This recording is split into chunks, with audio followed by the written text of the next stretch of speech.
Welcome to Manhwa Recaps, spoilers ahead, watch out, and take care. Huge shout out and special thanks to the channel members. We see a man saying he won, while we see a game with a clear screen. The man is excited he finally beat the game, and we see his chatters are excited too.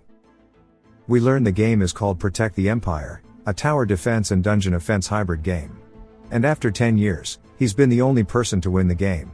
He talks to his chat, and tells them no matter how difficult a game is, he will beat it.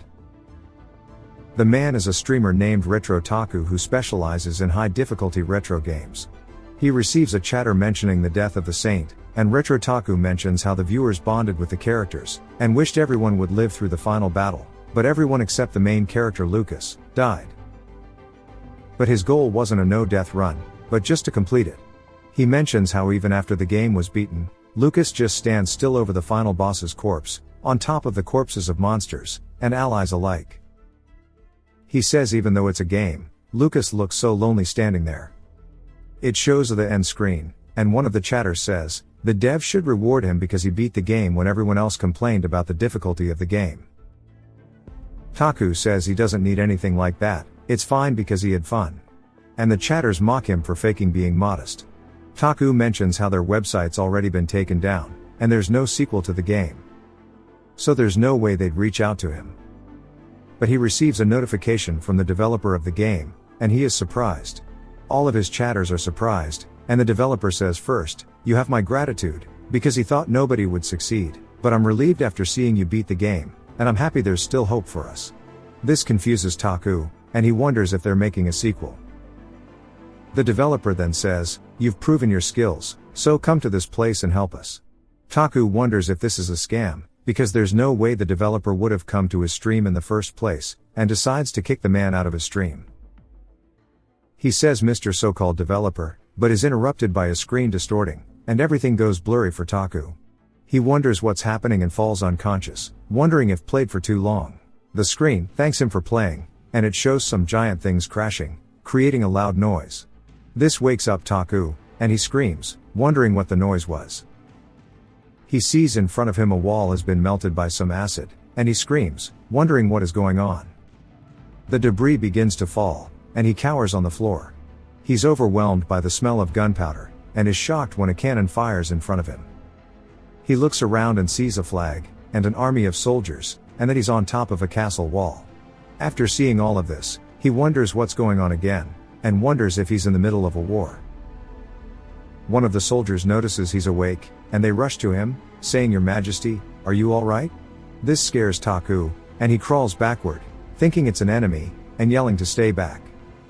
The soldier drops his weapon and gets on his hands and knees, apologizing, and asking for him to spare his life. Taku wonders what the hell is wrong with the man, and as he tells him to calm down, he sees a giant acid ball being hurled at him. It lands on the man, knocking Taku onto the floor. He struggles to lift himself up, and when Taku looks over, he sees people being melted and screaming. Another soldier yells out, saying the stormtroopers are coming close, and to prevent them from climbing up. One of the men instantly dies, and we see his impaled corpse get flung over the wall. The man's arm gets sent flying, and lands in front of Taku, splashing him in blood, which forces the situation to sink in as reality. He witnesses more soldiers being impaled, their lifeless bodies just drop to the floor. And Taku wonders what's going on beyond the wall, and he sees a spider monster climb over and begins to crawl at him. Some soldiers notice this and try to help, but are instantly killed, paralyzing Taku with fear. He wonders if it's a dream as the spider approaches him, because the situation makes no sense to him. The monster slashes down at him, and Taku thinks dying like this doesn't make any sense. But a man with blonde hair appears, and tells him, Your Highness, being in denial is such a boring response. And we see the man pulls out his sword, and imbues it with aura, and instantly kills the spider. He asks Taku if he's okay, and asks if he's hurt. Taku says he looks familiar, and recognizes him as Lucas.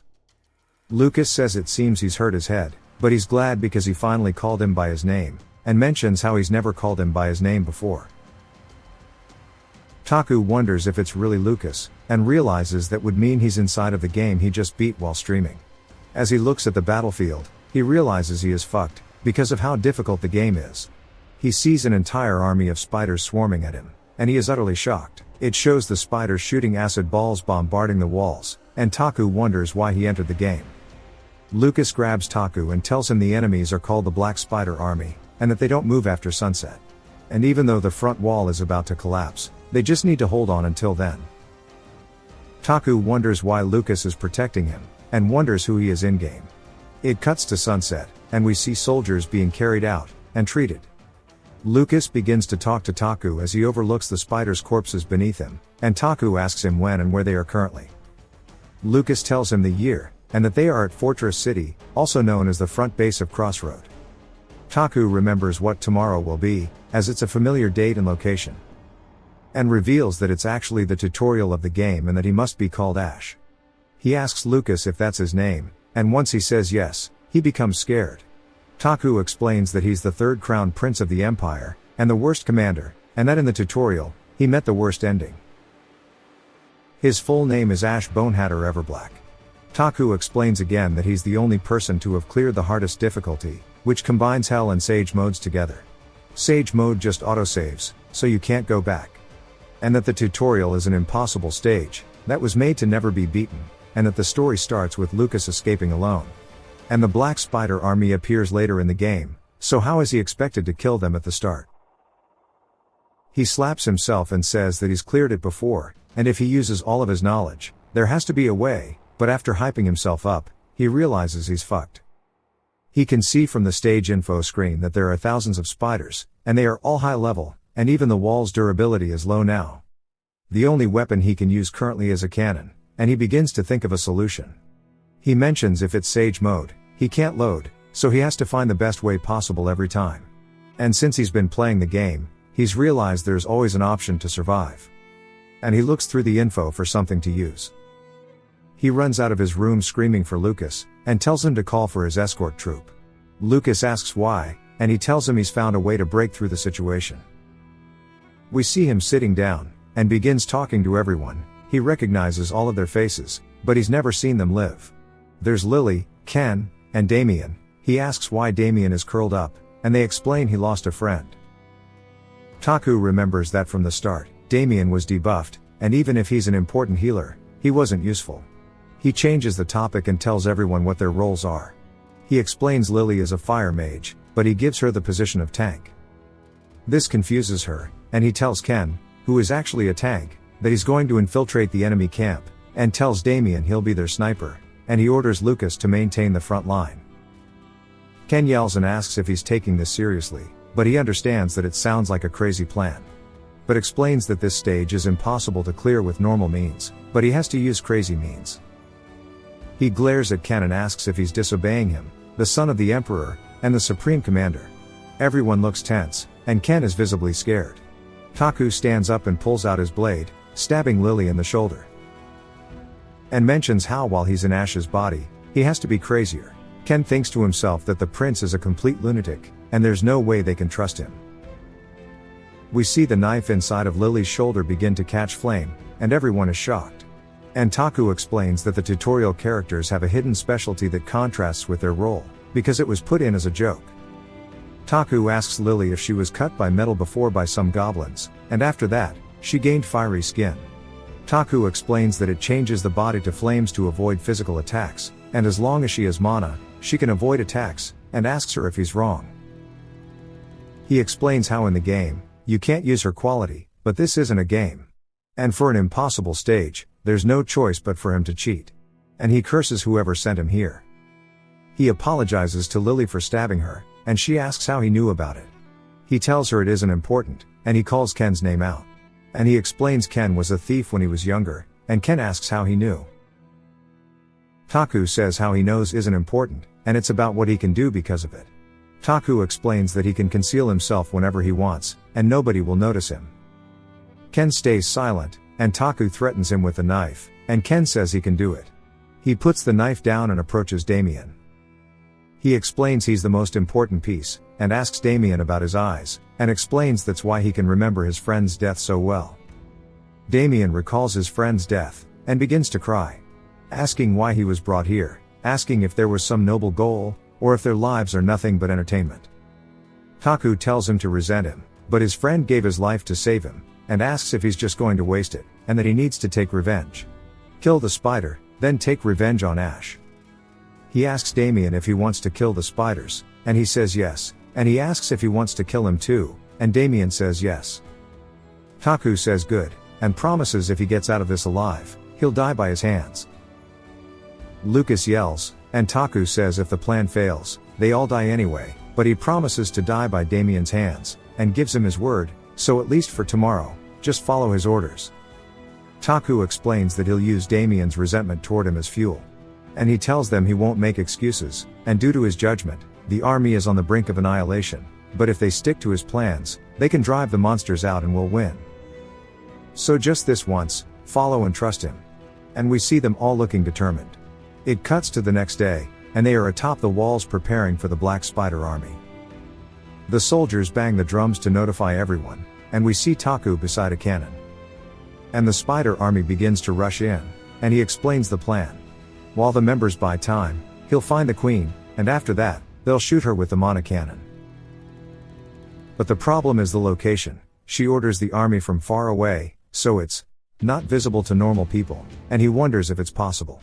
And he opens a window while grinning, saying it is. We see a giant blue barrier extend outward from the castle, and it's revealed to be Ash's unique skill.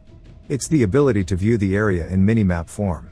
And he was surprised by the weak stats, but is happy he's got this skill at least. He looks at the minimap to find where the boss is, but is surprised it isn't on the map. It cuts to Taku giving Ken stamina potions, and Ken preparing to leave the gate. And we see Lily scared, waiting inside of her spot. And Lucas commanding the troops. He sees Taku's oh shit face, and mistakes it as him being ready, so he orders the soldiers to fire. We see them kill some spiders, and Lucas gives him a thumbs up. Taku focuses up to try to find the boss, and realizes she has to be in the back. He sees the rear group on the minimap, and asks Damien if he can see them. He asks if he can spot the queen, and Damien focuses and describes the queen. Taku gets the cannon in position, and he orders Damien to hold the cannon. Damien is scared, but Taku tells him it's okay to miss. And that he'll take responsibility. Taku says that all Damien has to do is pull the trigger and avenge his friend. Damien pulls the lever, and we see the cannon charge up and fire. We see a massive beam of mana launch from the cannon, and we see the ball fly over the enemy army toward the rear. And we see a giant explosion, and the soldiers say the target was hit. They compliment Damien, and we learn Damien has a trait that means he can never miss. Taku notices the monsters are still moving, and he grabs a monocular, and he spots the queen being protected by the spiders. We see her let out a scream, and the spiders begin to change their tactic, and begin to zerg where Lily is. It cuts to Ken hiding behind a tree with only one stamina potion left, and the spider army is running past him, and he wonders if he should run away. It cuts back to Damien saying it's been a direct hit, and the queen is still alive after taking a cannon shot.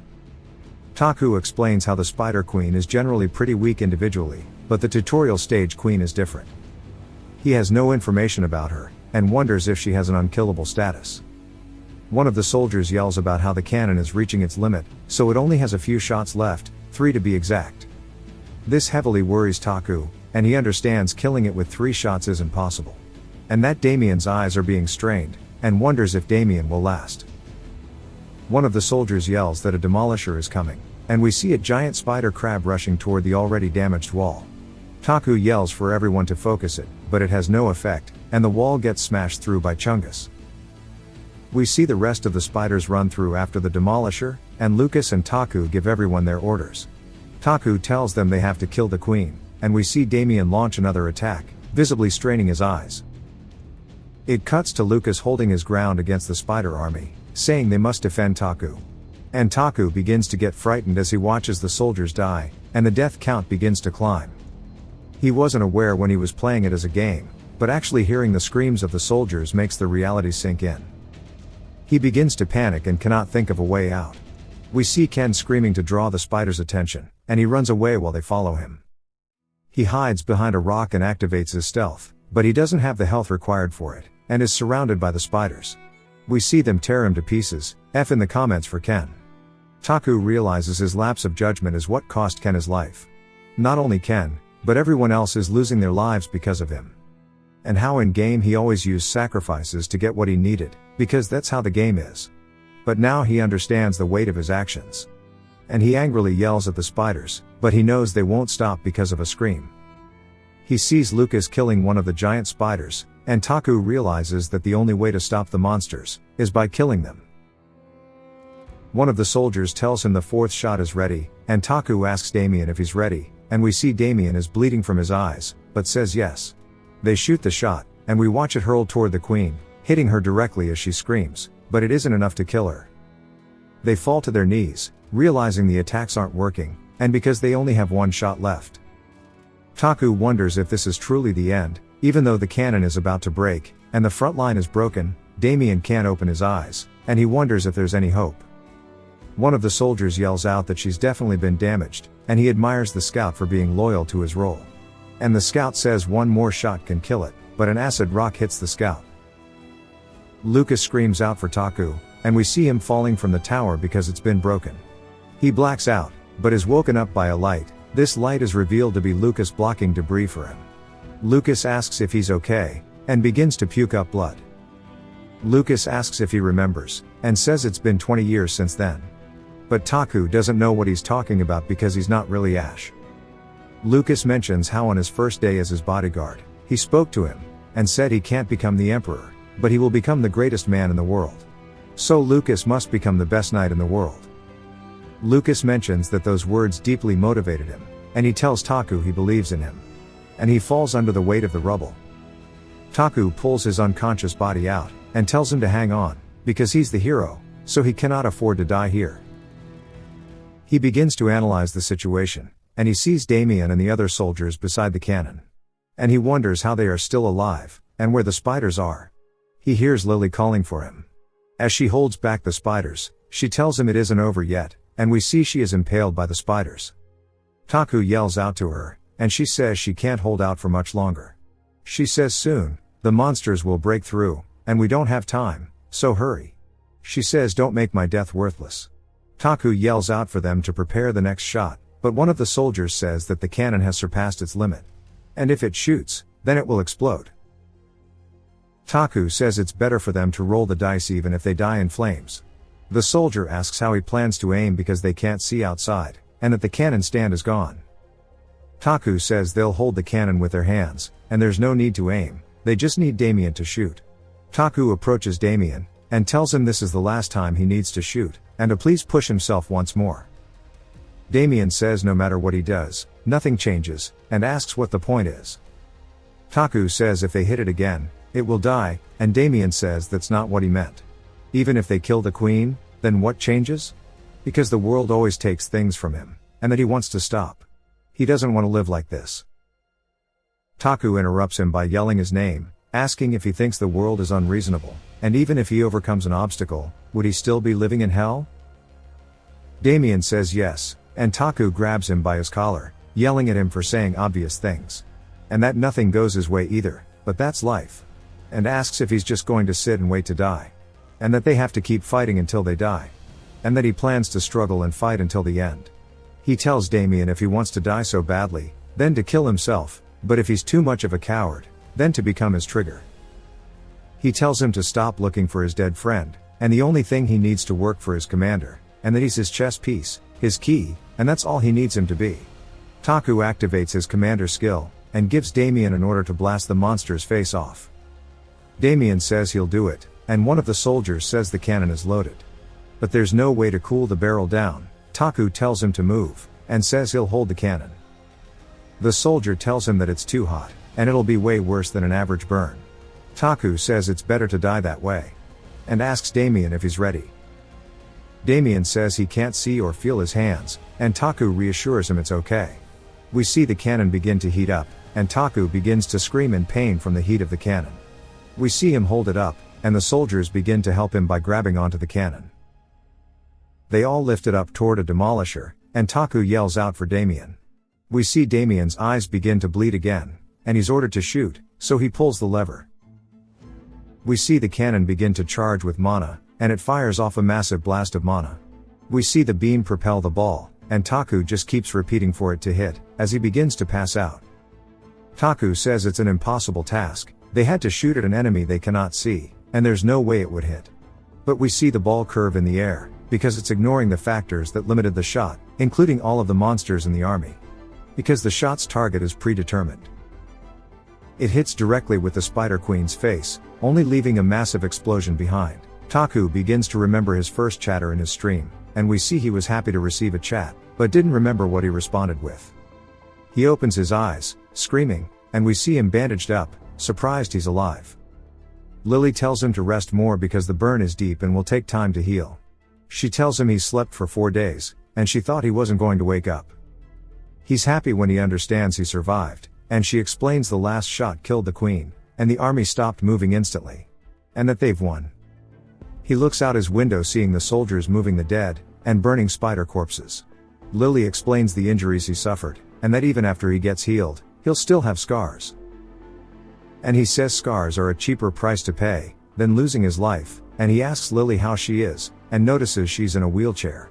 She explains she ran out of mana, and a spider scratched her back, but now she can't move her lower body. She tells him not to worry, and she's just thankful that she's alive. And she explains the only survivors are 9 people in total, and Taku is visibly upset, and wonders if there was another way, a tactic that he didn't think of for everyone to live.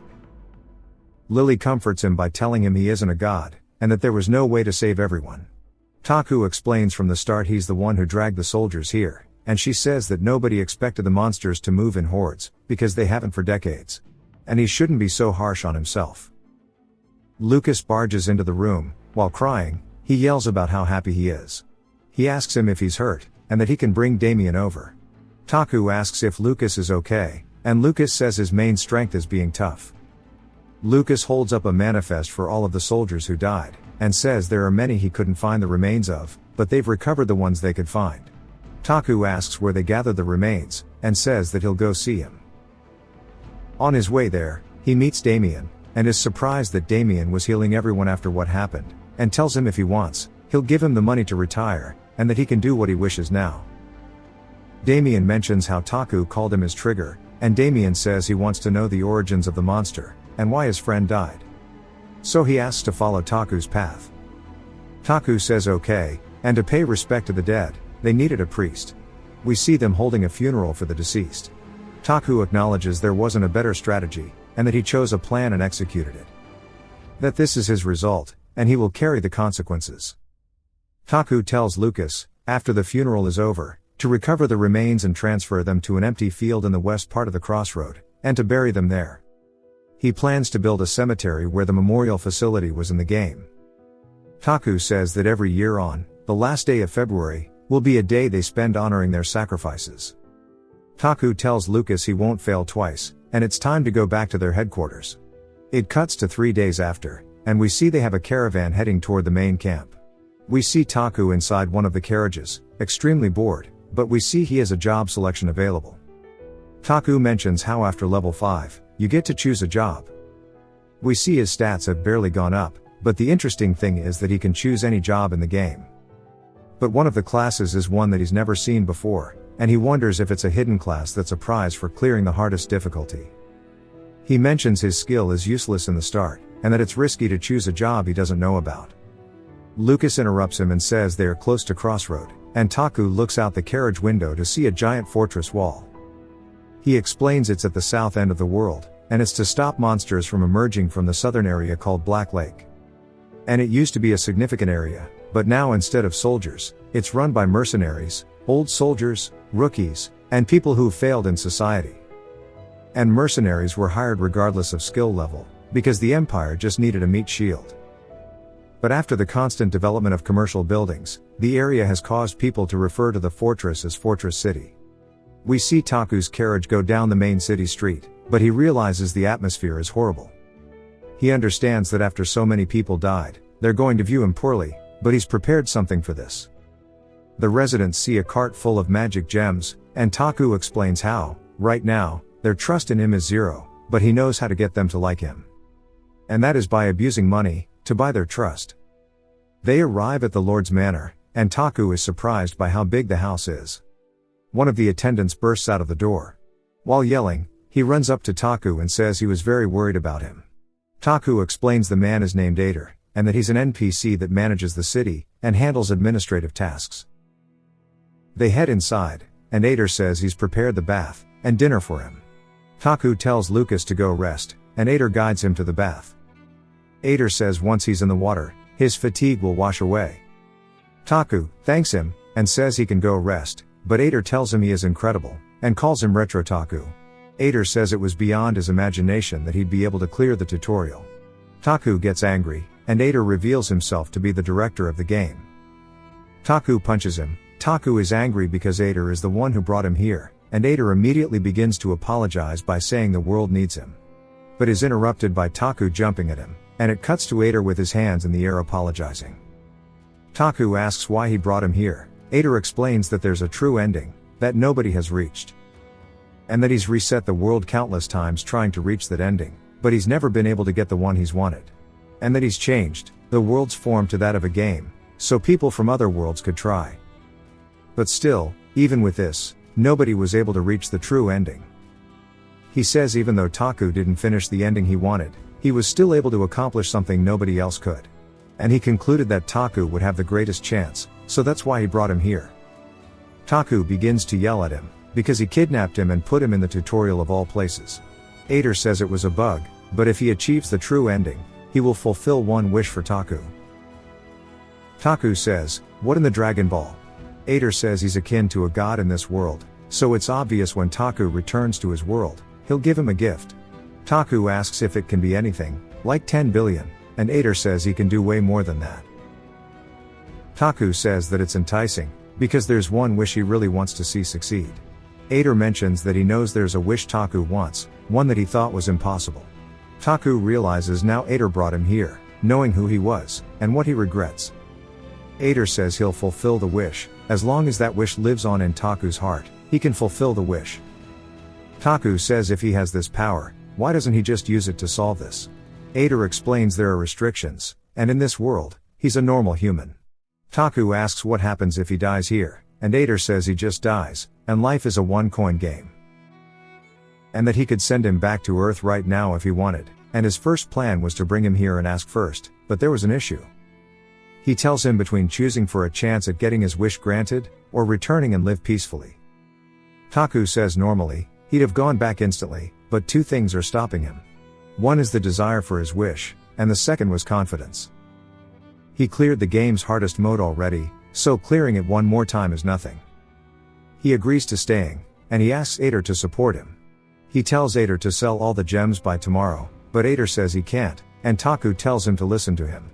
Ader says he understands, but asks what he's doing with the money.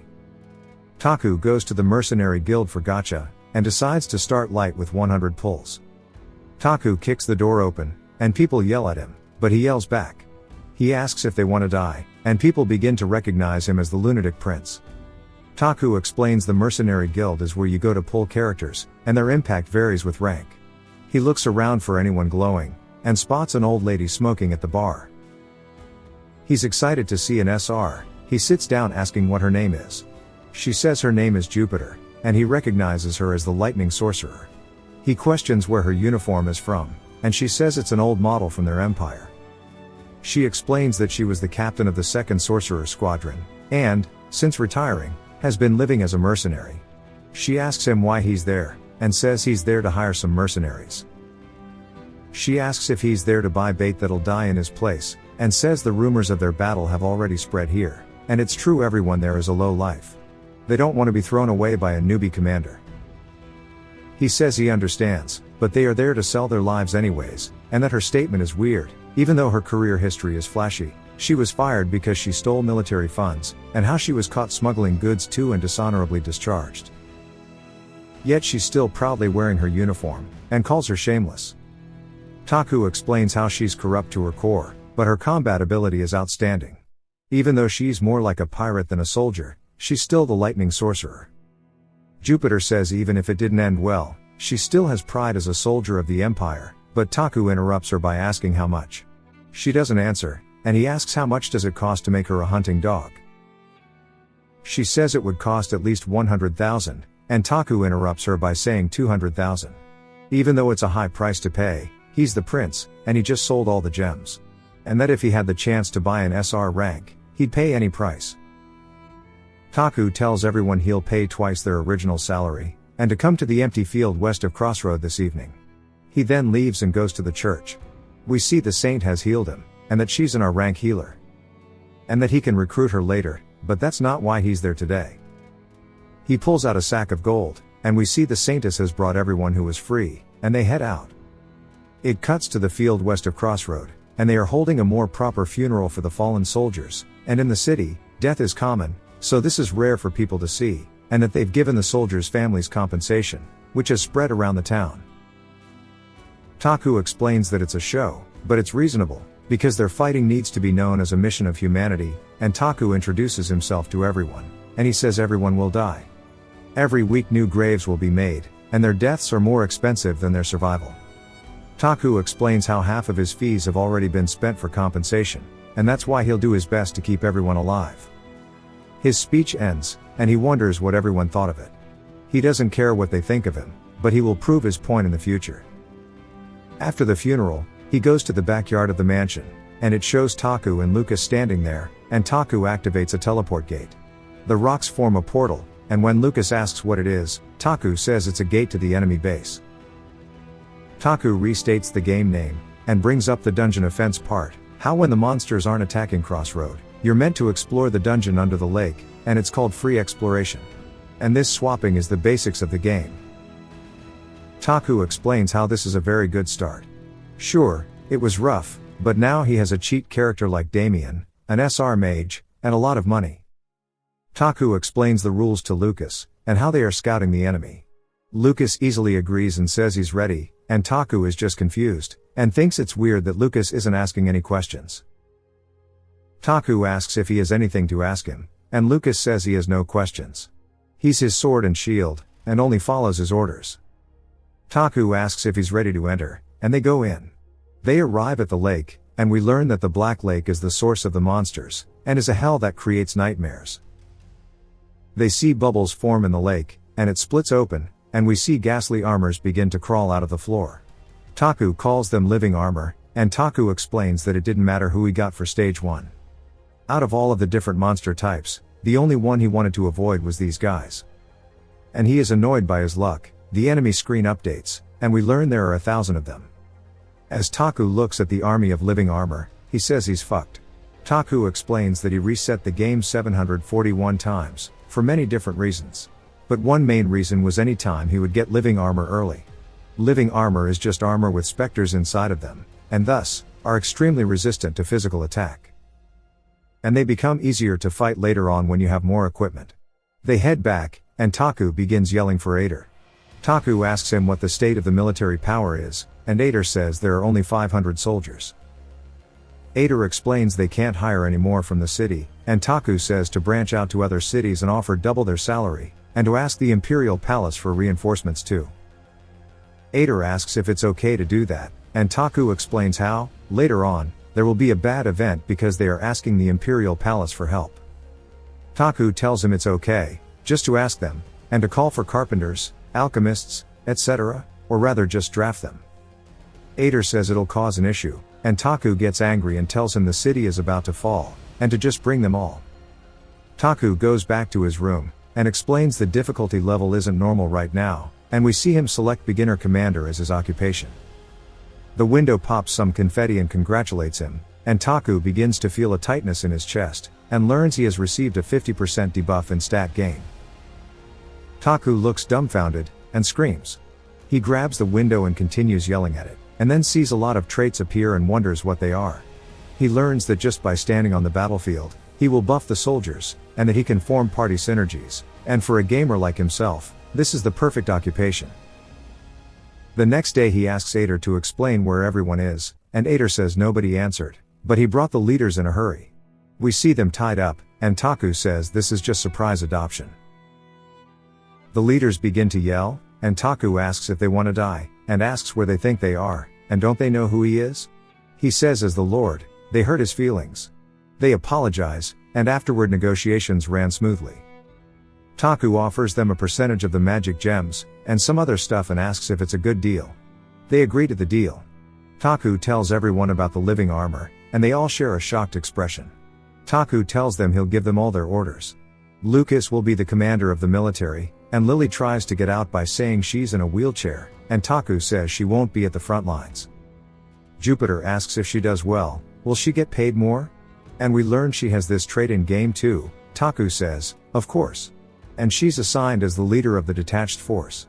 Ader gives Damien a crossbow, and he's assigned the position of sniper again. Taku asks Damien where his glasses are, and Damien explains he only wore them because he wanted to worsen his eyesight, and now his eyes are needed, so he's not wearing them anymore.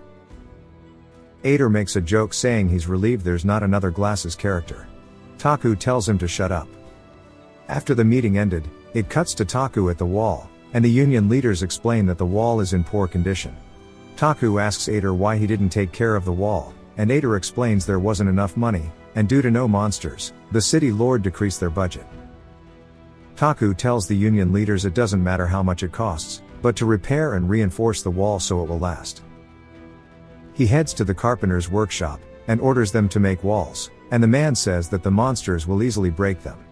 Taku explains they aren't to block the monsters, and to just do as he says and make the walls tall and sturdy, just make walls. In awe of his beautiful words, they are speechless. He tells them to get started. Over the next 2 days, preparations continued smoothly for everyone. It cuts to the day of the stage, and one of the soldiers spots the armor coming toward them. They beat the drums to alert everyone, and we see a massive army running toward the walls. Taku yells and says don't be afraid, they are small fry. But instantly, in his head says they aren't, and are the worst army to handle in the first half of the game. Taku yells that the soldiers are the strongest part of the empire, and then double takes in his head again, saying they are just a ragtag group. And continues saying the magic is well prepared, and the equipment is in good condition. Again double takes just to flame it all again. He continues yelling to the soldiers, bluffing that it'll be an easy win, and tonight they'll be toasting for their victory. Taku stares at the armor, and we see a giant storm forming above them, and he says it's up to Jupiter, and it shows she's ready to farm some kills. Taku explains all monsters have one goal, to kill the human in front of them. If there aren't any obstacles, they'll move to the closest human, and this makes it obvious to predict how they'll move. So traps work well. We see a bunch of the enemies falling into a pit, after Jupiter baiting them. And we see lightning form in the sky, and Jupiter begins to hold a yellow lightning ball in her hands. We see throw the giant ball down into the trench, and giant lightning strikes begin to spread between the mobs. Jupiter yells at them to learn respect, and we see blue lightning form around her, and she throws it down into the pit and fries the armor. Taku is pleased by Jupiter's skill, and even if she killed 50, there are 1,000 of them. Taku yells for her to retreat, and we see her leading the army back to the main wall. Taku yells it's going as planned, and to just listen to what he says to do. We see Jupiter and her squad run past the wooden walls. We see the soldiers begin to follow and are in the middle of the wooden walls. Taku looks pleased, and says now it's their turn. And wonders if they'll avoid or destroy the walls, and their choice is obviously going to be just killing the human in front of them. They begin to bottleneck through the walls, and Taku explains that he set the walls up specifically to form a bottleneck, and orders his men to shoot. We see the cannons fire from the wall, and cannonballs begin to rain onto the enemies. We see explosions from the impacts, and parts of the armor begin to fly around, and it's making small dents in the army's size. Taku explains that this is called the kill zone, and yells for everyone to continue firing. Damien says, if it keeps going like this won't it be enough? Taku says no, and we see some of the enemies begin to form a shield wall. Taku knew things wouldn't be this easy, and prepared in advance. He calls for Lily, and she activates a gravity field artifact, and we see a giant purple sphere form around the shield wall and forces them to their knees. Taku orders Lucas to get the ballistas fired, and we see the giant arrows shoot toward the enemies, and we see them piercing their shields and armor easily. Taku says the plan is going as intended, and one of the soldiers come up yelling that some of the enemies have gone around the walls, and we see some of the army flooding out from the side of the walls. Taku yells out to Jupiter, and tells her to take care of the enemies on the right side of the wall. She heads out, and we see she starts blasting. Taku tells Damien it's his turn, and to shoot the enemies on the left side. We see Damien's eyes glow, and he shoots his crossbow, instantly killing one of the enemies. Taku recaps the kill zone, and the right and left sides.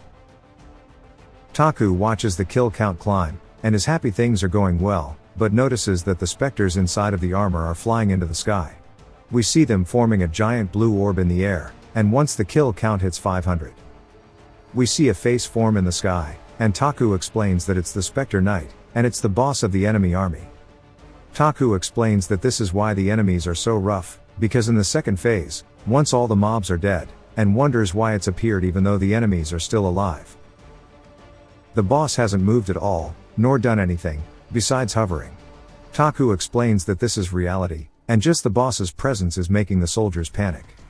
That they are all afraid of facing a giant being, and just the appearance of the boss has weakened the front line, and not only the humans will be scared. It shows Jupiter being bucked off her horse, and she hits her head and is bleeding. The enemies begin to approach her. Jupiter's squad makes a formation around her. Lucas tells Taku they need to turn the cannons toward Jupiter to support her, and Taku tells him no. That if they lose the kill zone, more enemies will leak out. And to focus on restoring the kill zone, and he apologizes, telling Jupiter to hold on. It cuts to Jupiter waking up, and she sees her squad defending her, and when one of the squad members tells her they just need to wait for a rescue squad, he is attacked, but he dodges and hits the Spectre. Jupiter tries to tell him to run, and we see a spear pierce his chest, and when he turns around, he sees a crawling enemy was the one who stabbed him. The surrounding enemies take advantage of him, turning around and killing the man. This angers Jupiter, but she can't control her magic. She watches as another squad member is murdered in front of her eyes, and another squad member tries to run away, but an enemy throws a spear at him, and kills him too. This angers Jupiter even further, and she yells at them and casts a spell on the nearby enemies, frying some of them. But she comments how it was less than a quarter of her normal output. She yells for the last squad member to run away, and that he'll buy her time with magic, so just run away. The boy says he cannot run, and this is the best he can do. A mercenary's second rule of survival is to stay beside the sorcerer. The boy didn't kill the armor, but knocked them down. Damien offered support from the wall, but by the time Jupiter recovered enough magic power for a spell, the member was impaled by spears, and this sight heavily angered Jupiter. Jupiter lets out a scream, and we see lightning come from the sky, and then Jupiter atop the boy, with the armor dead beside him. She asks the boy what the first rule of survival is, and the boy says don't take a job that offers a suspicious amount of money. The boy cries out for his mother, and he dies.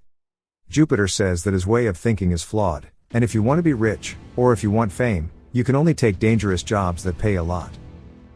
Jupiter begins dashing from armor to armor, destroying them, and says, stay far from the sorcerers. Because in the end, the sorcerer will take all of the credit, and if you really want to survive, then don't be a mercenary. Jupiter struggles to even light her cigar, and stands there as a horde of armor begins to charge her. She accepts it as her end. But here's a voice telling her to stay still, and we see Lucas charging his sword, while on his horse, killing the armor around Jupiter. This shocks her. It cuts back to Taku and Lucas's conversation, and Taku slaps a soldier and tells him to snap out of it. Don't get intimidated by the monster's size. Taku realizes his ability can cure the soldier's mental state, and he tells Lucas he'll take care of the kill zone, so Lucas will lead the rescue team to save Jupiter's party. Lucas agrees, and it cuts to him riding off while we hear Taku slapping more soldiers. It cuts back to Lucas telling Jupiter to hold on tight, and pulling her onto the horse. While they begin to ride away on the horse, the armor start throwing their spears toward them, but Lucas easily cuts them. Jupiter calls out to Lucas and asks if he's interested in seeing her granddaughter, and that she's a fine young woman. Lucas tells her if she has the energy to make jokes, she should recover her magic. She thinks when the prince is nearby, he's sweet, but when he's gone, Lucas is cold. Jupiter thanks him for saving her, and he says it's just Taku's orders, and he's sorry that he couldn't arrive sooner, while seeing the bodies of her squad members. Jupiter tells him to regret it after they kill the monsters, and that it's been a while since she's been this pissed off. We learn that Taku has restored the kill zone. Taku regrets having lost 4 hero characters, and says he was too confident in his game experience. He explains that in-game, you have to handle the soldier's mentality as well, but in real life, the situations are vastly different, and he didn't expect the horses to get scared too, and now he should consider more variables. Another result of reality he wasn't expecting was the kill zone walls being caught on fire from the cannon shots, and this allows the enemies to flood toward the wall. Taku wanted to end it with just the kill wall, but is glad they got most of the monsters already. He realizes the battlefield is still under his control, and Lucas arrives back with Jupiter. Taku tells her he's glad she survived, and she says she's sorry for having the rookies die in vain, and Taku tells her she didn't know a monster would appear in the air and scare the horses. Jupiter says it is her fault, and she should have been able to react to it, so she will pay it back, and no matter what it costs, she'll take that monster's neck, while staring at the boss. Taku tells her to focus on recovery, because they'll need it soon. We see the enemies rushing in, and Taku yells out that the kill zone is no longer working, and to cease fire. Taku tells Damien to take a break, and now the enemies have finally reached the fort walls, and when the armor can't break the wall, they begin to climb it instead. Taku yells for them to prepare for hand-to-hand combat, and comments on how a war without magic, and a war based on pure physical might is just the start of the war, and we see the soldiers standing above the climbing enemies. Taku orders some men to drop pieces of rubble onto the climbing enemies, and we see it knock some of them off the wall, and some of them die after hitting the floor, but others stand back up. Taku orders the soldiers to push the rest back with spears, and uses this time to reorganize the party to gain a synergy buff. He gains a mage buff of 20%, but at this point, the enemies are beginning to climb over the walls. We see a horde of them emerge over the crenellation, and Taku wonders if the soldiers will be able to fight back, and we see a yellow slash killing an armor, and a beam of light forming. We then see Lucas killing multiple of the enemies that climbed up, and he tells the soldiers he'll kill the enemies, so they just need to stand their ground and stop them. Taku yells out for Lily to activate the next artifact, and we see the artifact is called Haste, and all of the soldiers have increased movement speed. We see the soldiers pushing the enemies back. The soldiers continue to hold the enemies while Lucas kills them, and Taku explains the more enemies Lucas kills, the stronger he becomes, and that he's soloing half of the fort wall. But it's still not enough, because they are losing. Damien says he'll return to the front lines, but Taku says he needs to use his power on the boss, and wonders what to do. That there must be a way to lower injury rate, and protect the soldiers. While he's thinking, he sees a pillar of flame emerge, and he sees Lily cast magic at the enemies.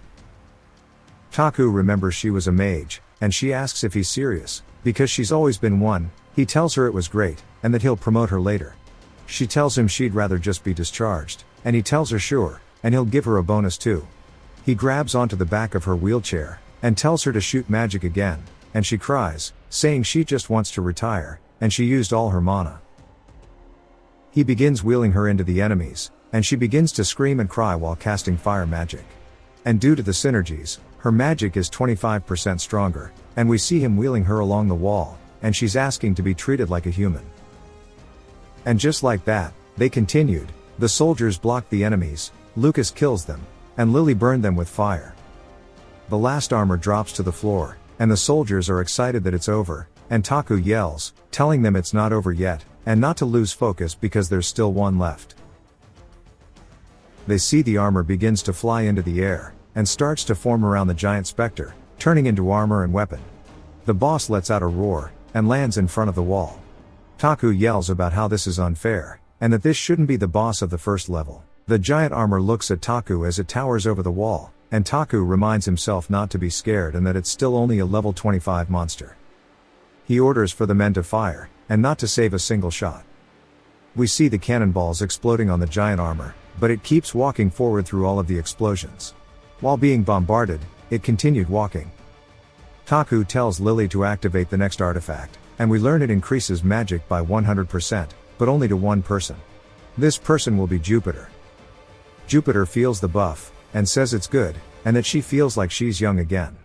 Taku orders her to hit the giant armor with everything she's got, and we see Jupiter walk toward it with lightning forming in her hands. We see the lightning begins to rain from the sky as she stretches her hand out, blasting the armor's chest plate. It exposes the giant soul core, and Taku orders Damien to shoot it. We see Damien on a ballista, and he pulls the lever firing a giant bolt at the monster's core. The arrow hits it directly, and we see it begins to crack after being hit. Taku thinks the fight is over, but sees the monster is still alive, and realizes it wasn't enough, but it's too late. The monster begins to swing his sword down onto the wall. Taku realizes if it lands, it'll be over, and yells for Jupiter to hit it again, and she says raising your sword in a thunderstorm is just like asking to be electrocuted. We see small amounts of yellow lightning form around the armor, and then a yellow glare appears, and blue lightning strikes down the armor, but it isn't enough as the monster swings through it. Taku yells for everyone to run, because the sword is coming down. Lucas moves Taku out of the way, and we see the sword crash into the wall, sending some soldiers flying. Taku asks how the wall is, and everyone looks on as the sword is lodged into the wall. The armor begins to crack and disappear, and it crumbles to the floor. Just like that, they finally cleared stage 1's boss. The specters begin to reform, and Lucas yells for Taku to run, but he tells him it's okay. And Taku explains the boss's final attack isn't a physical one, but it will drive you insane. Taku raises his hand, and tells the boss it's the human's land, and to leave, and his skill activates. We see a yellow aura begins to surround the boss, and all that's left are yellow particles from where the boss was, almost like snow. The soldiers watch this and wonder where the boss went, and we see the clouds in the sky begin to split as sunlight pours through them. Taku raises his hand, saying we've won, and we've survived, and will continue to win. Taku could watch as the soldiers' eyes changed from fear to joy, and regardless if it was from his skill or not, it felt good, because he yelled with all of his heart.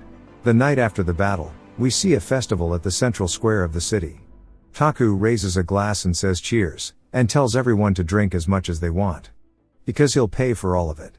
The festival starts, and everyone appears to be having a good time. There's music, food, arm wrestling, etc. As Taku is watching, Lucas walks up to him and asks if he's okay. Because he hasn't eaten all day, and that his expression isn't that of a commander who has won, and reminds him that he stopped 1,000 enemies, and didn't lose that many of his own. Taku says there weren't any big casualties, but they still lost precious lives. The moment someone dies, regardless of if it was a big or small casualty, everyone is precious, and he knows he can't save everyone. But if he were just a little more careful, they wouldn't have died. Taku mentions how in the tutorial, there wasn't much he could do, but here he had options, and it hurts him because he knows he could have done better. Lucas tells him he did a great job, and comforts him, but reminds him it's a victory festival, and if Taku isn't happy, the morale will go down. So smile, and be happy right now, at least, because that's also a commander's job. Taku smiles, and Ader jump scares him saying it's true. And while it's important to mourn sacrifices, we must take the time to celebrate too. And has brought him a plate of vegetables, because only meat isn't good. And congratulates him on clearing stage 1, and while it was a difficult job, he did well, and to keep up the good work. Taku looks happy to have received the compliment, and Taku begins to eat a tomato, and Ader yells out that he's eating a vegetable because he has no meat. The soldiers begin to apologize and cry, saying they were ignorant, and try to feed him.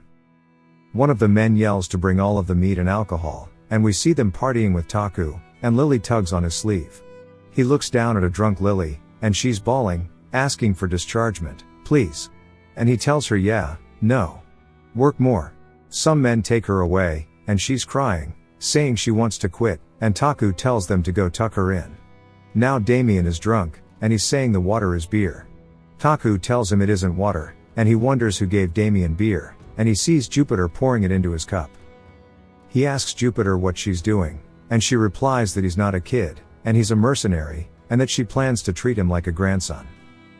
Damien leans on Taku, and tells him that when he's alone, he sees his friend's face, but when he's next to Taku, he feels at ease. Taku explains it's not because he's an important person, but because of his passive skill. Jupiter also says that her magic felt stronger under Taku, and he doesn't know how to tell her it's just a synergy buff. Lucas also says that when he's with Taku, his doubt disappears, and that he's a talented leader. Taku asks if that's why he's always by his side, and Lucas says maybe. Everyone gathers around and brings Taku alcohol, apologizing that the prince, who drank for a week straight, hasn't had any alcohol tonight. And beg him to drink. He drinks and asks if they are happy now, and he orders their drinks to all get filled and yells, let's all drink and die. It cuts to Taku back in his room, and he's opening the chests he's gotten as rewards, and he sees he's obtained a max level item, and it's a pair of gloves. Taku angrily throws the gloves against the wall, and explains that they are a comic relief item called Lucky Strike. The damage dealt is based on a roulette, and it's totally useless. He begrudgingly puts them on and thinks he might get a jackpot when he needs it, and to be optimistic. But this is short-lived as he remembers there are so many other good items he could have gotten instead. It cuts to the next day, and he has a hangover, and so does Lucas. Ader greets them both, and has brought them honey water, and tells them to drink up. Lucas devours it, and Taku decides it's time to prepare for the next stage.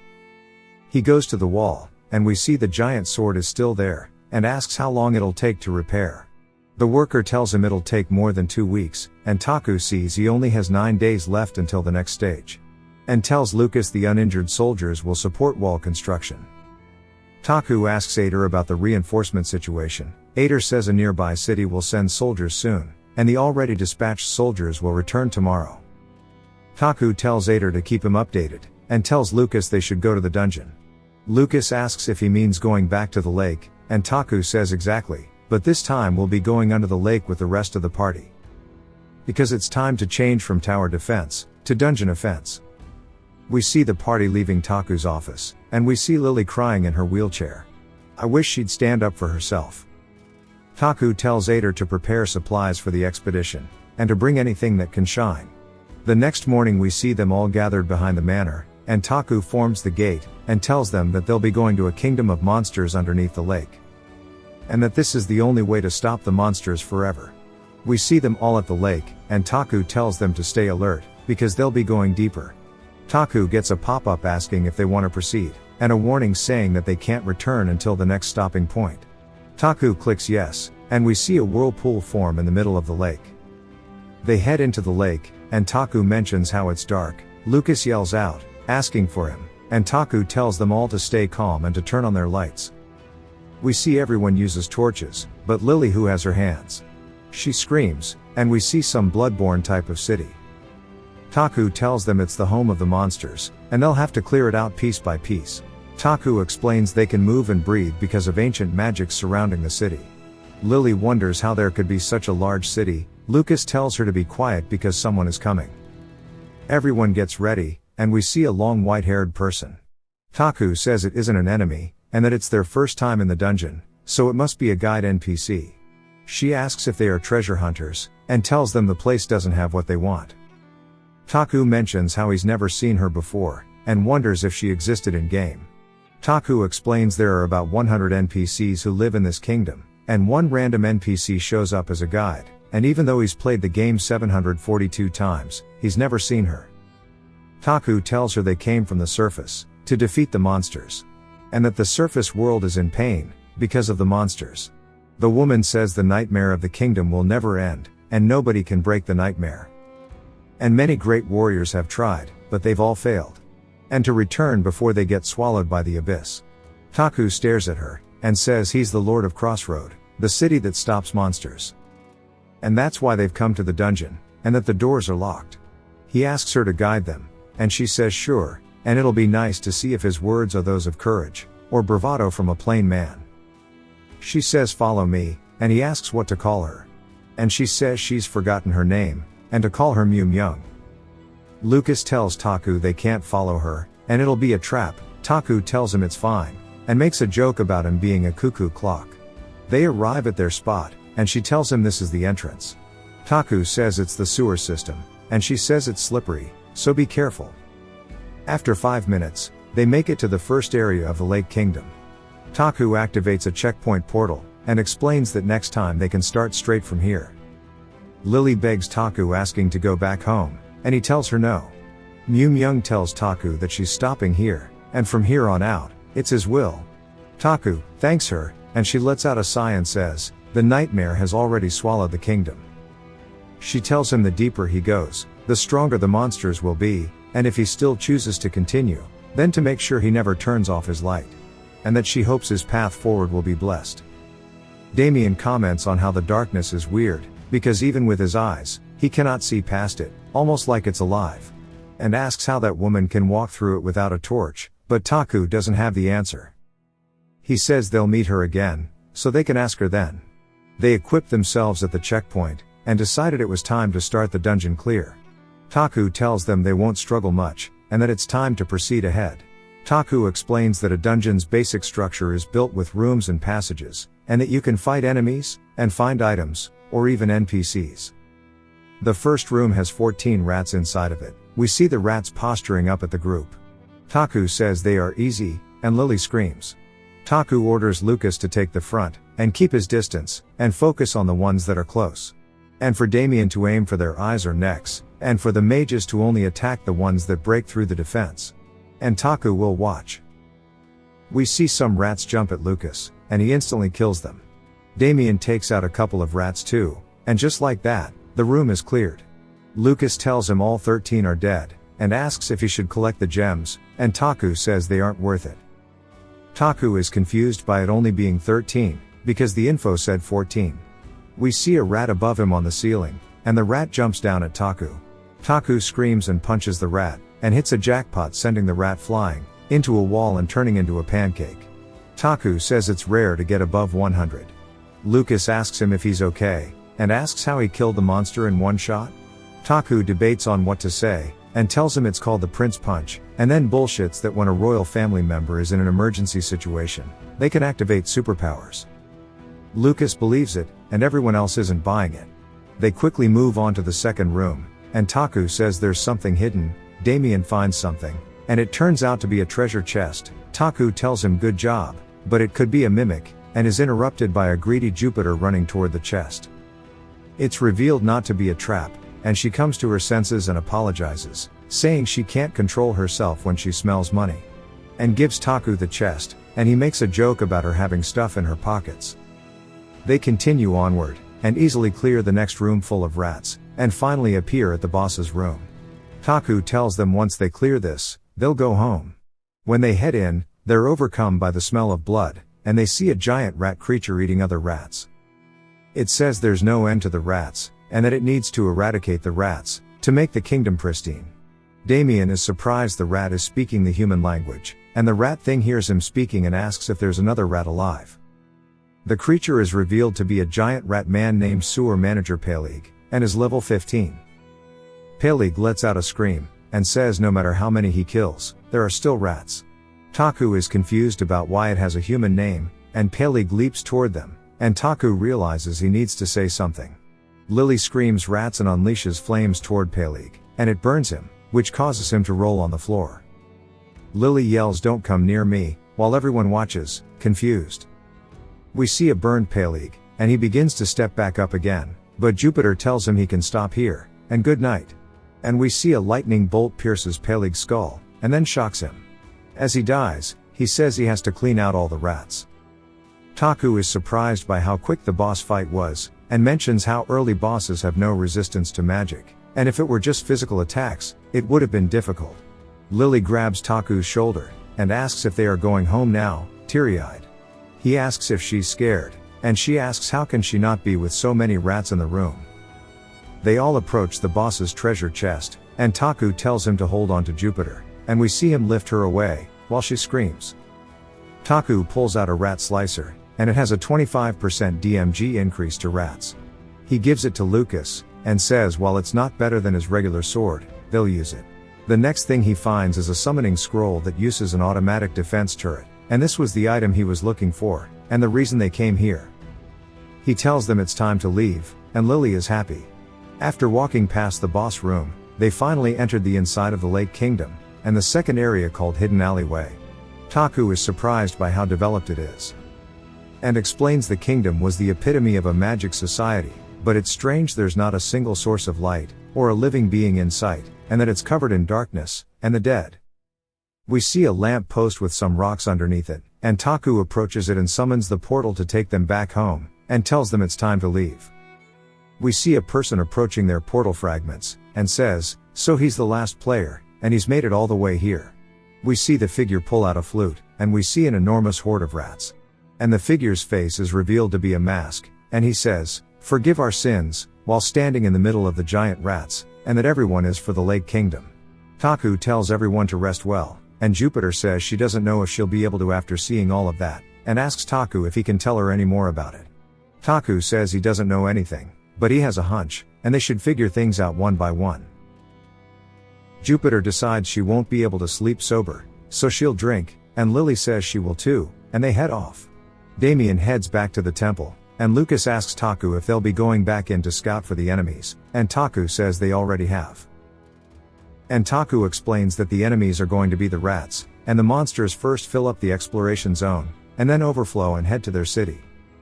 They arrive back at the mansion, and Ader yells that there's a big issue, and that there are no reinforcements. It cuts to the next day, and Ader explains that a war has broken out, and the Empire is currently fighting, and gathering soldiers, so they cannot send any reinforcements. Taku realizes something is off, because the Empire is always at war, and regardless of the time, they are always fighting with neighboring countries, but all of the soldiers are gone coincidentally when he asks for reinforcements. Ader says there are also no new mercenaries, and Taku wonders what to do. And Ader laughs at him. Taku asks him what's funny, and if he knows how to get more soldiers, to which Ader says he does, but it's a pain in the ass. Taku says he doesn't care, that he needs them now and to tell him. Ader says okay, and to follow him. We see them outside with horses, and Lucas asks where he plans to go. Ader says he's going to see the past lord, and they are going to the house of Front Count Cross. Taku explains that a front count is a count that protects the frontier, and because they are tasked with the job of protection, they have the normal authority of a count. So they aren't just nobles, but military commanders who are defending a region. While heading over, Ader explains that ever since people started coming to Crossroad, the front count has ruled the area, and the fort city is named after the count. The road that the Cross family built is called Crossroad, and he's protected it since its creation. Taku asks why he gave up his position, and Ader explains the front count has more authority than the emperor, but he gave up his position and asked for it to be ruled by the empire, which is why Ash is the leader now. Taku wonders why, and Ader says it's a complicated situation and it's better if he heard it in person. We see a manor off in the distance, and once they are at the gate, Ader explains the place was built as a vacation house for the Cross family. And after he resigned, he moved here. The place is extremely overgrown, and Taku asks if someone actually lives here, and they hear a voice yelling, asking who's there. We see an old man with alcohol asking how dare they come in here, and to get away from his house. Ader runs up and tells him it's him, and the man says long time no see. Taku is shocked that the front count is this old man. Ader tells the count who Taku is, and Taku introduces himself to him while being formal, and decides he can't be informal to the count. The count quickly tells him to get out, and this confuses Taku, and the count yells for him to get out. Taku explains that formalities are important, and yells at the man calling him insolent, and goes to remind him of their hierarchy, but the man has a lance and a shield out, and Taku quickly changes his mind. Taku explains if you raise your weapon to the Empire, you're crazy, and the count yells to get out again. Taku says he'll be back next time, and he hopes they can have a proper conversation. The count yells don't come back, and to leave him alone, Taku holds Lucas back like a dog. Taku explains the count never appeared in the game, but he is the father of the best tanker in the game, Evangeline Cross, and she's an SSR character. Taku needs to get on his good side, and he asks Ader how the count will solve the reinforcement problem, and Ader explains that he has a private army. Taku wonders what to do, and Ader suggests that only a drunkard can get close to another drunkard. It cuts to Taku yelling for the count again, and the man comes out saying he must not care for his life, but he sees a wagon beside Taku, and Taku shows him it's a bunch of alcohol. Taku offers the count a drink, but says he doesn't have to. The count says no, and to come in and bring all of it with him. It cuts to Lily having a pleasant dream, but instantly returns back to Taku entering the count's estate. Taku mentions that it reeks of alcohol. They both sit down at a table, and the count mentions it's been a while since he's drank with someone, and even if the house is dirty, the cups must be clean. The man drinks some of the alcohol, and Taku asks how can he appreciate the taste if he just chugs it like that, and the count says, if he wants to compare it to his usual cheap drinks, wouldn't he just chug it the same way? Taku doesn't know if it's right, because he doesn't drink. Taku tries to start a conversation, and the count tells him not to, and just continue drinking, and if he wants to talk about something, he should leave. Taku asks for snacks, and the count hands him a bag of dried fruit he made from the orchard, and shows him it's right outside the window, and says he takes care of it as a hobby. Taku spits out the fruit asking why it's so bitter. The count says, how dare you spit out the fruit I worked so hard to grow, and calls him rude. Then spits it out too. And he says he grew it, but it tastes like trash. He gives it to Taku as a gift, and Taku asks why he's giving it as a gift when he can't eat it. The Count says if he could eat it, he would, and why would he give it to him? Taku is confused, but says it's persuasive. The Count explains that the land here is fertile, and there's no better place to grow fruit. Taku asks what's wrong with the taste then, and the Count says that the issue is being invaded by monsters every other day, and the monsters destroy crops, and kill farmers. And when they die, they leak energy into the ground, and it contaminates the entire area, which will lead to all the crops dying. And this is why Crossroad has no crop fields, and the Count looks regretful as he stares at his alcohol. Taku asks why he's growing crops then, and the Count says everyone has one regret in life, and the orchard is his regret. And that he can't even get drunk when he wants to. Taku asks him if he knows why he's there, and the Count says he warned him not to change the topic, but Taku says to kick him out if he wants, but he will say what he has to. Taku explains that the monsters are moving again, and their size is massive, and the last invasion was 1,000 living armors, and while they were able to stop them, the walls were heavily damaged, and the soldiers aren't competent enough, so they need military support from the Count. The Count tells him that he has no soldiers, because when he gave up his title as the Lord, he let go of the spear and shield, and that his friends all retired too. Taku tells him to recall them, and the Count tells him it's useless, because the land isn't worth protecting, and it's better to evacuate people instead of fighting. Taku is confused about why someone from the Cross family is saying this, and the Count asks him why he's come to Crossroad, and that everything is dying, and there's no future. And the only advice he can offer him, as someone who's spent his life protecting this place, is to just leave, before the curse swallows him whole. We see Taku leaving the manor, and Lucas asks how it went. Taku says he failed, but he got a gift, and that he's planning to return. Taku asks why the Count is like this, and Lucas says he doesn't know either. Taku says it's time to go back to Crossroad, and they have a lot to do. It shows the next stage is over 3,000 rats. The next morning we see the broken pieces of the sword, and one of the union members is saying they'll clean up debris, and then start repairing. Taku tells them don't clean the debris up, just spread it around instead, and use it as a barricade to stop the rats. Taku asks how long it'll take for the wall to be repaired, and the man says 10 days. Taku tells the man he'll take care of the materials and workers, and just try to get it done in a week. The man begins to talk back, and Taku barks at him.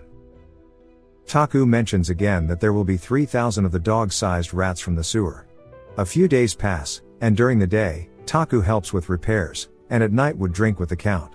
They didn't talk, just drank. The wall was steadily being rebuilt, and his liver was steadily breaking down. After 4 days of silently drinking, the Count finally spoke to him. He asks if he is someone he loves, and Taku is confused, so the Count repeats his question. The Count tells him to think hard about it, and Taku reminisces about the past, and how he was alone, and not loved by anyone, and he never loved anyone either. But he started streaming and received love from a viewer, but it was all one-sided, and no matter how hard he thinks, there is nobody. The Count tells him it sounds like he's had a hard life, and Taku asks if that's something someone who drinks alone should say, and asks him if he has someone he loves. The Count looks sad, and says he did, and that the only person he loved was his wife, but she died 3 years ago.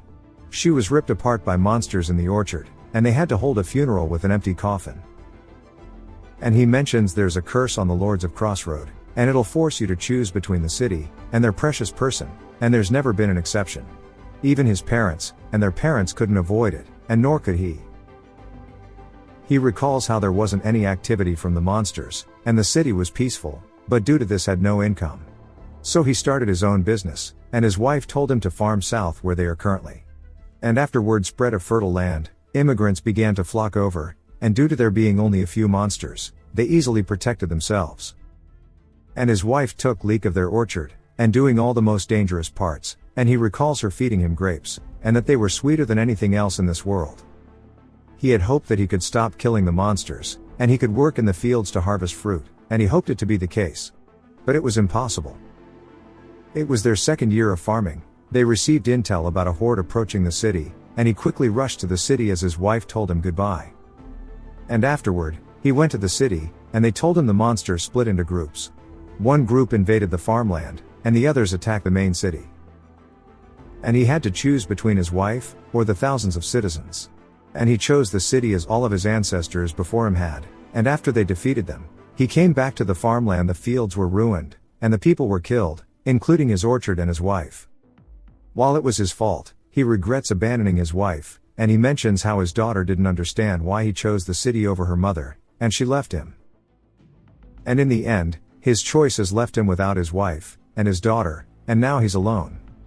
He tells Taku it's just an example, but there will be a point where he will need to choose someone precious to him, and the city. Taku mentions how it doesn't sound like a curse, but an unavoidable fate. The Count says he refuses to pass this job on to his daughter, and Taku understands why he resigned, because he wants his daughter to get out of this cursed land, and to live happily. Taku thinks that the SSR ranked tank he wants so bad, is someone the Count doesn't want in the battle. The Count mentions Taku's request to aid him, and tells him he's fought enough and that he wants to quit now. And that he just wants to die in this orchard, not on the fort wall, and his eyes were full of nothing but regret about his wife. The Count tells him this much should explain why he can't help, and he told him this out of gratitude for staying with him, but now it's time to leave, but his final advice is to choose well when the time comes. It cuts to the 5th day of repairs, and there are 2 days left until the stage starts. Taku commends everyone for their good work, and brings them food to eat. The union leader says because of Taku's help, they should be able to complete the repairs in 2 days. Taku says they can finally attach that, and it turns out to be the auto turret from the dungeon clear. He uses the scroll, and he obtains the ability to summon the turret. He gathers some debris and holds a mana core from his previous chest rewards. He chooses on the map where to install the turret, and we watch the debris fly up and build it. We see the tank-like cannon finished assembling, and everyone looks on in awe. Moses drools at the sight of it. Taku thanks everyone for their hard work, and tells them to keep it up. He mentions the mood is nice, and it'll be good if it stays like this. He stops by the blacksmith, and we see Lucas is happy with his new armor, and how it was made using the Spectre Knight's mana core. Taku doesn't like the fact the durability is glass-like. But it has the ability to make him immune for 5 seconds from damage. Lucas cries and tells Taku he'll use it well, and Taku says he should give him gifts more often. The blacksmith thanks him for commissioning him, and Taku says he'll come back often because the equipment is critical. Taku tells Lucas it's time to go to the west side of the city, for an important event. It cuts to the west field, and we see cannon fire going off to remember those who died. They held a funeral for the soldiers who died in the previous stage, and they buried the coffins. There weren't many who died in the last stage, and Taku doesn't know if it was a good or bad thing. It shows a choir singing, and Taku paying respects to the graves. It cuts to night time, and Taku and Lucas are at the graveyard. The Count comments on Taku using most of the city's funds for funerals, and calls it a royal way of using money. The Count says because this is the front line, lives are being taken insanely fast, and there will be a time he can't cover it up with good deeds. Taku asks if he came all this way to say that, or if he ran out of alcohol. The Count says he came here after asking his companions for their opinions, and that he asked if they wanted to protect the city, and they all said they would. Taku screams, and tells him this is the best news he's heard all week. The Count says he doesn't know how much help they will provide, but they are arming themselves right now, and to use them carefully. Taku thanks the Count, and Taku says he's really grateful to him. The Count looks toward the city and says this is all the help he can give, and to take care of the city, and good luck. Taku says he'll do his best, and he'll visit when he needs words of wisdom, and the Count says wisdom, my ass, just bring me alcohol. The Count and Taku banter, then he lets out a sigh and leaves, waving goodbye. Taku wanted to stop him, and even if he is old, he is a commander who has fought on the front line his entire life, so he will be a lot of help this time, but he's lost too many things, so he couldn't stop him. And only watched as he left, because he believed the next time they'd be able to talk more, and he'd give him more advice. But he never thought there wouldn't be a next time. It cuts to 2 days later, and it's the start of the stage. The wall has been repaired, and they have enough materials, a larger army, and his baby, aka the turret. The kill zone has also been prepared, and everything is perfect. We see the masked man standing away from the castle. We see a soldier on horse reporting that the monsters are coming, and we see a horde of rats charging off in the distance. Taku tells everyone to be ready, and to not lower their guard. Taku mentions how even after all of his playthroughs, he's never been this well prepared from the start. The masked man looks at Taku, and Taku wonders who the man is. He asks Lucas if he sees the man, but he's gone. He yells for Damien, asking if he saw him, and Damien says nobody is there. Taku wonders if it's a hallucination, but if it wasn't, then who was that guy? Taku tells himself to calm down, because all he needs to do is stop them. He tells the cannon squad to get ready, and they fire. We see a storm of cannonballs rain down onto the horde of rats, exploding all around them, and blowing them up inside the kill zone. Taku mentions that because of how many rats there are, it makes them group more, so if they keep pouring attacks down, they can get rid of a bunch of them. It cuts to 30 minutes later, and we see that there are already 1,000 rats dead, and at this rate, it won't be a problem, but he notices rats climbing over the kill zone, due to the mountain of rat corpses. One of the walls breaks, and now they are running free through the kill zone. Taku tells everyone to change fire location, and Taku mentions that there's still the debris from the sword, but he watches as the rats dodge the cannonballs and ballista shots. He says at this rate, there will be more than expected reaching the fort wall. We see the turret turn and launch a barrage of bullets at the rats. Taku overlooks the massive explosion from the turret, and drools at how effective it is. But regardless of how good it is, it cannot defend the battlefront alone, and not it's in a reloading sequence.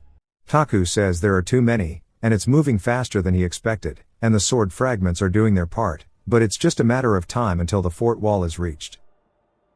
And now he realizes hand-to-hand combat is unavoidable. He's surprised by some cannon fire actually hitting the rats, and he watches a barrage of shots actually hit them, and wonders who it is. And he sees it's the Silver Army, and is surprised by how effective they are. We see the Silver Army encouraging all the men, and guiding them as mentors. And they tell Taku don't worry, they'll handle the soldiers. Taku decides to trust in them, and we see their defenses are going smoothly as Taku watches the battlefield. Taku says thanks to the Silver Army, they are able to effectively attack the rats, and if you're curious about what our party is doing, and it shows Lucas commanding the front lines, Damien is shooting, and we see him killing some rats. And while he's a long-distance sniper, it feels like he's less prominent in a broad battle, but it's still meaningful. Lily is in charge of managing the artifacts, and we see her commanding the mages, and she looks at Taku and gives him a wink. But he looks away from her. Next, it shows Jupiter just laying on top of the wall, and Taku stares at her. She begins to make excuses, like her back hurts when gathering mana. He tells her she better does her job properly later, and she raises a glass and says of course. And thanks to everyone's help, but Jupiter, the battlefield is being maintained, and we see another storm of turret blasts shooting the horde of rats. Taku is in love with it. And at this rate, they'll smoothly clear the stage. And he wonders if this will be the first time they clear a stage without big damages, but he spots the man in the mask again. He uses his map function, and can see a hostile NPC is intruding. Taku explains that there are many events that can happen during stages, and NPC trespassing is one of these events. Whether the NPC is from the Lake Kingdom, or an enemy empire, they can ruin the stage. Taku says it isn't time for this, and Ader isn't here, so he can't ask him either. Taku yells at Damien, asking if he can see the man, and he asks if he means the bard. Taku orders him to shoot him, and Damien says he looks like a person, and not a monster. Taku tells him he has to shoot him now, and explains that he's an NPC from Lake Kingdom, with a bard look, and that Damien has to shoot him before he plays his flute. Damien hesitates, and Taku reminds him that he's meant to be his trigger, and if he doesn't want to see more death, he needs to shoot him now. Taku hears the sound of the flute, and realizes it's too late as he looks onto the battlefield. We see the man put the flute down, and the rats stop moving for a second, and then make a full Zerg rush toward the center of the wall. Lucas mentions that's just where they finished construction, and Taku yells for everyone to change their target area and to use all of their firepower. We see the cannons blast, but the defenses aren't keeping up with the Zerg, and their movements are too sudden. They witness one of the rats dive straight into the wall unaliving itself, and he wonders what they are trying to do. The rats continued ramming their heads into the wall. We see more ramming into it. Taku mentions that everyone tried their best, but under such time constraints, the wall isn't perfect, and because they only focused on empty parts, there's still a crack. And that the rats are slamming their bodies into that crack, and are using their claws to bend the metal, and biting the rocks. Simply put, they are digging the fort wall down. Taku looks panicked, and says it might just be him, but at that moment, it looks like the bard laughed. Taku explains that the players call the NPC the Pied Piper, and he orders Damien to shoot again. But Damien hesitates again, and the Pied Piper vanishes, and Taku yells, but notices it's too late. Damien apologizes and cries, saying he can't shoot a person. And Taku says it's to be expected because Damien is a healer at the end of the day, but he will need to get used to shooting humans because there are many humans among their enemies. Taku tells him they'll talk later, and now he has to solve the raticide problem.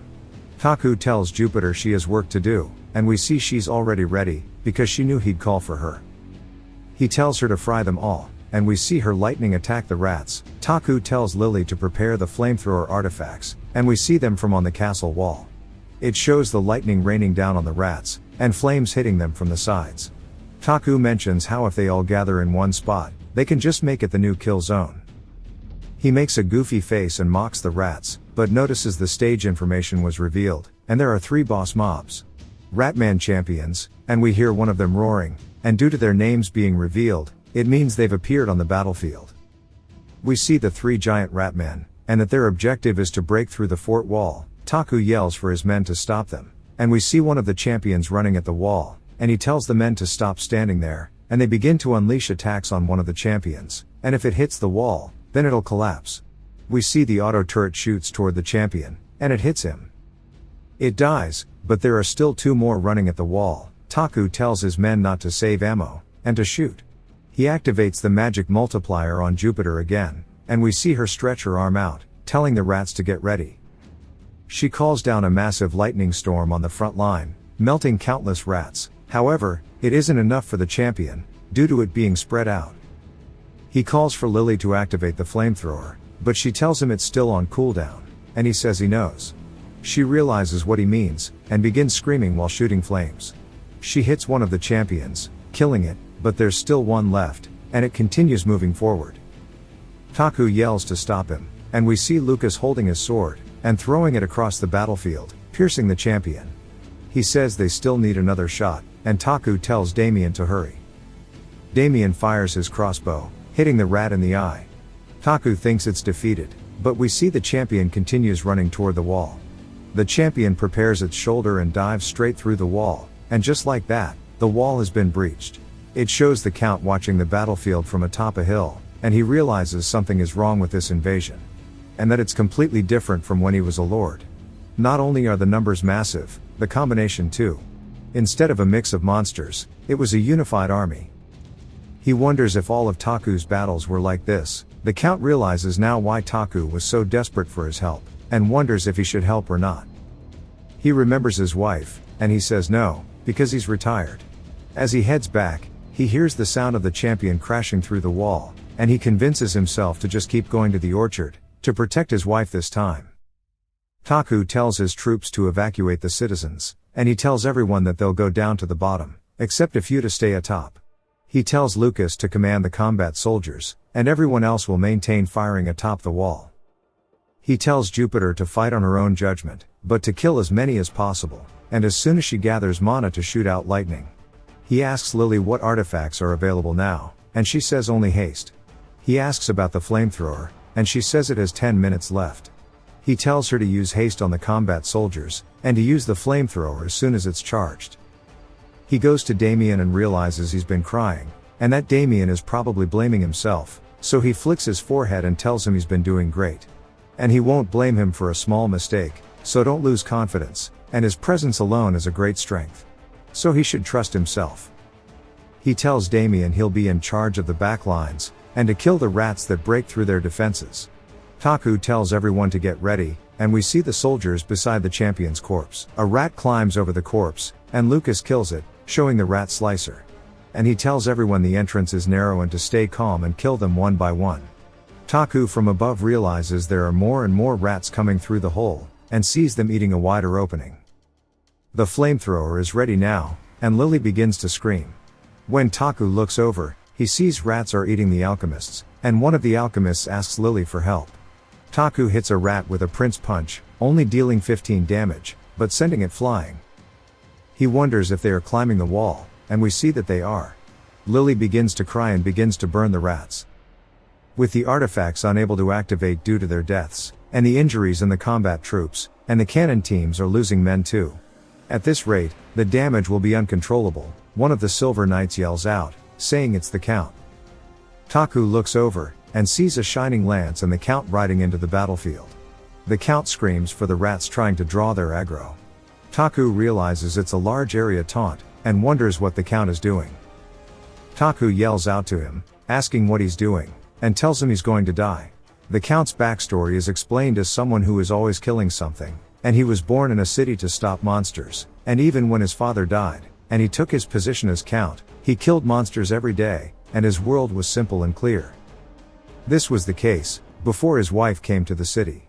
It shows him asking what she's selling here, and she hands him a flower, and he was baffled by her.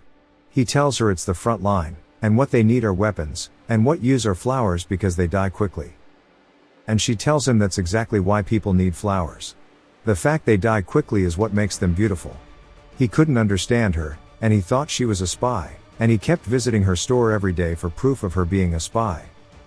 He learned a lot about different flowers, and ended up memorizing them, and he still couldn't understand why they were beautiful, and after a year, he proposed to her.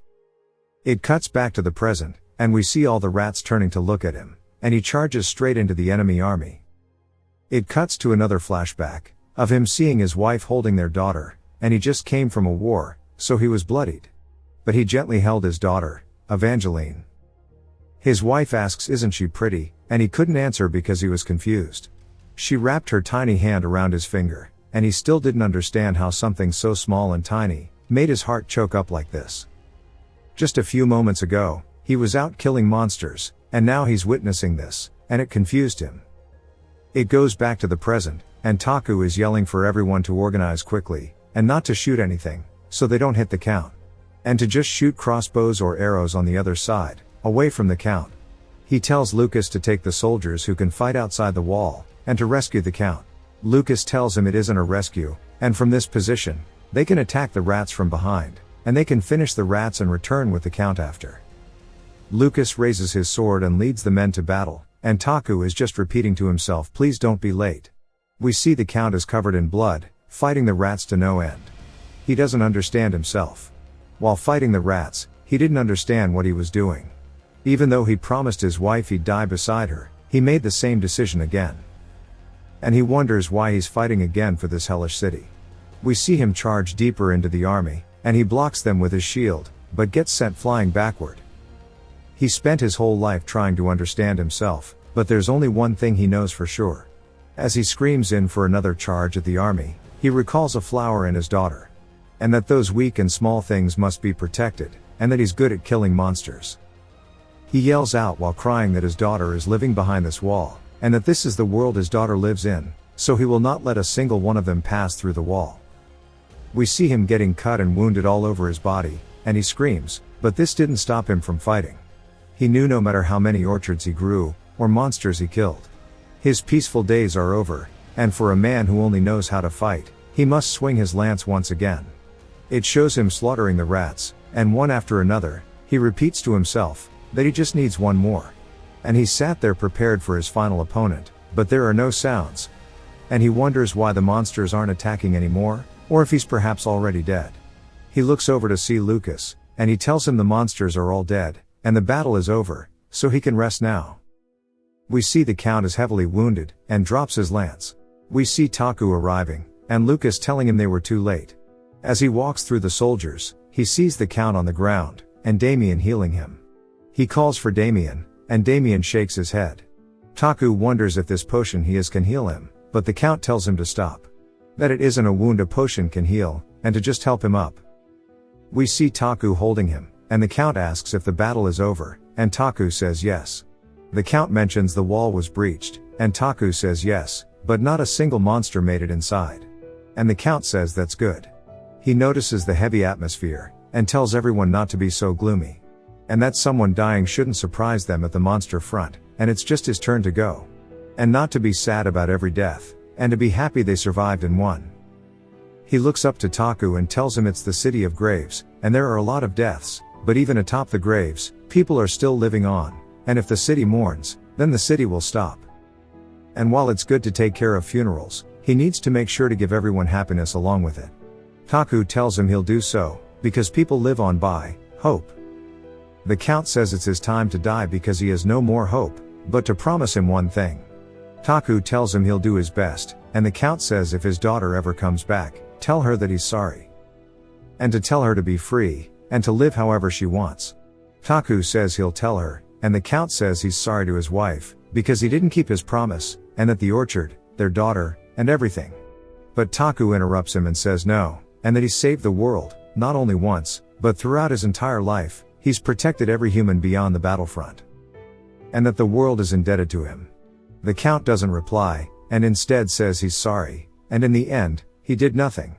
Taku realizes the man isn't listening to his words, but remembers the dried fruit the Count gave him, and he takes a piece out and feeds the Count. And the Count recalls when his wife fed him the grape, and he mentions how sweet it tasted, and that was his final breath. The bell rang in the distance to signify the invasion was over, and Taku continued to hold on to the Count. He couldn't understand why the Count, who hated his bloodline, and the city, came back at the last moment and fought, and why he died for it. Taku doesn't know why the battlefield made someone sacrifice their life for it, and tells the Count it's heavy, the position of the Lord is too heavy. We see the soldiers surrounding the two, and it displays the stage clear, and displays the MVP, and that the Count has died. It cuts to Taku going back to his manor, and Ader calling out to him, telling him he was worried. Taku calls out to him. Ader says, he's done well this stage too, and it's impressive. Taku grabs onto him and yells for him to tell him, and to stop playing dumb. Why is the difficulty so high, and the tutorial was normally like that, so he brushed it off, and he blamed stage 1 on bad luck, but an enemy NPC in stage 2, even hell mode, didn't do that. And he asks again why the game is so difficult, and to tell him why he pretended to help him, then hid these conditions from him. Ader says he might not believe him, but he's helping in his own way, and it's the truth. Taku gets aggressive, and tells him to stop the bullshit, and asks why he didn't tell him. Ader mentions his necklace, and tells him if he clears the next stage, its function will unlock, and when it does, he'll understand everything that's happening right now, so just clear the next stage and figure it out. And he hopes that Taku will understand, and he truly hopes when he learns the truth, he can continue to fight as he has been, because once he knows the truth, he cannot escape. When Taku asks him what he'll need to escape from, Ader says the world itself. It's been 3 days since the end of the second stage, and the atmosphere was heavy, but like always, they began to prepare for the next wave. While heading back to the manor, Taku realizes they have quite a bit of time until the next stage, but he notices a figure outside the manor wall. It turns out to be a girl, and he meets eyes with her, but when he goes to tell Lucas about it, she jumps at him. Stabbing the side of the carriage, Taku screams, and the girl is surprised, because she only wanted to damage the wheel. Lucas asks Taku if he's alright, and he says somewhat. And then Lucas yells at the girl, asking who she is, and that he'll arrest her. Taku is surprised it's just a kid, and Lucas says don't underestimate someone based on their age, and she's been formally trained. And points out that her uniform is of the Royal Academy, and Lucas asks what a student is doing here, and to reveal herself. She asks why they want to know, and calls them old men. This angers both of them, and she tells them this is her house, and she doesn't understand why there are soldiers and people she's never seen before guarding it. And that she's lacking information, so she stopped the carriage to get some. Taku yells, telling her to ask next time, and she says her school taught her if she suspects someone to be an enemy, then to assert dominance. And she apologizes for breaking the carriage by mistake. She asks why they are living in her house, and Lucas says to cut the crap, because it's where the Lord lives, so obviously, it belongs to the Lord. She asks him what he's talking about because her dad is the Lord. They both realize that she's the Count's daughter. And Taku tells her he learned a lot about her from her father, and he's confused because the tanker from the game was a tall beautiful woman, and not a vertically challenged girl. He tells her she's shorter than he thought, and he wonders why it's so different, because, so far everyone else has been the same as in game. Lucas tells him judging based on appearance is rude, and Evangeline looks embarrassed, and asks if he has multiple lives. Taku says he only has one, and she says he should take better care of it, and pulls out a shield. And she says she's changed her mind, and earlier was a mistake, but now it's serious. She rushes toward him, and he says she's similar to the Count. Lucas blocks her lance and tells her to put it down, because Taku is the third prince of the empire. She says they are not only trespassing, but doing identity theft too, and kicks his sword away.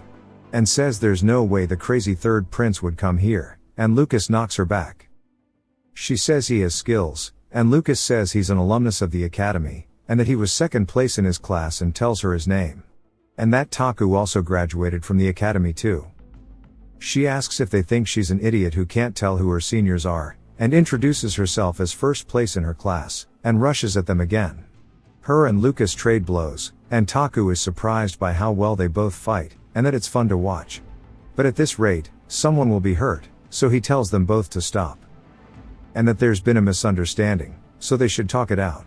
They ignore him, and he asks if they can't hear him, and he understands they are both focused on their battle. And looks down at his lucky strike and realizes it's his only chance. And even if it's weak, he just needs to break the situation, so he plans to just hit her lightly. He yells Prince Punch, and we see he hits a massive jackpot of 777, and then he looks disgusted at the timing, and we see a rainbow beam form from the sky.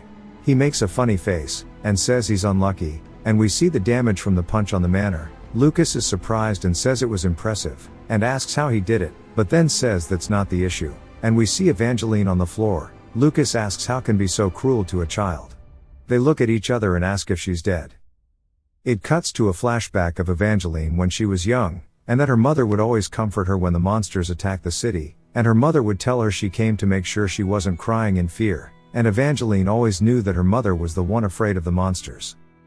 And she asks her why she's scared, when Dad always kills the monsters, and Evangeline realizes her mother wasn't afraid of the monsters, but of losing her husband. And that it's her destiny to fight too. She wakes up in her room and covers herself in her blanket when someone enters the room. Taku pulls up a chair, and he asks him how he's been, and when he doesn't answer, she says it's obvious even if he doesn't answer, and that he's had the best day of his life hunting the monsters. She begins to think to herself that this isn't what she's wanted to say, and Taku tells her that he's not her father. She goes to reach for her weapon, then notices she's in bandages and wonders if she was injured. Taku says he must have hit her too hard, and she recalls what happened and calls him an old man again. She calls him frail and old once more, and he jokes with her. But reintroduces himself as the Prince of the Empire, and she asks why he's spewing nonsense, and says if he's the prince, she's the queen. He holds up a plaque with his family logo, and she's surprised that he's the real deal. She begins to shake and tells him she's his fan, and asks for his autograph. And she reveals that she's his fan because he's insane, and that she wanted to rebel against her father too, and to destroy her reputation and cause problems, and that's why she left home, but after the academy, she was forced to be a model student. Taku mentions how she graduated in 3 years, when it was meant to take 6. And she tells him the most rebellious thing she could do was not contact her father for 3 years. He tells her that's adorable, and she mentions how she's heard Taku's story.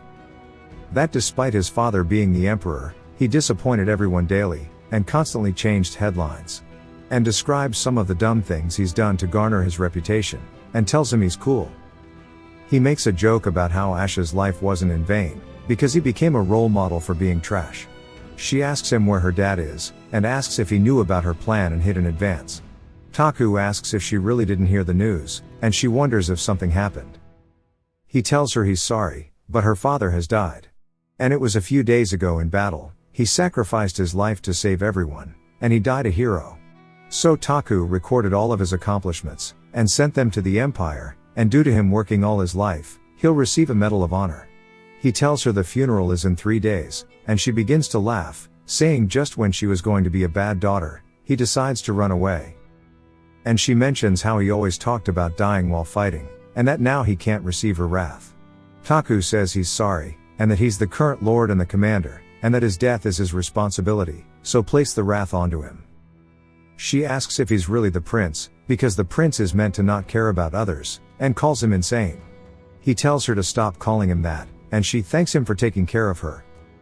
He tells her there are servants outside, so if she needs anything, just ask. As he goes to leave, she apologizes for yesterday, and for the carriage, and for right now. He tells her okay, and to rest well. Ader explains that Evangeline is 16, and that when she appears in game it's a few years later, but some things have happened and caused her to appear earlier. Taku looks at her stats, and is surprised by her agility, even though she's a tank, and he drools over her stats, and her 100% resistance to physical abnormalities. Taku notices she has a trait called Little Miss Clumsy. Taku says it's good she appeared early, but now she has this negative trait. And she's so young, that she should be hanging out with friends, rather than fighting on a battlefield, and he recalls someone calling him Hyung. Ader asks him if he wants to recruit Evangeline, and Taku says he'd be lying if he didn't want to, and having two SSRs at stage, especially both Lucas and Evangeline, would be nice, but he recalls the Count's words, and how he promised him, and that the Count's final plea was for his daughter to live freely. So he has to keep his promise, so he's going to let Evangeline do what she wants. Ader comments on how his face is contradicting his words, and Ader mentions how they should be able to keep her here, and if he loses her, he'll regret it. Taku says he will, but he doesn't want to sacrifice his morals to clear a stage. Ader comments on how it's because he didn't care for morals he was able to clear Hell Sage mode. Taku says that's true, but if he cleared it the same way, then it means he didn't improve. And that he wants to be a better person than yesterday. Ader says, that one day that will come back to harm him. Taku tells him he doesn't care, he's not trying to be a saint, but he doesn't want to be a monster. In a world where lives aren't heavy, he wants to be a human. That's all. Taku tells Ader to look after Evangeline, and Ader says he will, but asks him about her lance and shield, and after evaluating them, they both turned out to be SSR ranked items, and now they are too broken to be salvaged. Taku is worried because they were such high ranked items, and Ader says they can make her some new equipment using the cores from the last raid. But Taku is making an expression that he messed up, because he already used the cores. He asks Ader if he gives his Lucky Strike gloves away if it would solve the problem. He calls for Ader to gather the party, because he wants to get mana cores, and then he can just build her some equipment. A few hours later, they gathered at the portal entrance, and Taku asks if everyone has rested well. Lily cries and asks why it's her again, and for Taku to take the new recruits instead. He explains that the new recruits are N-ranked, so while they have good potential, they are too weak for the main party. She shakes him, and he says if there were a character as good as Lily, he would have switched her already. Evangeline approaches them, asking where they are going, and Lily asks who she is. Taku introduces her to them. They all pay respects to her for her father. And she tells them, thanks, but she's fine. She asks where they are going, and Taku says to a dungeon, and she says dungeons don't exist around the city, then, asks if he means the dungeon under the lake, and she says it's just a fairy tale, and some treasure hunters would go to the lake, but nobody ever came back. Taku says they've already come back, and she says that there's a dungeon here that the Cross family didn't know about, and Taku's already been there, and if that's what he's claiming. Taku says her family might have known, and maybe it's just her who didn't. He tells her it doesn't matter if she believes or not, because they're going regardless. She says she wants to go too, and despite her looks, she's a top graduate, and if there's something under the house, she wants to see it. And that both of her parents died at the hands of the monsters from the lake, so she at least has the right to follow them. He thinks to himself that's why he wanted to leave her out of this, because it's what her father wanted. He asks if her feelings have calmed down, and she says, it feels worse to sit still, and it feels better to move around. She asks if he'll take her, and he says yes. Lily looks so happy, at the news, and he tells her to stay here, and she screams yes. Taku adds her to the party, and the new synergy gives everyone 20% increase in defense, and their morale doesn't decrease. Ader hands her some equipment, and Taku asks if everyone is ready. He starts to open the portal, and says he'll introduce the party on the way there, and that he'll show her the hidden landmark of her hometown. We see the party inside the dungeon, and they are back in the sewer. Lucas asks why they are here, and Taku says since they have a new party member, it's best to test teamwork in easy spot. Taku explains that after a defense round, the monsters in the dungeon respawn, so it's a good spot to grind for levels and gear, especially for the sub-party. The main party is meant to explore the dungeon and go into deeper areas while fighting bosses, and the sub-party is for farming, and that splitting roles like this is a basic strategy. And even if they are the main party, they have a new member. Evangeline asks Taku how he knew about this place, when she, a Cross family member, didn't. Taku says there's no way the Emperor sent him here without reason, right? And everyone believes him. Taku mentions how he doesn't know the Emperor, and just uses his title for explanations, and he thanks the Emperor. They go down the sewer, and Evangeline asks what's with the darkness. Taku tells her to get used to it, because the dungeon is covered in darkness. He teases her that she can go back if she's scared of the dark, and she says it's nothing. We see they have 4 rooms to clear, and they head down the sewer. The monster, this time, is revealed to be a stone golem, and it's revealed there are 4 of them. Taku says they are an annoying mob, and notices Evangeline is nervous, because she doesn't have a lot of real-life experience. Taku says it's time to test everyone's skills, and we see Evangeline saying she'll go first, and she blocks a golem's punch. We see her skill damage save activates, and she asks if it's normal for it to be so strong. She charges back in with her lance, and uses another skill called damage payback, and Taku is surprised. He explains that she saves the damage of her enemy's hit, and then releases the save damage with her second skill, and there's a limit to how much she can save. He says she's still a cheat, but we see her trip, and Taku is shocked, and calls for everyone to come to help her. We see the rest instantly kill 3 golems, and Evangeline asks for just 1 more. And Taku makes a joke that she's trying to make up for her failure. Taku says since everyone is warmed up, they can head to the second area, and to stay on guard. They arrive at the alleyway, and Taku says it's time to farm mana cores. We see them all resting under the dim light post, and Lucas and Evangeline compete on who can eat faster. Taku hands Damien a gun, and we learn he pulled the item from his last round of chests. He explains that only 1 person can use it, and that it's unstable and hard to aim, and this makes it unpopular. But if Damien uses it, then the problems are meaningless. Damien mentions it's heavy, and Taku thinks that Damien needs to get stronger, because he'll need to carry 5 to 6 of these at a time. He explains that in-game a character could only use 1 gun, but in reality, no one can stop him from using multiple guns. Damien thanks him, and Taku asks if everyone is rested, and they head to the next area. There are 4 rooms, and a boss room. They are proceeding cautiously, and Taku comments that the atmosphere is creepy, and just the thought of a house-sized golem appearing is terrifying. And guess what? It happens. Taku screams, and we see it's an elite mob, and there are 2 of them. One of them begins to punch down toward them, and Lucas says he'll stop it. Lucas cuts its hand, and Taku yells for him to be careful of the second one. We see it emerge from his side, and Evangeline says she'll go too. She blocks its punch, and Taku tells Jupiter and Damien to attack the golem Lucas is fighting. Taku says they are both sturdy knights, but if they compare roles, then Lucas is more of a damage tank, while Evangeline is a pure tank. But if it's endurance, then she is stronger. Taku tells her to take a defensive stance, and to stop it. And explains large monsters like golems are strong individually to balance their low numbers. And the one Lucas is fighting has an elite title, so a head-on fight is difficult. Taku tells Lucas to break its stance, and we see him dash in, slicing its leg. It falls to its knees, and he tells Jupiter to blow its armor off. She Pikachus it, and we see a crack form in the middle, and she says it wasn't enough, but Taku says it is. He tells Damien to pull the trigger, and he shoots the gun at the monster. The kickback of the gun makes him fall, and Taku catches him. Damien asks what happened, and he looks over to see the golem has a giant hole in his chest.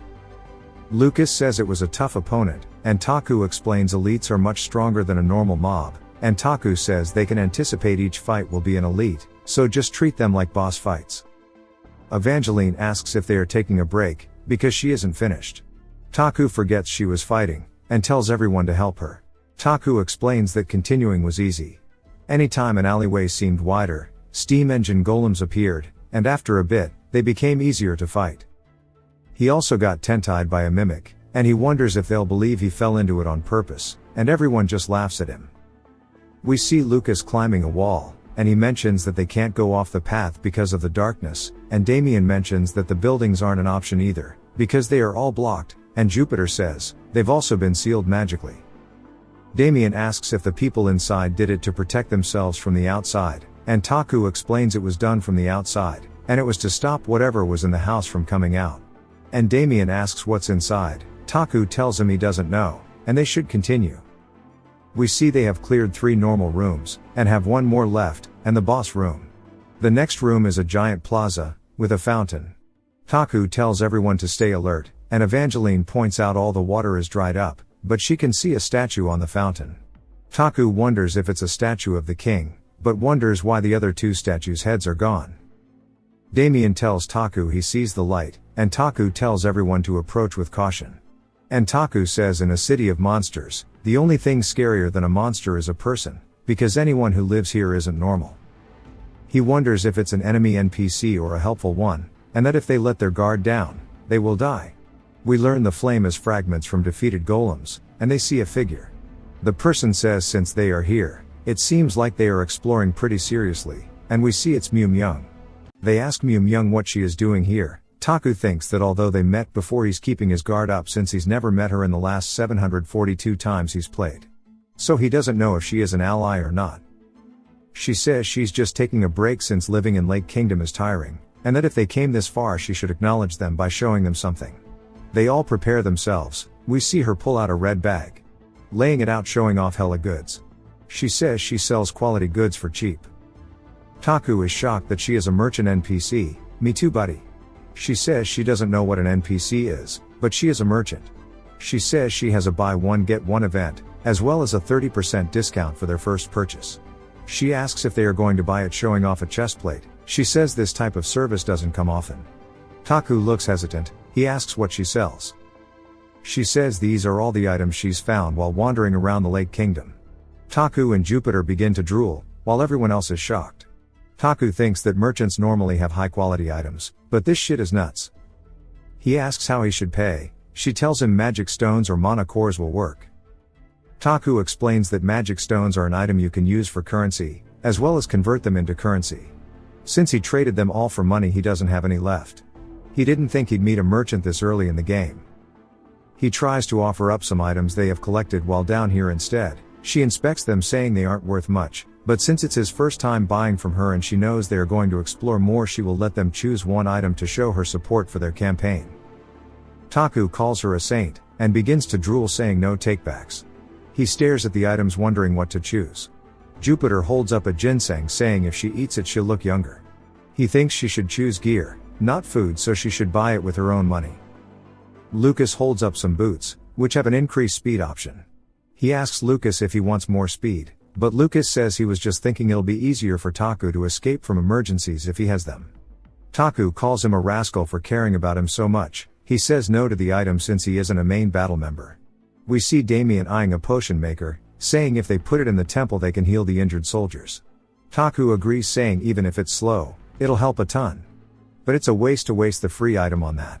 He asks Evangeline why she isn't choosing anything. She says she is only in the party temporarily and isn't really interested in the gear. Since she already has S-rank gear that's getting repaired, it's enough for her. Taku and Lucas make oh shit faces because they forgot they came here to cover the cost of repairs. Taku whispers to Myung, asking if she has any lances or shields. She says she luckily just got a set. She puts them out, and we see they are SSR rank with pretty good traits. Taku starts pogging out while looking at them. We see that they are a set, so when both of them are worn there's a new effect on top of their original ones. He wonders what to do since he can't just choose one. Myung sees this, reminding him she has a buy one get one free event, so he can just take both for no extra charge. She tells him it's a set, so take them as they aren't really useful to her anyways. Just make sure to keep exploring Lake Kingdom, and trade with her often. Taku tears up, comparing it to when a geared player helps a noob, and he will try his best. He tells Evangeline to come take it. He also decides to explain that her gear got broken when they fought. She says she's the one who started the fight, so it's her fault her gear broke, so he doesn't have to, but Taku interrupts her, saying it's a gift then. He equips her with it, confusing her. He says when an adult gives you a gift, just accept it. That this is a gift for graduating. And she won't reject a gift from a member of the royal family, right? He also thinks to himself he's just helping out the Chad Count's daughter, since he deserves a hero's praise, and he will be filled with guilt if he just leaves her gear broken. She thanks him, accepting the gear. Jupiter screams, asking about her gift. Taku says he pays her salary, but thinks he will give her a mage item when it appears. Lucas also asks. Taku thinks he has a whole equipment plan for him, so just wait. Damien says he is fine. Taku says he better be since he just gave him a hella expensive mana gun. Jupiter hands out a magic stone, telling Myung she wants the ginseng. We see her looking completely normal holding it, and Taku is confused that she had a stone with her. While Myung is packing up, Taku asks her if she knows the Pied Piper. She asks who that is. Taku explains he's a bard with a black coned hat, who can control monsters with his flute.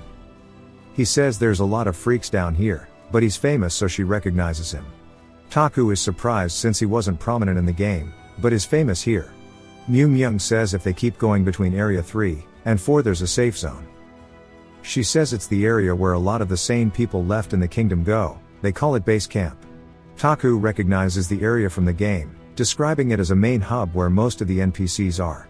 Myung says there's a high chance Pied Piper is there, even if he isn't then he could gather information about him there. She turns around smiling, saying even though they still have a lot of way to go, they should have no problems getting there. She takes her leave saying she hopes they meet again. Damien says Myung is interesting, while Lucas says he doesn't trust her, because she is too strong. No one weak would have such a chill attitude after clapping all these golems. Taku thinks that after he works on Lucas for 3 years, leveling him up to the max he'd be able to do this easily too. But at the moment he understands why Lucas sees her as a monster, and he categorizes her as a friendly NPC. He says it's time to go fight the boss mob. We see a status window showing they've cleared all the normal rooms. We see them standing in front of an abandoned building with a hole in it, saying they don't know what's inside but the seal was useless. Damien and Evangeline ask if they should head back. Taku tells them they can't go back without seeing the boss mob. He wonders if it was a storage room because it's huge. Lucas recognizes moss on the floor and walls as if it was submerged for a while. Taku says they're under a lake so he isn't surprised.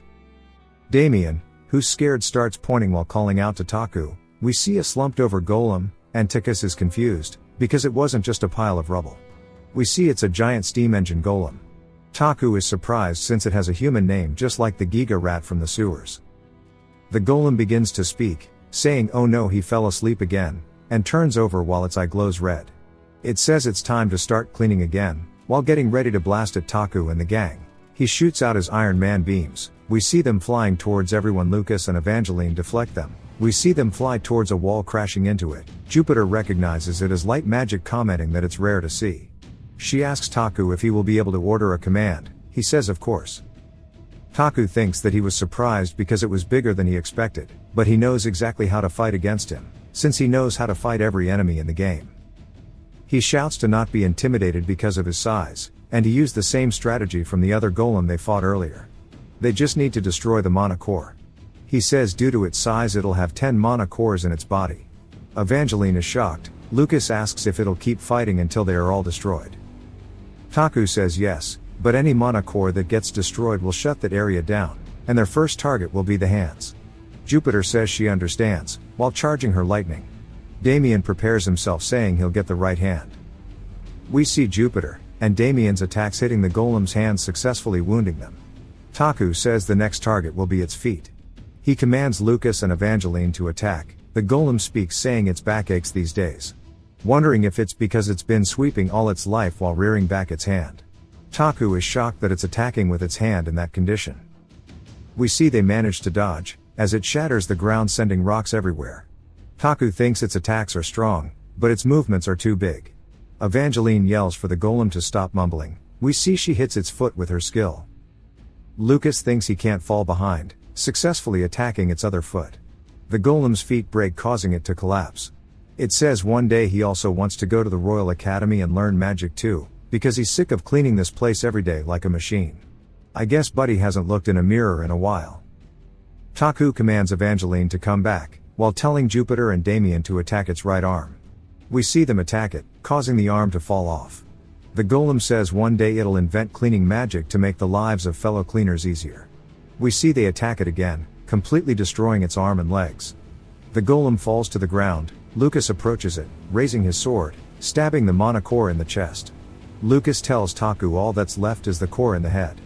The golem starts moving, causing Lucas to fall. The golem says he thought he already cleaned this area, while eyeing Taku. Taku thinks he can dodge quickly since he's just giving commands, but Damien and Jupiter can't. Taku grits his teeth, saying he just wanted to be carried while preparing a punch.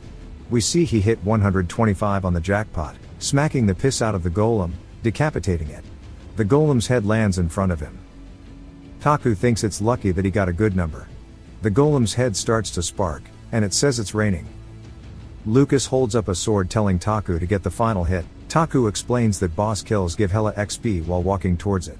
He stands above it saying his level is the lowest in the party, so he should just take a free easy kill.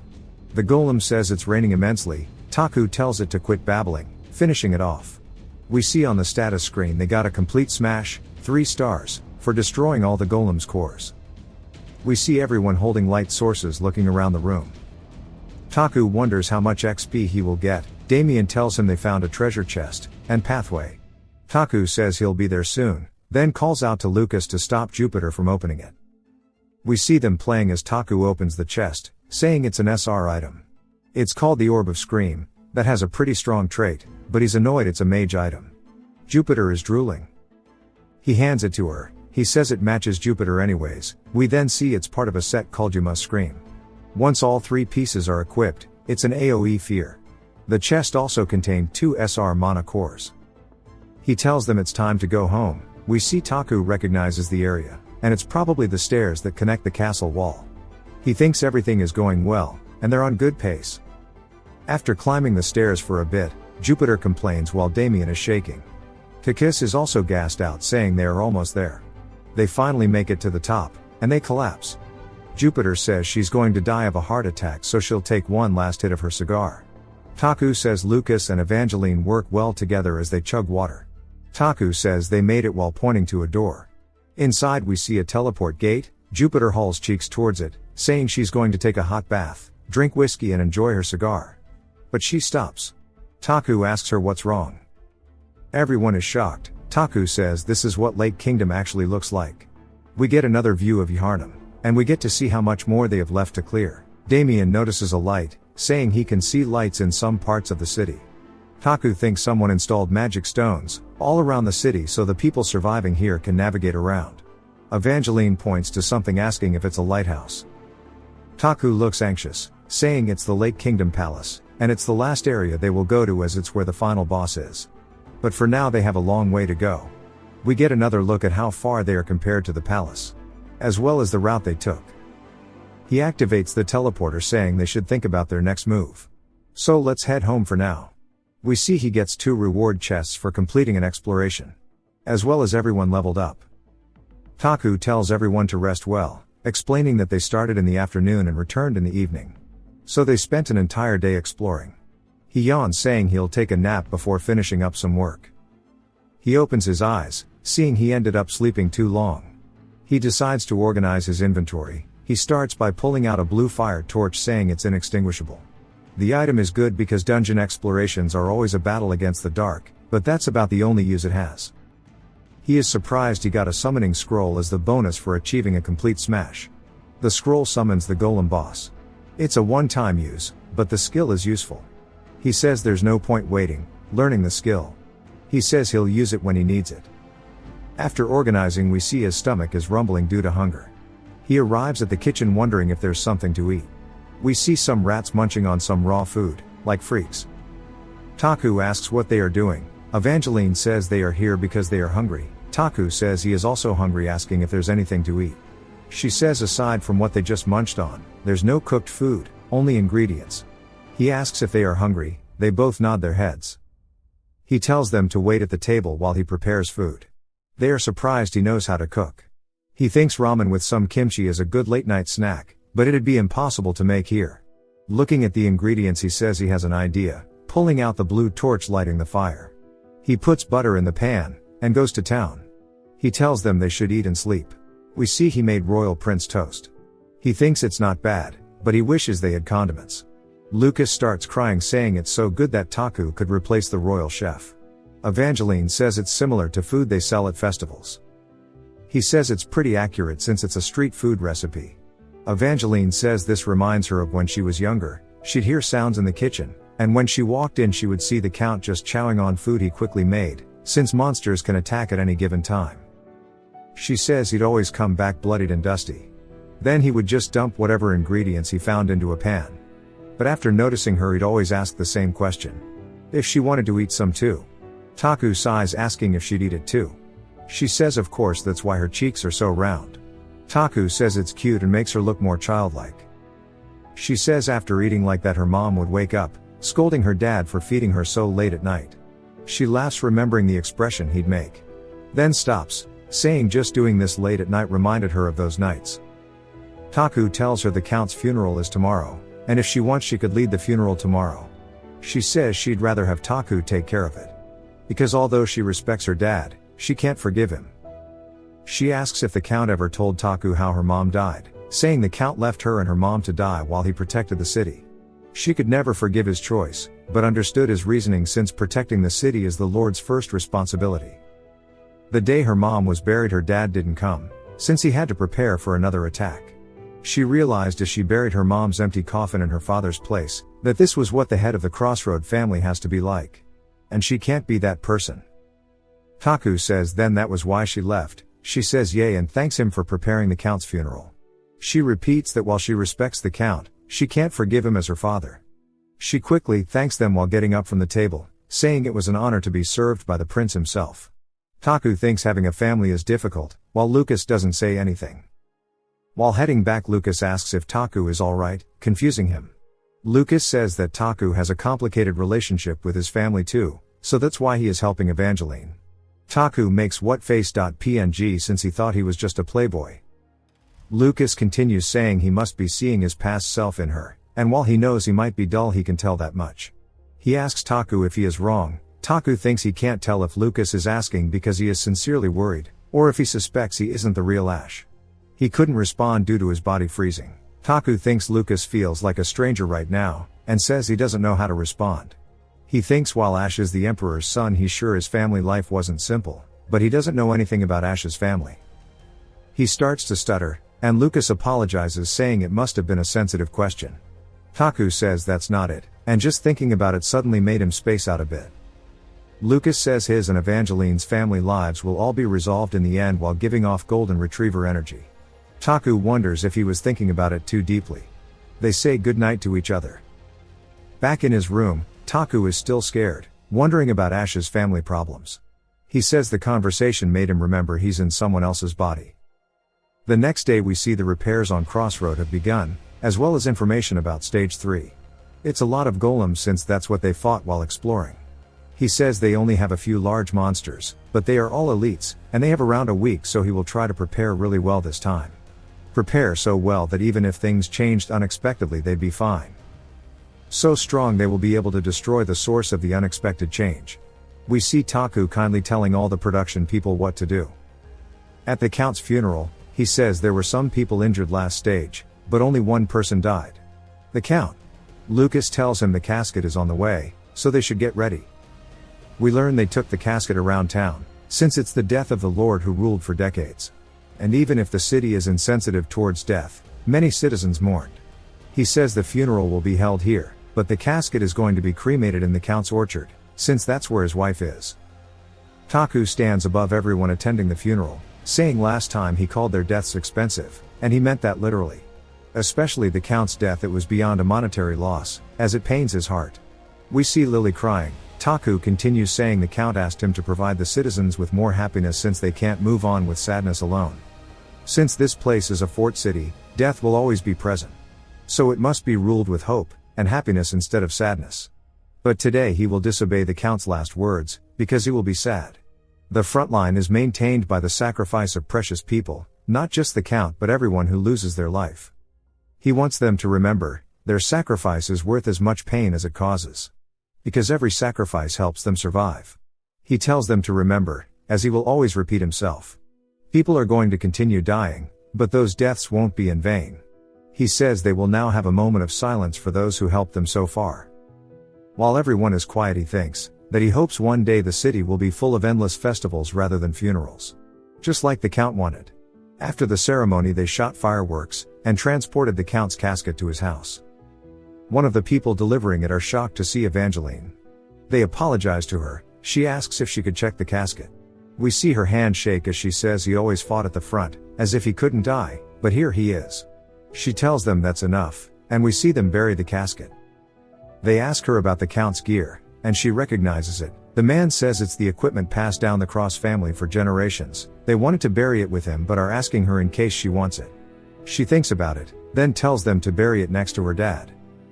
Taku stands in front of the graves, saying built up a wall with snow and ice. Here on earth is the path of compassionate life. He says it was the Count's favorite poem.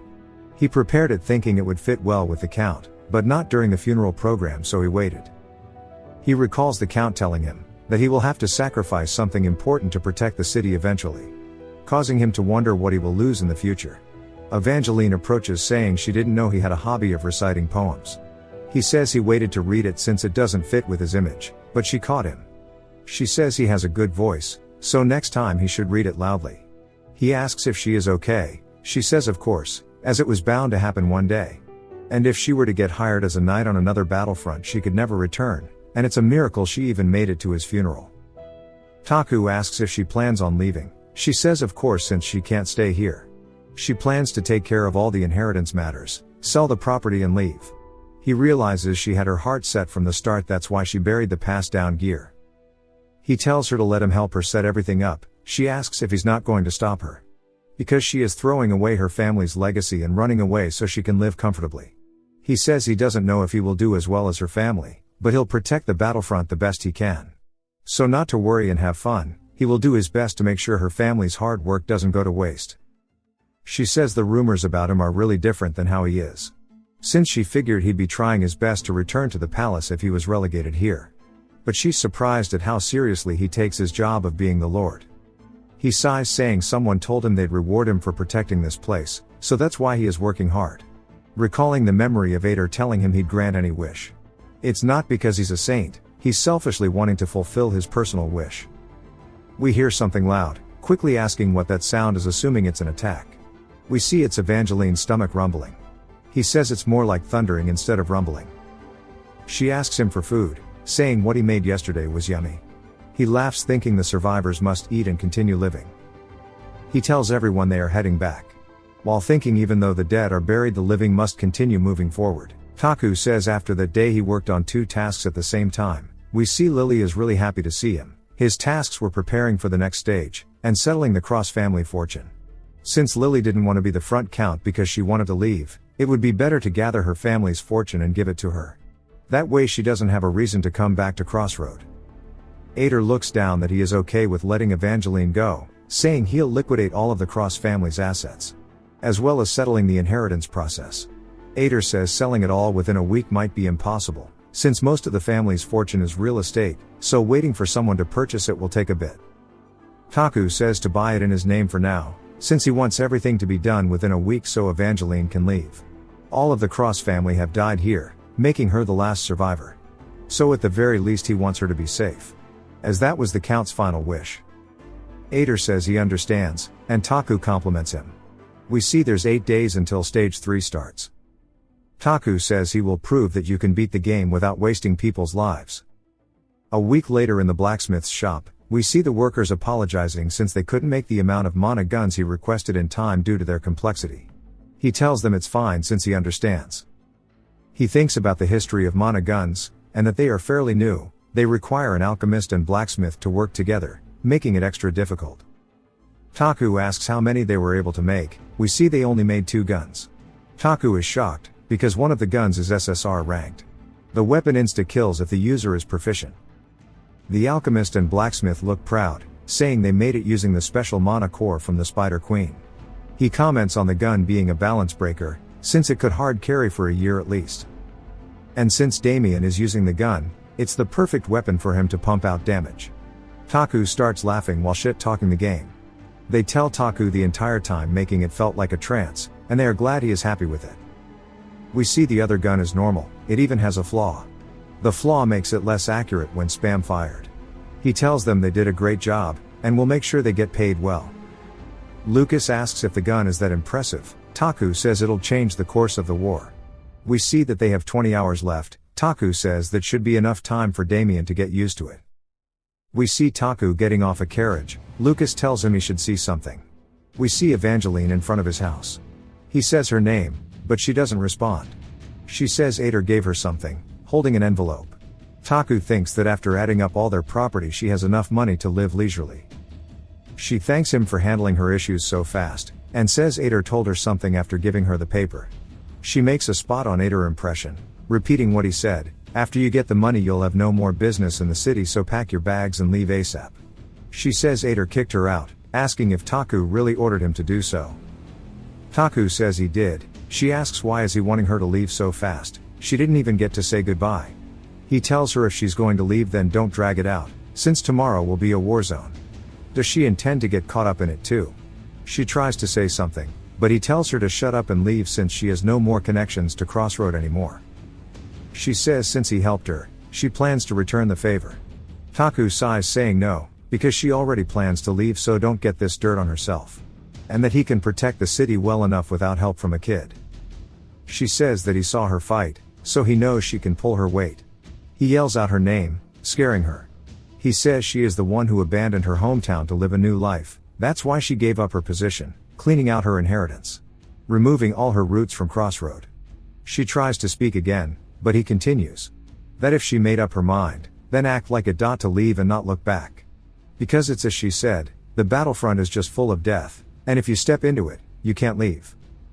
He tells her to never get herself into wars against monsters, and to do something else she wants to do.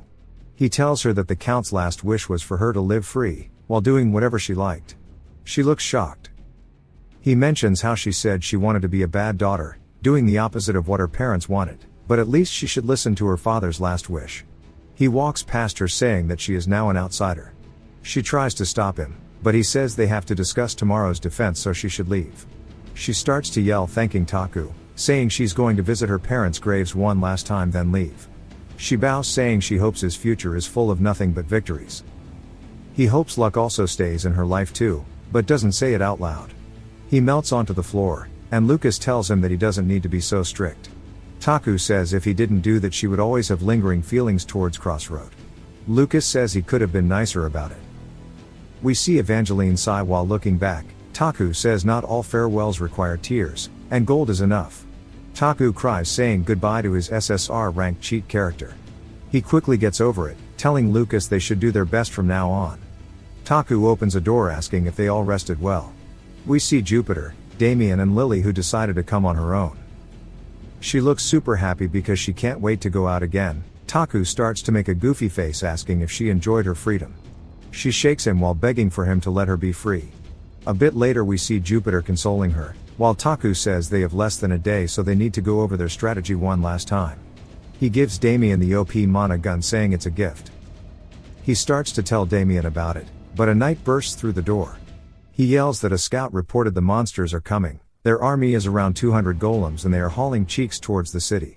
Taku says that's nonsense. His amulet begins to glow. We see a status window saying someone is interfering with the game. The stage 3 status window starts to speed up. We now see they have only 30 minutes. Taku says the game can't troll him like this. The knight says that's not all. They also split into 2 groups. 80% are headed towards the city while 20% are going straight towards the front Count's orchard. Taku and Lucas are shocked, because Evangeline is currently there. We see knights hurriedly preparing. One of them rings something to alert everyone. Taku approaches asking what's their current position. The scout says they can see them without the magnifying scope. We see a horde of golems coming. Taku is shocked, saying while they fought them in the dungeon, seeing this many is scary. He compares it to a wall, while we see them marching towards the city. Taku asks when the golems will reach the cannon's range. He says at this rate less than 15 minutes. He tells them to get them ready to fire.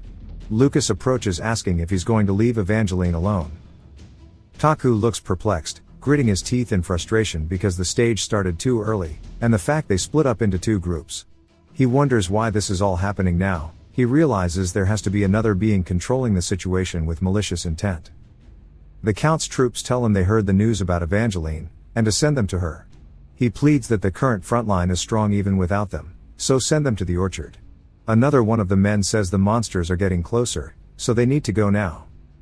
Taku says there's 2 issues with their words. The first error is the fact the cannons aren't even ready, and a lot of the soldiers are new recruits, so does he really think they can defend with just new soldiers? The second error is their claim that they can rescue Evangeline. Since it's an orchard there aren't any defenses, even if there were they'd get diffed. So how could they possibly rescue Evangeline alone? He explains that the reason this game was able to work as a defense game was because of the wall, and fighting without the wall is the same as throwing away their lives. The soldier says even if they were to all die, they want to save her. But Taku yells, saying that's not a viable plan. Everyone stays quiet for a bit, then Taku sighs, saying he wants a viable plan. Not them just throwing their lives away. He asks what Taku is planning since she will die if they don't help her. Taku thinks about it, saying the soldiers are right, without help she will die. But to save her he'd need to send his elite party, which would be all the main members, and they'd have to use the soldiers as meat shields, but at that point even if she was saved it's GG. He recalls the Count's words about whether to save his wife, or protect the citizens. Saying he understands some of the Count's pain. He tells them that they will not go rescue her, they can't waste any more manpower, because they need all forces to focus on the battlefield. He thinks there was no need to hesitate, it's one life against the many. He tells them if the walls fall, all the citizens will die, also putting humanity at risk. So the front line must be maintained. If the game were to end, it doesn't matter if he saved or lost Evangeline. He says he will reiterate, not a single person will be a part of the rescue team. At the orchard we see Evangeline talking about how the orchard shows traces of someone taking care of it. She realized she would never see this orchard again. After she left, her father took care of this place alone, hoping the next season would bring good fruit, but he knew that would never happen. She compares the orchard to a ruin. Her parents died and now she is leaving. It was a ruin in the past, and shall remain one too. She says the ending of the Cross family who protected this land for hundreds of years was pathetic. Nothing was left besides death and dust. The last family member is running away without putting up a fight. She calls out to her parents, saying she is going far away, and while she has a lot on her mind she can't remember anything. She felt dizzy, and the ground felt as if it were shaking. She says goodbye, smiling, wiping away her tears in front of their grave. She braces herself, then turns around saying it's time to get going. But we see a golem hauling cheeks towards her. She is shocked, it hits her sending her flying. We see her coughing up blood. We see Evangeline having a flashback of her talking to her mom. She's asking her mom when she has to go to the battlefront, since the heir of the Cross family has to go. Her mom is shocked. She says the fate of the Cross family is sad. Evangeline asks if she didn't know if it'd be like this, worrying about the Count every time he fought, and the fact that she has to fight when she grows up too. Her mom says she knew that she'd spend every night crying whenever the monsters invaded. And if she gave birth to her, then she'd have to fight out there too. Evangeline asks why she married the Count, and had her then. Her mom smiles saying, maybe to continue something. She still couldn't understand what her mom meant. She thought she would never be able to understand. We see her coughing up blood, wondering how long she was unconscious for. But realizes it probably wasn't that long since the golem is walking toward her. She wonders why there is a golem here, and her body reacts before her mind, causing her to leap for her gear. She notices the monster's attack, and we see it send her flying into the Count's house, leaving rubble everywhere. We see she withstood the attack since she blocked in time. She says this has to be a joke, since the golem is destroying her house without permission. She prepares herself, but we see two more golems burst into the house. She is shocked. We see her put her shield up, blocking one of the golem's attacks while she pierces the other one. But she realizes she can't block the attack in front of her. We see her sent flying, crashing into the wall. She stands back up, then leaps towards the golem, saying that's enough. She jumps onto the golem's arm, piercing its eye. She then leaps towards another one, piercing through its arm, landing behind it. She stands up, feeling lightheaded. We see her struggling to stand. She thinks she needs to go back and alert Crossroad of the ambush, but once she stands in the hole left earlier, she is confused. She sees the main horde of golems, and realizes that the three golems were nothing but scouts. Because this is the real army. She turns around knowing she has to escape, but her horse is gone. She decides to run to Crossroad, wondering if it's possible with her leg being wounded. She starts running thinking she just has to make do. Since this is the only time she can gain some distance, we see a flying golem thing above her. It starts to cast some magic. She tries to grab her shield, but trips over her feet, due to her clumsy trait. She says out of all times, why another mistake now? We see a huge explosion land beside her. She was able to shield in time, but is heavily wounded. She helplessly looks at the golems, and flying one. Quickly realizing that it's over. She says there's still so many things she hasn't done yet. She never dated, got drunk, and she isn't even an adult. She wasn't sad or angry, just full of regret. She squeezes some dirt and begins crying. Wishing she could do more. We see someone say then do it. She opens her eyes. We see Ticus' red cape. He tells her she just has to do everything she wants one by one. Since life is short, she needs to spend it without regrets. She is shocked, calling out to him. We see him standing in front of her. He turns around saying he came to save her. We are taken back to 30 minutes ago at Crossroad. Everyone is shocked because he told them he will go save Evangeline alone. Lucas yells at him asking what he is talking about, because he said the rescue mission wasn't viable yet, he's going to go himself. He tells them to calm down because he isn't going to die, as he has a way to win. Taku thinks that the most unpredictable character in this game is him, so he alone should be the one to go, and taking extra people will increase their losses. He says he has some emergency strategies prepared, and he has no choice but to gamble a little. Taku says if they've been under his command they should be aware that he knows a lot about the monsters, and his plans have always been successful. And that he has a plan this time too, so trust in him. Lucas is hesitant, but Taku tells him there's no time left, so he will be in charge while he leaves. Lucas says he would rather save Evangeline, but Taku tells him they have their individual roles. Lucas yells saying for us, because they need him. He tells Lucas to trust his decision, promising he will come back safe and sound, while putting his hand on Lucas's shoulder. Taku realizes that abandoning her would be abandoning his morals he set when coming here. Save anyone that can be saved. He tells Lucas this is the only way to save her, while protecting the battlefront. He tells Lily and Jupiter they should know what to do as mages. They tell him to not worry and come back safely. He tells Damien he has a request of him. We see they open the south gate and Taku leaves on horseback while Lucas watches. Taku calls Lucas a dog, telling him to protect the house since he will be back. We see Lucas acknowledge it. Taku looks determined while thinking after all the sacrifices the front count's family has made he will protect her no matter what. We are now back to the present. He hands her a potion telling her to drink. She tells him he can't be here, and he needs to leave. Because they have no chance against the Golem army. She tries to shove him away saying she will buy time, so run back to Crossroad. Taku thinks it's too late to run, since they will blast them with magic. And 2 of the 5 magic golems came this way. We see on the status window it's an elite mob, so pretty much a boss monster. Evangeline stands in front of Taku asking if he wants to die here. Taku tries to speak but she keeps going, saying she's an orphan now, but he is the count, so for the citizens please leave. He shoves the potion in her mouth while she is talking. He tells her to just drink and recover. He turns around saying the line he told her earlier about relying on adults and it's okay to act like a kid. He thinks he's been waiting for this moment. He's always wanted to yell loudly using this, while putting his hand in the air. He hits us with a Pokemon line, saying come out Golem. We see a magic circle appear above them, lightning begins to spark around it as we see the Golem's head. It leaps out of the portal into the air, crashing onto the ground in front of them. Evangeline is shocked, and Taku says saving her was worth it all for that reaction. We see Taku move his hand, the Golem follows. A status window appears saying the boss monster is under his control. He notices it has a lot of functions. One of the mage golems starts preparing an attack. Taku notices it. We see it launching attacks towards the golem. He commands the golem to block it. The golem prepares a shield in front of it, blocking all of the attacks. Evangeline is surprised. He tells her it's his lottery ticket. He explains that it's the boss monster summon magic he learned earlier, and he figured he would save it since it's a one-time use, but at least it has a lot of functions. We see the golem mages start descending. The golems start to rush in. Taku thinks since magic is working they are going to try and use brute force. He tells the golem to intercept them. We see Golem Bro start to shine. It starts hauling cheeks, cracking the floor. We see the other golems also charging at him. Golem Bro leaps into the air above the army. Taku yells that this is his cheat code.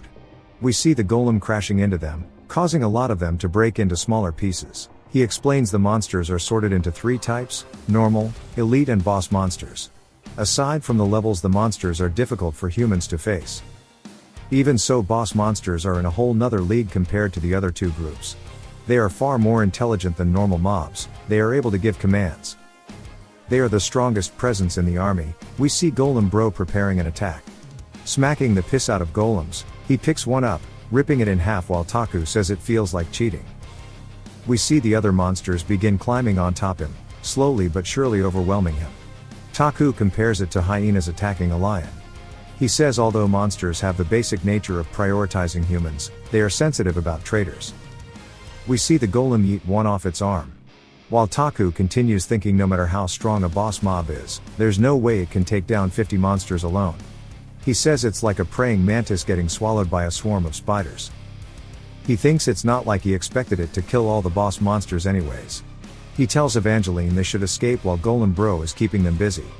He asks her about her leg. We see it's hella beat up but she says she can walk, but running will be hard.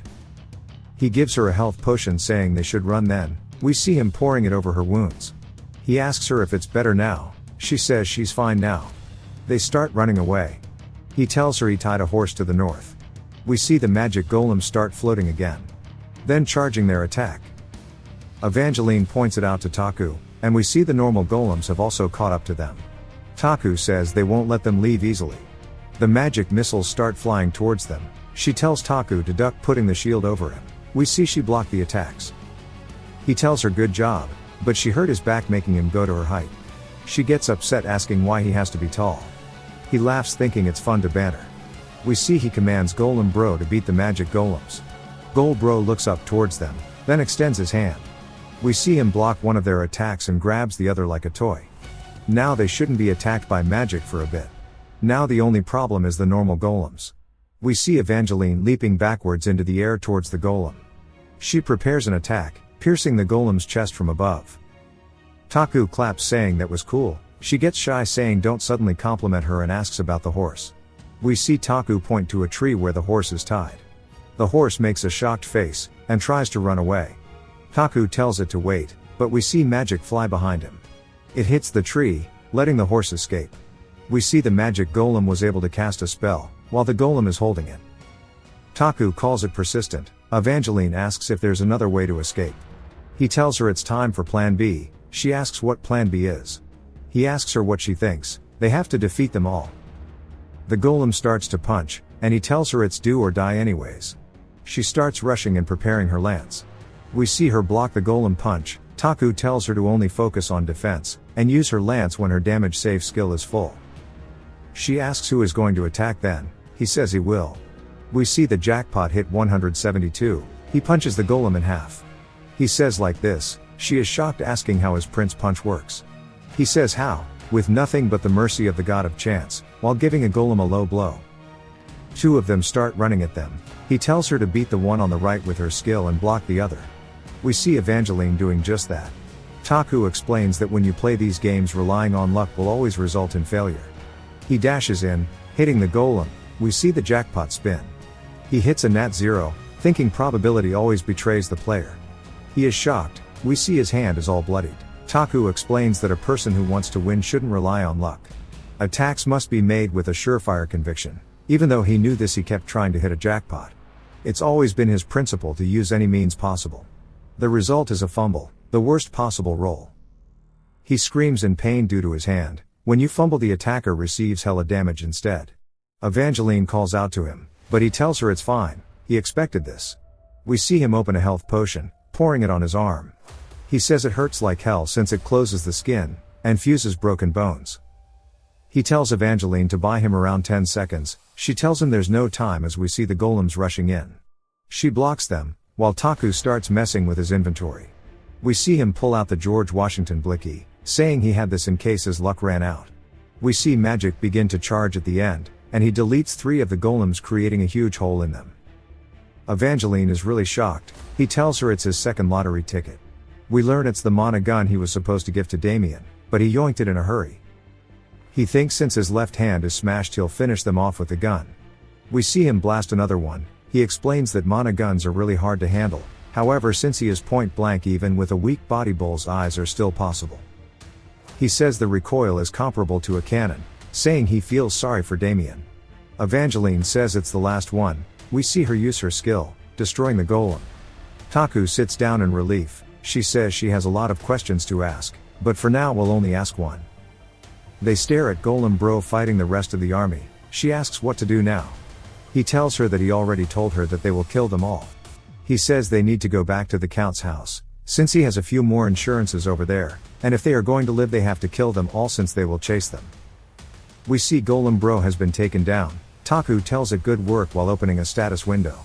He says it's time for the function he cared most about since summoning him. He tells Golem Bro to self-destruct. We see its eye glow red, then it explodes while Taku and Evangeline watch. She says she doesn't have the strength to be shocked. Taku thanks the golem, then says F in the comments for Golem Bro. Taku thinks it'd have been nice if all the monsters died from that, but he checks his map to see there's 14 left. We see the golems trying to get up. Taku tells her they need to run to the house before they get up. We see them running while magic gets cast at them. Evangeline prepares herself. We see her block the attack. She says the most annoying one is alive. Taku agrees, saying that's how it goes. She notices there's only one, so they probably killed its friend. We see it in pieces on the floor while Taku berates it for attacking the horse.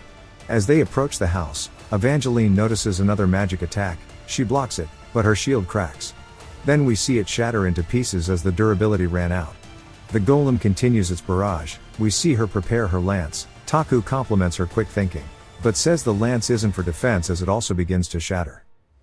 More attacks continue to come. She pushes Taku out of the way. He calls out to her, but she tells him she is fine, and they should continue to the house.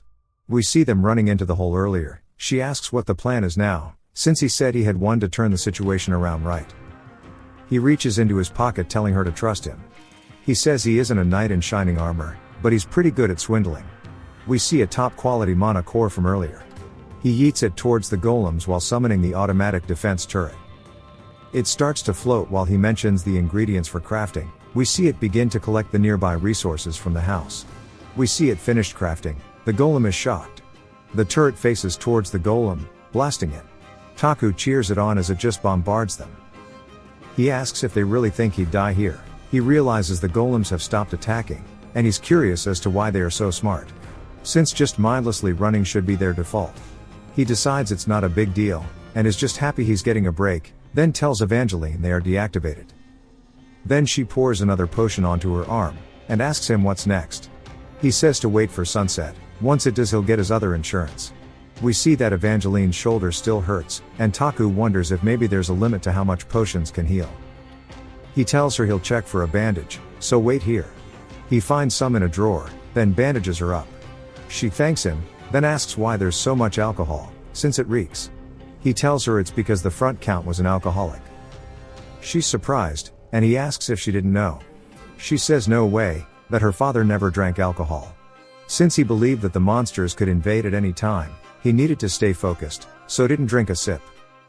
Taku thinks about it, then tells her he guesses a lot of things changed while she was gone, and that he was so tormented, he couldn't last a day without alcohol. She's surprised by this. He asks if she still hates her father. She says yes. Taku tells her that if her father went to save her mother instead of the city, would she have forgiven him then? She says that she wouldn't hate him like she does now. He reminds her she was in the city, so if he went to save her mother, she would have been in danger. So her father didn't abandon her mother, he protected her and she knew. She looks regretful, but admits he's right. She says she knows he always did his best, but who should she hate? She says her mother was ripped apart by monsters, and her anger and sadness was driving her insane. And that there's no need to hate monsters, since they are just considered a disaster. So should she blame? She says she knows it's selfish, but she wants to blame someone for all of this, since if she doesn't it feels like her insides will burn into ashes. He says he understands what she's thinking, since she can't blame the monsters, since it's easier to hate someone than to forget sadness. She says her dad accepted her hatred, since he blamed himself too. So she never hesitated on hating him, but now he's telling her to forgive him. So what does he want her to do? Whose fault is it if not her father's? He says it's nobody's fault, since they are all just trying to live on. Since nobody has any ill intent, they are just struggling to survive.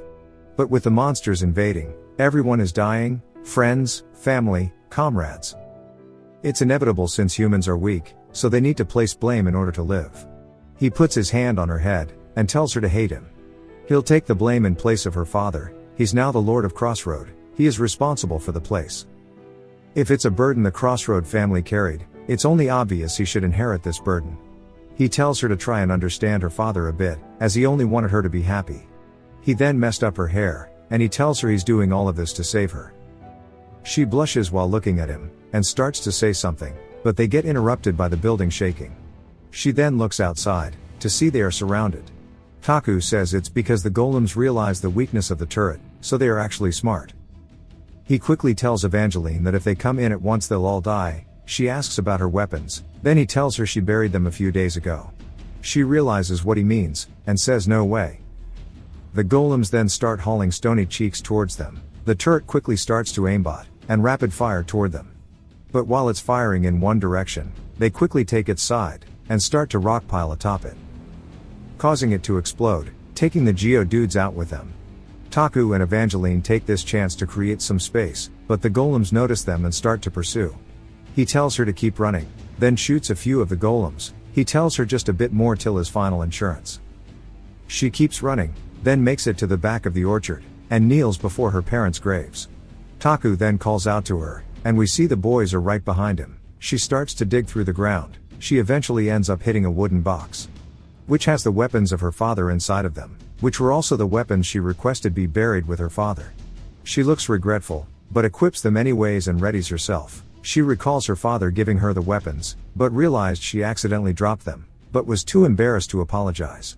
She wondered if he'd bark at her, but he didn't. Rather, he gave her words of endearment as she left, and his voice trembled as he told her to come back anytime she wanted. She didn't respond to him and left. As her father stood there waiting, even as she got far away, he continued to stand there. Even as she disappeared, she looks at the worn-out weapons, and remembers how cool her father looked to her when she was a kid. She grips her lance, and reality set back in. She wondered what was going on. Then she saw Taku's goofy ass running from the mobs. She asks if he has the second insurance, to which he says yes. She says to use it, and he says that he's already doing that. Then he puts his hand on her shoulder, saying it's right here, she is his insurance. He tells her to do her best, take her father's weapons and fight the way she was taught. She wanted to say something, but instead readied herself for the golems. She squeezed her weapons, which fit her hands perfectly, and she recalled her father showing her how to hold them. An aura began to emanate from her as she held onto them, and one of the golems rushed in at her. She recalls her father's exact words as she prepares the lance. She feels her father supporting her. Then one shots the golem, but the rest continue charging in. She does the same thing back to them. Then wonders if she's hallucinating, as she dodges one of their attacks. She says their movements seem slow, then one shots another. She knew exactly where and when to step, and instinctively went through the golems, following a path that she felt was there. She continues absolutely munching the golems, then is surprised by what she just felt. Taku claps his hands, saying she did great. Then she asks him what that path she saw was. He explains how it's because the weapons were made for her and the characteristics work without upgrades. She's lost since he's speaking in Nerj, but she ultimately decides he knows what he's talking about. He clears his throat saying they have more important matters currently, then points up to the last golem. Coincidentally, it points back at him, and she asks what to do. He says she has no ranged weapons, and his mana gun is empty, but there is always a way since he has other cards. He explains that it's about to be night, and tells Evangeline it's her last order. He tells her to just run straight at it, as he'll drop it for her. She says okay, then rushes at it. Without even questioning, she believes in him. It begins to attack her, but she begins to feel the path again, quickly evading the attacks. He tells her good job, then says with this it's checkmate, yeeting a torch towards the golem. It completely misses, and they awkwardly stare at each other. Evangeline's mental checks out. Then we see a muzzle flash from the castle wall. The shot rips the golem arm off, and she is surprised that it came all the way from Crossroad. It then gives us a flyby over the battlefield, taking us to where the shot came from, to which we see our boy Damien with the George Washington blicky. She says that's not possible. But Taku quickly tells her that it's irrelevant, and to take this last chance and finish the golem, she rushes at it, then leaps into the air while screaming, then stabs it in the chest, causing it to explode. She does a superhero landing. Then drops to her knees. Taku walks up and pats her head, saying she did great. And they finish the fight on their end, as they defeated 50 golems. She calls him amazing, saying it's crazy. He tells her that it is unbelievable, but they can leave it as their war. She leans onto him, asking if she can faint, and he tells her to go ahead and sleep, and she continues to lean onto him as he begins to sing her a lullaby. Later at night, Taku waves the torch back and forth, and receives 3 flashes back from Crossroads, which indicates the battle was successful. He's glad that both sides won, then looks over at Evangeline, saying they really passed their limits today. He says he had 2 insurances left, one was Damien's shot, and the distance was only possible due to him being a cheat character. This one shot must have strained him quite a bit, so he'll praise him when he gets back. But Evangeline was his final insurance, rather her equipment was. We see that it's at low durability, but it's strong as hell when she uses it. Each SSR character has their own equipment, it's usually connected to their story, and has personal characteristics. This is what separates the SRs from the SSRs, it makes all the difference. The path she found was an ability named Crossroads, which is due to all of the past experiences of the Cross family. It's a buff that gives her double battle efficiency, but it can't be maintained for long. Taku also explains how in the game once a character's loyalty is maxed the set equipments come automatically. He almost screamed when they buried it, and he left it alone because he was going to send her away, but he was desperate so needed it. He hopes the Count wouldn't be angry, since it was to save his daughter's life. Taku complains about his wrist, hoping the city is okay. He says they are probably taking care of the remaining golems, but they'll be fine so it's time to rest. He closes his eyes, and falls asleep.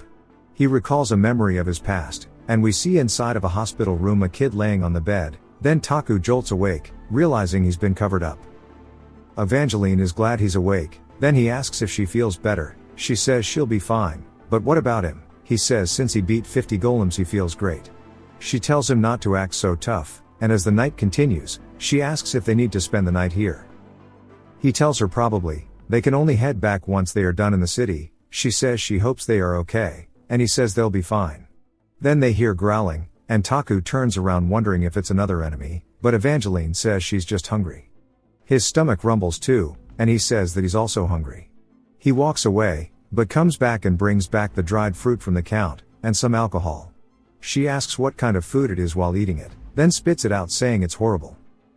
He tells her that her dad harvested them, and that he chewed on them daily. She says that he was stubborn, then puts one in her mouth and forces herself to eat it, even though it tastes horrible. She says she wants a glass of the drink too. He tells her that she's underage. She says it doesn't matter, and he told her to do everything she wanted to do. So she won't hold back anymore, since that would be stupid. Then she tells him to give her some. He tells her fine, just one sip. She cheers her glass, then complains about how disgusting it is, saying both the drink and fruit are bad. She looks down, asking if he thinks her dad ate and drank it every day, while protecting the city every day. Taku says that doing what you want without running away is what makes you an adult. She says she doesn't want to be one, and he tells her that's cute. The fire continues to burn, and we see her saying she knew it. That her dad would secretly visit her mother's grave every single night, and while he didn't cry externally, on the inside he must have been ridden with guilt.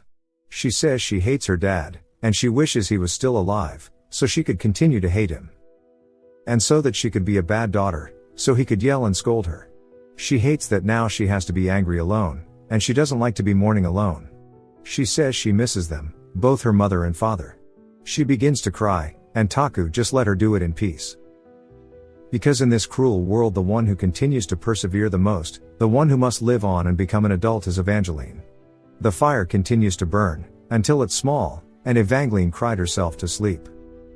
Taku goes to her parents' graves and puts the bottle of alcohol beside the Count's, then takes a sip, then exhales as the sun begins to rise.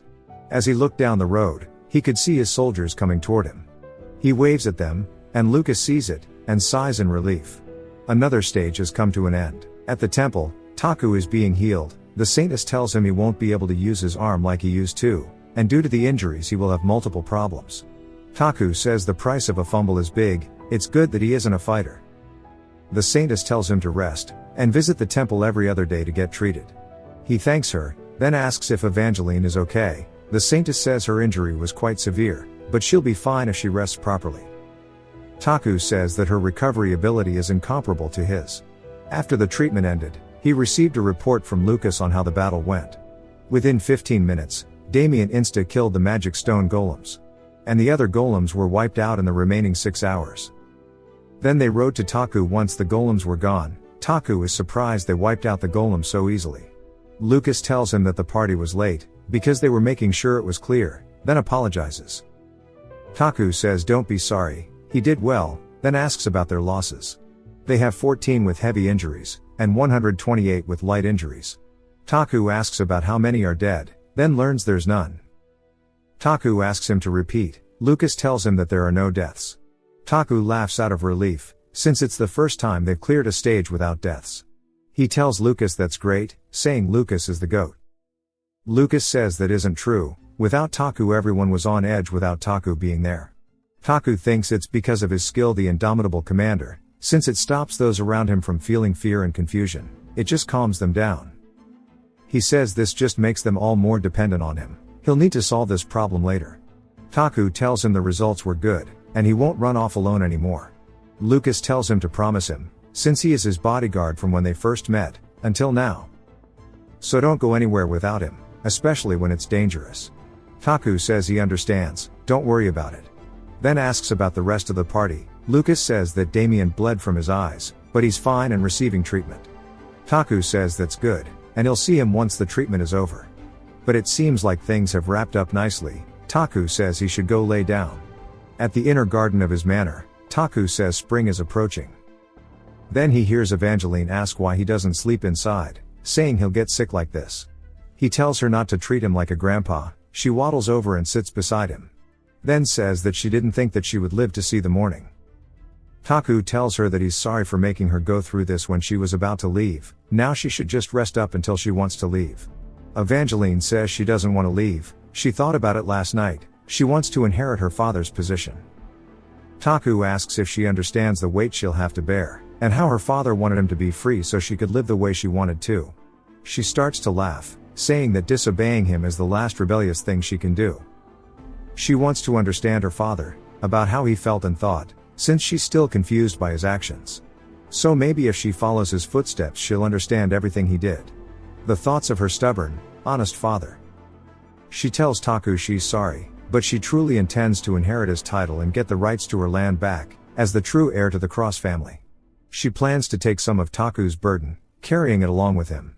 He smiles, then she says while it's embarrassing to say she's actually good at fighting, and is top ranked in her class. He says of course since she's an SSR rank. Then Evangeline starts talking about how she'll continue to grow taller, and cooler. She'll continue to grow as a person, as well as a knight. Taku thinks about how she'll become the best tanker in the game. She tells him to say something. He asks what she wants him to say, then she says that they'll fight together, and that she'll protect the city by his side. Taku understands she's asking to join his party, and how there's nobody who would turn the offer down. Taku then tells her no, and she goes to thank him, but is confused because she realized he said no. He tells her the city is his, he cannot give it back. She gives him the WTF face, and he smiles saying if she insists, then he can use her as a knight under his command, to cooperate on protecting the battlefront. When she becomes an adult, and is mature enough to be responsible for the city and continues to help him, then at that time both being the Count and the Lord will be her job. She tells him 3 years, then she will be an adult. And she will get his approval, and take back her position along with the city. Taku tells her he is looking forward to it. He thinks about how the game finished in 3 years, so it won't matter if he gives her the city or not. She sits back down, then asks him again. She says when she was younger her mother told her that she knew if she stayed inside of the city and married her father then sad and difficult things were going to happen. But knowing all of this, she continued to take this path, since she knew that it would continue after.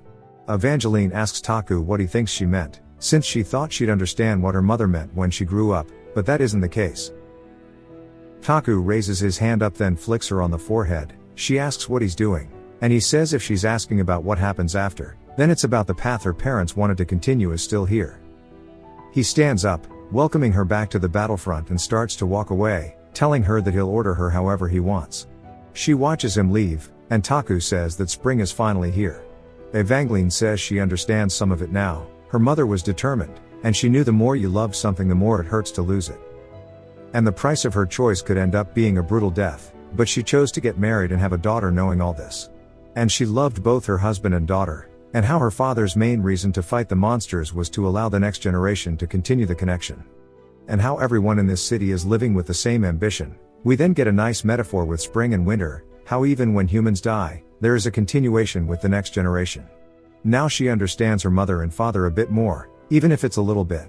Her heart felt lighter than it has ever felt. And she's happy spring is finally here.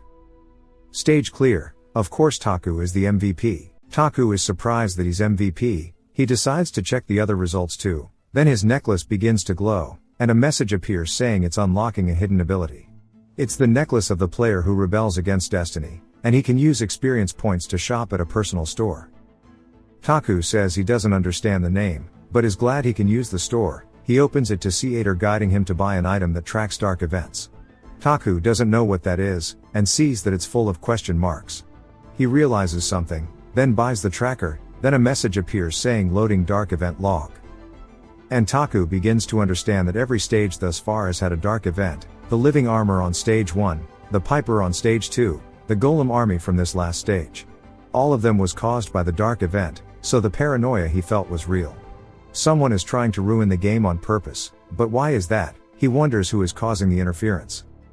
Anyways, we see a map, and far north from Crossroad is the center of the continent, which is called New Terra. It's the capital of the Everblack Empire. It has a large port that touches the inland sea and is the center of trade and distribution. It has a massive population, and in the middle of it was the central, aka the Palace of the Blackthorn Trees. Inside of the Everblack administrative office, someone knocks on the door calling for their highness, and then they inform the person inside that their younger brother had asked for reinforcements again. The man stops writing, and asks if he meant Ash. We learn that his name is Fernandez Amberkiefer Everblack. The man tells Fern that the monster invasions continue to get stronger, so he's requested immediate support. Fern asks how many times he's asked for support, to which the man tells him 3 times. Fern facepalms, saying to ignore it. The man tries to tell Fern that the situation is truly severe, and according to their information the invasions have never been this violent. Fern tells him he said to ignore it. The man apologizes, saying he understands. Then Fern says that they are finishing the war with the Bringer Dukedom on the Western Front, and the Southern Front isn't worth wasting troops. And since fighting the Dukedom is their priority, if a problem happens on the Southern Front then they can deal with it then, and Ash is a crybaby. We learn that they are attacking the enemy Dukedom's capital, and expecting a surrender within the week. Fern asks about his older brother, who is on the front lines. The first prince of the Empire, Lark Avalanche Everblack, is the commander-in-chief of the Empire's military, and is known for being on the front lines himself. But regardless of his talent in fighting, he is the first prince, so he should be in the command center rather than the front lines. Fern says both of his brothers are giving him a headache. Then he asks about his father, who the man says is still in his quarters. The Emperor has locked himself in his room for years, and he'd occasionally send letters or call in a servant to give a discreet command. Which is why the first prince takes care of external affairs, the second takes care of internal affairs. Due to this there have been bad rumors about the Emperor. And the Emperor's absence is probably what's influenced the war with the Bringer Dukedom. As the assistant goes to leave he tells Fern he needs to see something, then is handed an execution request. It's for the high treason criminals in the underground prison. He asks Fern if he'll agree. To which he says yes, then when he goes to sign it he remembers Ash's request. Then says to send the criminals. If they are going to be executed, they might as well go to the monster front. Since Ash just needs a meat shield, and if they are dying either way it doesn't matter if it's by a monster or not. The man warns Fern they aren't normal criminals, they might end up causing chaos. Fern says that's Ash's problem. And if he's that desperate for troops he'll have to deal with what he's given, so send them there using his authority. All 5 prisoners will be executed at the Southern Front, and Ash will be responsible for carrying out the task. He signs away the order for it, and smiles saying he's such a good brother. Then looks pleased with himself, asking if Ash agrees. Back to Taku, he wonders if someone is talking about him. We see he's talking to Damien, and asks him how his eyes are doing. He apologizes to Damien for making him push himself. Taku thinks about how visiting the hospital is something he can't get used to. Damien says it isn't his fault, since it was his choice. Taku pats his head, and Damien is happy, saying if he rests for a few days his vision will come back. So don't worry, Taku says he won't push him in the future. He will order him around, but he won't make him do something like this again. Taku says he promises. Damien reminds him that he's his trigger, so he can be used as much as he wants. And if he can help get rid of the monsters by killing them he'll gladly shoot even if it ruins his eyes. Then he says some hella sus stuff, about being used until he's broken. And Taku couldn't say no to him, since he wants to abuse Damien's broken skill. Taku asks him if he remembers their first promise, how he told him that when the time came he'd let Damien kill him. Since Damien lost his friend and all will to live, and in order to raise his spirits he turned his hatred against him into fuel for Damien to live, so he wonders if Damien still hates him, so he asks. Damien waits to respond, then says he hasn't thought about it since the promise was made, and one day when they defeat all the monsters and peace comes to the battlefront he should re-ask this question. Then he will tell him if he hates him or not. Taku says that day will never come. Since in 3 years when he gets to where he needs everything will be finished, so he must give him his answer then, and he'll accept whatever it may be. He starts to describe the relationships between him and Damien, but says it doesn't matter. He just wants Damien to be happy one day, and whatever ending he gets, that's all he hopes for. The next night after the stage was finished, Taku heads back to his bed complaining about his back. He talks about how his entire body is in shambles due to the battle, but he couldn't rest. He needed to know the exact results of the defense since he wasn't there. So he went to check the wall, along with some other areas, to do a checkup on everything. He hears someone celebrating, then says there's a victory party tonight too, so he just raised a toast and left. Since the rest can entertain the soldiers without him anyway, but realizes that isn't the case and says that maybe Jupiter can do it, since he trusts in her ability to party. He gets sleepy, but says he can't sleep yet, and he opens Lucas's stats saying it's time to change jobs first. He starts pogging out over Lucas's stats. Since Lucas has job changed twice, he is now an elite knight, so he unlocked his second skill too. It's called the Steps of Perseverance, so he can travel a large distance instantly, and has no cooldown. While it eats a lot of MP, it lets a cheat character like Lucas move hella quick. So once he learns his ultimate and gathers all of his personal equipment, he will become a god of war, but that will take a long time, but will feel rewarding, so he will continue to work hard with the main character. Then he moves on to his own status and says working his way from level 1 to 20 makes him wanna cry. Since he's a hidden character, he'll have a bunch of cheat skills. He's still making a WTF face about his stats. He says it's time to see the skills, then hopes he got a good one. It's called Eye of the Commander, and he wonders what it is. To sum it up, it's a mind control magic skill that is wide range. It'll be hard to maintain, but it means he can control monsters if he can make eye contact. He was hoping for a more impactful skill, but maybe it's good in its own way, and decides to test it soon. Next he opens his inventory and decided to open the stage. He's excited about the chests and says one would be lucky to see even 10 of these golden chests by the time you complete the game. And he hopes it gives him a weapon he can use, since he can't rely on luck anymore due to messing up his hand. He begins to pray to the god of RNG to get a good weapon, and as the chest opens we see a bright golden glow. Then he's holding Harry Potter's wand. It's an SSR item called Maestro. He explains how weapons of this tier have unique abilities and effects, and this wand has the most interesting ability amongst them all. It creates magic blades which can be shot. So if he has enough MP, he has a mid-range attack, so he could fight like a wizard. The most unique aspect is the buff from attacking. In addition to dealing a set amount of damage, it gives a great buff, and in game he would use this weapon to smack any allies he could, so now he can do it in real life too. He wonders what to tell them so they'll let him, and wonders if he should tell them it's corporal punishment, or maybe there's a different way to convince them to be hit. He finally falls asleep, and the next morning he began to prepare for the next defense right away. His first order was to restore the advanced base. It's a fort that's right in front of the southern Black Lake. It's where they fought during the tutorial. The damage was too much, so they just left it. But now it's time to start rebuilding. While it's hard to maintain, if they manage to use the base well, they can minimize the number of monsters that reach the main fort. His next order was to expand the anti-air artifacts, since it's to prepare for airborne enemies. The game has multiple rules for monster armies. One of them is that flying monsters appear once in the first 5 stages, then once from stages 6 to 10. So in the remaining stages flying monsters will begin to appear. Lily says she understands and will prepare the artifacts. Then she runs away with her feet obviously, and then we begin to get a time-lapse of everything Taku's been doing, repairing the Count's weapons, making a casino, munching. And finally 3 days later, in the backyard of the manor, there is a week until the next stage. He tells everyone he hopes they rested well, as it's time to get info for the next stage. He tells everyone he's sorry, but it's time to go again. He looks over, and notices Evangeline acting embarrassed, and he asks her what's wrong. She blushes and turns around, and he wonders why she's so embarrassed, then wonders if it's because they are in the same party now after fighting the golems, or maybe because she talked about her parents. He asks her what's wrong, and she says it's fine, just finish the briefing and start. Taku says kids are hard to understand, and Damien says it's weird for him too. Taku wonders if it's because he visited him, wondering why they are acting so weird. Jupiter laughs like Scooby-Doo, and Taku asks her if she has something to say. She says it's nothing, and why would she make a fool out of herself among the young ones? He says she lives as a fool, and that Lucas is the only normal one here. Lucas kneels and starts shouting about how loyal he is, and Taku claps his hands saying enough of the small talk, and it's time to explore the dungeons. They are going to visit the third area, the northern outer wall. And there's no special gimmicks, just a single long path, so they'll just fight the monsters and keep moving forward. As long as they defeat the monsters that appear, they'll keep moving forward until they reach the end, and it's the simplest area out of them all.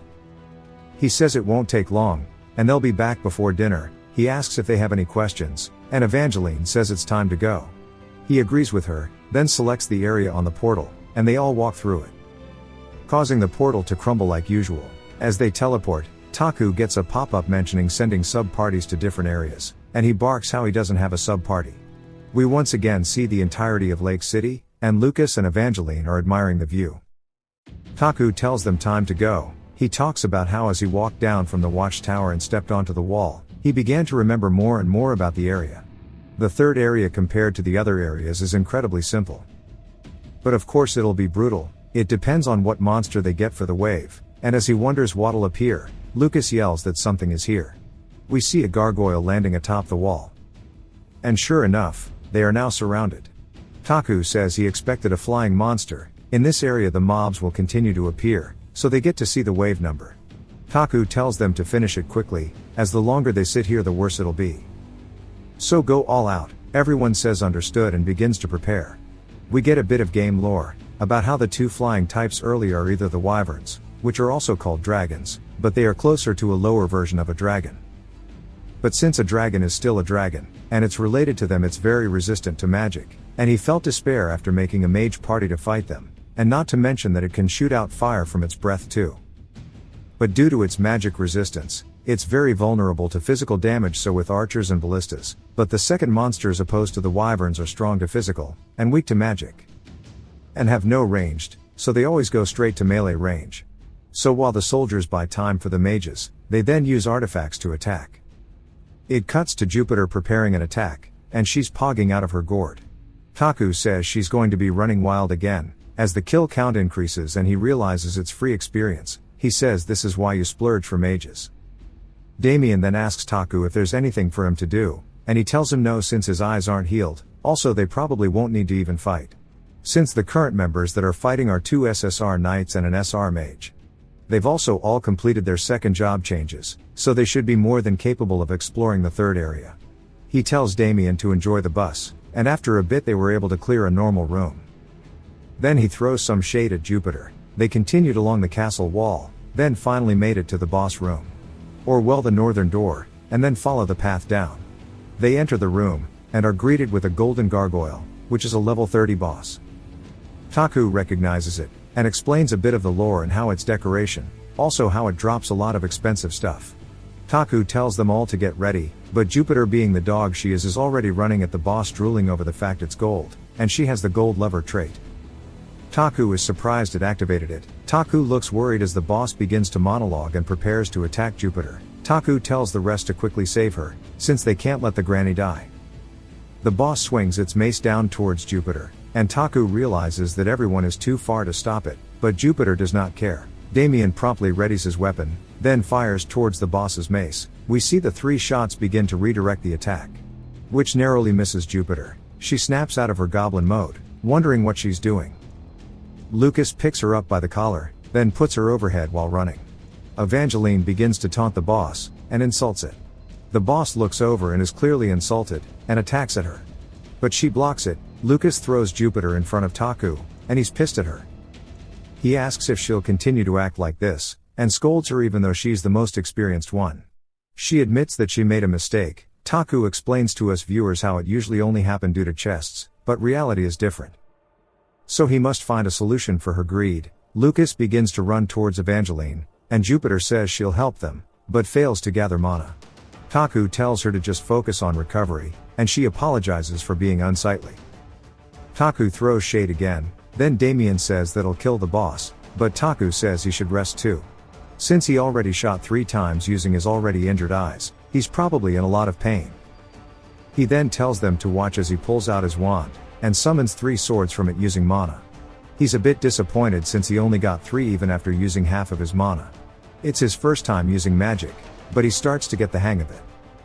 He raises the wand, and begins to command the swords. Jupiter says that every time she sees Taku he's always bringing something new. He says he's just him, but he's done training. Then he commands the swords to fly forward. It hits the golden gargoyle, piercing its armor, causing it to scream. Taku is happy with the damage, but sad that they aren't durable, since they broke. The boss starts to complain about it being a team diff, and Evangeline asks why it's complaining in all chat. While absorbing its damage, then she leaps at it, piercing it straight into the chest. As its entire armor is shattered, the boss begins to daydream as it's already gotten its head cut off. The boss's body drops to its knees, then crashes onto the ground in front of Evangeline. Taku scolds Jupiter, and says that her salary for a week will be used for city funds. She goes to talk back, but he kindly smiles at her, which convinces her. He continues to reprimand her, telling her to remember who she was before becoming greedy. She was a proud soldier. Since he can't control her goblin skill with his passive, so he has to hope she can do it herself. She tells him that she shouldn't be hindering them. She says if it happens again she'll take her own life. Taku says that isn't what he wants, and she then says she'll give money instead. He asks how much, and she says only a day's salary. They then awkwardly laugh, and it cuts to them finishing the area. While the boss didn't drop anything like equipment, they got a lot of gold from it. The actual chest from the boss gave another piece of the Scream set. Taku begins to wonder if it's possible to get 2 set piece items back to back. Since they got the orb last time, and now the robe. All that is left is the gloves to finish it. He gave the robe to Jupiter, then tells the rest they'll continue to the next safe point. It's the camp that Mew Myung told them about. Taku explains to the rest that there will be shops and blacksmiths there, but their goal is to scout for a new party member. And they'll do whatever they can to bring one back. Taku rushed this exploration solely for meeting a friendly NPC and getting them on his side. Because later the city will develop and the mercenary guild will boom, but now they have no choice but to find members themselves. Managing the city is just as important as battling in this game. There's a lot to take care of. He ends the story time, and tells them all to keep their eyes peeled to find someone to take back. It's not kidnapping, it's surprise adoption. Evangeline asks if there will be anyone decent here, or if there are even people. Taku says it's okay if they aren't good, and he doesn't care if it's a human or not. After their snack break, they continued downstairs. There's so many steps it made Taku wish there was an escalator, but finally they made it down. Evangeline says wow, since they are standing in front of the gate they saw for the first time when entering the kingdom. They saw it before from the outside, but now they are looking at it from the inside. At the gate, Lucas wonders how they are meant to open it, and asks Taku. He tells him that it only opens for one reason. Lucas asks what it is. Taku tells him it's when they start their invasion, when their army is ready to wage war with the human world. And only then does it open. Taku then tells them it's time to go in and visit the safe point, and they stand before the city. They take the main road from the north gate, heading into the city, and stumbled upon a huge plaza, which is full of gargoyles. Evangeline asks why they are here. Taku tells her that they will be the next enemies in the defense battle. They gather here, then head to Crossroad when it's time. Lucas asks why they can't just kill them now. Taku tells him to chill. More gargoyles fly in and sit with the rest to join formation. Taku asks what they are meant to do against an army. More importantly, they need to keep going. They continued down an alleyway for 5 minutes, until they reached their destination. It's a safe point called Base Camp, which will be their main hub for future explorations. Unlike the other areas, it's got lights set up, which Evangeline likes. It's also got fire, so they feel comforted. Taku is happy they made it, but Lucas looks tense and asks Taku if people live here. Since he doesn't see anyone at all, Taku looks around and says he's right, but finds it odd that none of the NPCs are here. He starts to get a bad feeling, and plot convenience ensues. They start to get weapons pointed at them from people wearing masks and robes. Taku wonders who they are, but says their outfit looks familiar. Based on their outfit they are high level. They also brought a holeless cannon.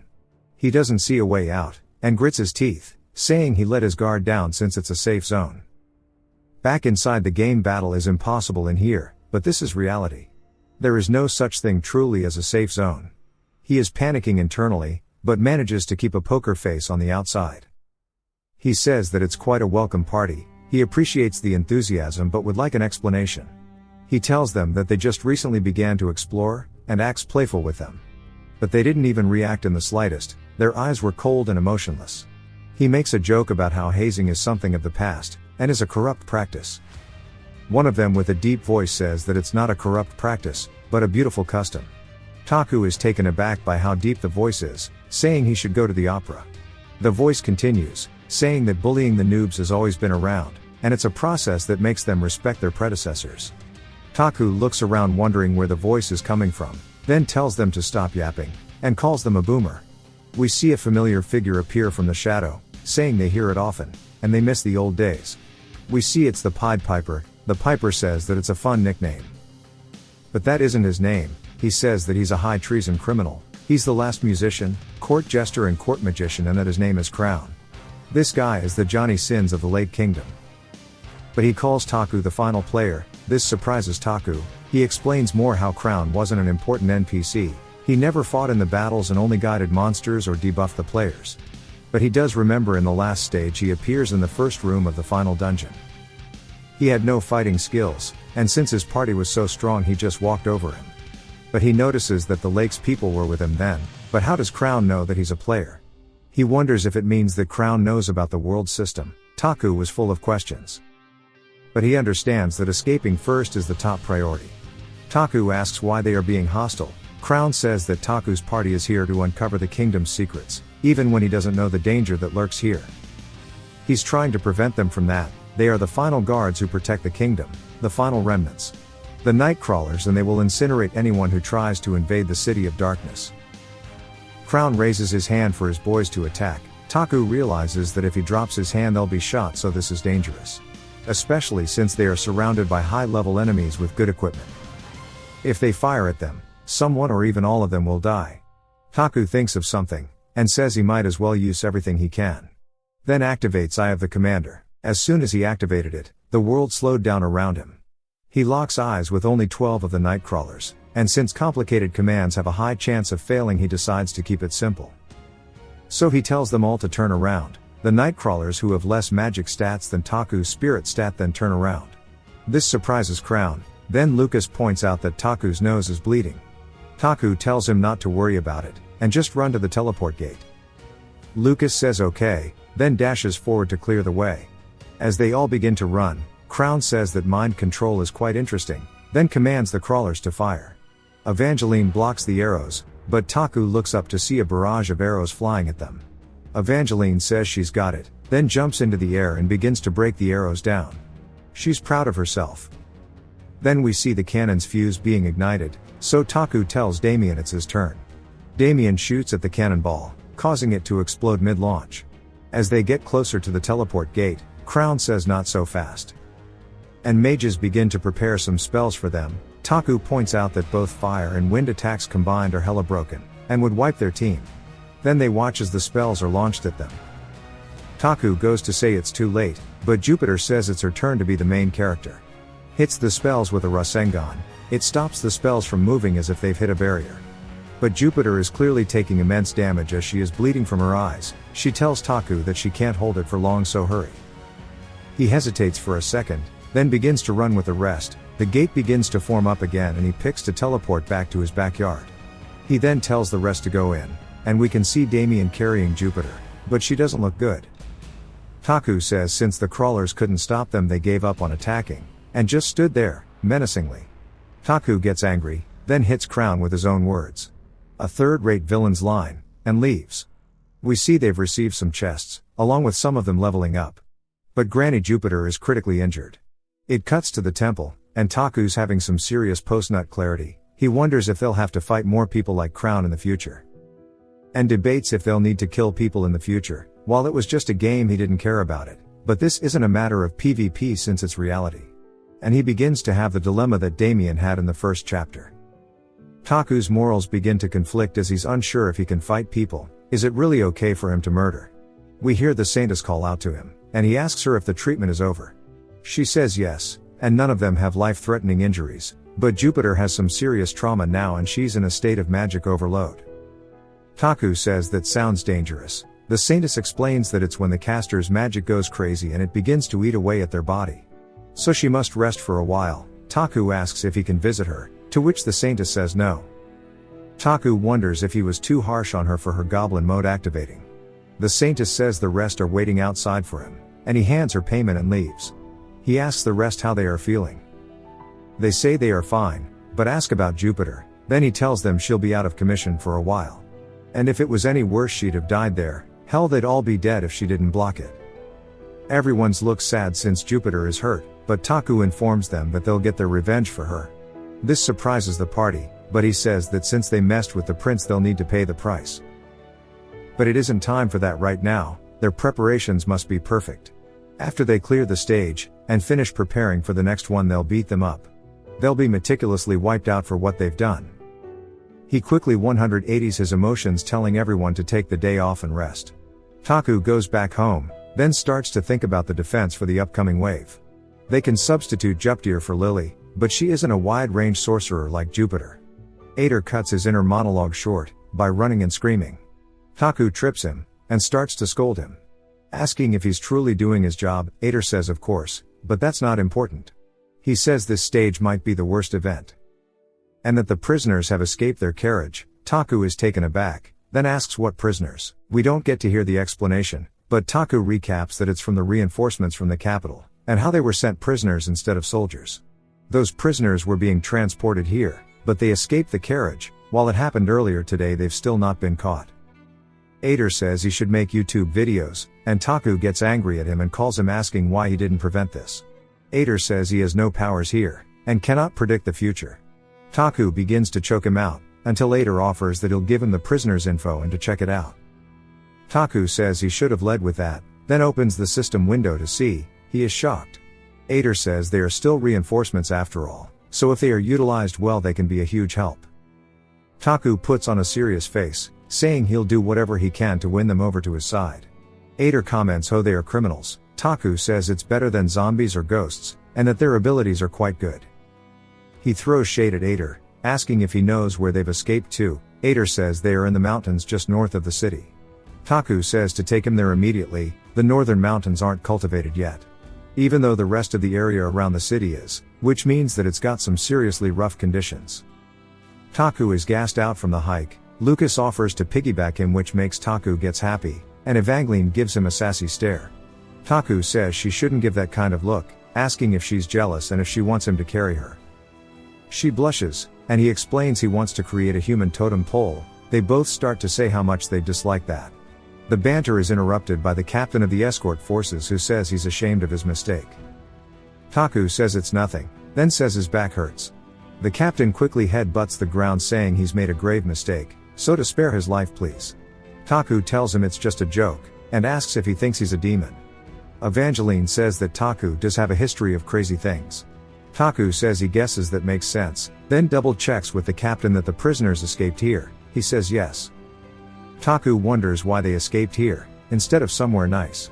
Evangeline tells him that bandits have lived in the mountains here for quite a while, and they attack and plunder anyone they cross. Taku says that he sees, and based on the broken weapons and wagon wheels around them, people have been here recently. Lucas asks if they think the prisoners came here because of the bandits. Taku says that maybe if they escape to join the bandits, it doesn't seem like a bad way to start a new life for them. But he doesn't understand many things here. Taku confirms with the captain there aren't any lies with the report. Of course the captain says no. They hiked for another 10 minutes, until finally stumbling across what they suspect is the bandits' hideout. Lucas says there might be enemies, so he'll take a look first. Evangeline says she'll go too. Taku tells them to be careful. As they approach the gate, Taku was worried they'd get arrows rained onto them, but there weren't any signs of activity. But the closer they got, the more they could smell the blood. Lucas says they are about to break in, then counts down and they burst through the door. To see that on the other side is a complete bloodbath, as they walk around. Taku says it's a complete mess, then wonders if it could have been an internal conflict. Lucas tells him that he's found a survivor, and the kid is crying and screaming. Taku tells him to relax, and they are the royal forces. According to the bandits' crimes, the kid can be hanged or jailed, but they won't kill him here. The kid cries, saying they only robbed a single carriage. Taku understands that the carriage they robbed was the one with the prisoners, and instead of finding goods, they were slaughtered instead. When opening the carriage, Taku asks the captain why he said the prisoners escaped alone, and why the kid is giving a different story. Taku's tone changes to serious, and he says that he understands the captain was just embarrassed about being robbed by mere bandits. The captain drops to his knees asking for forgiveness. Taku says he'll forgive the accident, but not the lying. Taku says he shouldn't have made such a blatant lie, and wondered if he really thought he'd not checked the situation out. And decides that's probably what the captain thought, but even now, the situation hasn't been fully explained. Where are the prisoners at? Evangeline calls out to him, and tells him to look at this, and one of the prisoners greets Taku, saying they've been awaiting his arrival. As they are all on their knees, Taku wonders why they didn't just run away instead. One of the prisoners say they had no intention of escaping, they are waiting for their sentence to be carried out as fast as possible. Taku recognizes the prisoner's hair color, and says that the only race with that color are elves. The prisoners beg for their execution, and that they'd like it to be carried out immediately. Taku is taken aback, since he can't let his sub-party die. Taku says he'd like to confirm their identities first. He dismisses all the other guards. We learn one of the elves is named Godhand. The group of elves are the 8th team of Iggy's counterintelligence. This shocks Evangeline and Lucas. It's understandable why. It's because it's the secret team that does all the Empire's dirty work, the royal family's task force. Taku says that Godhand doesn't seem like a real name. The elf says they don't have real names, their code names are all they have. Taku goes along with it, then says he heard they've committed treason. Godhand says yes. Taku asks if they are admitting to the charges. Godhand says with all due respect, they've already stood in front of the capital's court. Their verdicts and punishment have already been confirmed. So they need to be swiftly executed as per their punishment. Taku sweats since he doesn't want to do that. He needs to persuade them. Taku says he has a few curiosities, and if they are going to die anyway they can answer some questions. He has the authority to do that at least. Godhand says nothing. Taku takes it as agreement to speak a bit longer. Then says he was last dispatched to the Bringer Dukedom, right? Godhand is surprised, and Taku says that just because he's stuck here in the south it doesn't mean he's assumed to the rest of the world. Godhand's status window doesn't have much information, besides where he was stationed. But he can guess what else happened. Godhand's team was dispatched to the Bringer Dukedom a year ago, and an ever-black ambassador was assassinated 9 months ago. This increased the tension of the countries, causing a war start. And since the Iggy's group specializes in infiltration and assassination, they stay silent, and Taku says he came up with a theory. Someone higher up in the Empire wanted to take over the Bringer Dukedom, but didn't have a reason to start a war. So what if their ambassador was assassinated in the other region? Then they'd be able to blame the dukedom. Taku recaps his little theory, and says that Godhand's group instantly was arrested without an explanation. And them being sentenced to execution is how they were meant to be silenced. Godhand stares at him, then says if what Taku is saying is true, then they are being wrongfully thrown away for doing their mission. So why would they obediently wait for their death instead of running? Taku says because they have hostages, and that Godhand's people are living as slaves. So for them obediently dying Godhand's kin would get a reward. Godhand starts to shake, and Taku says he guesses he's right. We learn that any race that isn't humans in this world are treated like slaves, or well the survivors became slaves after they lost a war to humans. The Everblack Empire led the humans to winning the war, and the current elves are living in the elf district. All living poorly, so it's pretty obvious, as it's something the Empire does to use other species. Taku says it's a virtuous sacrifice, but it's also foolish. Godhand says nothing will change, they've already been sentenced to execution. So he doesn't know why Taku is saying all this to them, and asks if he's mocking them. Taku chuckles, then says the statement just says to carry out the execution, but not how. He could take their lives however he pleases, but where they are is the monster front, so he can just send them to the battlefront and report that the execution has been carried out. Taku gets down on one knee, then asks if they want to live. He asks if no harm comes to Godhand's people would he want to continue living. Godhand asks what they'll accomplish by that. Taku says anything. As long as they are alive, they can do anything. Godhand says not to give them false hope. He can tear them apart however he'd like them to not care what he does to them, but do not give them hope. Since hope is the most painful thing they could receive. Taku explains how some people live while being used to despair, because if they expect anything then they just get betrayed. But if they give up they won't be hurt. Taku says he doesn't plan to give them hope. He's just giving them an opportunity to not end their lives. Godhand asks why. He's trying to save them. Taku says it's because this place needs them. The monster front is always short on manpower, and if they help this place will be much easier to defend. The invasions grow ever stronger, and if this place fails their loved ones will also be in danger. He said a lot, but the choice is theirs. He says he'll ask formally. Then says they can keep living their own lives, but at least help protect their families. Godhand says it's just as he said.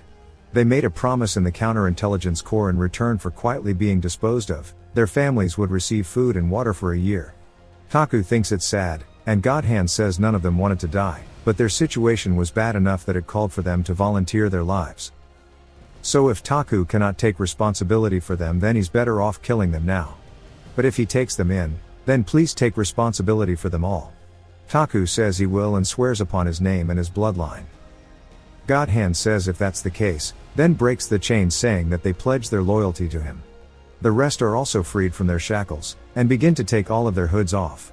God Hand gives some analogy for their loyalty, and tells Taku to throw them away without hesitation. Taku smiles, since he finally got his sub part. Their names are all kind of funny sounding. Right after returning to Crossroad, they scared the escort forces, and kicked them out of the city.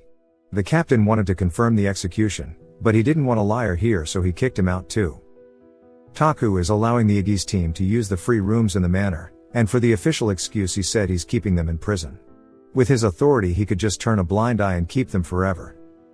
But there are human eyes here, so it might cause a problem since the humans fought the other species for generations. There's a lot of high-key racist here.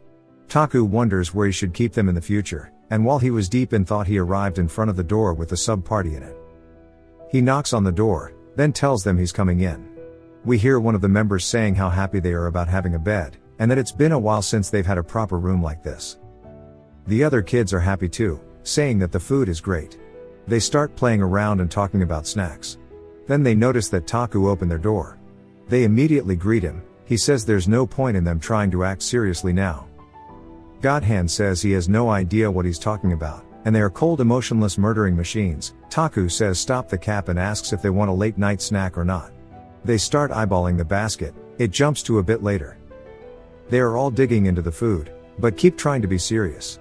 Taku tells them they should just eat comfortably. God Hand says they are comfortable. Taku says he can't take him seriously with pillow fluff on his head.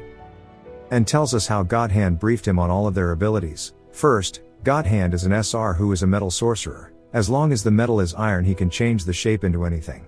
The young elf Bodybag is an R, her ability is telekinesis and she can easily lift heavy things. The other three are all archers, but with different roles. Old Girl is an R that does close range shooting. She's specialized in group fights and uses double crossbows, and is experienced in monster hunting. Skull is N-ranked. Taku says he's not sure what he's been through, but based on his face he's maybe been tortured. He's a long-distance fighter, and is usually silent, so he does well in stealth. Finally, the main firepower in the team, Burnout. She is an SR character who uses a mouth gag. Her weapon is a personally engineered stationary ballista. They say she cannot control her powers yet, so if he can help her grow properly there's a lot of potential. But how they are sitting now they just seem like normal children, so for them to be sacrificing themselves so their species can live longer shows how dear their situation is. God Hand says that they'll never forget the great mercy he's shown them. Taku says it's just a late night snack. Originally he was going to just give them some snacks to loosen them up then question them, but seeing how defensive they are acting it'll be hard to get answers. He asks anyway, how long the five of them have been a team. God Hand says it's been a year and a half, but since they were special forces candidates they were managed together. So they've known each other since they were young.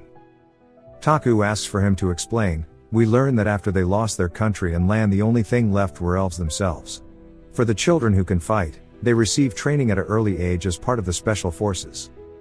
And the higher-ups then put those with appropriate skills into a team together. Then are assigned a single mission, and after they finish they are disposed of. From the human empire's standpoint it's an effective strategy. Since it isn't human lives being sacrificed there is no risk. If they succeed then good and they can play innocent, and act like it was all the elves' plan from the very start. While it's so effective, it's also very brutal. He wonders what kind of person would abuse such emotionless tactics. He asks who the supreme commander of the Iggy's Corps is. God Hand says he won't hesitate to tell him, and that he probably already knows it. Taku thinks how he couldn't be further from the truth. God Hand tells him that the commander of the Iggy's Corps is the second Prince Fernandez. We all know him as the man who sent the prisoners to Taku in the first place. He's also the same man who shackled the sub-party in the first place. We learn that God Hand gave Taku a switch that will explode the shackles on their necks. As soon as Fernandez was mentioned, all of the party looked uneasy. They don't care about sacrificing themselves, but his name makes them feel fear. Taku wonders what kind of man he is, since he never appeared in the game. He wants to keep an eye on him. Now he regrets asking the question since the atmosphere is gloomy. He changes the topic, asking how they like their room. They say they've been kept in a jail for death row prisoners, and trapped inside of an escort carriage. So this room is nothing but paradise to them, and they don't ever want to leave the room. He then asks them how the food was since he put some thought into it. He says that elves are mostly vegetarian, so he had the chef cook them something they'd enjoy. Godhand says after eating prison food it was a grand meal. Godhand also says some of their members are at an age where they have a strong appetite, so they appreciate Taku's courtesy. But he'd prefer if Taku was more comfortable and treated them like objects. Taku thinks about how that's uncomfortable for him, since there's no way he'd be able to do that. After that they discuss their lives, such as clothing etc. He tells them they'll keep adjusting as they move forward. They tell him good night, he says it back to them, and notices old girl waving at him. So he waves back at her. He's surprised he waved back, and once he leaves he can overhear the Iggy's group saying he's such a good guy. And Taku thinks about how he should get them a better room with soundproofing. He talks about how he wasn't able to ask them what he was curious about, which was the war. The war was a big event in the game, and from the moment the duchy collapses multiple large events happen. War refugees flood to Crossroad, and good quality mercenaries too. Some of them form a large hostile group. If Taku can absorb them all it can be a strong support for the battlefront. But if it goes bad then they'll have to fight both humans and monsters. In the game it went smoothly. But now he has accepted the people responsible for the war into his party. He's unsure on how this will go. He then sees Lucas hiding behind a corner, and asks him what he's doing. Lucas says that since Taku went in there alone he was prepared. They are still death row prisoners. Taku shows the neck explodey device 3000, saying it's no problem. And he decides to keep surveillance on them. The next day, Taku thinks about how the next stage is right around the corner. They need to start ramping up the defenses slowly, so he stopped by the blacksmith's in the morning. The blacksmith was ready for him, saying that he has the item he commissioned last time. He opens the box to reveal its special Mana Core SSR rank. Taku is pogging out. It's from Evangeline's equipment that he had disassembled. While it may seem like a waste to use 4 items to get only 1. Depending on how damaged the gear is, it hella reduces the chance to get a Mana Core. It was an 8% but he got it. The smith also made 3 guns, which were made using the Ratman Champion's Mana Core, are ranked. The last shot of each magazine will always critically hit, its Jin. Since there are 3 guns they are named Cerberus. Taku likes the names. There have been 6 guns made so far. Once the smith heard that a single person is using the guns, he decides to lessen the burden it would put on the user, so he made them small. Taku praises him, then tells him that he needs to make the next equipment quickly too. And he pulls out the golden gargoyle's core, and some of his gold armor. And tells him it's boss equipment. This surprises the smithy. And then Taku recaps again how boss cores are dropped by bosses, shocker. And the cores can be used to make equipment or artifacts. But for the equipment to be made, you need both the boss's core and material. Due to it having strong abilities, it's always good to make them when given the time and chance. Until now it never lined up so he didn't make them. For example, the stage 1 boss the Spectre Knight's weapon is a greatsword, which nobody in the party uses. After that, the elite monsters replaced the bosses but none of them dropped any mana cores. But they finally ended up getting a mana core and armor pieces. Which is why they could make the boss's armor. Taku says he needs it as light and thin as possible so it's easy to move around it. The smithy says it'll decrease the durability, and Taku says it doesn't matter if it's comfortable to move in. While it was commissioned in the shape like armor, it's closer to a sorcerer's full dress. He tells the smithy to keep it up, then heads out to the alchemist's workshop. The artifact repairs are going smoothly, but this isn't why he's here. He quickly greets Lily, saying her favorite prince is here. She happily asks if he needs her for this wave, and he says yeah. She starts to shiver with joy saying she's happy to be a sorcerer. And starts to even cry tears of pure joy. She says that she has a request. She asks that when more junior sorcerers join to make sure they all visit her. She says that she acts like a know-it-all, but she isn't actually talented. In the Ivory Tower she wasn't able to train under a good teacher, or even get educated. And after other talented sorcerers come here she'd like to be an office lady. She doesn't want to be looked down on by her juniors either. She asks to be treated like a senior sorcerer. He says he understands, and that nobody will look down on them. And if they do he'll beat them up. He'll always help, as long as it isn't her retirement. Lily says she won't run away, and if he calls she'll join right away. He thanks her, and he says he needs to get the Iggy's sorceress to greet her. Later that night on his way back to his manor, he's looking over the status window. And says how since Jupiter is out of the stage, he wonders how to defend the stage the most effectively. He wonders what combination and strat to use, then his necklace begins to release an energy that floods out of the carriage. Taku says it's the dark event tracker. He says it's the misfortune that someone gave him to ruin the game, he's just glad to know it's coming. The event is that there will be one additional boss monster. Taku looks and sees that there are actually two. He starts to look stressed out, saying that the gargoyle army is already difficult, but now there are two. He decides to think about it positively, since now he'll get twice the amount of items dropped by the boss, along with the experience. We learn that in regards to fighting two bosses, it's a common thing in the late game. So he knows how to fight them, and he quotes Nietzsche's "What doesn't kill you makes you stronger." He says they should make the dark event crueler, and send more enemies. He starts to go too positive into it, saying it's just free experience and items. He'll make them regret getting him stronger. He kept hyping himself up, and carried on his way home. After all of that, the preparations for the defense battle went smoothly. Well, that's what he wished, but they've run into an issue. And Taku sees that Lily has been drifting in her wheelchair. Taku wonders why she's spazzing out, then she grabs him and wheels to the other side of the room. Lily asks him if Godhand is an elf. Taku says yes. She looks afraid and he asks her what's wrong. She asks if he knows how she got the characteristic of fire skin. He says it was due to goblins invading her village, and so she wouldn't get hurt by their blades it awakened. She shakes, saying that's right. Then asks why he thinks the goblins were there. She says it was due to her family's servant elf.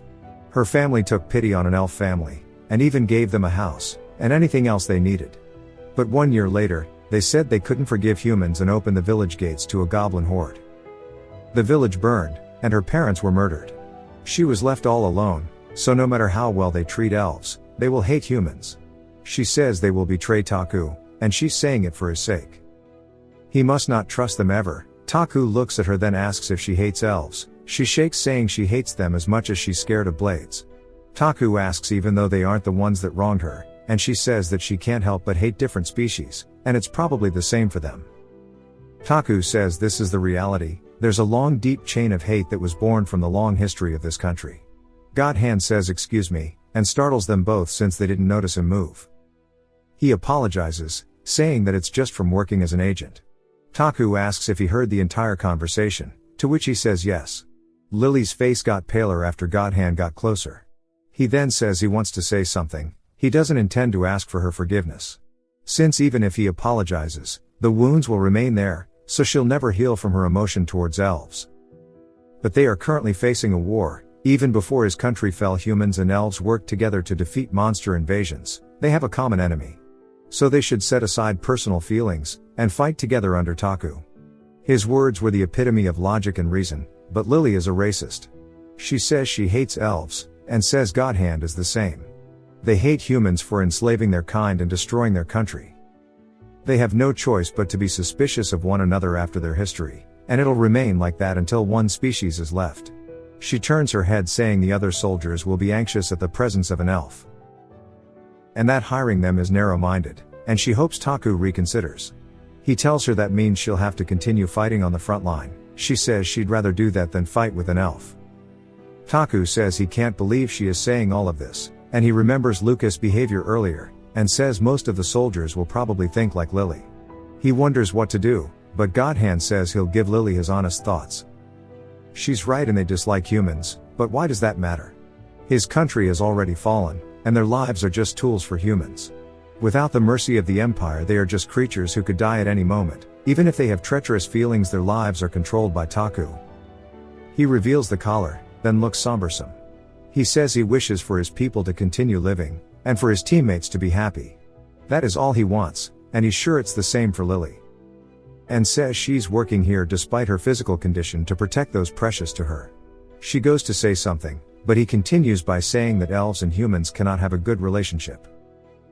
But they have a common enemy, and are both fighting for those dear to them. So is there any more reason they should fight together? Lily says they can fight against the monsters only once, but she can never forgive his people. Godhand says he's used to it. She tells Taku it will just be this one defense battle, but if the elves stay here afterwards, then she will leave the battlefront. Then she wheels herself away. Taku thinks about how she's a good person, she's thoughtful and cares for others, and willing to make personal sacrifices for the greater good. He didn't know she could act so differently, and how her hatred runs deep. He tells Godhand he only brought him here to say hi, and he didn't expect this. Godhand says he experiences it often, and that Lily was actually tame compared to what he's dealt with in the past. Taku says he guesses everyone is more sensitive to this than he thought. Godhand says he finds Taku interesting, since even from the humans that treat them well he can still generally feel prejudice. But that he doesn't have any of that, and he's thankful for it. Taku nervously sweats since it's just because he's from a different world. Godhand tells him not to worry about how the others treat them, as they'll prove themselves by doing their best during the defense battle. Taku smiles, saying it'd be nice if his parties were on good terms. But with the animosity he cannot help feeling worried. It's his job as the commander to carry their personal conflicts as well. It is confirmed that the Iggy's group will be participating in the defense battle. Later in the afternoon he gets Lucas to help him carry something, and we see Godhand is surprised, as Taku has prepared clothes for them all. They are all really happy about it, and immediately try them on. Taku says it's a prototype for the military uniform he'll give to the soldiers. He thought about how to make the members all have a sense of belonging, and the easiest thing he thought of was making them all wear the same clothes. While it's costly, it is worth it. This is why he made a separate uniform for those fighting on the monster front, and he believes they have to look cool too. It has to be a fashion item, something you can wear proudly anytime. Ader approved the uniforms, and even Evangeline, who is a city girl, said they looked good. Taku explains to them that their uniforms have hoods so they can hide their identities, and then says it suits them. He says from now on, they are no longer the Iggy's Corps and have all died at this moment. They are now the 3rd Prince's Special Forces Unit, the Shadow Unit. They all salute him in uniform. He says they'll all get new identities as it'd be troublesome to treat them like the Iggy's group still. He tells them to get ready in a few days to go hunting, and just like that, the day of the defense battle arrives. The sky was covered in the darkness of the enemy army. We get a short flashback of Taku explaining to both parties what the plan is, and the main strategy for this wave. But of course we don't hear what it is, and the flashback ends with Taku and Lucas staring at the enemy army. We can see that there aren't a ton of mobs this time, they are just high quality. Taku says he's been waiting for this. Lucas informs him that it may rain, which will affect the battle. Taku says it doesn't matter since regardless they'll just follow the plan. Simply just killing the monsters and protecting the people. Taku gets everyone's attention and tells them he'll keep it short. They'll just kill them all, feast then sleep peacefully. He gets everyone to ready their weapons, and once all of the artillery was ready, he orders them to fire. They start blasting. Multiple cannon shots all being fired simultaneously. Head straight towards the gargoyle army, creating a display of gargoyle fireworks. The explosions create a smokescreen in the sky, and the soldiers say that their attacks aren't working, as the gargoyles begin to fly out. Taku tells them to stop yapping and listen to orders, to focus on firing. They continue their onslaught onto the gargoyles, as the explosions echo throughout the battlefield. We go back to the strategy flashback, of Taku explaining the kill zone. Lucas says, won't the enemies just come flying from the sky? Taku says yes, so the ground cannot be their kill zone. So they'll make it in the sky. They'll keep shooting their artillery to make a fire net, to create a wall in the sky. While it won't hurt the gargoyles at all due to their physical resistances, so it'll be purely to alter their course. The center of the defense line will be purposefully weaker, and this will be their kill zone. Flashback ends, and Taku tells them to maintain the firewall. The soldiers were initially flustered, but they ended up calming down. He says if he gives them a goal to focus on they will do so. The storm of cannon fire continued and eventually began to make the enemies stop. This is all part of the plan, and we see one of the magic turret's attacks fly into the kill zone, cracking one of the gargoyle skins, allowing a cannonball to shatter it. Taku says that's it, and just like that the kill count began to pile up. Taku tells everyone to keep the pressure up. The gargoyle army that was approaching from the left and right began to move in a single file line, and headed straight into the kill zone that they purposefully opened up. Taku compliments the gargoyles for falling for his trap. And boom, flashback again. Lucas is asking Taku what the plan is after they enter the kill zone. Since Jupiter cannot join, how will they defeat them? Taku says it's not guaranteed, but there might be a way. He asks if they know how gargoyles fly. Damien asks if it's with their wings. Taku says just the wings won't lift their bodies. He asks if it's magic then. Taku says yes, they use magic on their wings. Then he says next question, what happens if two magic forces of the same elements collide? Lily raises her hand and grumpily stares at Godhand. He picks Lily, and she says the higher magic will swallow up the lower level one. He says yes, then says if they shoot the gargoyles with a higher level of wind magic, what would happen? Flashback ends again. and he's telling Lily it's time. She says yes, and begins to activate the wind artifact. It activates, and begins to fire at the gargoyles while it isn't anything special. This is all they need for this. Since if they shoot them with a higher level magic, the magic on their wings will be absorbed and lose their ability to fly. And due to the gargoyles all being made of stone and steel, them falling from this high up will make them unable to survive on impact.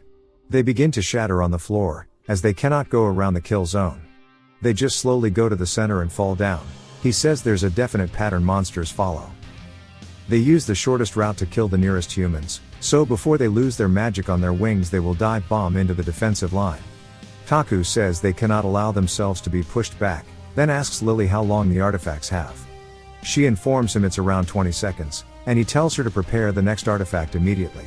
She activates the second one, and with the power of the second one combined with the first, it was a hella strong gust of wind. Most of the gargoyle were hit by the wall of wind, and fell. But there's a few of them that began to reach the walls. We see one landing atop the wall, and then another one climbing up from the side. And as one goes to eat a soldier, Evangeline and Lucas swiftly rush into action. And hit it in the noggin, causing it to fall back down the wall. Lucas tells her he'll leave the right side to her. She says she could handle his side too. Taku explains how all of the soldiers are involved in keeping the kill zone active. Then he asks Damien if he's ready.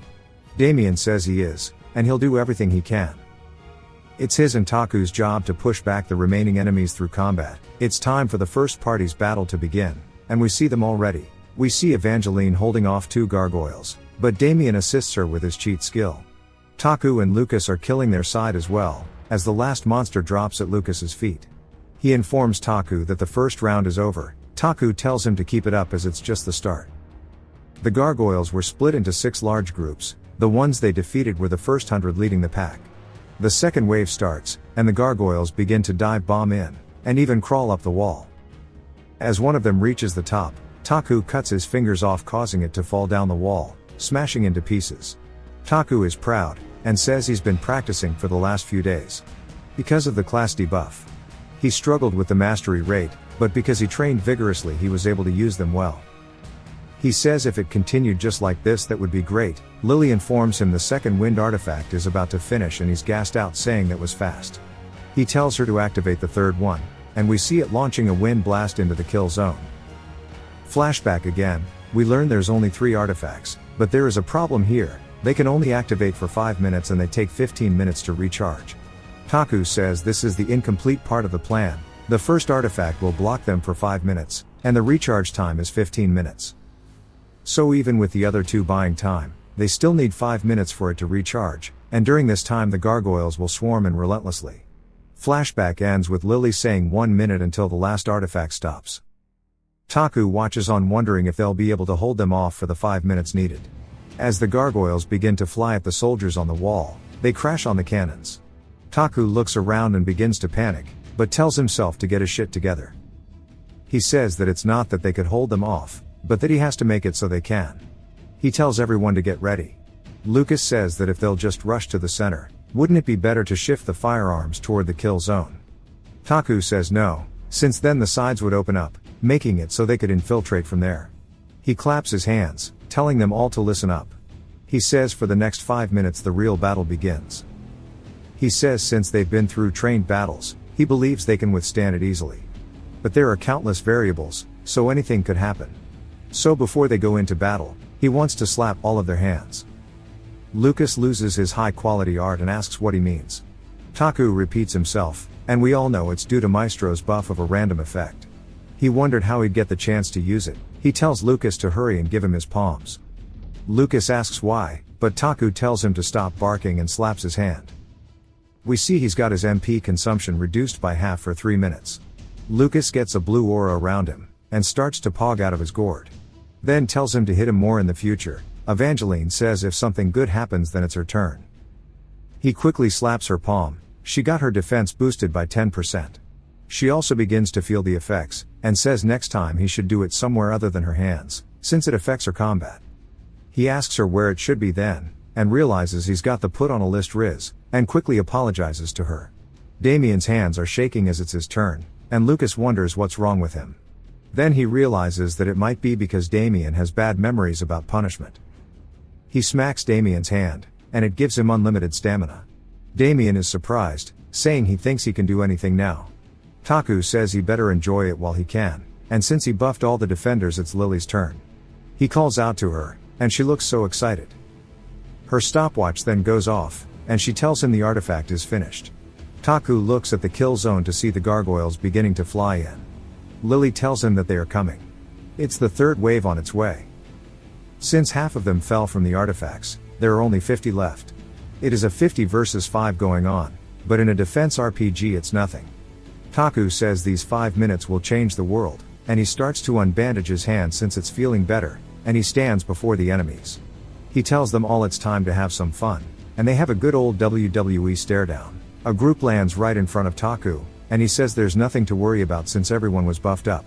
He readies his wand, and tells them to come at him. His cool moment is cut short as Lucas starts clapping some gargoyle cheeks. And he realizes that with all of the buffs to the party that he probably won't even have to lift a finger, as Lucas dashes to the other side of the wall. Lucas uses a skill to move, and Taku wonders how he's moving so fast. But remembers that usually his movement skill takes a lot of MP, but with the buff he can spam use it. And then it's just repeated flashes as Lucas taps into the speed force. Taku watches, saying it seems like he's moving exactly as he did in the game. Evangeline starts to taunt the gargoyles, and she gets their aggro. They hammer onto her shield, but she effortlessly knocks their attacks away. With her defense buff, she might be unbeatable right now. While she keeps the aggro of the mobs, Damien just gives them backshots. While the mana gun is strong, shooting it consecutively is hard since it takes a toll on the user, but for the next 3 minutes it's irrelevant as Damien has unlimited stamina. Which turned him into a human weapon. He wonders if he should just get Damien to hard focus on training his stamina. And says Maestro is doing better than he expected. In the game even if you got a good buff it was just for one turn. And he thought it would just be mid, since it was 3 minutes, but in reality that is plenty of time. As long as they defeat this wave the third wave is over. Taku shouts and sends a magic sword out and stabs it into the floor. He tells Lucas to guide the enemies to the sword. He tells Lily it's time to get back to her main job, and she says she was wondering when he'd call her. He's glad she's accepting it, then asks if she wants to get hit once before turning into a flamethrower. She excitedly grabs his hand, then we hear her getting smacked. Lucas quickly brings the enemies over, and Taku tells Lily to attack. She readies herself, then begins to cast a giant fireball. Taku wonders what kind of buff she received, and she starts to use a skill called Fire Cannon, while screaming to die. The gargoyles get directly hit by the attack and melt. Taku sees that she is gassed out, and said he expected this much since she went all out. After that, the other gargoyles began to scatter, but Evangeline grouped them. She's even trash-talking them. Damien tells her to lift her shield. And fires directly at her shield, ricocheting the bullets into the gargoyles. Taku's jaw drops after seeing this. Damien is also proud of what he's done. Evangeline says last one, then stabs it with her lance. Just like that, the third wave was defeated. Evangeline tells Damien that was dope. Taku says everyone did well, and they all are happy to be praised. Lily then yells that the first artifact is done recharging, and it's ready to activate. Taku tells her to get it started, then it begins to fire. Damien then tells Taku that they are running low on bullets. It's time for wave 4, Taku says while they cleared 3 easily it still took a toll. Since both of Damien's rifles are pretty much out of durability, the same with Lucas and Evangeline's weapons too. Lily is perfectly ready to go though. Taku says he has a few more tricks, but the main party has pulled their weight, so it's time to rest. He calls for the shadow unit, then says that it's their turn to block the enemies like the main party did. And if they need it then he'll help. Godhand tells him to just focus on resting. Evangeline is excited to see their skills, but Lily watches on with disdain, since she cannot get over her emotions. Damien realizes the atmosphere is a little tense, then asks Taku if it's something he needs to know about. Taku says he just needs to get used to it, since he'll keep using the sub-party, the tension will be unavoidable. One of the gargoyles climb over the wall, roaring at them all.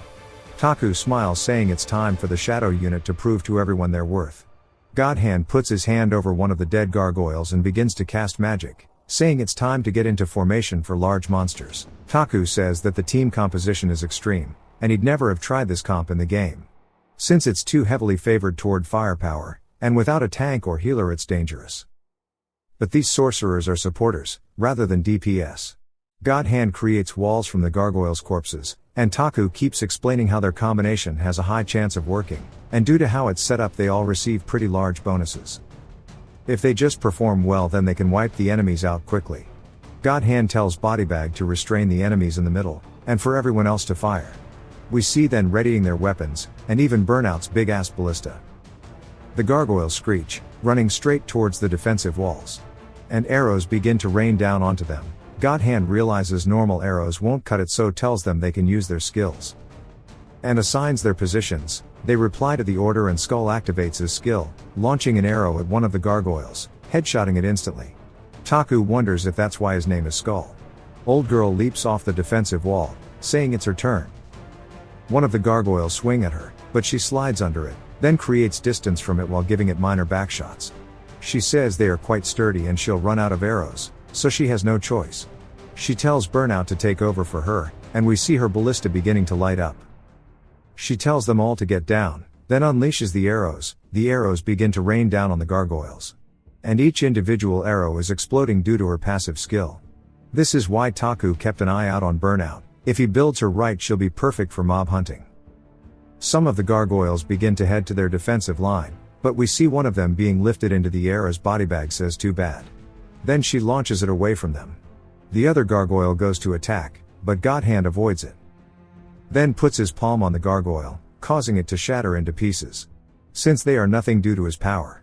The fourth wave was instantly destroyed, and Damien asks if this is how archers are meant to fight. He's amazed, and says if he learned more skills related to shooting he'd be more useful. Taku says that he just needs to do his best. And that he's already irreplaceable, and a massive help. It's not like Damien can learn archery anyway, so it's better for him to think about using his own talents. Taku is pleased with how well the Shadow unit performed. Due to their performance by the time the third artifact was activated they beat the fifth wave. Taku says things are going smoothly for now, which means something bad is about to happen. He gets an alert that the enemy info has updated, and we see the boss type now. Taku is confused since for it to update, it means the boss is here on the battlefield. But he doesn't see it anywhere, then he spots something soaring in the sky.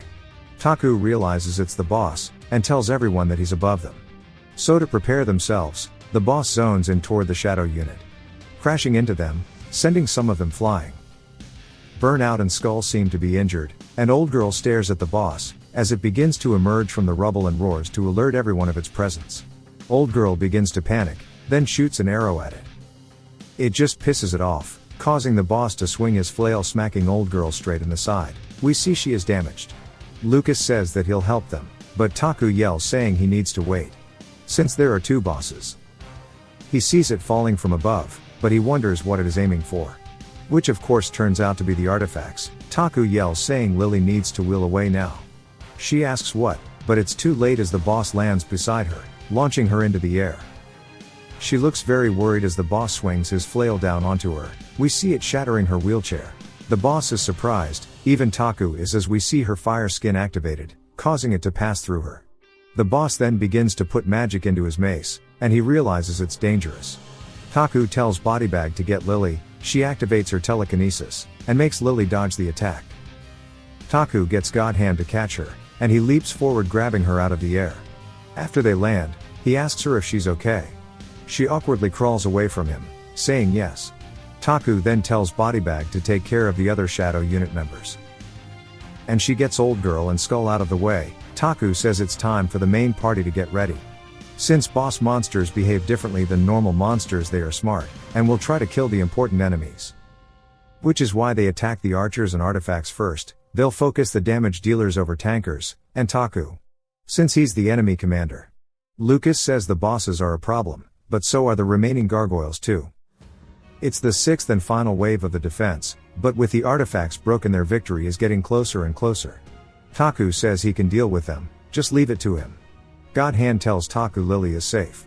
Taku says good, then asks Lily if she can activate the backup artifacts.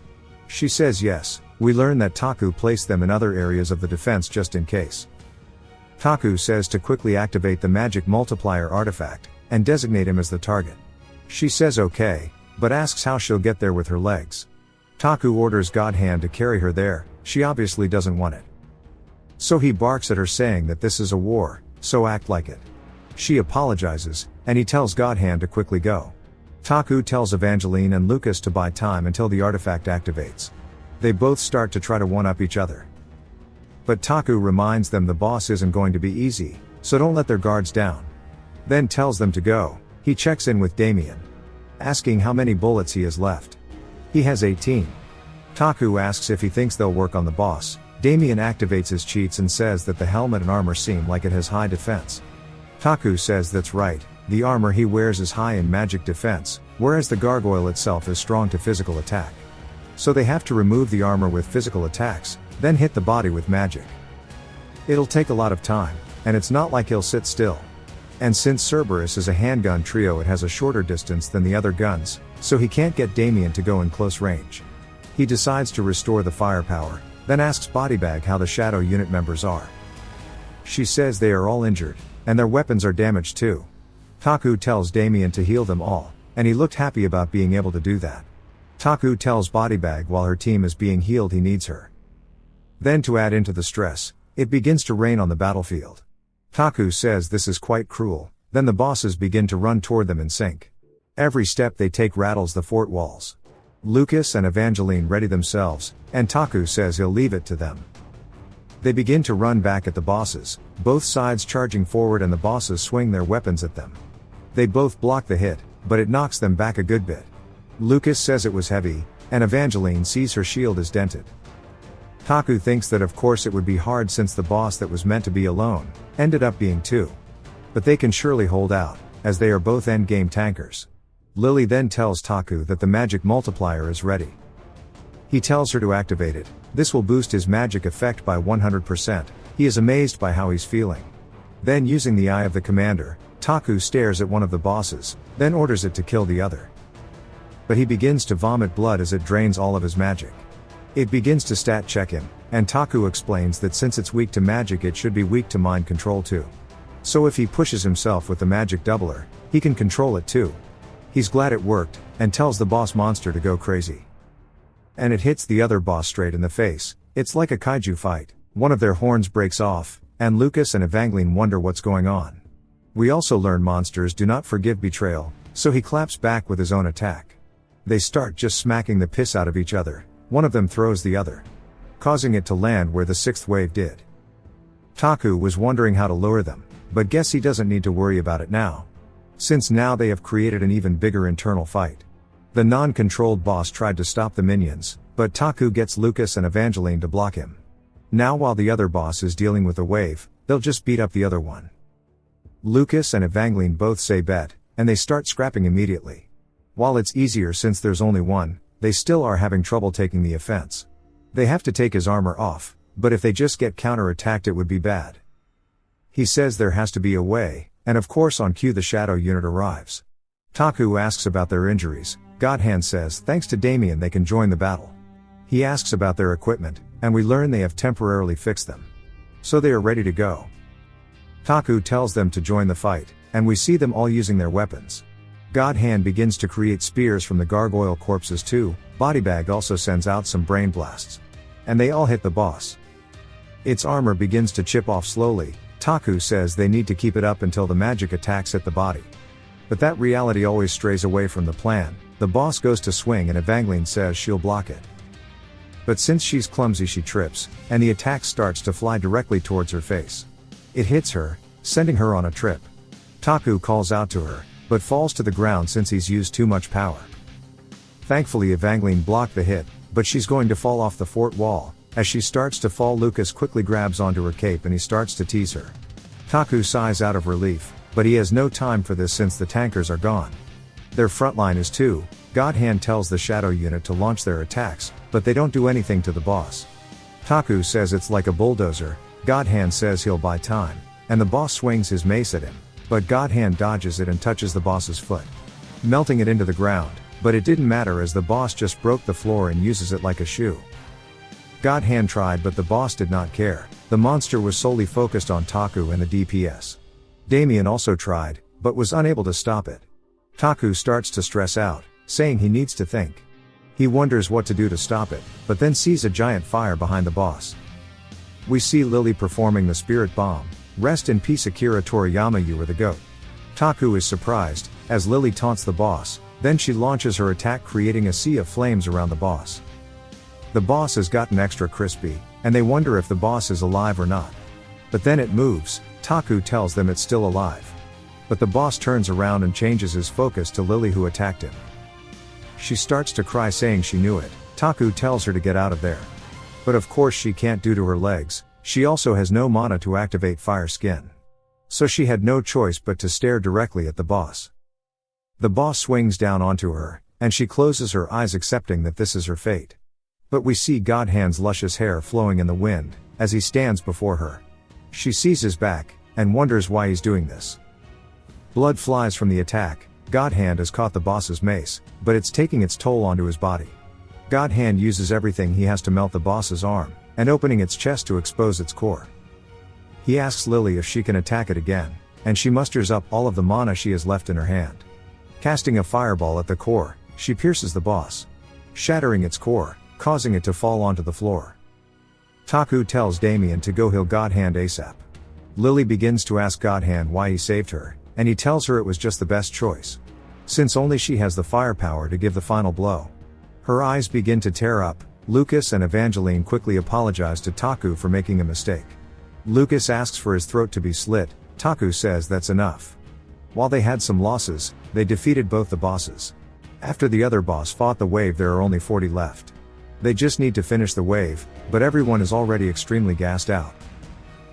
Damien has no bullets. Lily and the Shadow unit are manless. So will they even be able to fight the remaining monsters? We hear the front count's men saying to aim and fire as they launch a barrage onto the gargoyles. He says since there's no need to maintain the kill zone, they will help. Then he asks Taku if they did something wrong. Taku is surprised. Then says no, and gives him the thumbs up. And they cheer for him saying good job. The rain begins to let up, and there are no more gargoyles approaching the fort. Lucas tells him they've won. Taku looks at the cloud, and comments how it only rained while they were fighting. All of the soldiers were looking at him, and he sighs saying he knows what he has to say. He says as usual, move the wounded to the temple, report the damages and record all the details of the battle. If they messed up today they should take it with them to the next battle, and learn from it. Taku has already done this. He reviewed everything he did wrong, the dangers he faced, and what he made others face, and how to go about preventing them next time. So he doesn't lose people. He tells them all as much as they are becoming better soldiers, it is becoming a stronger battlefront. And as it gets stronger, he is becoming a better commander. He thanks them all for completing him, and you can tell he genuinely means it. He then says enough with all the yapping, and to prepare meat and drinks as they are on him today. It's not like he's not paid before. We see God Hand being taken out on a stretcher, and Lily who sat there and watched in silence. Everyone cheered him on, but we know Lily fighting inner demons. With this, stage 4 was clear and Lily is the MVP. God Hand is critically injured. We see him fighting for his life, while he overhears how everything below his elbow is unrecognizable, and that the Saintess cannot heal it. She tells Taku they need to amputate his arm, and God Hand looks like he's about to pass out. The Saintess says he agreed to having it removed, then it cuts to during the surgery. Outside the temple we see Taku talking to the kids from the Shadow unit, and him informing them of his state. Then they told him something surprising, he already lost both of his hands 2 years ago. After swapping to prosthetics, that's how he got the name God Hand. Bodybag says he'll just replace his arm with metal and fight like before. Taku is surprised saying that this isn't about functionality, he isn't a machine. Even if you replace the broken part and replace it, it cannot just be brushed off. These injuries will wound God Hand's soul, making him unable to heal. The Shadow unit is all silent. Taku tells them if they are hurt to tell him. And he will treat it. He said that even though ironically he's the one who pushes them into war. He quickly changes the subject, saying it's time for the feast. While God Hand cannot attend, the rest should eat and rest. Bodybag says they are fine, and they'll wait until his surgery is over. He says okay, he'll bring them some food and drinks over. While he can't celebrate with them, they were very important today. They all look proud, and he tells them to take care of God Hand, and they say they will and to send them yummy stuff. Later that night in the plaza, Taku asks how dare they start a party without the Lord raising a toast. They start chanting for him and going crazy. He gets up on stage saying he'll keep it short. He gets them to chant along with his speech, and they all toast to the victory they've earned today. Taku of course still isn't used to the alcohol here, then asks Ader to do a favor. Ader says he'll do whatever he needs. Taku says enough with that and to send drinks and food to the temple. Ader asks what and Taku politely gets him to do as he is told. Then we see Lily roll up, like she has something important to say. Taku tells everyone that if they keep drinking so little they'll never empty the barrels. Everyone starts to get hyped up, and he tells them he'll lead by example and that they are drinking it all today. As the day goes on, Taku recalls how the front count said that a city that mourns and laments will stop, and there has to be happiness to correspond to the sadness. It's the Lord's job to look after the wounded and dead, and celebrating with them is also his job. So he did his best to laugh loudly and bring up the mood. And made sure everyone had a good time. It cuts to Godhand waking up, and he looks down at his injuries. Then Lily asks if he's actually awake. She says the surgery went well. He'll have a fever for a while and maybe some severe pain. He also has a healing appointment tomorrow. The part under the elbow was all amputated, but the joint is still there, which will make it easier to wear prosthetics. We see the rest asleep, and she says they were eating and playing until they fell asleep. Then she asks if he's hungry, saying there's food left for him. And since he bled a lot, he needs to eat up. He asks her why she's nursing him when she hates him so much. She says she has something to ask, that's why she was waiting for him to wake up. She says that she doesn't understand why he saved her back there. He says that he told her it was the optimal decision. She yells at him, saying to stop lying. When considering the effect of the entire battle, he may be right. But from his point of view there was no reason to save her, and getting severely injured. The Shadow unit just recently joined them all, so it was too early for them to have loyalty. For a newly added recruit to lose his arms, and nearly his life just for the optimal decision. It makes absolutely no sense. Lily sensed it was weird, so she came to question Godhand, even if his injury was from saving her. Godhand says she's being a little too cold to him. She says that unreasonable kindness is more burdensome. She asks him again why he saved her, and says not to lie. He asks if he can be honest. She says she won't forgive him if he isn't. After a long pause he opens his mouth, saying it wasn't a grand reason. The moment he saw the boss running at her, he thought of his mother. She asks what he means. He tells her that his mother also couldn't use her legs. Her Achilles tendon was cut when slave hunters caught her, and she spent the rest of her life seated. She couldn't stand, but whenever their human master would try to hit him, she'd shield him with her body. And seeing her unable to move just made him act. She understands now, and he asks if she's offended. She says it doesn't feel good, then he says she's the one who said to be honest. She sighs, saying this is the reason he lost his arms. He tells her that rationally it was for the battle, but emotionally it was for his mother. This should be enough for an explanation. They both call each other the emotional type. Think of the Spider-Man meme. A stranger risked his life to save her. Who would expect her to question his motives first? Godhand tells her they will not be able to understand each other, and the wounds their species has caused to the both of them are too deep to fill. But even then, they can at least celebrate their survival together. He looks out the window to see everyone else drinking and singing. Lily looks up at him, then says she hates him. He says that's cold to say since he lost his arms for her. She says whatever, and they should eat something. There's no point in them to be hungry while everyone else is celebrating.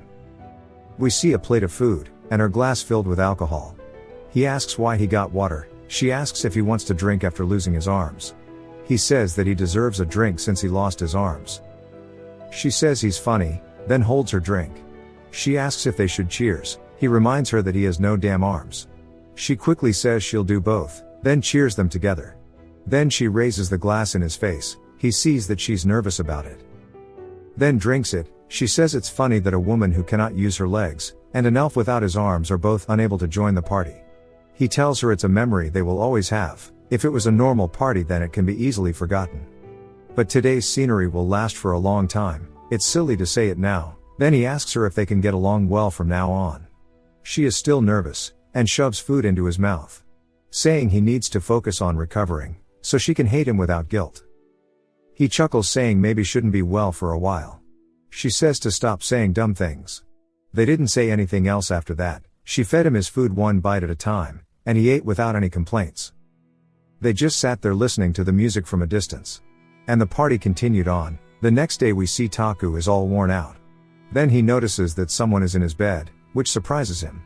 He wonders if he got with a woman after drinking so much, Then we see long gray hair. And a buff old man raises from the sheets. Taku's soul leaves his body. Then a bunch of other older men wake up as well, Taku screaming asking if he's in hell.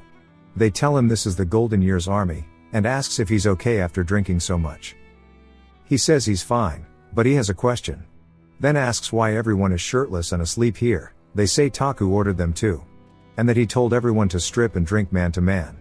Taku feels embarrassed wondering why he did that in the first place. The other knights start to talk about how amazing the night was, and that it was filled with precious memories. Taku says people are going to misunderstand. Then we hear Lucas's voice and he walks into the room. Taku thinks he's here to save him, but nope, he's also undressed. Taku asks why he's in his underwear. Lucas says that Taku ordered it. And everyone from the main party went to their underwear. He says Ash is a crazy bastard. Then we see Damien still asleep and shivering. Taku says the more he tried to remember the worse his headache got, and he gave up on trying to remember them. Taku says the only time he should see naked men is in the bathhouse. Lucas says he agrees and it's time to go. Taku asks where. Lucas tells him to the bathhouse next door. Taku looks excited about it. As they walk to the bathhouse, Lucas says that the soldiers are getting covered in blood every other day, so they needed a facility to wash themselves. It was originally only for the soldiers. Taku says that he guesses as the city's population grew the civilians began to use it too.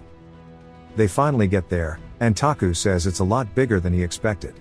Damien is also there. Lucas says they need to go this way, but they see Taku isn't moving. He says usually in the bathhouse there's an event with the female characters. He asks if he's wrong.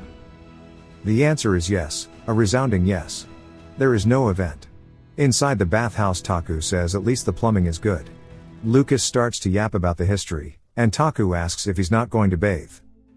Lucas says his duty as bodyguard is to stay by Taku's side. Taku says he's sick of hearing it, and to hop into the tub next to him. Lucas reluctantly agrees, then gets into the next tub. Taku looks over, and notices all of the scars on his body, saying he's been through a lot. Lucas says not at all, but then they both notice Damien floating around. They ask if he's okay, and Damien says he's fine. Taku asks what happened yesterday. Lucas clearly doesn't want to tell him. They hear a lot of footsteps to see the Golden Year's army. They all start having a good time enjoying water. Taku says he's losing his mind, so he needs to get out. Lucas agrees. As he goes to leave, the soldiers notice him and salute. He says that he needs to tell them not to salute him in the bathhouse in the future. They head out to the lounge. Taku sits down and sighs, saying now he can catch a break. He's still surprised that such a place exists here in a fantasy world. Then he hears Evangeline call out to him. We see her pushing Lily. He asks what she's doing here. Evangeline says she's a regular here from when she lived here. Lily asks Taku what he's doing here. Taku says that was his question. Evangeline says that she's here to bathe with Lily. Taku says they got close. Evangeline says it's natural for people to get close after battle. It looks like only Evangeline is acting close to her. But he understands since Lily is the only female close to her age, but on the other hand he sees why Lily doesn't care. She wants to leave the party. Evangeline says they'll be heading out now. It's time for a girls' talk. Taku says that's cold. They surely could have stayed with him longer. Then another woman comes up behind her. She says that it's a surprise to see him here. He doesn't recognize her. Of course we do. It's Marita the Saintess. He's used to seeing her in her outfit. He asks if all priestess use the bathhouse. She asks if there's a law against it. He says that isn't what he meant. She says after the large surgery yesterday she wanted to wash herself. He asks her if it went well. She reminds him he already sent a lot of people to check on the progress. He awkwardly says yes. She says it went well, and she cast another healing spell this morning, then came to wash up. But she didn't expect it to be so crowded. He tells her it must have been hard doing the surgery, and he feels sorry since it feels like the soldiers are disturbing her break. She says no. She says that a war is horrible and cruel, but here at the battlefront it's a holy act. Washing off the blood and sweat after a war is worthwhile, as being together is a precious gift. He thinks that it's a very priest-like thing to say. She tells him she has to go with the other priestesses. He tells her to enjoy her break. She tells him to enjoy his too. He wonders what's taking Damien and Lucas so long, and he says that he wants food back from his world. Like a boiled egg. And it makes him miss Earth during times like these. Damien and Lucas then make it back. He asks what took them so long. Turns out Lucas got boiled eggs for him. Taku is surprised by this. Damien tells him they also brought honey water, which coincidentally are both things he really wanted. Then Evangeline says they've found some good stuff, and begins to approach them saying they should share. Her and Lily begin to assault and fiend for the eggs and honey water. After all of the food is gone, everyone begins to relax. Taku thinks that adding this to the tourist city plan would be a good idea. Lucas says he's going to go handle business. Taku opens the system menu to prepare for the next defense wave. And he's worried about the biggest stage yet, since it is a boss stage. Every 5 stages are considered boss stages, that are incomparable to the previous stages. Which is why they get a whole month of preparation time. So he has to do his best here. Someone approaches him. Taku asks who he is. The man introduces himself as Dion Agat. He's one of the N-ranked heroes Taku recruited. N-rank just means slightly stronger than a normal soldier, and they usually have average stats. So he never bothered to track them in-game. He's part of the second sub-party, which is just a backup. Taku asks if he has something to say. Dion says he has a complaint. Lucas is also giving him the death stare. Dion says it's been over a month since he's teamed up with his party, but besides blocking the back end of the battlefield they've not been tasked with anything. And they are mercenaries, their job is to use their skills in war. Taku is caught off guard by how bold Dion is. Dion continues by saying it's fine if they are looked down on since they are young and inexperienced. But they don't want to rust without being able to build experience. He asks to be sent to the front line so they can show their worth. Taku is impressed with Dion coming to him personally. Even if their stats are lame, and their skills are average, their eyes are full of determination. Especially Dion, you can feel his ambition. Taku asks how they plan to show that they can pull their own weight. Dion says he wants to spar versus the main party. Taku is interested, but Lucas finds it arrogant. Evangeline doesn't care. Taku says he likes Dion's attitude, then asks if it's okay to choose a time and place. Dion says sure, then asks when and where. Taku says that it'll be right now. It cuts to some other people discussing the fight, saying they need to go check it out. Then it jumps over to the sparring stage in the barracks. Damien asks Lily if it'll be okay with just Lucas and Evangeline. She says they'll be fine. Lucas and Evangeline banter with one another, whereas Dion's team has some plan they've made and he tells them to stick to it. They finish their prep talk and say they are all ready. Lucas and Evangeline are ready too. The condition to win is simple: one team must be completely knocked down, or if they cannot use their weapons anymore. Falling out of the ring or surrender will be a knockdown. But any attacks that cause large injuries are prohibited. The flag is waved for them to start. Dion's team begins to run in with Dion being split on the side. Dion runs towards Lucas saying it's time to see his valor. Lucas says he won't be holding back, then swings at Dion, who narrowly avoids the attack. Dion says it was easier to dodge than he expected, but he's sweating bad. Lucas says not to get cocky, and that he'll end it now. On Evangeline's side she's really happy. She says they must think she's more dangerous than Lucas, right? She says that she'll show them why she was the top of her class. Then she gets interrupted by them charging into her. The rest say to push, and we see she's getting close to the edge of the ring. As she gets to the end, she tells them no, then pushes them back. One of them takes the chance to close the gap on her side. She apologizes and stabs at Evangeline's foot. But she makes it a void. Then the rest take the chance and push Evangeline out of the ring. She's embarrassed and says that's no fair. Taku thinks about how even though it's a 2 versus 5 the difference in their strengths were night and day. But they still managed to come up with a decent plan. Taku compliments them. The rest then say they should join Dion to defeat the knight. Then they see Lucas holding him in the air. Dion apologizes saying he's too strong. Lucas says next, then walks over to them. As expected he bodied them all. Evangeline is pouting now since she didn't get to do anything, but since Lucas and level 37 and the highest in Dion's party is 16. They stood absolutely no chance. Dion laughs with disappointment saying he knew they stood no chance. Taku tells them it wasn't bad, it's a battle plan that reflects the opponent, along with a willingness to fight an opponent stronger than them. That's the first thing someone has to fight against monsters. That alone is a great talent. Taku tells them all to get up and says he apologizes for not putting them to use. And he apologizes in advance because he will use them ruthlessly from now on. Dion's group are surprised, then quickly salute him saying this is what they wanted. Dion tells Taku if they planned to live by hiding in the dark they wouldn't have become mercenaries in the first place. This was the moment Dion's group became active soldiers. So the next day Taku set Dion's team to the auto-farming system. It's auto-exploration, that happens when he sends a sub-party to an already cleared area. They'll level up and bring back items if they drop, since this is their first time he sent Evangeline as their guide. In between the upcoming stages he's going to use them as much as possible. Lucas asks Taku if this is really alright, since there are enemies in the lake dungeons. Of course he's talking about the night crawlers. Lucas says if they end up running into them they won't come back safely, and he should go with them too. Taku says no need since the crawlers won't appear anywhere before the base camp. We learn it's actually a rule that Ader set up since they kept killing players in the beginning, so it's a newbie protection system. Taku is pissed Ader didn't tell him that before. Ader says the enemies cannot attack them as they'll get penalized heavily. He cannot tell Lucas this, so he just says they can't leave the base camp. Lucas instantly accepts it. Taku says if his questions are answered now they should go get food. As they start to talk, Damien enters the room in a rush. Taku asks what's wrong, and Damien catches his breath. Then tells him that Jupiter has woken up and it shows her raised up in bed. Then it jumps to the north gate of Crossroad, and we see some feet, then a pipe and a woman with a witch's hat. Saying so this is the place where Grandma is working. Back to Jupiter's room, Taku bursts in asking if she's alive. She sees him then asks how many days she has been out. He tells her 10 days, and he's glad she looks fine. He asks how she feels, and she says that she'd like to say back to normal. But honestly half of her mana circuits have burned away. Taku asks her if it can be recovered. She tells him it will take time and even if it does heal, she's unsure if it would be the same as it used to be. She says to be in this condition after blocking a few hits, she's definitely gotten old. He tells her to eat and rest well, and to recover quickly, since they went through hell without their attack mage last battle. He tells her to get better before the next one.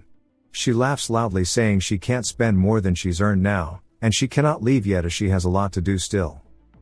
He asks her what else she needs to do, and asks if she's going to build a castle after earning more money. She laughs asking how he can read her mind. She looks off at the window, and says that a castle sounds very nice. Taku tells her that he plans to build luxury hotel here in Crossroad, and he'll let her stay there for cheap. That's the least he can do for a party member. She says she'd happily stay, then asks if she'll be the first guest. Taku says he's first, but she can be second. She says looking down at the city from high above, while smoking a cigar and drinking whiskey, what more is there to want? They continued their wholesome conversation, and Taku says to live by chasing these dreams is the life of humans. He tells her they have a lot of time before the next defense battle, but that she needs to focus on recovery. As he goes to leave she calls out to him, asking if he didn't bring her any gifts. He says he knew she'd say that, dunno if he gave her anything. But he went to visit Godhand next, and Marita told him that it'll be impossible for Jupiter to recover within 4 weeks. It's a waste to lose a mage like this, but Jupiter is basically out of the game now. Of course by the time she recovers he'll find a way to use her, but he has to plan the next stage with the assumption he cannot use her. He really tries to think about it, but realizes there's no point to keep thinking. He asks Lucas if he's ready to go hire a new friend, so they head to the mercenary guild. Taku decides to trust his luck and kicks the door open in hopes for an SR character. He sees a gold shimmer from the bar, which means it's an SSR. He loses all rationality and runs over. And he asks if they are a mercenary. The woman exhales smoke then says she isn't one. He asks why she's here, and she tells him she came to visit her grandmother, but she doesn't see her. Taku thinks about it, then asks what her grandma's name is. She tells him it's Jupiter, and he asks for her name. We learn that she has the same name, but she's Jupiter Jr., her nickname is Juju. Taku says he's never seen her in the game, but she's definitely her granddaughter since she has her gold lover characteristic. She's an elemental mage, which means she can control every element. Of course she'll have some stronger than the others, but she's very versatile. And elemental mages are top tier, so he must recruit her. Taku sits down, saying Jupiter has never mentioned her. Juju asks if she's really never mentioned her. Then he recalls that she's actually tried to hook up Lucas with Juju. Juju says it's disappointing that her grandma has never mentioned her, and she should be bragging instead. Taku agrees with her. Taku says she looks like she came from a high up place. She says since he asked her name, if it's alright if he asks for her. He says of course, then tells her that he's Ash Bonehatter Everblack. She's surprised to hear it, then immediately salutes him, and apologizes for not recognizing him. And that her formalities have been late, so to forgive her. Taku says there's no point and it's normal not to recognize him. He tells her to raise her head, then says he'll be blunt. He asks if she would like to come under his command, He says they desperately need a talented mage like her, and asks if she will help them. And of course he'll give her the best treatment. Juju tells him the offer is generous, but she came here to meet her grandmother. She asks if he can think about the offer after meeting her grandma. Taku says that's fine, then she asks if he knows where she is. He tells her that she's at the temple after receiving an injury. She gets up and thanks him. As she goes he tells her to think about his offer. Juju smiles saying she will, then leaves. Lucas says that was interesting, that she doesn't look like Jupiter at all, but their vibes are very similar. Taku says he cannot describe it, but it's like a cool smell that surrounds them. Lucas says there's another interesting thing, and it may be rude but the fact Jupiter had a child is surprising. Taku says he agrees, and when she mentioned her granddaughter before he thought it was a joke. And gossiping isn't proper, but Jupiter always seems like the type to be alone. Then he asks Taku what he thinks her husband is like. Taku says he's curious too, but it's rude to ask, and he hopes their conversation goes well. Back at the temple, Jupiter says she felt that her end was coming. She looks off saying she missed her time to retire. She fought hard to work, and she did anything she could to earn money. She was dishonorably discharged from the army she served her life to. Then kicked out of the guild that scouted her. She was always treated as an outcast and abandoned. There wasn't a battlefront she stayed in for more than 3 months. She wonders if she can truly rest, or if she even has the right to. The door opens and she asks who it is. Juju calls out to her. Jupiter asks why she's here. Juju says who knew she'd be so far in the south. And sits at the foot of the bead, asking why she's acting like she's seen the Grim Reaper. And she asks if she thinks she'll eat her. Jupiter was actually scared, since the child who had the same name. She often felt the fear as if she was about to be swallowed whole. Juju stretches her hand out and says money. And says why else would she come all the way here, and that she wants money from her grandma. We see that Jupiter's given her a check. Juju asks if this is really all it is, saying they have a lot of mouths to feed. Jupiter apologizes. Juju asks if there are any holes here. Jupiter asks what she means. Juju asks if there's a hole to sneak money out of, like when she was in the army. And says that she's the best at finding ways to sneak money out. Jupiter is silent, then tells Juju not to look down as this isn't like any other battlefront. It has high security, and that the commanding third prince is nothing like his reputation. He doesn't have a wide vision, and it's like he can see the future. Juju says this is the first time she's ever heard her rate a commander so highly. Jupiter says that he's someone with a lot of secrets, and she just takes her salary honestly rather than attempting something humiliating, and he pays her well. Juju says she'll work here too, then tells her she already met Taku and he offered her a job. Jupiter quickly shouts saying not to do it, and that she promised not to use magic. Juju asks if she's worried now, after all this time, and reveals a burn mark on her face. Jupiter is pained seeing her face. Juju tells her to focus on resting. Jupiter says they need to talk. Juju tells her that she's worked hard and did a lot of dirty work for money. Now it's her turn to make money. As she leaves, Jupiter recalls a fire and how she lost her eye. She says she brought this on herself, and it's all her karma. On the way back to the manor we learn it's been 8 hours since the second sub-party has been in the dungeon. But the level up process is going well, and they are getting items. Taku sees something strange, and notices there are low-level bloodkin magic stones. He screams hella loud, and Lucas asks if he's alright. Taku is surprised that the next enemies are bloodkins. He explains to us uneducated folk that they are vampires. It includes a vampire and his subordinate army. They are meant to appear way later in the game. Taku sweats nervously, wondering if the game is broken, or if it's a dark event. Lucas asks if he's okay, and if it's one of the headaches he used to have. Taku tells him it's fine and to just continue on the way home. Taku wonders if they can win with the party the way it is. But realizes it's impossible and he needs to expand, and get stronger heroes, and just upgrade everything. He spots Juju on the sidewalk, and gets Lucas to stop the carriage. He does so, and then Taku opens the door for her. He says she has 2 choices. To either be forced to join, or be hired under free will. Then asks what she will choose. She asks if she can sit with him. He says of course. Then Lucas turns the horse's engines back on. Taku says he felt it on the way back to the manor, that they will soon experience hell, and that it's approaching the battlefront.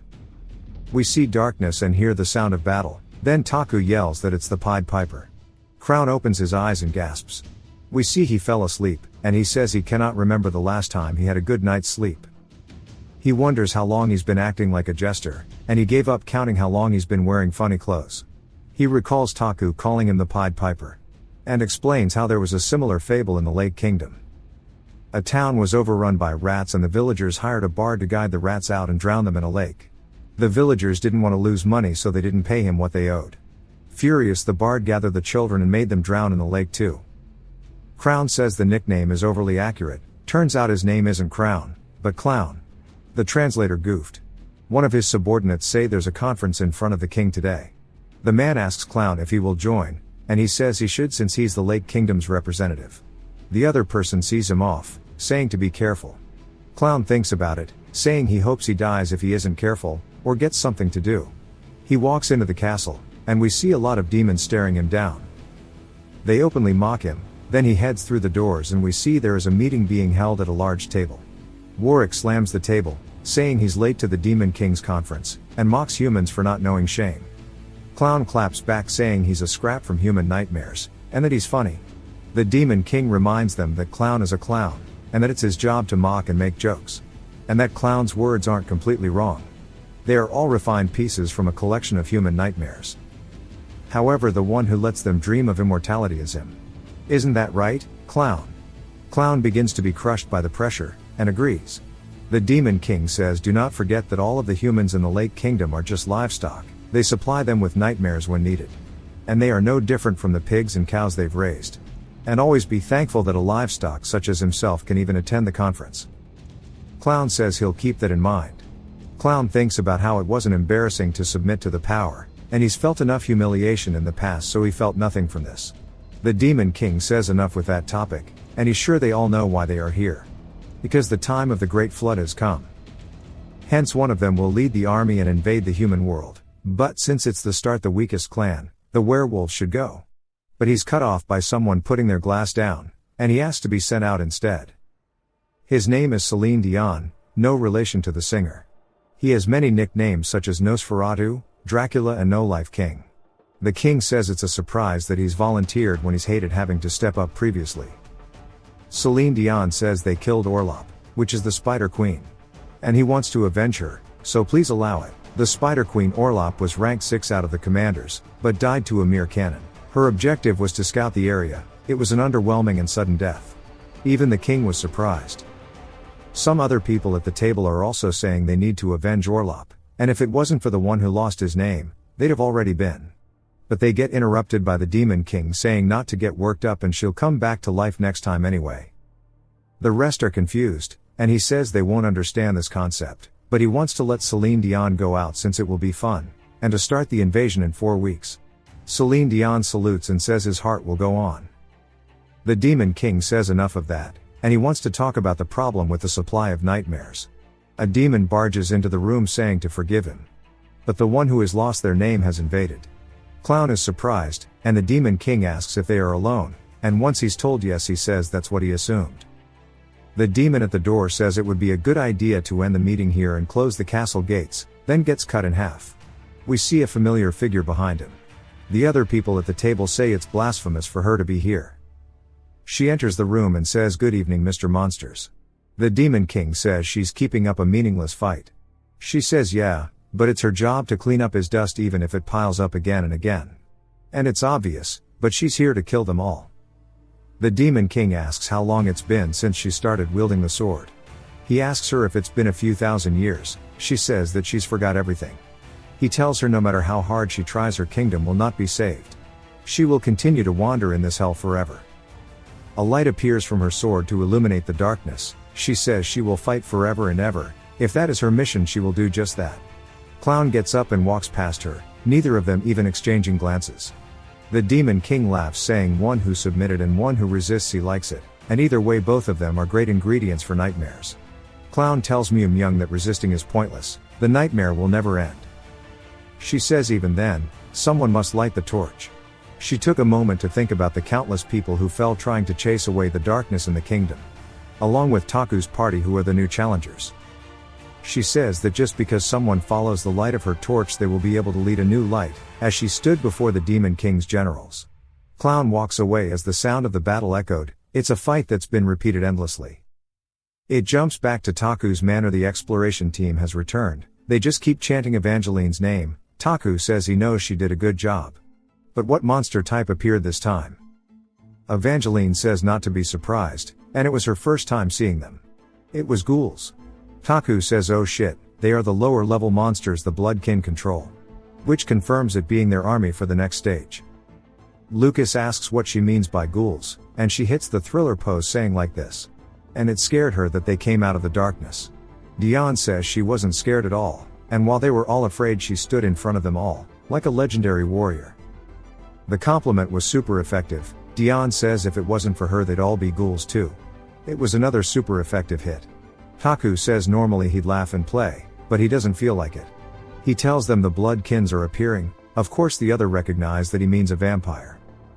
Evangeline is a bit slow to piece it together, so he tells her that the next enemy is an army of vampires and their underlings. And it's highly likely that a vampire lord will step onto the battlefield. Lucas says that there's already been many times that the highest ranked individual hasn't appeared in battle yet, and the last time a vampire appeared was hundreds of years ago. While they found ghouls this time, it could just be leftovers. So is it really necessary to say a vampire lord will appear? Taku understands that normally it's reasonable to think like that, but with this being a boss stage, along with the dark events that keep appearing, this isn't just a gut feeling, but rather this is certainty. When he played it as a game he fought all of the vampires, and their raids were difficult and brutal. And the worst case would be if the leader of the vampires, Celine Dion, appeared. It might be a stretch to assume that he'd appear here on stage 5, but it's already insane here. He begins to laugh at how crazy it sounds, and he wonders if it's actually possible to win. Then he stops laughing and says he has to make it possible, that is why he's here. Evangeline then points out Juju in the corner asking who she is. Taku says she'll be joining the main party as an attack mage, and she's Jupiter's granddaughter. Juju waves to them all and introduces herself. Evangeline is happy that she has another member to call older sister. After they shared their greetings, he sent the exploration team back home. Evangeline waves bye to Juju, and then they can hear the exploration team talking about a party. Juju says there's a lot of wholesome people here, and it's different than she expected after hearing it was such a brutal place. Taku says that the war against monsters is hell, but it's better to live a cheerful life. Then asks if she prefers gloomy places. She says of course not.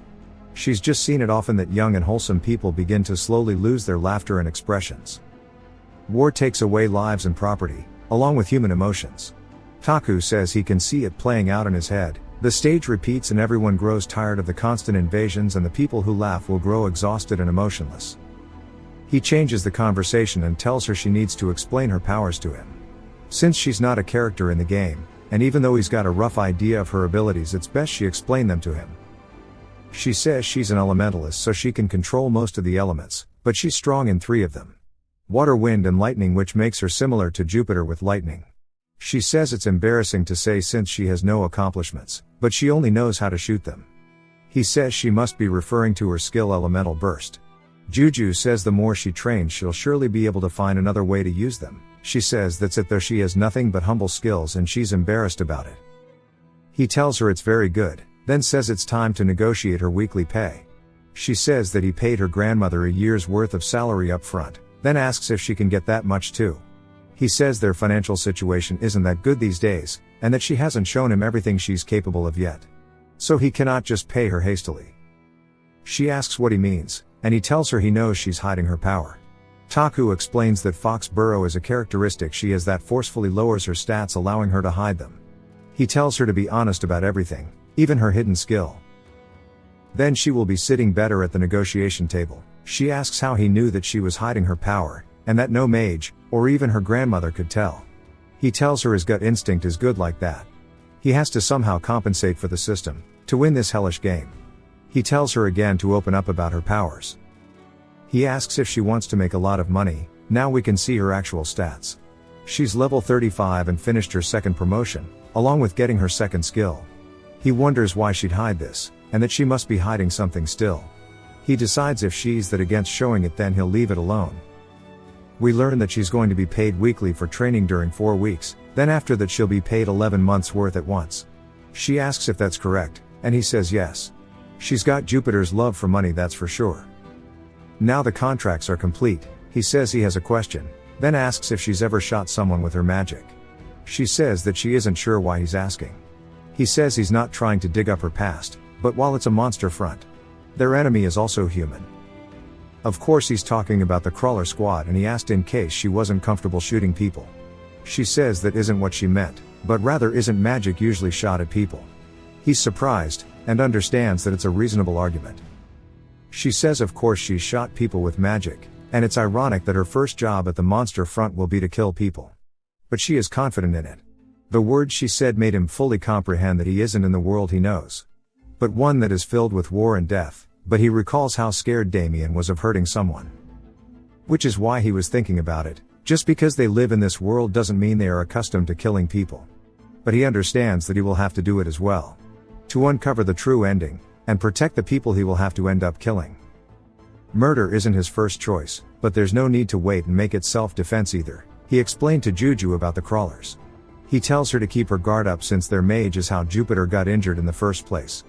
Juju says if she were there they'd all be dead, and not to worry as she'll defeat her grandma's share of enemies too. He tells her he'll be waiting. He trusted her not because she's an SSR mage, but because she's Jupiter's granddaughter. It cuts to the next day. They are in the exploration area of the North Outer Wall. We see she can create tornadoes, tsunamis and more. There was no lack of power from her. Taku says the ghouls are gross. Juju asks if it's enough to confirm her powers for him. He says yes, and that she's the perfect offensive mage. He's completed both objectives in this exploration. He got to see her power and he got to see the different types of ghouls. And depending on the types he can tell who the master is. Since the ghouls are frost ghouls, there's only one person it could be, that is Celine Dion. It's going to be a tough enemy, but it's better than having no information. Bodybag appears, calling out to them saying she's finished assessing the topography of the area. He asks her if she thinks his plan will work. She says yes. Now his third purpose for this trip is complete. Taku tells them all it's time to head back. Since they can't go to the base camp, they've got to go back the way they came. Since the enemy is hiding in the base camp, the crawlers and clown, he will come and take it from them and create as much trouble as they have for them. The portal forms, and they all go through it. Except Juju, who stands in front of it, then begins to cough violently. She has begun to cough up blood, then resolves herself and exits the portal. They got some chests for exploration, and some people leveled up too. 5 days later at the alchemist workshop, we see Godhand with his new metal arms, and Juju says it's fascinating. Godhand says that they are much lighter and easier to use than the prosthetics he had before. Lily says that it's the most expensive metal they had. Godhand thanks her, then reaches into his pocket to pay her, and she says to keep it, and asks if he thought she'd accept it since she's already indebted to him. He tries to give it to her anyway, and she wheels away at Mach 4 out of embarrassment. Taku says they are so cute. Godhand puts some gloves on, and says he's ready to return to work. Taku says he'd like to make him rest more, but he has no choice with the upcoming battle. He tells him to gather the shadow unit and that they are leaving to fight tonight. It'll be an overnight mission, so make sure everyone sleeps. Godhand glanced at the workshop again before heading to the temple, then Taku went in and introduced Lily to Juju. She grabs Juju's hand and says if Taku pushes her too hard to come talk to her. As mages they need to stick together. Juju says she will. Lily then tells Taku to call her to the battlefront whenever he needs to. He's surprised since he doesn't have to force her. He wonders if he told her about the vampire lord stepping up this time or not, then tells the rest it's time to go and get ready for the battle tonight. It's time for them to reclaim the base camp. They head back to the manor and Taku says he'll explain the specifics when they go inside. But Jupiter is standing in front of the gate. She says he heard they were going to battle, and asks to be taken with them. He is surprised, and she begs him not to take Juju. Jupiter says they are the ones who made her like this, so she wants a chance to get revenge. She grabs onto Taku's cape, and begs that he doesn't let Juju experience war. Juju grabs her arm saying that she cannot even stand properly, so she can't go dungeon exploring in a state like that. Jupiter asks her to stop, saying it isn't too late. She says surely she knows how hard she worked to stop them from jumping into places like this. It's the reason she's lived like this to this day. Juju tells her grandmother that she's already signed a contract with Taku, and today is the day of the mission. Jupiter's eye is filled with fear. Juju tells her it's okay and not to throw a tantrum here as it would be embarrassing for her. And she should just go rest at the temple. Jupiter then asks Taku if she's well, and stronger than Juju if he'll take her to the dungeon. He's confused and asks her to explain her idea. She says she requests a sparring match. Then we see Juju and Jupiter squaring off against one another. Lucas tells Taku to stay over here, and he's more concerned if he should stop it. Juju asks if she has to do this here. Jupiter says yes, since if she's weaker than her then she wouldn't need to get a stipend here. And skill is everything in this field. Juju takes a deep-winded sigh, then says she'll face her, and to demonstrate the skills she's learned from watching over her shoulder. Jupiter tells her not to get cocky. Even if she's extremely talented, she cannot compare to her life's work. Jupiter quickly unleashes a lightning attack forward at Juju, who says she's ages a lot. Their attacks collide with one another, destroying the road, and some of Taku's garden. He wants them to take their lightning game elsewhere. But the match was already over in an instant, as Jupiter falls to her knees. She asks if this is enough. Can't she just take revenge on her and be done with it? Juju says there's no way she would do that, and to go back and rest at the temple. She'll be back soon. Taku helps Jupiter up, asking if she's alright. Jupiter says to take care of Juju, then walks off. Even though she's hella sick, she still tried her best to stop her granddaughter. He wonders what happened between them, but there was no way of knowing, and he has no time to listen right now since the battle needs to go as planned. They finally make it to the three groups that are waiting. The main party, the Shadow Unit, and of course Dion's party. They have 15 people now. Taku says he's going to explain the base camp recapture mission. It cuts to later in the backyard in front of the portal. Taku tells Evangeline to take the lead and for Lucas to follow her. He also tells Juju to cast defense magic before they enter, and that he and Damien will follow behind the rest. Taku asks Damien if he can do this, to which he says he can. Taku reminds him not to bend his beliefs. Damien says it's not about his beliefs, but he is scared. That if he shoots someone, that something inside of him will change forever. Taku says he doesn't need to take their lives, and he can take them down without killing them. He says he doesn't know what Damien will become in the future, but he is the ace of their party, and he wants him to remember that.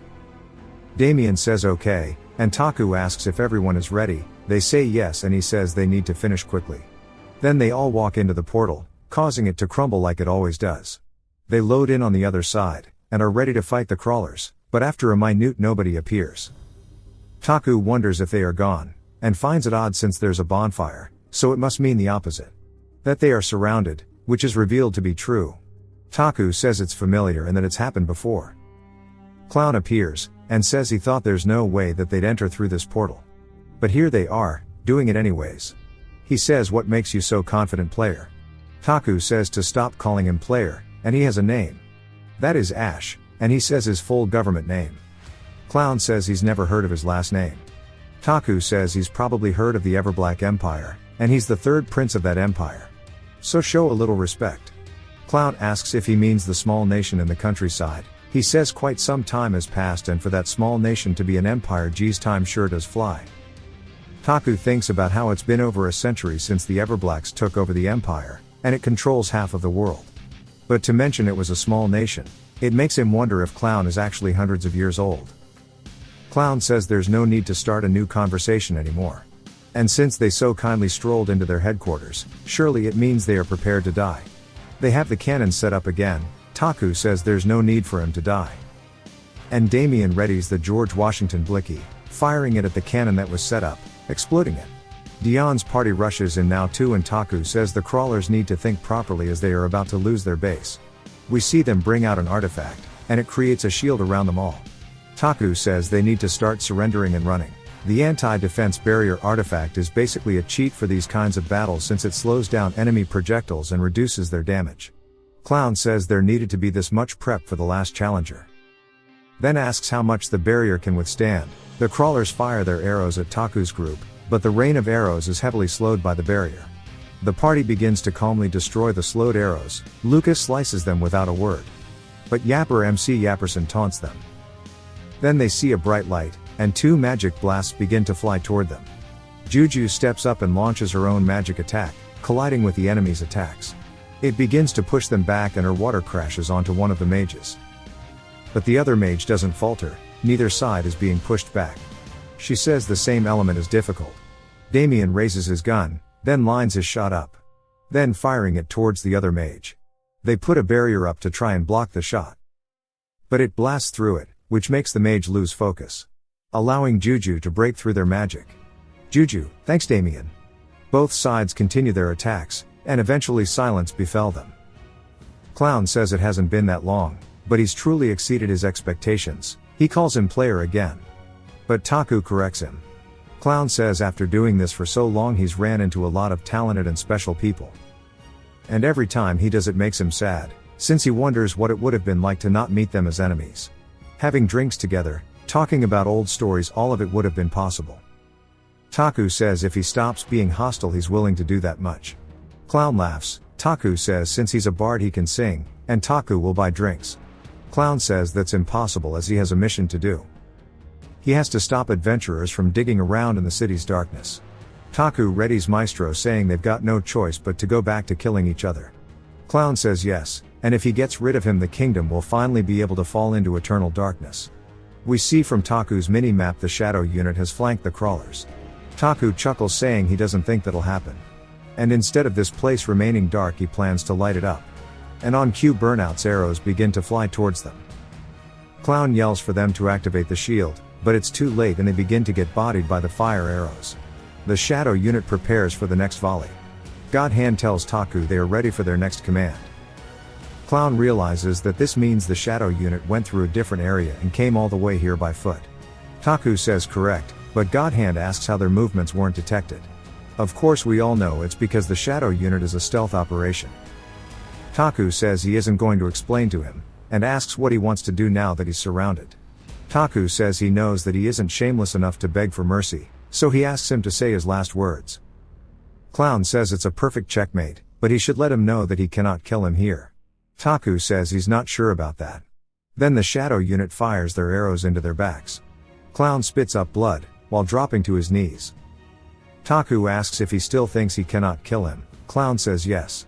Then tells him to look around, and we see the other crawlers turning into ashes, and floating off into the wind. Everyone is surprised by this. Clown says the darkness here is incomprehensible to them, and they don't have permission to die. Taku says to cut the bullshit. Clown says he's already told him that the ending of this foolish country that took this curse as a blessing, is this hell. Taku tells him to explain in a way he can understand. Clown says he will admit that Taku might be able to reach the darkest part of this hell. Taku tells him again to explain properly. Clown smiles as he fades out, saying if he sees him again they'll talk more. And he'll be wading deeper into the darkness. Taku is hit by the realization that he doesn't know what is going on, and how different it is from the game. We see from the shadows there is someone watching them. A bald dude walks out asking what took them so long, saying it's been so long since their camp was taken over by those thugs. And they should have kicked them out sooner. Taku recognizes the bald dwarf as the magic blacksmith Calibe. He's a full-time NPC of the base camp. I guess there are part-time ones. He entered the dungeon 50 years ago searching for rare metals, but ended up living here. He's extremely friendly, and takes the player's side regardless of what they do. Calibe starts bouncing in place, yelling, calling them useless bugs, saying they need to light the fires around the camp already. Lucas gets angry with how he's talking to Taku, but Taku tells him it's fine. This will be their base camp, so do as the old man says, and repair the mess their fight caused. Calibe says he's a bright bug, then asks his name. Taku introduces himself, then asks for his name. Taku knows his name, but needs to ask. Calibe says he normally only reveals his name to comrades. But he's interesting, so he's an exception. Then he introduces himself as the best in the world. Taku says while it sounds arrogant, it's the truth. He's the only one who can make the personal equipment of SSR rank character. He's also the only one able to make special magic weapons. The equipment they need for stage 5 must be made by him, so Taku made sure to flatter Calibe. But he picks up on how nicely he's being treated, and says he clearly wants something. Taku says yes, and there's no need for him to beat around the bush. Then says he needs a star silver weapon. Calibe says that'll be a bit tricky, then asks how many he needs. Taku says he needs 15 and maybe more. Calibe asks if he's crazy, saying that's a lot. Taku asks if he can't do it, saying the best in the world claim must be a bluff. Calibe says the silver star weapons are the highest level exorcism weapons, and it takes a lot of work to even cast one piece. He's not sure where he's trying to use it. Taku cuts him off, saying the vampire king Celine Dion, no relation to the singer, will soon invade the human world. Calibe is surprised. Taku explains how normal vampires only need normal silver weapons. But for high-ranking ones the silver weapon's effects are halved. So the silver star is a special weapon to deal with it. It can inflict full damage to any vampire. They can also only be cast here at the magic force. It's usually crafted in the middle of the game, but he needs it now. Since the game progression is changing itself, he must adapt to it. Calibe says you know what, when he entered with his brothers they kept finding rare metals and were all excited, but their greed was their downfall. They went deeper into the dungeon, then they ran into them. Taku asks who, Calibe tells him he met Celine Dion. It was their mistake to look for metals so far into the dungeon, and when they realized they were no match it was too late. His hands tremble, as he says he was the only one to escape, never to return to the depths. He asks Taku if he knows why his brothers died and not him. Taku asks if it's because he's the most capable. Calibe says yes, he's the best at making weapons to kill monsters. He shows Taku that he obtained star silver due to his brother's sacrifice. Now Taku is asking for his brother's lives to be turned into a weapon. He asks if he can pay the price. Taku says yes he can, and that he will pay with Celine Dion's head, and he can bring his body which can be used for crafting and materials. Calibe boisterously laughs saying he thought he was a decent guy, but turns out he's a damn psycho. He says he hasn't heard his full name yet, then Taku tells him. Calibe said he knew there was something different from him. Then says he'll make it for him, but 15 is too much since he doesn't have enough star silver. He says he can make 3 guns, that's it. Taku agrees, and then signs a contract with him. Taku receives a limited time quest to get the rest of the materials needed. He tells Taku by the time he returns there will be others back in the camp, since there's nowhere else in the dungeon that's as comfortable to live as here. And with the masked circus gone it's good again. Taku says he has a question. Calibe asks what it is. Taku tells him about how the crawlers turned into fog after being defeated, and asks if he knows why. Calibe says it's because of their curse. There are 3 curses placed on this kingdom, he doesn't know what 2 of them are.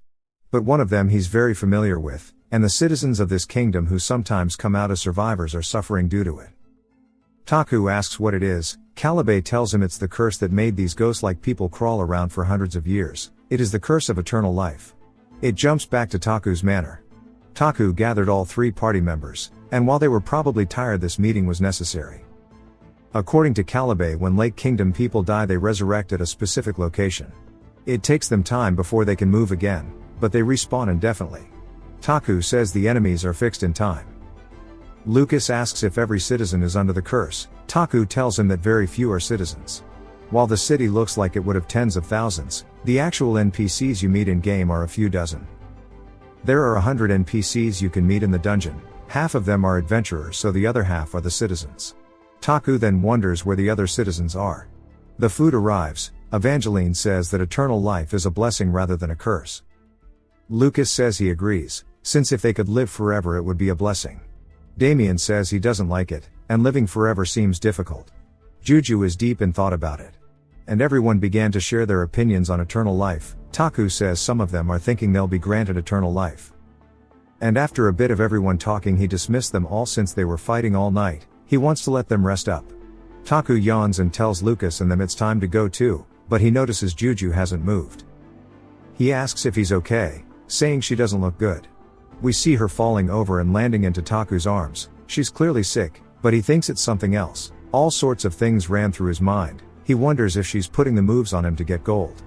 He even wonders what to name their daughter. She comes back to her senses and apologizes saying she felt dizzy.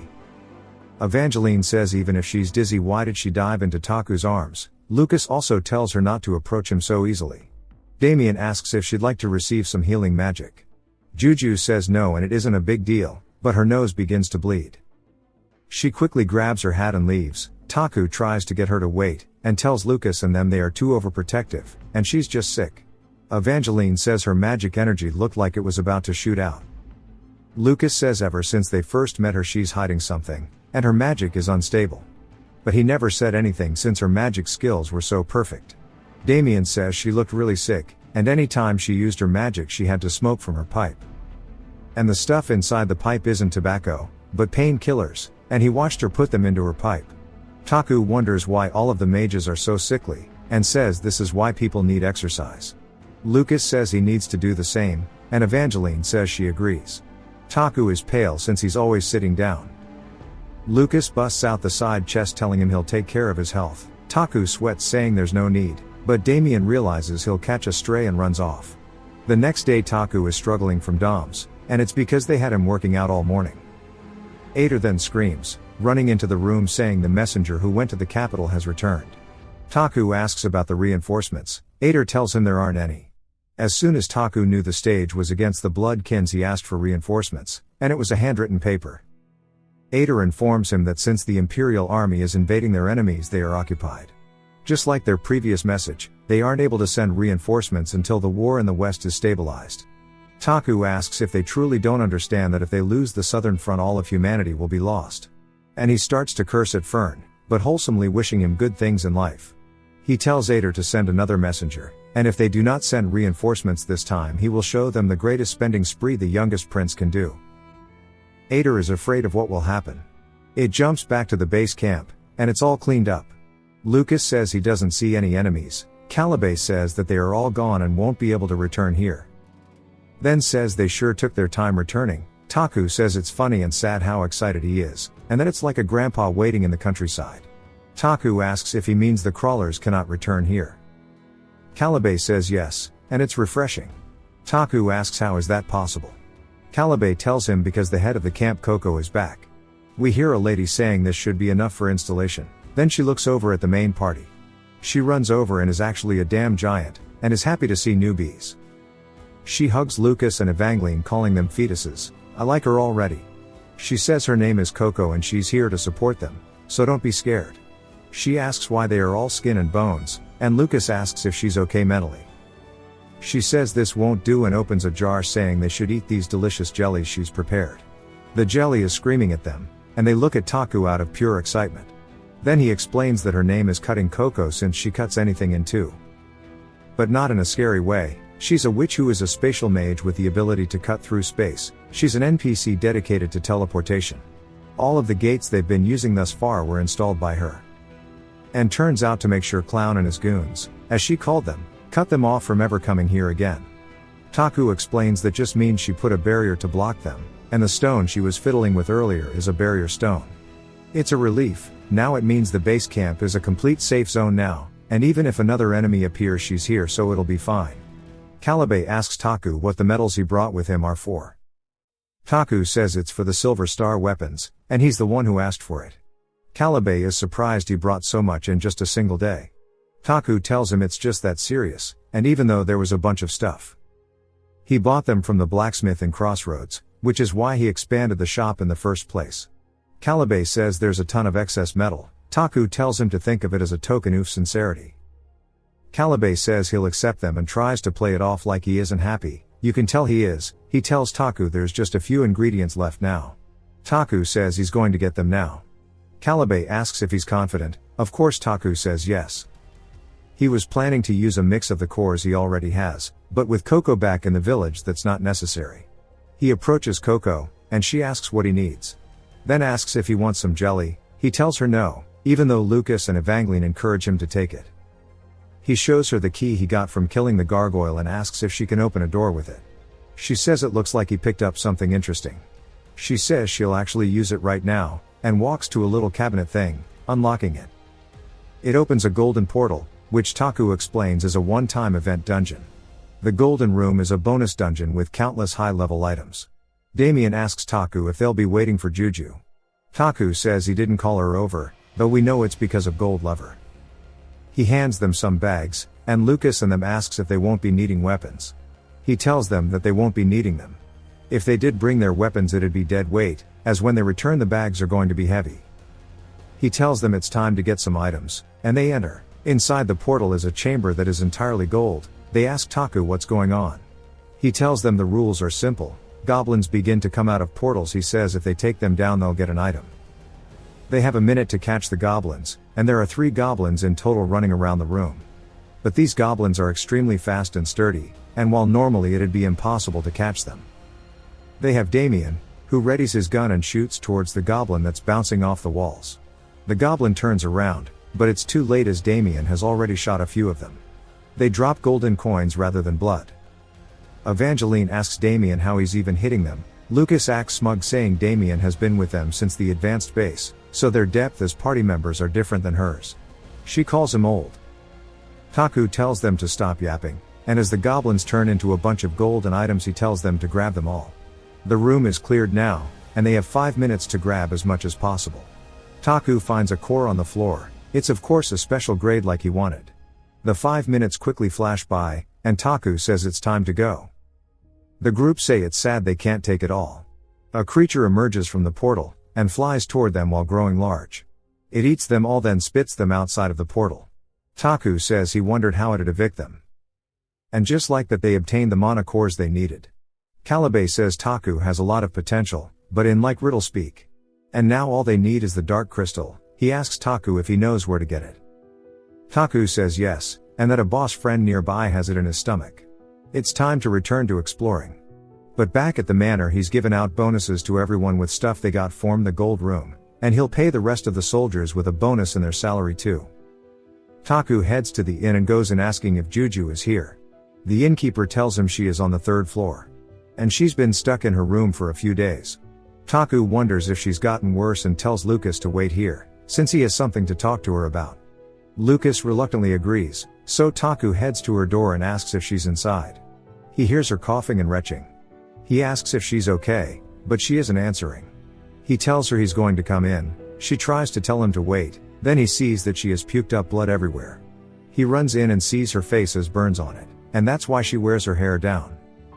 She goes to cover it up, then he screams after seeing all the blood. She keeps spitting up blood, and asks if he's eaten dinner. He tells her that isn't the issue here. Then 20 minutes later at the dining hall, she apologizes for letting him see that, and she's a little sick.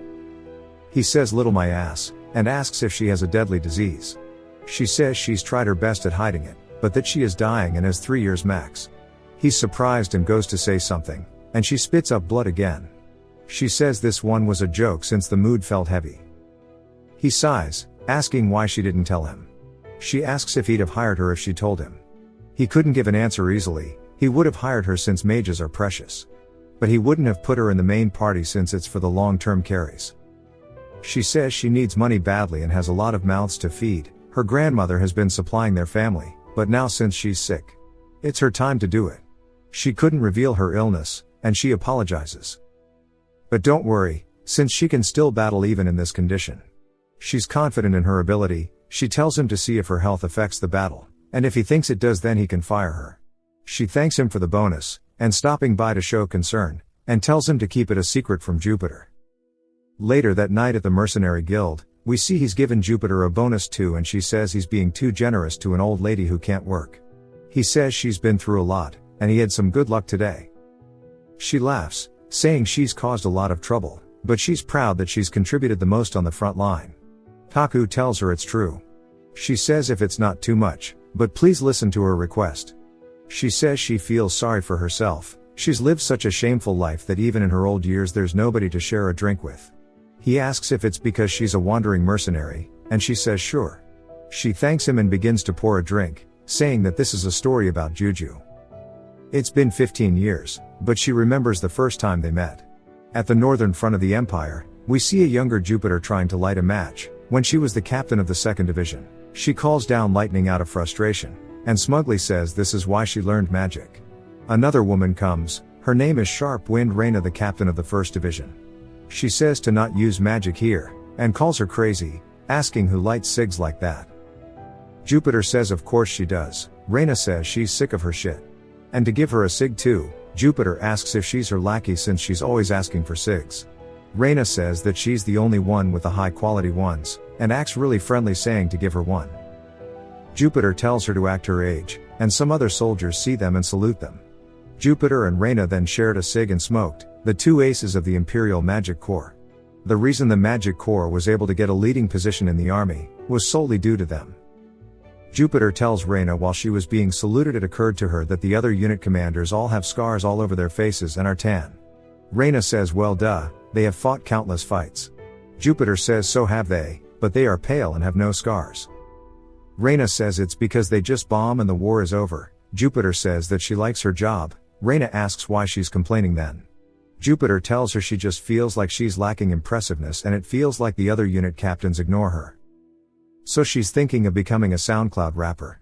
Reina flames her, saying she gets ignored because she's always falling asleep during meetings. Jupiter says she only fell asleep once, that was it. Reina reminds her that it was when the Emperor attended the meeting. A messenger appears, saying he has a message from the commanding unit. During this time the Imperial Army's First Corps is in the process of invading a small kingdom named Camilla. The war was in its final stages, but resistance continued, so the Magic Corps were carrying out a messy and boring mission of clearing up enemy guerrillas. Jupiter says they are like ants, even if they get rid of one of them more appear. The messenger says they have been ordered to strike simultaneously in the morning. Jupiter says she hates morning operations, but she understands. She asks Reina if she wants to take a trip to the south when the war ends. Reina says 2 women past 50 going on a trip is gross. Jupiter corrects her, saying 2 rich talented ladies. Jupiter says they might even be able to find some young hot men. Reina reminds her that they'll have eyes. Jupiter says the cold weather is making her pessimistic, and they should enjoy the south since it's warm.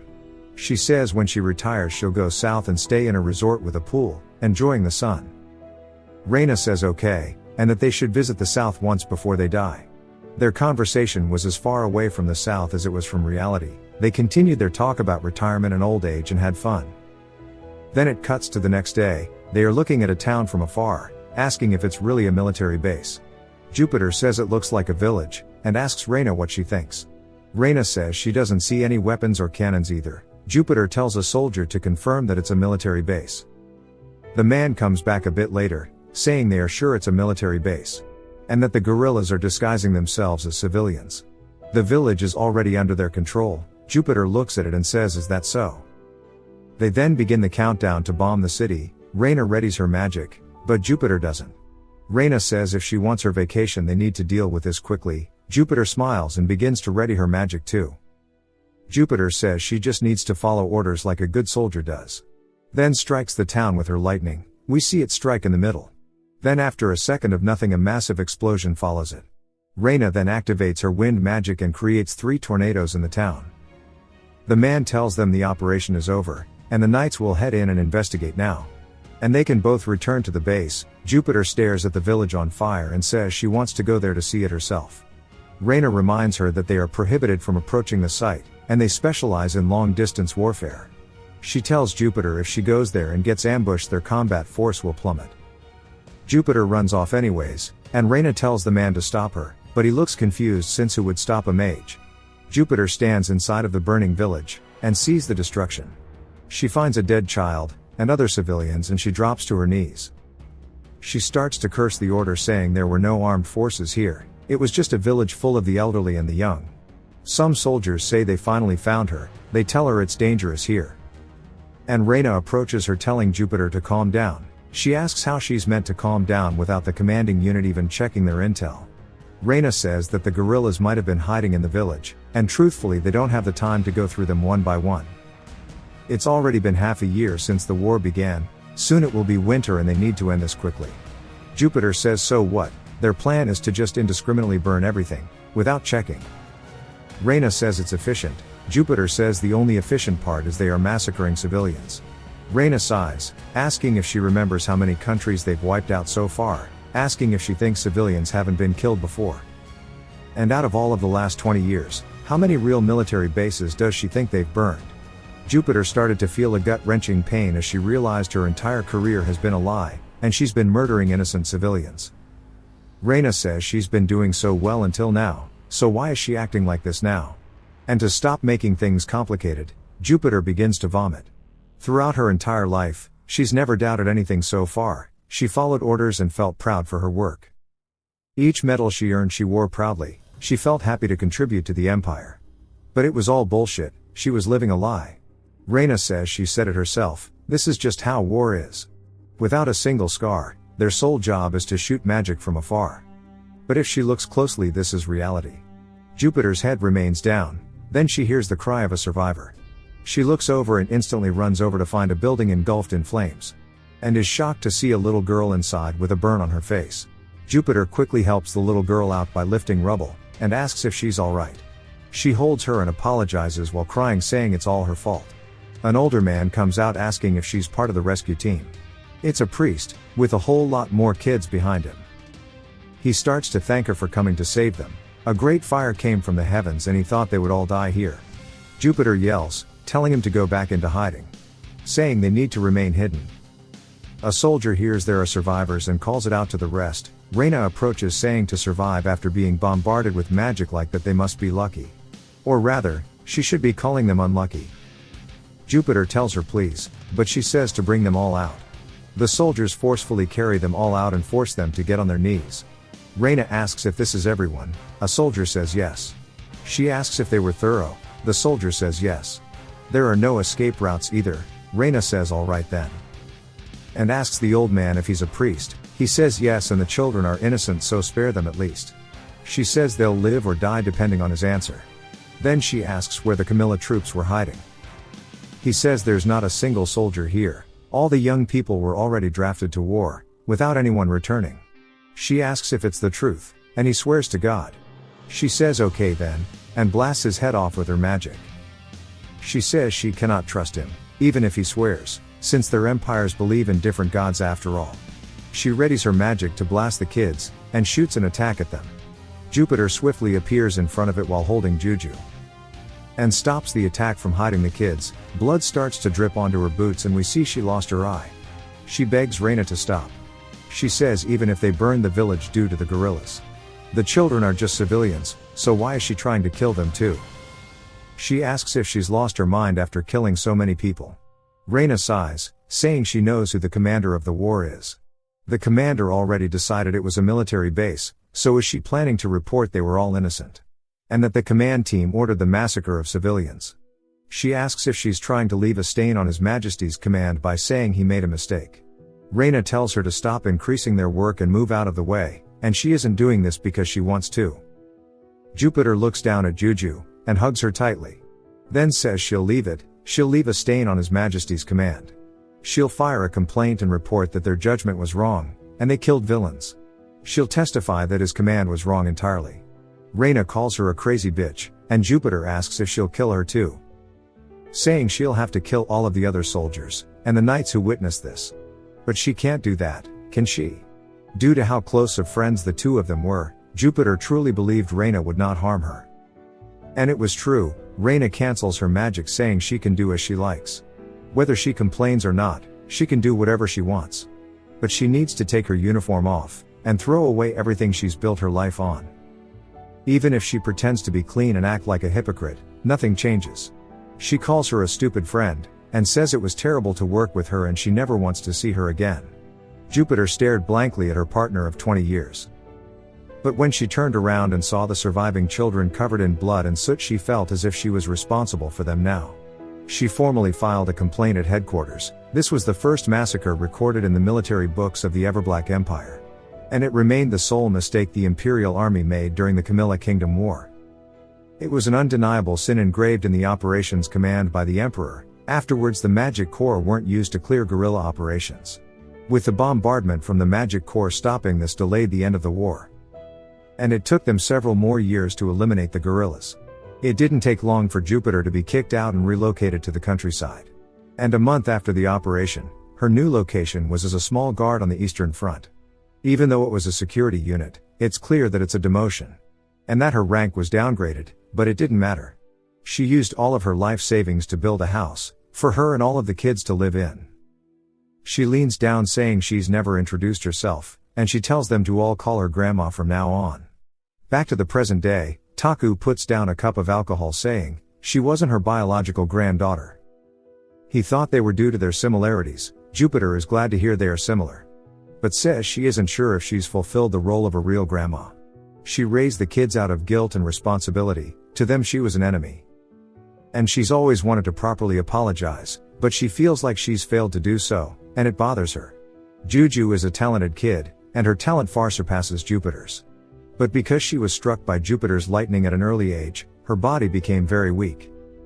Her heart's become weak, and any time she uses magic it eats away at her lifespan. If it weren't for that, Juju would go down in the history of the world, or she could have just lived a happy life. But due to Jupiter it was all ruined. She cannot compensate for her mistakes, and she's scared of Juju now. Taku asks why, and she says what if one day she says to give back what she took from her. How is she meant to repay her, and any time she looks into Juju's eyes she's filled with fear, and wants to hide. Taku couldn't say anything, he just listened intently. It was too difficult for a third party to give advice, and he couldn't tell her the answer either. Jupiter says she's proud of having served the Empire, but she hates what she's done too. Intoxicated by the role of a soldier, she abandoned herself to live as part of the military. She pours another glass, and begs that he doesn't get consumed by his role either. Neither his role as a lord or as a commander. She says those roles aren't his true self, and he needs to live as Ash Bonehat or Everblack. She says it's all the advice she can give to someone who is still young. Her advice stung, like the strong liquor that ran down his throat, in the end. Who is he really? Is he Ash, or is he Taku? Is he really living his life properly? He pondered these questions, and eventually they head outside. Jupiter thanks him for listening to her rant, and says she'll talk to Juju. She's still her granddaughter, so if they open up to one another there will be a way. And she truly believes this. Taku smiles, saying yeah. And he too truly hopes that that is the case, and he hopes that whatever ending they end up with, they don't regret it. A few days later, the silver weapon samples arrived. Lucas says that it's a well-balanced sword. The stats are pretty decent too. Taku says good and he'll get them to make more, and to think of it as expendable, it's okay to break it. Evangeline asks if he's sure, saying it looks expensive. She thrusts with the silver spear, and they start hype-manning her. She tells them to stop reacting to the small stuff, but Taku likes teasing her. He says she's good even though it isn't a lance. She says they are basically the same, then she shoots a stray at Lucas saying she could handle a longsword as well as the oldie. Taku tells them to stop bantering and get their equipment, since it's time to explore the next part of the dungeon. It jumps again to them all teleporting to the safe zone, and Taku says he's only brought the main party. Since only they will be fighting Celine Dion, they need to power level. It would be nice to level them all to the point they get their ultimate skills, but that's at around level 50, and they are a bit away from that. And the only two who will probably unlock new skills will be him and Damien, assuming they hit level 35. Coco sees them all, and asks how they all look thinner than last time, saying they need more food. Taku quickly changes the topic, asking where Calibe is. She says he went to the front of the dungeon for mats. Taku says he didn't expect Calibe to leave his post, but at this point he's much stronger than them, so he'll surely be fine. He tells Coco he has a favor to ask, and she asks what he needs. He tells her he needs this seal removed. She asks if she's sure, saying that it's the infamous loser's pass, and he might lose his will. He says not to worry, and he reminds him that if he doesn't win the fight at the end he can't return. He says they'll win. Coco laughs, saying Calibe was right, and they are good. She starts to release the seal, telling them she'll be waiting. Taku thanks her, then explains that it's basically just a secret passage. They skip stage 4, and go straight to stage 5. However, stage 5 is where the difficulty gets nuts, but that it's actually the best choice for them, since the Colosseum is optimized for gimmicks. Before coming here, he warned the party. We see that the path will lock all of their skills, and the path becomes unusable if they fail. Taku tells them all it's time to go. Everyone looked reluctant about going, but it was a natural response. Taku drops the torch into the hole, saying it's not that deep, and he tells the rest he'll be going first. He starts to go down the ladder, and he wonders if the darkness had a will, what would it do? He says it feels like it's eating away at his ears. As he goes deeper, the sounds of the darkness begin to sound like laughter, or speaking. Taku says he's scared, and that going down further makes him afraid. But he has to do this, as it's the only way to clear this. He makes it to the bottom, and the sounds of the darkness disappeared entirely. He picks up the torch, and looks at the path of the loser, and he explains that speedrunners often break through the Colosseum by using this path. Lucas makes it to the bottom, and Taku asks him how he's feeling. He asks for a quick break, and he says yeah, just wait for everyone to get down. Taku tries to comfort him, since their skills are locked down here. Then Damien screams and falls. He starts to apologize to his friend Van. Taku makes him snap out of it. Damien asks him for him to hold his hand. He does so, then Juju makes it down, saying that was quite a fascinating curse. He quickly comments on how she's got a serious stanky leg going on. She says that she isn't scared, it's just from the climb down. Then she sees Taku and them all shivering, and he says to join them all. Evangeline does a superhero landing, and says that she's hella scared. She makes a face like she's made her mind up, then runs over to them. A bit later, Damien says he feels fine now. But Taku says it's fine for them to rest longer, and there's no need to be embarrassed about being scared. They all use Damien as an excuse to rest longer. Each of them have terrible pasts, although they don't know how deep each of their wounds are. They are all together, so their bonds will strengthen. After resting for about an hour, they began to move. Due to how long the path is, it gave Taku the perfect chance to explain to the party about the gimmicks and tricks.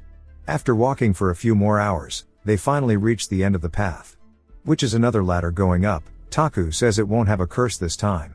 Then says it's time to head up. Lucas goes out first, then helps Taku up. Then the chain continues, and Lucas says this place seems like enemy territory. Taku says there's no way. We hear a new voice, asking how long it's been since a challenger showed up. Spotlights begin to turn on, and point in the middle of the Colosseum, shining down on them all. Evangeline says he didn't mention the fact they'd be entering the stadium right away. He says he didn't know either, and wonders why the entrance is in the middle. He must have forgot it'd be the same as in game. Fireworks also begin to fire off. And the man from earlier says he can't remember the last time he had a guest. He's introduced as the Gladiator King Jackal. Taku says this is the NPC boss. Jackal starts to hype up the crowd, and we see some monsters in the seats.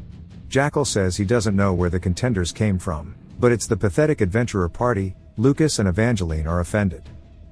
Jackal says the enemy is something he's been waiting for a while. It's none other than their cute chimera. We see that it's only this from wave 1, and it's a level 45. And we see the winning probability odds are 1 to 100. Taku is surprised by this, and says he explained this already to the members, that there are 100 goblins in the stand who vote, and 99 of them think the chimera will win, which is how the odds came out to be like this. It's only like this since 100 versus 0 isn't allowed. They all think it's over for the main party. Taku says this makes him irritated, as the chimera runs at them. He tells Damien to let him use the Black Queen. Taku says the probability odds are an important factor. In this place each person's odds affect the first attack. So the chimera's first attack will become 1.01 times stronger than usual, while theirs will be increased by 100 times. This is part of the trick to winning in the Colosseum. Jackal starts to shoutcast the fight, and jokingly says look at the toothpick of a weapon, and shakes his finger saying that it won't even leave a scratch. Taku tells him to quit yapping, as the bullet pierces through the chimera's 2 heads, causing its meat chunks to splatter across the floor, leaving Jackal confused.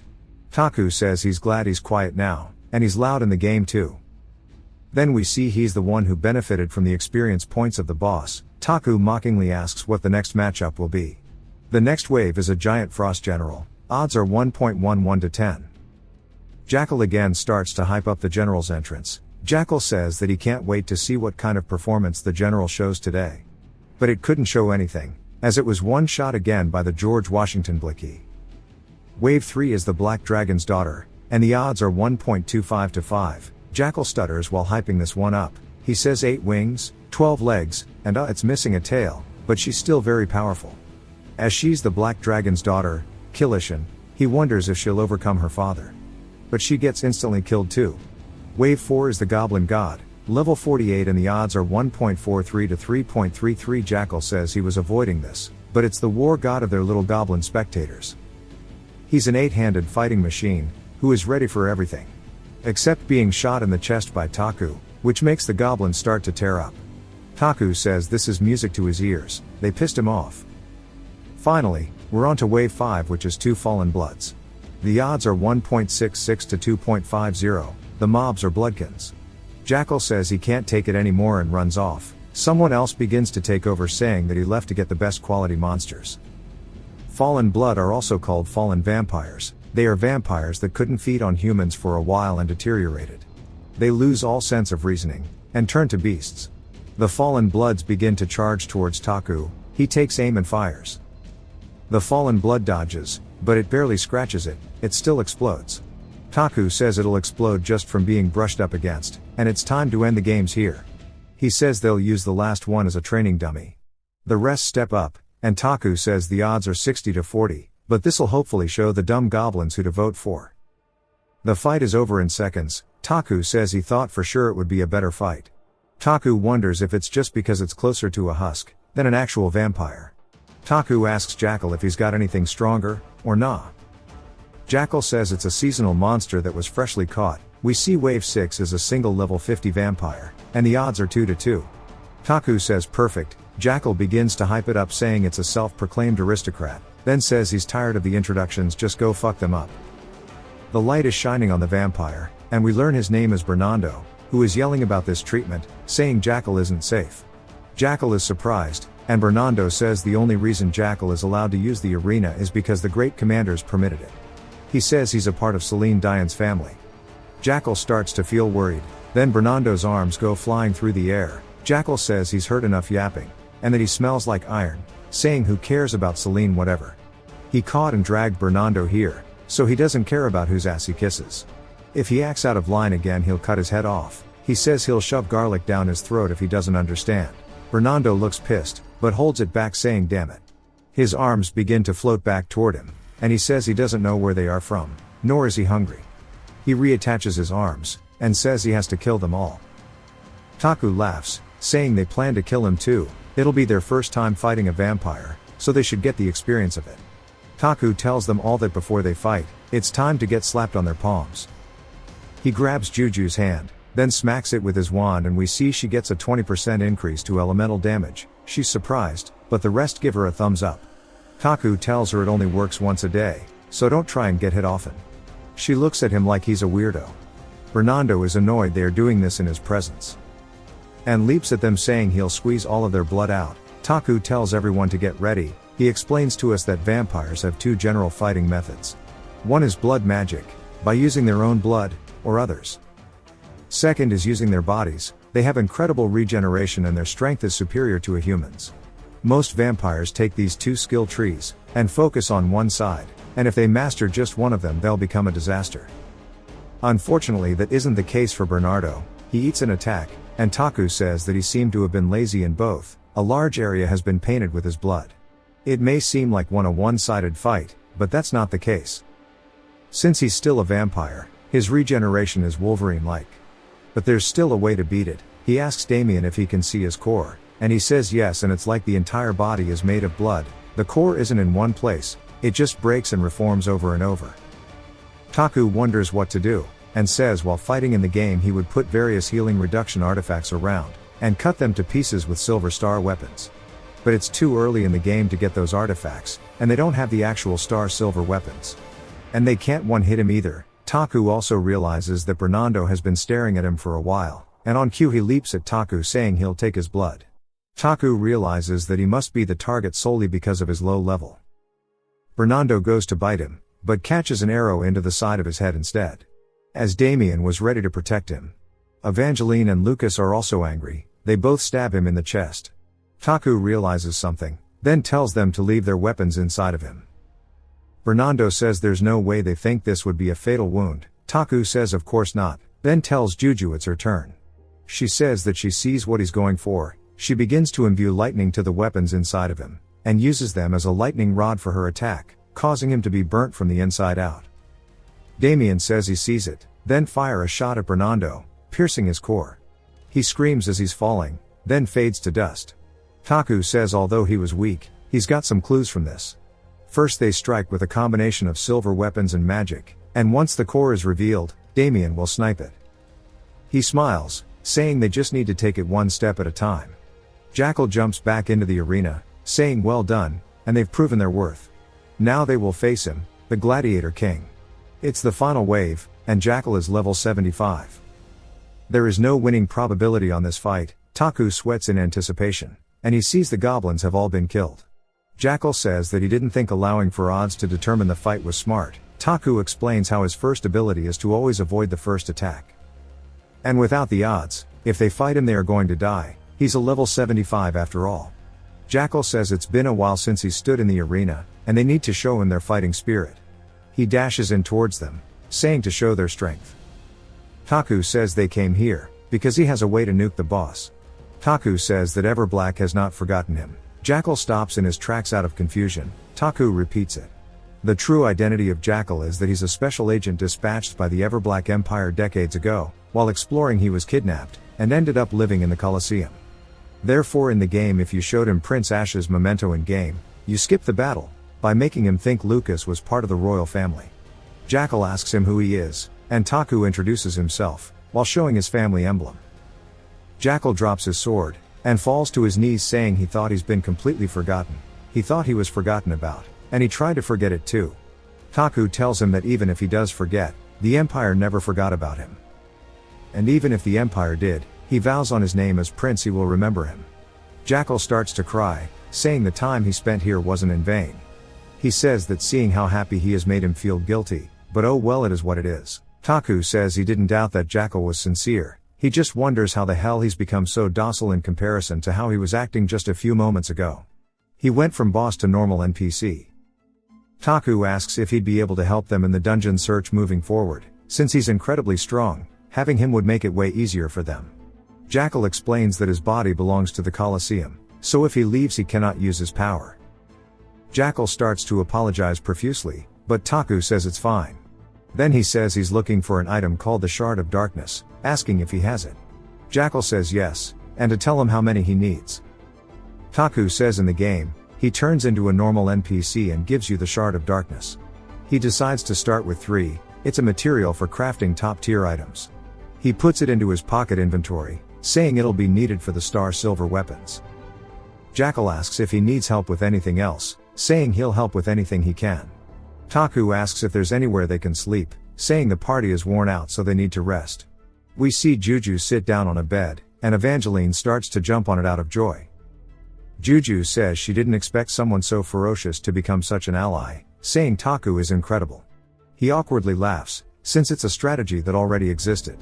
He should be thanking his brain for remembering. We see a burrito in the shape of Evangeline, asking if everyone will be sharing this room.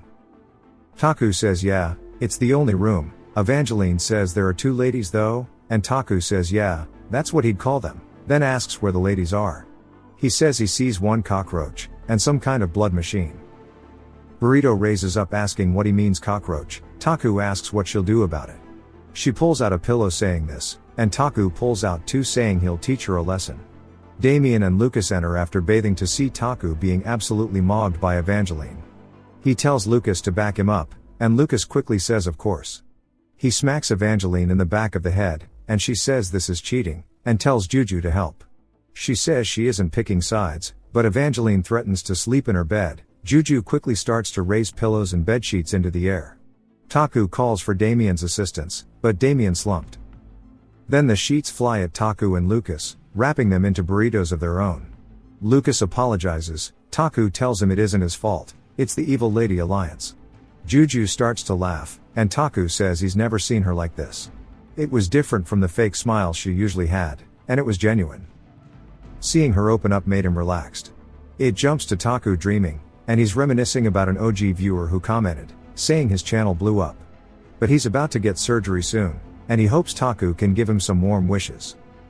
Taku wakes up gasping. Juju asks if he's okay, or if he's feeling sick. He says he's fine, but asks why she's awake. She says she woke up from her nap, then asks if he's sure he's okay, since it seemed like a nightmare. He tells her it's about something he regrets, and he keeps having recurring dreams about it. She says a lot of people experience that, and it happens to her a lot too, since she's full of regrets it's hard to sleep. She says everyone else is sound asleep. Taku says yeah, he's sure they are sleeping well. Then we hear loud rumbling. Jackal bursts into the room saying they are being attacked, and vampires have invaded. We see a horde of ghouls, and the fighters of the Colosseum start to fight back. An all-out war has ensued straight in the middle of the arena. Taku says he can't believe he's seeing a war between monsters. He thought Bernardo was capping. Jackal says the vampires won't be able to break through so easily, and they'll make them leave with the taste of defeat. Taku asks if he'll be okay. Jackal says he's dealt with worse, he's the Gladiator King after all. He starts to walk over, and lifts the exit tunnel saying to take it back, and since they've completed the Colosseum they can return on the loser's path. Taku thanks him, and Jackal says to go quickly so he can fight freely without worry. As Taku and the rest go to climb down, Jackal thanks him for remembering his name, and says that it was more than enough for him. Taku says that sounds like a death flag, so be careful. Jackal says he was just being sincere, then says he'll meet him again. Then hands him a bag saying it's a small gift, and that he'll be closing the door now. He closes it. At the bottom of the ladder, Taku looks at the bag of shadow fragments, and says it really seems like a death flag. Taku says it's time to go back, and claps some vampire cheeks. As they all start walking down the hallway, Evangeline says it seems way colder than yesterday. Taku sees Damien shivering too. Juju's breath is also cold. Lucas shouts saying something is dead ahead. Taku sees a small figure, and he can tell from the kid-like appearance that it's the Vampire King, Celine Dion in the flesh. Celine Dion says excuse me, then walks past the majority of the party and we see materials leaving his hand, as the group instantly realize their weapons were instantly destroyed. Celine sends them all flying throughout the air. Juju says that she'll stop him, but he glares at her magic and it disappears. She says impossible, then he sends her flying. He says it's time to talk, player, as he's very curious about him. Taku says with his bright red eyes he observed him quietly, and his gaze gave him goosebumps. He shouldn't be fooled by the childlike appearance, as he's hundreds of years old. Celine says player, do you have any interest in talking? Taku quickly says his name is Ash. Celine is confused and Taku keeps repeating it for him. Celine says it makes sense he has a name, but when you see an ant you call it an ant. He apologizes for being inconsiderate, saying he didn't want to offend him, nor does he want to harm him. Taku says why hurt the party? Celine says subduing them without killing is a hassle, he just wants to talk. Taku says if he wanted them all dead it'd be easy, so it's certain he isn't here to eliminate them all now. Taku sits down, and says Celine should sit too, saying it'd be awkward to talk while standing. Celine looks lost, but decides to follow along. Taku asks why he's here, asking if it's about puberty, or career path. Celine says he doesn't know what those are, then asks how he killed Orlop. Taku asks who, and Celine says the Queen of the Spiders. Taku goes to call him a weeb, but realizes he must be talking about the forward base, and is surprised it wasn't just a boss. Taku says since it never appeared in game, he thought it was only something for the backstory. But no wonder she didn't die so easily, she was at the commander level. Celine says it seems like he remembered. Taku says yes, he almost died. Celine explains that she usually isn't in the front lines, but it was mating season so she needed human flesh. But he heard she was killed by a cannon. Taku says yes. Taku asks if he's here for revenge, and Celine says he doesn't care about the spider bitch, he told the king he'd do it for revenge, but he didn't mean it. Taku asks why then. Celine says he wants to die, and that he truly wishes to face death. He's been revived here 500 years ago, and wishes to go back. Taku wonders what the hell is going on. Celine cuts his throat, saying nobody could give him an injury, let alone kill him. However, Orlop, a commander like himself, was eliminated from a mere cannon. So he thought maybe Taku would be able to kill him too.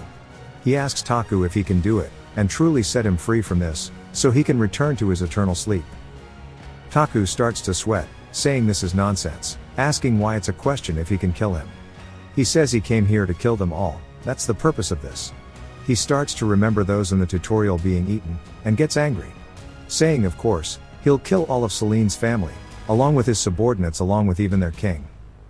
He starts to remember the front count dying in his arms, and shouts saying he'll annihilate every single enemy, without leaving a single one behind. He starts to recall the blue flame for funerals, the cannon shots, the choir, along with the silence that followed the prayers. He starts to recall all of the named soldiers he met that have already went ahead into death, along with all of those that he never got to meet, or learn their names. That is his duty as a commander, and why he hates them so much. He tells Celine even if he didn't come here, he was going to kill him either way. Celine smiles, saying is that so? He begins to stand up, saying that he's happy even if the attitude is for show.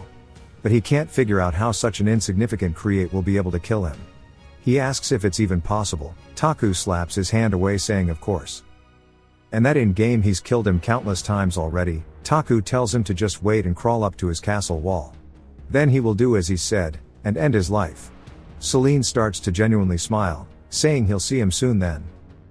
He says he hopes it isn't a lie, and it seems like his henchmen want to fight, but he should stop them. Taku motions to them all to stop. Celine starts to fade out and says he will be looking forward to death. Then leaves the tunnel. Taku says if he wants to die so badly, he should just unalive himself. He tells the party to not be frustrated about the power difference, as they'll get their chance for revenge. It's time to go back, they have a lot to do. Back at the base camp, he sees Calibe holding something. Calibe says it's called the Devil's Mistletoe that grows in the deepest level of the dungeon. Taku recognizes it as the Cursed Branch and says they can use it to make equipment. Calibe says he can make a cursed blade that will reduce the healing ability of the enemy. Taku says if he can add this to a star silver weapon it'll be a hard counter for the vampires. He asks Calibe if he got hurt getting the branch, which makes him flustered and he says he tripped. He clears his throat saying it's all he can do to help, but please kill that monster, talking about Celine. We see that Taku went up 10 levels, and is one away from his new skill. Damien has the ability for his. After sorting out the items from the dungeon, Taku says he got it, and it's a finished product. He says the Scream set should be complete now, and he wonders how lucky he was to get the full set, though Jupiter has the other 2 items. Taku says it's a bit sus, but he should just use them. He says he also ordered some stuff from the blacksmith, and he'll hand those out later. After organizing his items, he moved to the next location. He opens the door telling Ader to welcome him. Ader asks why he's here, and he says he needs to talk to him. Taku says this is his first time in Ader's room, and he looks around saying he seems to be living fine. He comments on how it's desolate, and aside from the documents he needed to process it was empty. It jumps to Ader being surprised about Celine visiting Taku, who tells him he only survived since Celine is a psycho, but if it happens again how can he explore the dungeons? Ader starts to think about it, and says in the game this is a clear violation of rules if it was in the game. But this is reality, monsters and humans, stuff like this is acceptable. Taku says yeah, and that he's also used stuff that's only possible in reality. Like equipping Damien with 6 guns, but there's no way to guarantee next time they run into him they don't die, which would be game over. Ader tells him to wait, and he'll add some features to the achievement store. If Taku applies them it'll prevent this from happening again. Taku looks at the shop and sees a boss detection radar for 5,000. He has 900,000 points, another one is an emergency escape bomb that is 45,000. Taku says rather than Ader blocking them, he's just telling him to detect then run. Ader says surely it's better than nothing. For those who don't remember he's the director of the game. Taku buys it, and says it seems like it's applied. He tells Taku right now it may seem like a threat, but perhaps later he'll take advantage of this. Saying if they can find Taku in the dungeon, it means he can go find them in the dungeon too. Taku says that he's right. Ader says this is why he won't block it. He smiles, saying this stage will be rough as hell, but he believes Taku will break through them all. Taku says for a moment he seemed like a real director, rather than the fool he pretends to be. The next day at the blacksmith's shop, we see Jupiter holding the golden armor from the gargoyle. She asks Taku if she's allowed to enjoy it, and he says who other than her would. It's a good piece of equipment, but the negative trait gold lover is granted to the wearer. She already has it, so nobody else but her should wear it. He also gives her the Scream set, and she now has the full set bonus. She's hesitant for a moment, but, thanks Taku. Saying she can't go to the front lines, and asks if Juju could take all of it instead. It jumps to Juju's room. We hear her coughing up a storm. She says it hurts more than usual, and it must have been because of Celine. She says she learned a lot from it though, and in his spell it contained a simple, but deep magical principle. She thought about making it hers, and she starts to feel like she's on the cusp of the next level. However, she wonders how much she'd be able to use it in the future. And that she's getting closer to death every day. She wonders if she'd have lived longer without learning magic. But deems them useless thoughts. Taku knocks on her door asking if she's awake. She opens the door, asking what's up, but he sees her bleeding from the mouth with a rag covered in blood. Then she is surprised, as she sees Jupiter standing on the side. Jupiter sees the blood and starts to feel guilt-ridden, instantly, going back to her past. 10 years ago in a rural village, Juju is waking her up, telling her she needs to go work. Juju asks if she had a bad dream. She says no and sighs saying she wants to sleep for longer. Juju asks if she isn't going to work, but she says that isn't it. We learn that she's the village guard. Even if it doesn't pay much, it was the only means of income for her family. Juju tells her to wake up, and she's made breakfast so make sure to eat, saying not to skip, as Jupiter often did. She asks Juju to feed her, and starts to talk her into it. Juju says she has no choice then. And starts to feed her. Juju asks how it is, saying she tried cooking it for less time. Jupiter says it tasted like straight ass. Juju barks saying she can make it then. Jupiter says she can't cook. She lived her entire life on a battlefield, having others cook her meals. She doesn't know how to do any of the normal living tasks. Juju asks what she can do. Then she says only magic. But that she will be back in a bit. Jupiter sees everyone else is still asleep, and Juju made food for them all, and starts to hug her saying she's so proud of her. Juju gets her off, then sticks her hand out, saying to give her money, they've used their living expenses. Jupiter asks how, saying she gave her some a while ago. Juju says there's too many people here. We learned she took in 10 kids, and feeding and clothing them all drained the money quickly. Jupiter has no money right now, and it's a while away from payday. She heads out, and Juju says if she has to steal go get it, chanting money as Jupiter leaves.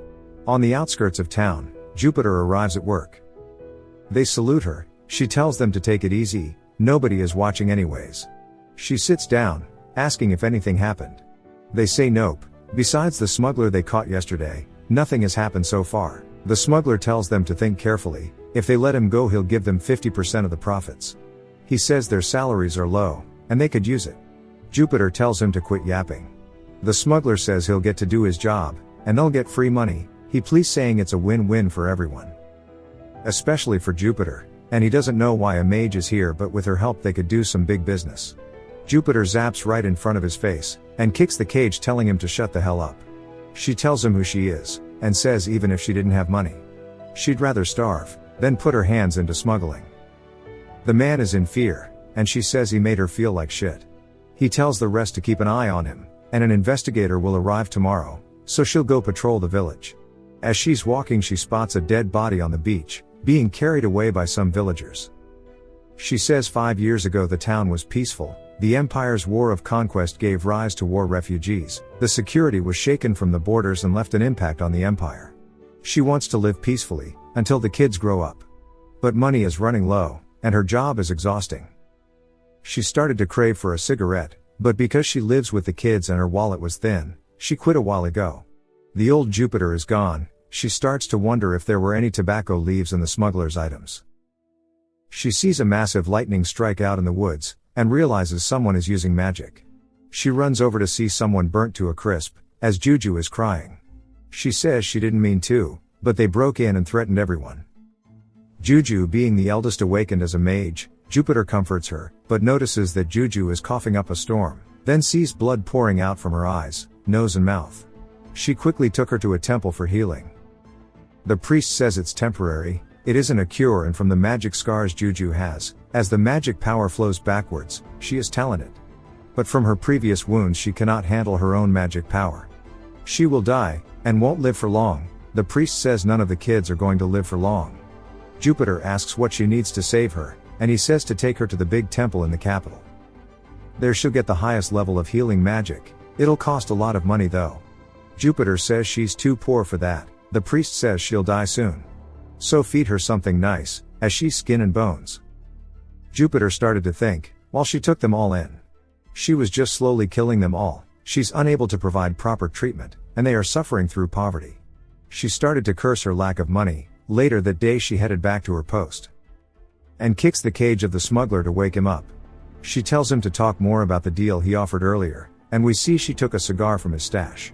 A few days later, the kids are asking what's with the bag she brought. She says her salary increased, and to check it out, all of the kids open the bags to find toys and clothes, and are all excited. Jupiter shows a book, saying she picked this up for Juju to read. She looks happy saying she'll read it carefully.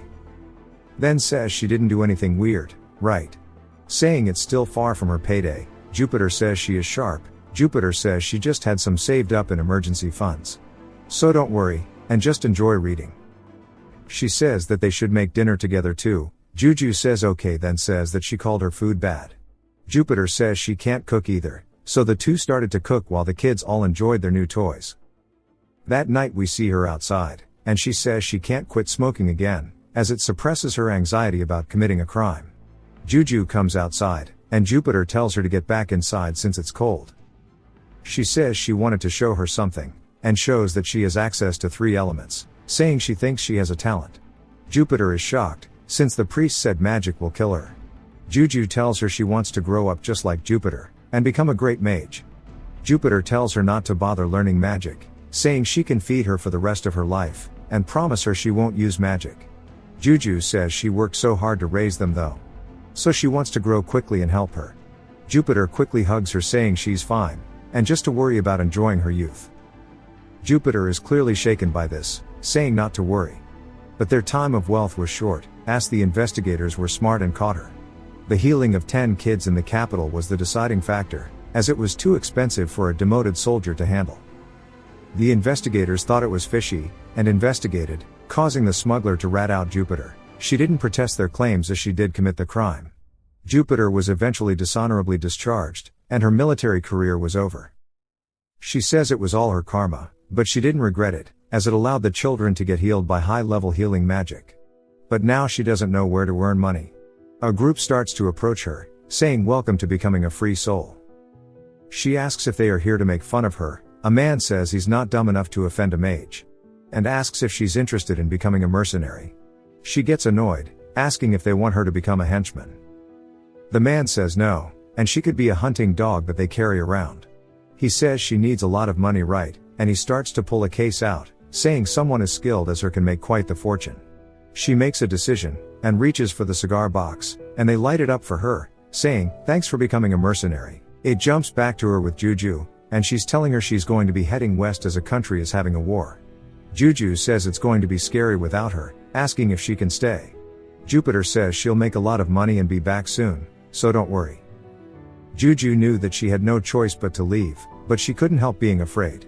They both start to talk about how they have nightmares, and Jupiter tells her she'll have a good dream tonight, and to sleep well as they watch the stars in the sky.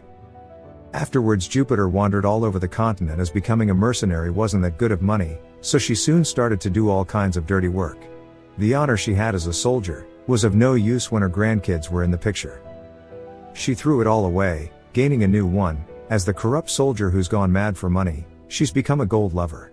Juju, having to be the older sister in charge of the rest, became mature quickly, and she often had to save her siblings. She became shrewd and harsh, and even learned magic to protect her siblings. She knew it herself, that she was talented in magic, or rather she had no other options. And just like that, 10 years passed by. As much as Jupiter and the kids grew apart physically, they grew distant emotionally too. Except for the occasional letter, their interactions decreased too. She sent money and letters.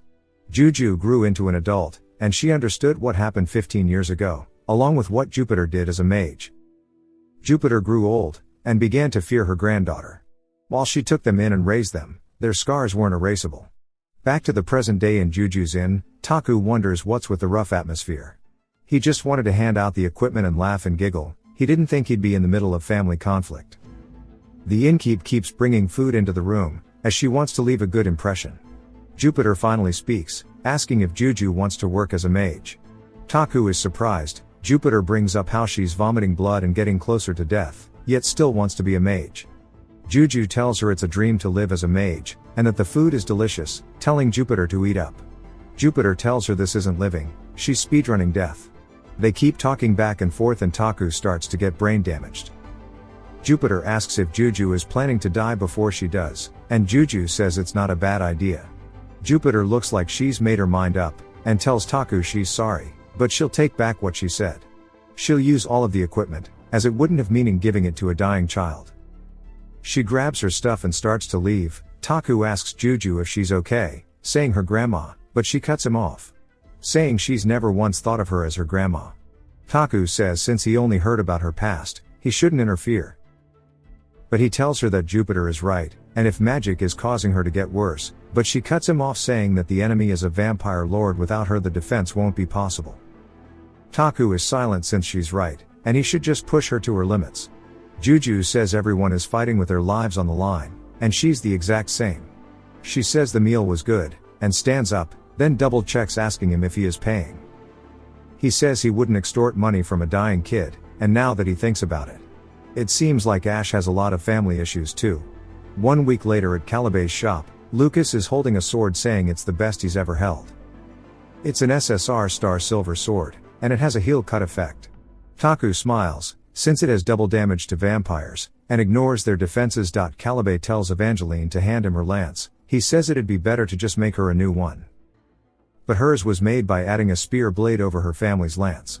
It's a trick he wanted to try since it's not a game. That way she can keep her personal equipment effect, along with the bonus damage to vamps.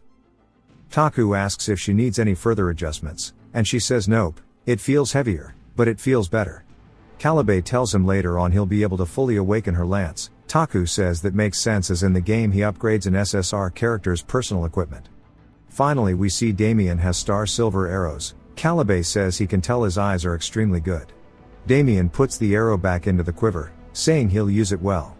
Calibe then shows a crossbow, saying it's a bonus as it is he'll cut as well. Taku is surprised by it, then asks if it's too much for a bonus. Calibe proudly says it's from leftovers. Taku goes to pay him for the equipment, but Calibe says he doesn't want it. He just needs to kill Celine to make it fair. Taku sees Calibe is determined, and Calibe tells him to go fight well, and he'll be waiting to hear of their victory. They have their weapons now, and what's left is the strategy. Taku says when they return to Crossroad, they can pick up Evangeline's armor. She's surprised, and he tells her he put an order in for armor a while ago. She gets excited, asking if it's pretty armor. We see that stage 5 will start 9 days from now. Back at the blacksmith, she is surprised by the armor. Taku says not to get too happy, but she says this is hella ugly. He says she could call it sturdy instead. It was made from golem fragments, and in return for benefiting from physical and magic resistance, it adds a penalty on movement and attack speed. But with her unstoppable trait, she is immune to movement impairing status effects, so it's the best armor for an early to mid-level Evangeline. She says it died. Taku asks what, and she says her fantasy about armor. He tells her that practicality is more important than looks. She says that all other knights wear shiny armor, and they look cool too. She sighs, asking for him to promise her something, and to pick her pretty armor in the future. He smiles, knowing her future armor is beautiful, and the image of her wearing it was the promotional image for the game. He says he promises, so for now be patient and get ready to fight. Damien and Lucas laugh seeing how angry she is. Taku tells them all to go to his manor for dinner tonight. Outside his manor, he's talking to Ader. Then hears a footstep, and sees Jupiter asking what brings her here. She asks if he remembers her mentioning that she was spreading rumors across the continent, about how the monster front pays well. Taku says she mentioned this a few months ago, and that the prince pays well. He thought it'd have a positive impact in the long run. Jupiter says her former mercenary colleagues came after hearing about this. Taku says it's enough for a party, and she says she wants the party to be called the Old Hunters. Taku says he can't let her fight when she hasn't healed. She says that he'll need a skilled wizard to deal with the vampires. And not to worry, she's a mercenary, so just give her a chance, let her prove that she is still useful to him. He thinks about it, then says he needs to tell the chef to make more food. At the dining hall we see everyone's gathered. Juju looks over and spots Jupiter, and Jupiter quickly averts her gaze. Taku says he wanted to have them eat before this, but since they came early, they can talk now, then eat later. Hopefully their appetites don't leave. Evangeline yells she's a pig. Taku starts saying he'll tell them about this defense battle. The most important info is that the boss will be the Vampire King, Celine Dion, and he has 1,000 lives. Evangeline is scared now. Lucas says they have to kill him 1,000 times then, asking how it'll be possible since doing it just once will be insanely difficult. Taku says killing him 1,000 times isn't possible, so they have to do it another way. Taku explains how vampires take the lives of others, and use it as their own, and Celine stands above the rest as the pinnacle of vampires. Taku says in the past Celine's army was wiped out, but he doesn't know why. But when all of Selene's subordinates died, he didn't abandon his men. Noblesse oblige, because a ruler is responsible for his troops. Celine split his vitality into 1,000 pieces, and distributed them to his subordinates, reviving them. That's the origin behind the vampire army. They have to kill every single ghoul or else Clean cannot die. Which makes him immortal until then. So they don't necessarily have to face Celine, and using the tactic he's prepared they'll isolate and immobilize Celine, while the rest of the soldiers wipe out the vampire army. Then they all jump Celine and end the battle. This is how the flow should go. Next he'll teach them how to defeat them. He's going to go into great detail, so make sure to pay attention. If they do, then they'll survive. Evangeline raises her hand, and she asks if they can do this after eating. He says no, and Evangeline says she's gonna lose her appetite. It jumps to later and his lecture comes to an end, after 3 hours. Everyone looks like they aren't hungry anymore. Damien asks if they'll be able to do this. Taku says while Celine was hella strong inside the dungeon, this time he'll be fighting on their home turf, so he'll be adjusted for it. He tells them all to think about the battles they've had so far, and if he is downgraded they'll be able to handle it. All of the previous battle have been close to impossible, yet they prevailed. It will be the same this time too. He's confident in winning, but he's not confident that everyone will survive this fight. He recalls everyone dying but Lucas in the game, and grits his teeth, saying he'll make sure it doesn't end that way this time. He won't let Lucas stand alone, he'll save everyone that can be saved. He tells them they have 9 days, so train accordingly and to eat well, as starting tomorrow they'll be working their asses off. It jumps to Celine hanging around waiting for the next part to come out. His servants look at his feet, asking if he's trying to die again. Celine says yup. His male butler asks if it worked. Celine says clearly not, and the man asks if he wants to come down. Celine says yes, and we learn his name is Alpha. They help him down, and Alpha says it's getting tiring dragging him down every morning.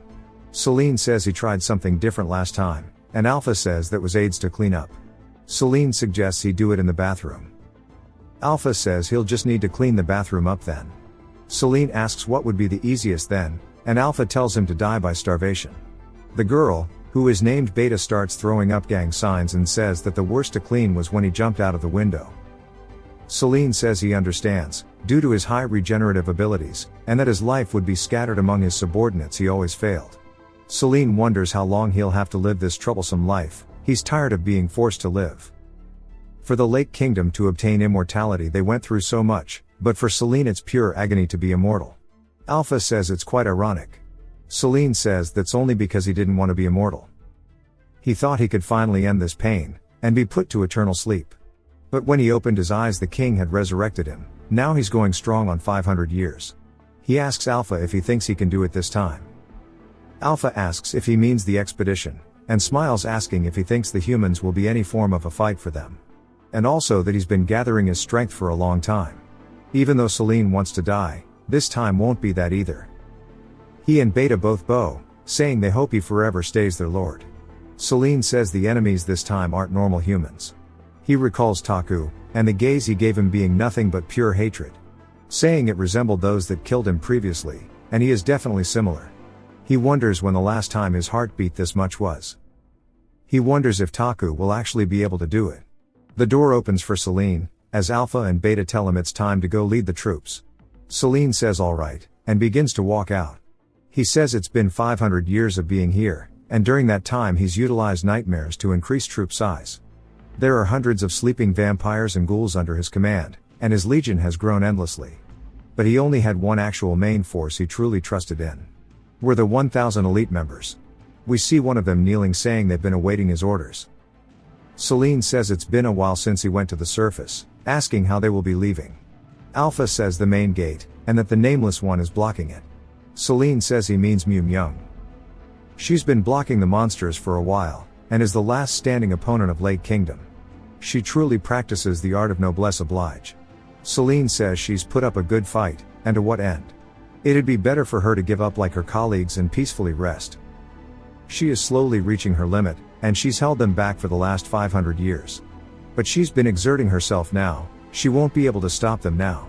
Especially since the main 1,000 troops are ready, lying in wait of the central plaza to the north.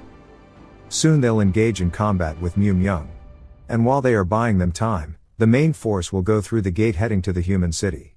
Celine asks if the other legions have also gone out like this. Alpha grits his teeth, saying that it's embarrassing but yes.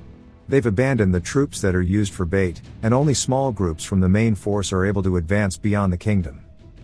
And if it weren't for Mew Myung, countless monsters would have attacked the humans by now, most likely annihilating them. Klein says that in order to wipe them out, they don't need to sacrifice thousands of monsters, as their group will handle it. Just 10 vampires and a 1,000 ghouls will be enough to wipe out humanity. He says it's time to start, and he's low-key been missing the smell from the overworld. At the main gate, ghoul corpses are launched through the air. One of the vampires call her a traitor, saying they need to kill her and drink her blood. But she tightens the grip on her sword, saying they are all the consequences of sins in this world. And swings her blade, one-sidedly wiping out the enemies before her. She shouts, saying that evil should stay here inside of the kingdom. She keeps putting in the work, while Celine says she's one of the few that could really kill him. And that he thinks it's beautiful, one of his most desired ways to die was by her. But even if he did, the king would resurrect him. Although the king never cared how members died, he always prevented death by Mew Myung. She spots him out of the corner of her eye, asking where he thinks he is running off to. He says he is going to the surface of course, and calls her the noble heiress. She must be the king's daughter. He tells her not to try to bear the sins of this hell by herself for long. He keeps going to leave, and she shouts saying he can't, and before she can try to stop him she gets swarmed by ghouls. It jumps to the outside world by a lake, as Celine takes a deep breath saying the outside air is nice. He then starts to ascend his throne, and sits down, saying it's time to destroy the world, as we see his army is directly behind him. And that there is only 99 hours until they reach Crossroads. At the temple, we see Murarita asking Taku what he's doing here at this hour. He tells her that though everyone comes here for different reasons they all have the same purpose. That is to pray for future salvation. Even though he isn't religious he still prays. He wants to win the next battle, and wishes that at least one more person survives. Murarita spots something, and asks why he's brought an offering when there's nobody to be healed. He says that earlier she said this battle is a holy one. And to protect humans the fight against monsters is considered sacred. So he has a request of her, to not neglect the battle and join the fight herself. He explains how in game to get her on your side, you need to visit often and bring offerings. He's reached the amount needed with this donation now. She tells him she's a mere country girl who only knows how to heal. She has no power to fight. He tells her to instead of healing those who are wounded, that it would be more effective to prevent those from getting injured in the first place. Which is a possibility if she were to fight with them, so please lend her power to them.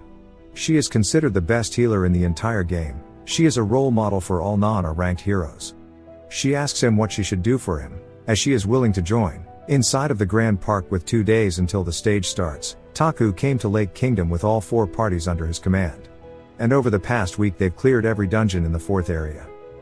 The dungeons were full of ghouls and fallen blood. There was a vampire as the boss monster of each one too. Now every party member has some experience. Dion's squad had grown a ton, and the old hunters, also adapted quickly displaying their experience. Taku tells them that they've cleared all of the sectors here, this is all they can do for preparation. They've set up the walls to the best of their abilities too, they'll either survive the war, or lose. A window appears that says there will not be a dark event this stage, as this is the maximum difficulty already. Taku tells everyone it's time to head back, and to rest well for the next 2 days. We see he's got some loot to open, and that everyone has gone up 1 level in the main party, and in God Hand's squad too. Whereas Dion's squad all went up by 2 levels, and the old timers only once. Taku looked at the 20 names one by one, because he didn't know how many people would be left the next time he opened the window. He makes a serious expression, saying he truly wishes for them all to live. The night before the wave, we see at Dion's barracks. They are all talking around a candle, saying they've never had fair treatment, and have always been treated as meat shields. They've experienced countless nightmares to get to where they are, and due to their lack of talent and skill they've always been given messy tasks. But Taku had recognized their true values. He not only gave them an opportunity, he invested time into them. They were given good armor, and weapons and were treated justly. Dion was already committed to being loyal to Taku. He tells the rest they'll show him tomorrow how well they can fight. They all start to think about succeeding and showing that his investment is paying off. Hessen says he wants to save up money and build a shop. Ayla says she plans to put it aside for her wedding as she has a man waiting for her. Shay says he wants to give his parents a ton of money to repay them for raising him. Rook says he plans to enroll his brother in a magic workshop. They've all shared their dreams, so they ask Dion what his plans are. He says it's lame compared to theirs, and tells them about his first day as a mercenary, and how he couldn't afford a drink to dull his nerves, so his dream is to drink at least just once a week. They shout saying to just turn into an alcoholic, downing a bottle a day. He says anyways, and puts his hand out saying that they just need to do their best. As this is where the legend of the Dion squad starts. They all shout their dreams once more while putting their hands in, and it cuts to the shadow units lodging now. Skull and Old Girl are just happy they get to rest, and Bodybag smiles saying she should calm them down, but decides to let them be since it's their rest day. But she wonders where Godhand went to. She heads outside to overhear him saying he'll protect someone. She peers around the corner calling out to him, and he gets flustered asking what she's doing here. She says she overheard him, asking who he was talking to. He stutters, saying it's nobody, and the rest also come around the corner saying they are hungry. Godhand says that they should go raid Taku's kitchen. As he guides them away, Bodybag stands there, and looks confused, tilting her head like a dog. I think he was talking to Lily. Godhand tells her to hurry up, as tomorrow will be really long, so they should go eat. She says okay and quickly runs off. It cuts to Damien's room, and he was practicing getting into position with his gun. He says if he can do it quickly he'll be of more use. He felt a bit dizzy, due to all of the training, and decides to head out to get fresh air. He steps out to see Margarita praying at an altar. Asking what she should do now, Damien wonders what she's talking about. It cuts to Juju's in, we hear her coughing up a lung, and she says just a bit longer and that technique will be hers. She is channeling her mana saying that she just needs to push a little more. She recalls Jupiter asking if she's planning to die before her, and she lowers her hands as the mana fades from her hands. And she starts to cry saying obviously she doesn't want to die. But if she doesn't use her life she won't be able to reach the next stage. She starts channeling again, saying she just needs to try harder. And then it cuts to Jupiter's room. She is also coughing, as she hasn't fully healed yet, and since she ignored it and used a ton of magic, her body was recoiling. She wonders if this is what Juju feels like, saying even with all of this pain she still wants to become a mage. She recalls Juju saying it's not a bad idea to die before her, and with a saddened voice, she asks if she truly hates her. She doesn't care if she does or not, she just doesn't want Juju to die before she does. It jumps once more to Taku's backyard, as Evangeline and Lucas are training. After they lost to Celine, Lucas and Evangeline trained every day. Lucas would penetrate Evangeline's defenses, and Evangeline would block Lucas's attacks.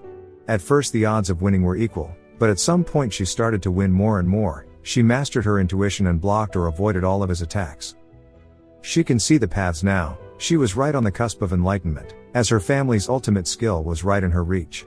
She says she just needs one more step, but gets caught off guard, and launched flying into a wall. She sits up wondering what that was, as she couldn't even dodge it with her intuition. Rather, she was unable to see the attack. She asks him what kind of attack he used, and Lucas says to just call it his desperation. In the morning, we see Taku standing atop the wall with his eyeglass. He says they are coming, as the sounds of their footsteps begin to resound louder and louder. Celine waves at him, and Taku is pissed, saying he'll kill him here. Taku tells all of the soldiers it's time to get ready. Some soldiers are ready to give it their alls, while others start to pray, or think of the family they must protect. Taku says this is going to be Celine's elite army. We see there are 970 frost ghouls charging forward, along with 20 fallen bloods. Celine's 7 vampires are also there, along with the vampire generals, Alpha the male butler, and Beta the female maid. And of course Celine the vampire lord. Taku says there's nothing to worry about, as his army is also here. He has 300 people from the Golden Age army, 900 mercenaries. Alongside Lily and Margarita's squad, Dion's mercenary squad prepares for action, while the shadow unit awaits Taku's command. The old-timers stand ready, knowing this may be their final battle. And, of course, the main party is also prepared. Taku says in mere months they've killed thousands of monsters, and cleared multiple dungeons. Unlike the immortal monsters, they are way more alive as they've got spirit and soul. Taku glares at Celine, asking who he thinks is going to win this war. The ghouls begin to march forward, as their army blots out the horizon. Taku tells everyone to get ready, and they begin to set up the cannons, aiming them all down towards Celine's army. Celine finds it amusing, and smirks saying line 1 advance. The ghouls begin to screech at his command, and charge forward. We see from the status window there are 300 ghouls. The soldiers look intimidated, but Taku tells them not to worry about anything but winning. The soldiers let out a roar. Taku then says that they are reaching the kill zone and tells everybody to fire. All the cannons begin pounding on the ghouls' cheeks. The ghouls were instantly turned into dust as they were swept away by the attacks. However, nobody was happy about it, as it was made very clear that these attacks were not enough to kill them. As the ghouls begin to regenerate even from just dust, back into fleshy beings. Their lives return to Celine, who sends it back so their bodies begin to heal. All 1,000 monsters share their life and blood with him. It's a zombie-like phenomenon that's only possible for him. In order to prevent this, their spirit cores must be destroyed. Celine says it's been so long since they've last invaded the humans, so he was looking forward to this. Alpha says this is too boring, and that it didn't used to be this easy before. He looks over at Celine, asking if maybe the humans got dumber while they weren't invading. Or rather they've probably not experienced a monster legion. Beta nods. Alpha continues saying that they might not have to even step in. If the ghouls are successful in breaching the walls, the humans will be wiped out in no time. Taku explains how even though there's only 1,000 vampires, when a human falls the vampire army grows, so if it turns into a war of attrition they will lose one-sidedly. Therefore, the tactics to defeat the vampire army must solely be done from a distance. However, the human defensive line is just watching while the ghouls slowly close the gap. Celine finally speaks up, saying something isn't right. Alpha asks what he means, and he says it shouldn't be this easy. Asking if the man who defeated Orlop would be this defenseless. Alpha suggests that maybe he's overestimating the enemy, since Orlop was killed by a cannon in the first place, so perhaps it was just luck. Alpha smiles, saying the truth will be revealed shortly. If whether it was luck, or their commander is ingenious. The ghouls finally make it to the wall, and begin to tear away at the wall. One of the soldiers yell in a panic, saying they are climbing up. Celine looks curiously, asking if this is truly the end.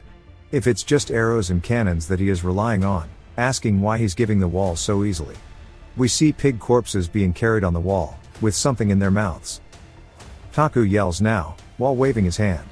The soldiers get to the edges. Celine wonders what the point is, as the livestock corpses are thrown over the wall. They splat onto the ground below, and Alpha asks if they've gone crazy. Taku explains how the bloodkin are monsters that are in a constant state of hunger. Ghouls need meat, vampires need blood. Without these they cease to exist. Alpha facepalms, calling the ghouls dumb. While high-ranked vampires can suppress their instincts, the lower-ranked ghouls have no chance. They are simply cannibals who are consumed by madness at the sight of flesh and blood. Alpha says they've targeted the weakness perfectly, and he didn't even expect such a tactic. Celine says that's because wars in the olden days focused on dignity. But that it still holds no meaning. They are just livestock corpses after all, the ghouls can just eat them and focus back on the wall. And if he only has this trick, he won't be able to do anything with it, but buy time. Just as he says this, hella explosions erupt below the walls. Celine says shooting more cannons is just pointless, but then realizes something as their lives aren't being returned to them. Alpha asks what he means, and he says he's not sure what they've done. He looks hopeful now, saying all 300 of them are dead. We see their corpses below the walls of the main gate. Taku shouts telling everyone it worked, and he raises his fist into the air. Saying they aren't getting back up. They've eradicated them. He smiles, asking if they've got any idea how much he's thought about this, saying they are fucked. During his time exploring the dungeons, he formulated a plan to break their cores. To put it simply, after stabbing their stomachs with a silver sword you just use magic to zap them, but with their numbers, this isn't possible to achieve natty. So instead, they stuff their silver equipment fragments and power into the livestock, and throw them as bait. Mimicking them being stabbed, then it needs to be followed up with a powerful magic attack, but since their mages need to reserve their power. They got the magic Boom Buster Blaster, which they used all of their SR rank cores on. Taku says it's working well, and they might be catching his drift now. As they've prepared like hell on their side. He intentionally let them get close, making them think it was just a stomp, baiting them into being aggressive. Because if they caught the slightest wind of their strat, they'd have come up with a counter plan. But since they are brain dead, it was smooth. Wave 1 has been successfully cleared now, very easily too. Which I don't think is a good thing. Taku smirks asking Celine what he'll do now, since he's down 30% of his troops. So what will be the next course of action? Celine says that is right, and smiles saying it should be like this, so he can enjoy the fight too. We see that Wave 2 is 300 more ghouls, along with 10 fallen bloods. Taku says he expected this, and that they are coming full speed even after seeing their hands. Taku says they'll just simply incinerate them. And will welcome it. Taku tells them to prepare the silver powder cannons, and to send it off in droves. The spots begin to stagger out, exploding fragments of silver into the enemies. Taku says that putting fragments and power with the cannonballs lead to extremely effective silver bullets. They begin to regenerate, and Taku tells the old-timers it's time to show the power of experience. Jupiter says bet, and while she gets mana supplied from Violet, she says that she'll show them here how powerful she is. She summons her own mini lightning storm upon the enemy wave. The ghouls that were impacted from the silver bullets instantly evaporated. But the remaining ones didn't even flinch, charging forward. Taku tells Burnout it's time, asking if she's ready. Godhand replies, saying they are indeed. We see a fire in front of Burnout, as she launches out a flaming volley over the castle walls. Turns out they are silver arrows, as they bombard the ghouls. Taku says paired with Jupiter's magic, more than half of the second wave were already dead. All that's left were the rest of the ghouls, and the fallen blood. Even after the attacks, they still managed to run forward with their mangled corpses. Taku tells Damien it's time, but says not to overexert himself. He says yes sir, and gets into form. Taku says that was clean, and he must have practiced. He launches an arrow directly at one of the fallen blood. And then quickly follows it up with 4 more shots, hitting 5 of the fallen blood all in the chest. He tells Taku job's done. Taku is surprised by how fast it was, but can see that his eyes have been strained a good bit. He tells Damien good job, and to rest. He says alright. Taku orders the soldiers to drop the rest of the livestock, and tell the archers to get ready. They all line up their shots, and he says to fire. Their volley begins to pelt the ghouls in the back of their heads, and he yells saying it's time for the mana cannon. It fires off a shot, sending a shockwave across the battlefield. He says that with the majority of them down, all that's left is the remaining 5 fallen bloods. They don't care about livestock, and begin to climb the walls. But they were quickly dispatched by Lucas and Evangeline, as their weapons deal true damage to them in the first place. They both make a bet, saying whoever kills more gets to have a snack with Taku later. Taku says they didn't even ask him. Damien chimes in, saying he's already at 5 points then. Taku says he'll make sure to make snack time at night a common thing since they want to pig out. He just wishes for everyone to make it out of the battle alive. Celine's heart began to beat loudly. He still wished to die as he's tired of living, but at the same time he doesn't wish to lose, rather than giving his life to the enemy without fighting back. He wants a somewhat honorable death if it will be from battle. So he doesn't know his enemy's mercy, as he wishes for a fair fight when both he and his enemy put it all on the line. That's his ideal death. As he watched his troops getting slaughtered, and that he cannot reclaim their lives, he began to feel a sense of thrill that he hasn't felt in centuries. He says he's waited so long for something like this, to see the precious and cherished lives he's saved up turned into ashes. He begins to shake out of excitement, saying he's missed this type of joy. Alpha says they are glad to see him happy. He says that it's still just a bit shy of his own reach. The first wave was wiped out right below the walls. The second wave managed to reach the top, but still died. Celine smiles, saying it's time to release the rest, and to use their lives to pave the path, just as usual. Alpha and Beta say his will is their command. Alpha tells Wave 3 to prepare themselves, and to charge forward building a path of corpses. Wave 2 had just officially ended, and Taku watches with his spyglass saying what's next, as Celine has lost 60% of his troops now. He wonders if he's nervous, and spots the top of his head, but as soon as he sees his face, a shiver runs down his spine. Taku wonders why he's so happy, even with his army being wiped out. A soldier tells Taku they are moving. Taku is confused by this, asking if he didn't just witness his first and second wave being mobbed. Saying if he did, why would he send his army straight in like this, as he will end up with no troops left. He wonders why he's using the same tactic, and it gets on his nerves. He says it's like he's wanting to die, and is running into his own trap. Lucas tells him they are getting closer and closer, so give his order. Taku says he shouldn't get lost in his thoughts. He orders the artillery to commence fire, to slow down their advances. He tells the ballista the same order, and tells Burnout as soon as she's ready to let it rip. She nods, and the arrows start to shine and she shoots out her barrage like last time. One of the ghouls who looks a bit juiced up starts to dash forward. Never mind, he isn't alone. They charge forward. Bro, they low-key got cake. They eat the attacks for their comrades, being meat shields. Taku is surprised, asking what the hell that was. He explains how the third wave has a lot of specialized ghoul types. The tankers who we just saw blocked the arrows, so the rest weren't injured. Second, the agile types that could outmaneuver the arrows. The third type were called buffer types. They cast berserk onto the entire third wave, turning them into dogmen, making them run on all fours. Taku gets annoyed, saying that this is like a zombie game, asking where all the variants are coming from. And due to this, they have to change their tactic. He tells them all to fire every single artifact up, because it's time to rumble. We see the artifacts all launching out their own specific magic type. The automatic turrets were also put in some work. However, it was not enough for the third wave. Even among all the destruction they kept charging through. Taku turned slightly panicked, saying that they need more wide-ranged magic. He looks at Jupiter, who is clearly reeling from the injuries. He says he can tell that her age is catching up with her. And he tells Juju that it's time for her to step up. She says she had a feeling that it was her turn, and he asks if she'll be okay. Because he doesn't know if she will be able to fully manage her energy levels. She smiles and tells him not to worry. Since she thought that this would just be a good warm-up, asking if she can start. He tells her yes, but Jupiter yells pleading for him to just wait. She says that she was assigned to be the wide-range attacker, so why is he trying to make Juju fight?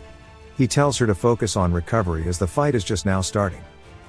She tries to plead more, but he cuts her off and asks Burnout how much longer till they can fire again. The ghouls get closer to the gate and then leap towards the walls. They start climbing up them like freaks. Taku tells Damien to focus on the fallen blood and get rid of them first. Then he orders Lucas, Evangeline and Diane's squad to get ready to fight so they don't get over the walls. Dion smiles, saying it's finally time for him to show his potential. Taku says they just need to delay them and not to get greedy and play safe. One of the monsters finally reaches his hand over the top of the wall and is greeted with a Spartan kick from Evangeline, sending him flying. She starts counting her points for every kill and then gets a collat. Lucas comes in with an elbow, saying he's not counting that last one. As they banter, Dion tells his squad to just do as they have practiced.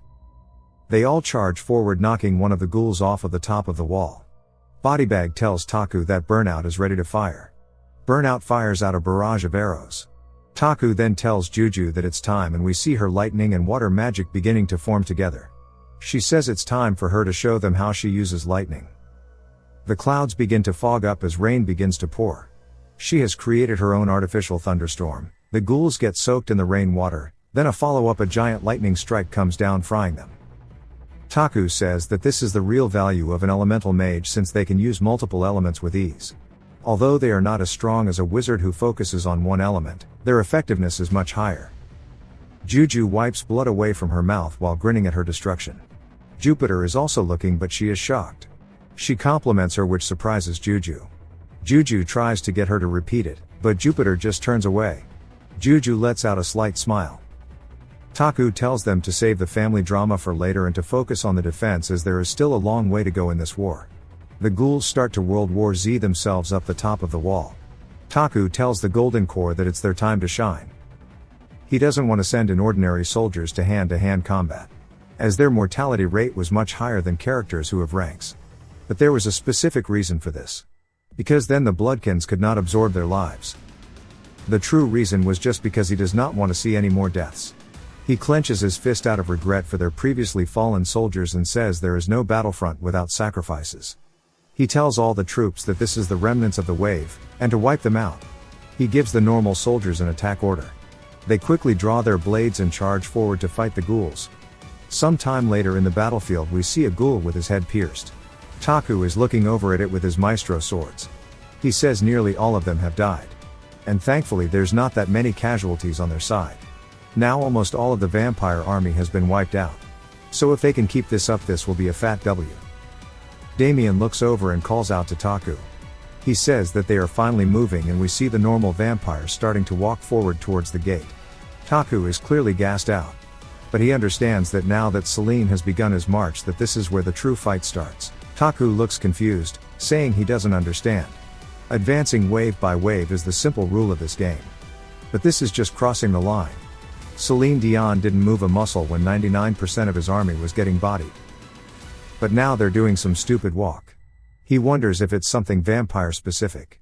But decides that these thoughts are useless and he should focus on the fight. He orders all of his troops to fire. And they fire off their cannons.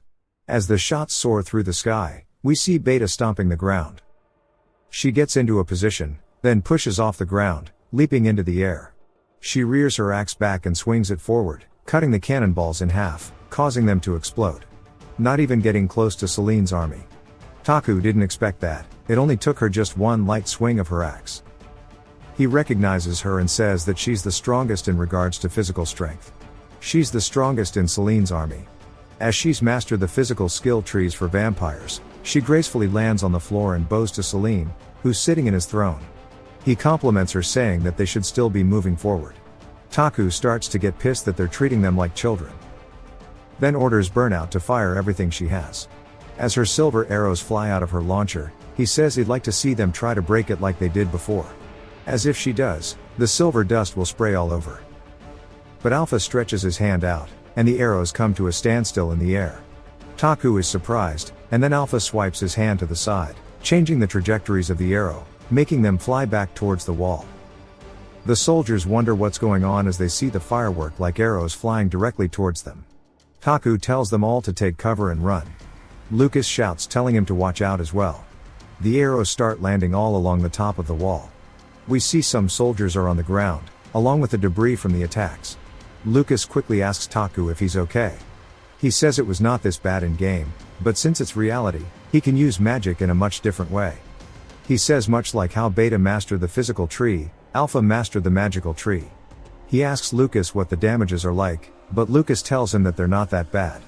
Taku is confused, and then Lily chimes in saying that she put it up, and we see that she's talking about the artifact, the anti-missile barrier, the one that slows down projectiles if you remember it from earlier on. She asks Taku if she did the right thing, and he gives her a thumbs up saying yup. Then we see an arrow being pulled out of Burnout. As Godhand says he'll send the wounded to the back lines. Taku tells him to wait, and calls in Marita. She comes forward, and he tells her to transport and treat the injured. He tells her to focus primarily on Burnout. She says okay, and puts her hand together in a praying motion. A holy magic circle appears in the sky above her, and the soldiers begin to feel a warm light healing them. She tells those who were able to help remove the injured. Taku says due to her arrival, they were able to provide immediate care to the wounded. But during this time, Celine's army finally made it to the wall. Taku looks down at him and his throne, and says he has a question. Celine asks what it is, and then Taku asks him why he sent the ghouls to die in the first place, saying they are still his subordinates after all. So why was he just watching? He doesn't understand it. He could understand him not sending an alpha or beta. But he surely could have mixed in some of the regular vampires with the waves. Celine looks amused, saying that he says some funny things, and then asks him if he negotiates with the dogs that he's raised. Taku's taken aback, and Celine continues, saying to him, his subordinates are nothing more than dogs. Of course he loves them and treats them well, but they are still dogs, they can't eat at the same table with him. So they don't get to eat the same dinner. Taku asks what he means by dinner. Celine stretches his hand out, saying it's them, they're their dinner. He says a human who is weak enough to be killed by a dog is just dog food, but if they can survive the dogs, then they've proven to be worth it. Celine smiles, telling them all to be grateful, as they've all earned their privilege to become their food. Taku grits his teeth out of anger, saying he sees, then gets Damien on standby. He tells him to wipe that stupid smirk off his face. Damien raises his crossbow and says, bet, and then launches an arrow towards them. Alpha stretches his hand out and says, these useless attacks won't matter. But we see the arrow fly straight through his hand, taking off one of his fingers. Alpha's puzzled, but it's too late, as the arrow is flying directly into his face. As the arrow is about to kill him, Beta saves him by cutting the arrow in half, causing it to fall to the floor. Celine chuckles, asking why he's struggling over a simple arrow. But Alpha looks puzzled, saying that's not it. And that the arrow is built different. He explains that it's not just a normal silver arrow. This one is dangerous. On cue, 3 more arrows fly in. As 3 normal vampires walk up. Some getting their limbs cut off, and others are just getting hit straight in the head. Celine sees now, saying it's star silver. Alpha says yes, but there's something extra in it. And they seem to be combined with the devil's mistletoe. Celine smiles, saying that they've prepared so much, while it's impressive, it's not nearly enough. We see Damien's signature mana shots come firing in, doming 2 vampires, turning their head into a red mist. Celine is surprised, but recognizes something. Another shot is fired towards one of the vampires who is practicing the grapefruit technique. Celine sticks his hand out, blocking the shot for the vampire. He then squeezes the bullet and says that it's Orlop's energy. And that with her energy, it will be a weapon that can truly kill him. Atop the walls. Taku says to attack with silver and to finish with magic are the basics of killing bloodkins, but Damien is doing it alone. Taku tells him that he did a great job and then turns back to look at the battlefield. Alpha tells Celine that he will pave the path to the top of their wall. Celine says good, and tells Alpha and Beta to go forth. They both bow to him before they leave. And Taku tells all the soldiers to get ready, and to focus on slowing them down even if it's for a bit. They fire off their arrows, but Beta easily deflects them. As basic attacks aren't enough for her, she starts to put strength into her leg and then leaps into the sky, flying above the wall. She looks down at the soldiers who are all scared in her gaze. They felt a whole swirl of emotions, but most importantly an instinctual fear of death. She starts to feel excited, saying that if she could still speak, she would flame the hell out of them. There's nothing she enjoys more than the fear of humans. But sadly she lost her ability to speak a long time ago. She tightens her grip on her axe and starts some exorcist type shit with her head, preparing for a big swing. She swings downward, obliterating the wall, sending soldiers flying through the air. That guy from the Golden Corps tells everybody to brace for impact, and Alpha is admiring her work from down below. He says that it's his turn now. He begins to lift all the ghouls' corpses into the air and then freezes them over, creating his own version of a Fortnite ramp. He starts to walk up towards the wall and the soldiers are surprised that he made a ramp out of corpses. He finally makes it atop and tells them all to move since his king will be here shortly. Selene stands before the Fortnite ramp and says that it's beautiful and says he should head up. But then the gates open beside him and he turns to see Taku walking out of them. Alpha is confused by this, wondering what he is thinking. Taku orders his soldiers to set up the drinking table. And they quickly bring out a table and some alcohol, along with some chairs, and set it up right in the middle of the battlefield. Taku grabs onto one of the seats and slides it out, telling Selene to come on over and have a seat because Chris Hansen wants to talk to him. Selene says he thought she was of age. We get flashback to the last strategy meeting that Taku held, and he tells everybody that he has a plan to keep Selene occupied. But during that time they need to wipe out his army. The trump card that he has is the commander's meeting, and it lasts for 10 turns. It's a special command that can only be used during boss stages. Taku looks a bit worried, saying that he didn't think it would work this well. Because even though in game it had a 100% success rate, this is reality after all. And that when the meeting is activated, commanders cannot fight for 10 turns. They must sit down and converse with each other.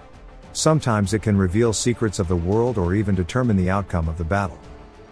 But in the game, Lucas was the commander. So nobody would use this. But right now Taku is the commander. As a non-combat member, it would be a huge benefit if he could keep Selene busy for 10 turns. One turn in game is about 3 minutes in reality. So this means that he can keep Selene busy for 30 minutes. Selene looks down at his glass, asking if they should cheers. But Taku says, "Nah, we ain't that close." Selene's army begins to walk up the Fortnite ramp and he looks up, saying that it's quite a view to take in while drinking. Taku says he agrees, and nothing makes the alcohol taste better than watching monsters die. Selene chuckles, saying he must really trust his army. Taku says of course, why else would he be drinking? He tells him just to wait, because even without him, his subordinates can easily turn monsters into meat crayons. It jumps to Lucas telling everybody to retreat, and we see soldiers running off. Because against vampires, the number of humans is irrelevant, because they'll either be turned into ghouls or food. And removing normal soldiers and fighting with the small elite forces is the right play. That's what Taku ordered too. Lucas tells everybody they'll be sticking to the plan and orders the heroes to the front. Then we see the normal vampires finally make it to the top of the wall. They all look excited, saying that they haven't had a feast in forever. And they talk about how in the Lake Kingdom, all they eat is straight ass. The soldiers see them and get panicked. Lucas says they can't let them attack the normal soldiers, but at the same time they can't stop all of them. Because the main force needs to fight Alpha and Beta, as they spent their time training to fight the generals. So they won't be able to stop the normal vampires. Dion steps up and says to leave it to him. Since in the first place it was his role to stop the regular vampires, buying them time, and that they can do this and they've trained hard for this. Lucas looks hesitant. He understands that the task is more difficult now because they need to stop the vampires, along with protecting the normal soldiers. But he doesn't know if it's alright to send Dion's squad in like this. He wonders what Taku would do in this situation, but clenches his fist, saying that he can't rely on him forever. He tells everybody that as the substitute commander they will stick to Taku's plan for the most part. Beta gets tired of them yapping and slowly walks forward. Lucas says that he will stop her first and tells Evangeline to stop Alpha. She says he is light work. Lucas orders God Hand and Bodybag to support them and most of the range units as well. He tells them to pick their targets wisely. Then he orders the rest of the old-timers and Dion's squad to stop the normal vampires. He tells them not to push themselves as the situation is not as they had prepared for. He says the normal vampires are going to attack the normal soldiers. So to do their best to protect them.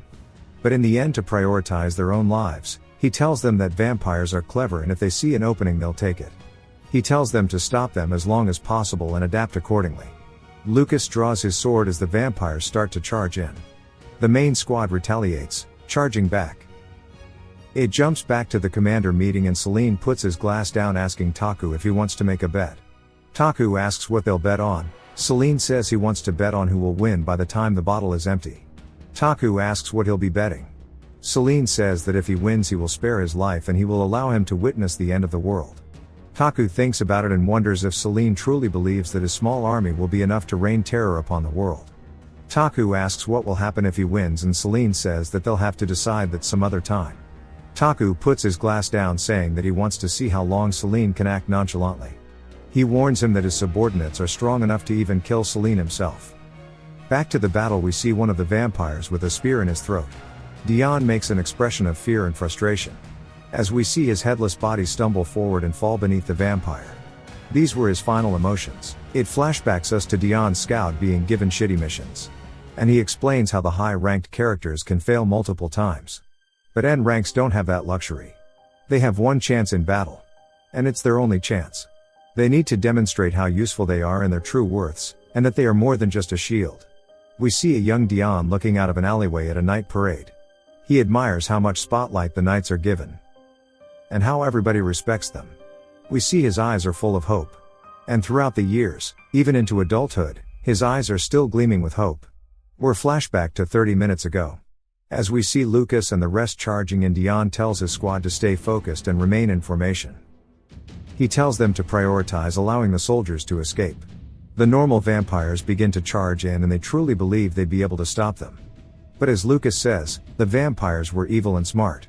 As they completely ignored Dion's squad and mercilessly started slaughtering the soldiers, we see one of them open his mouth and bite down on one of the soldiers' necks, completely draining him of all of his blood. But he looks up for his next victim saying that it was not enough. And the man's corpse hits the floor. The Golden Corps commander grits his teeth and draws his blade. He tells everybody to retreat as he'll buy them time here. He's a veteran who has helped normal soldiers for countless years and he's been with Taku ever since stage 2. He charges in, hoping that he'll be able to buy time. But instead, his death was miserable and in vain. He was trampled on, becoming an afterthought. The other soldiers get pissed after seeing this. Dion tries to tell them to focus on retreating instead, but blinded by rage, they charge in. They are mercilessly slaughtered in front of Dion. The old candles knew their wicks were nearing their ends, and they stood no chance of beating the vampires, but blinded by rage, they did not care. They just saw somebody they consider family murdered. One of them grabs onto the vampire's foot with his dying breath. The vampire looks down towards the man and stops him out like an ant. All of the old soldiers were instantly dispatched. Hessen felt nothing but rage upon seeing this and charges forward blinded by rage, just like the soldiers. Dion tells him to remain cool and stay in formation. But Hessen, being level 25, got too confident thinking that he'd be able to do something. We see him thrust his sword as blood flies. He thought he'd be able to land a single hit. But as he opened his eyes, he was shocked. The blood that was sent through the air wasn't the vampires, but it was his own arm. It falls to the floor, dropping his sword, and he looks up to meet their gaze, sending a shiver down his spine. He turns with a fearful expression and apologizes to everybody. Dion yells at his name, but it's too late. Hessen's head gets lobbed off and gets sent towards Dion.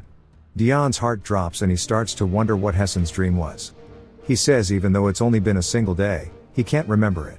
He says he thinks it's something about a shop and Hessen's head lands beneath him. Ayla then begins to lose control. Dion does his best, telling her to calm down, and she listens. But the vampire says that Hessen's blood tastes like liquid ass and he prefers anything else and then spits it out, saying it ruined his appetite. Ayla snaps and charges forward saying that she's going to make them pay. Dion tries to tell her that they can't lose another person and orders the rest to move with him. Shay and Rook both move forward saying they've been waiting for this and they'll make the vampires regret messing with them. It jumps to later as one of the vampires has a sword in his stomach and he says humans are really annoying. They get too sensitive about the lives of their teammates as we see Dion's squad dismembered and strung out along the ground in front of him. Dion is at a loss for words as he sees Ayla being held up by one of the vampires. The vampire says he looks like he really wants to save this one. And then he stabs Ayla through the chest. She screams out of pain and Dion yells her name. She begins to cry and apologizes to him saying that she knew this was a mistake. And then we learn that the person she was wanting to marry was none other than Dion. She apologizes for making him a mercenary and trying to chase success just to end like this. Her final words were it's her fault. The vampire kicks her limp corpse down in front of Dion and he feels a swirl of emotions ranging from fear to anger. Dion grips his sword tightly, muttering that it's not her fault, and they didn't do anything wrong. He wonders if maybe their dream was too big. Each of them only sought to make money, and at the end, perhaps, they were just too greedy. But then, with a fire in his eyes, he declares that can't be the case. He abandoned the dream of being the main character long ago. He only ever wished to stay on stage, even as a nameless supporting character. There's nothing excessive about that. He was born human, and since he was born, shouldn't he at least be allowed to dream? He remembers when he was young, gazing up at the starlight from the mud. The stars were beautiful but too distant and high to reach. So he turned his attention to a closer light, a flame he could almost touch. Even that small flame seemed to be the death of him. His voice rises with anger as he shouts that they are not moths drawn to a flame, they're human. It's not their fault for having a dream. Violet places her hand on his shoulder, agreeing with him. Saying, it's not wrong to have a dream, Dion. But face reality. What killed your friends wasn't their dreams, it was these monsters and your shitty battle formation. But the battle's not over. Your friends didn't die in vain. Dion says he sees. Violet points out that 3 of the vampires already have silver swords in them. If they can stab the remaining 2, they can leave the rest to the mages. She asks him if he thinks he can finish the job. He nods once more, rising to his feet and gripping his blade. Violet encourages him, don't let the name of Dion's mercenary squad be a mere gravestone marking the young people who died in vain. Kill the bastards and leave your mark. A mercenary speaks not through their grave but by how they face the enemy. As the vampires charge forward, Violet plants her hands on the ground, casting a spell that surges toward them. One of the vampires laughs, mocking her, saying, magic? Against me? He uses his blood magic to effortlessly dismantle her attack. With a swift motion, he sends a barrage of blood bullets straight toward Violet. She braces herself, knowing that no human mage can stand toe-to-toe with a vampire's blood magic. The bullets tear through her, and blood splatters across the battlefield. Even the rest of the old-timer squad suffers. Free gets impaled by a vampire's arm through his chest, and Sentence is slashed down simultaneously. But, thanks to their distraction, Dion sees his chance. His eyes filled with rage, he charges forward. Using the time his comrades bought him, he throws one of the silver daggers, piercing the vampire's throat. Without hesitation, he follows up with another dagger, stabbing it into the next vampire's throat. He says, nice, glad the blade went in. But then his vision starts to spin as we see this is when he lost his head. His corpse falls to the ground, and the vampire holding his severed head calls him weak. He says Dion doesn't even look tasty and throws the head, causing it to roll on the floor. The vampire tells the rest to quickly finish this fight and kill the humans inside the fort walls, saying they all want to eat until they're stuffed. As they stop walking forward, Violet begins to laugh. The vampire asks her what she finds so funny, wondering if she's afraid of death. Violet says, of course, I'm scared to death, but they need to listen. She tells them they should fear the lightning as well. It starts to swirl above them, and they all look up as Jupiter and Juju start to approach. Jupiter says, this is why a mage's job is difficult. No matter how many comrades die, they can't step in until the time is right because a mage is more precious than other soldiers who risk their lives to keep the front line. She adds, so shitty, it's quite shitty from a mage's perspective as well. Juju puts her hand on Jupiter's shoulder, saying she'll support her. Jupiter says they'll be going full power, telling Juju to keep up. She then tells Lily to activate the magic multiplier, targeting her. Lily does so, and the artifact activates, making Jupiter's body feel lighter than ever. She stretches her hand out, calling out to the vampires, saying she'd like to see how strong they really are, calling down a dark, black atom-like energy, more powerful than anything they've seen before. All of the vampires begin to get zapped by Jupiter's magic. As soon as they go to say that this isn't enough, her magic shifts into her typical blue color, using her second skill called bleaching again, might be bad translation, not sure. The ground beneath the vampires begins to give out, and they start falling into the hole left behind.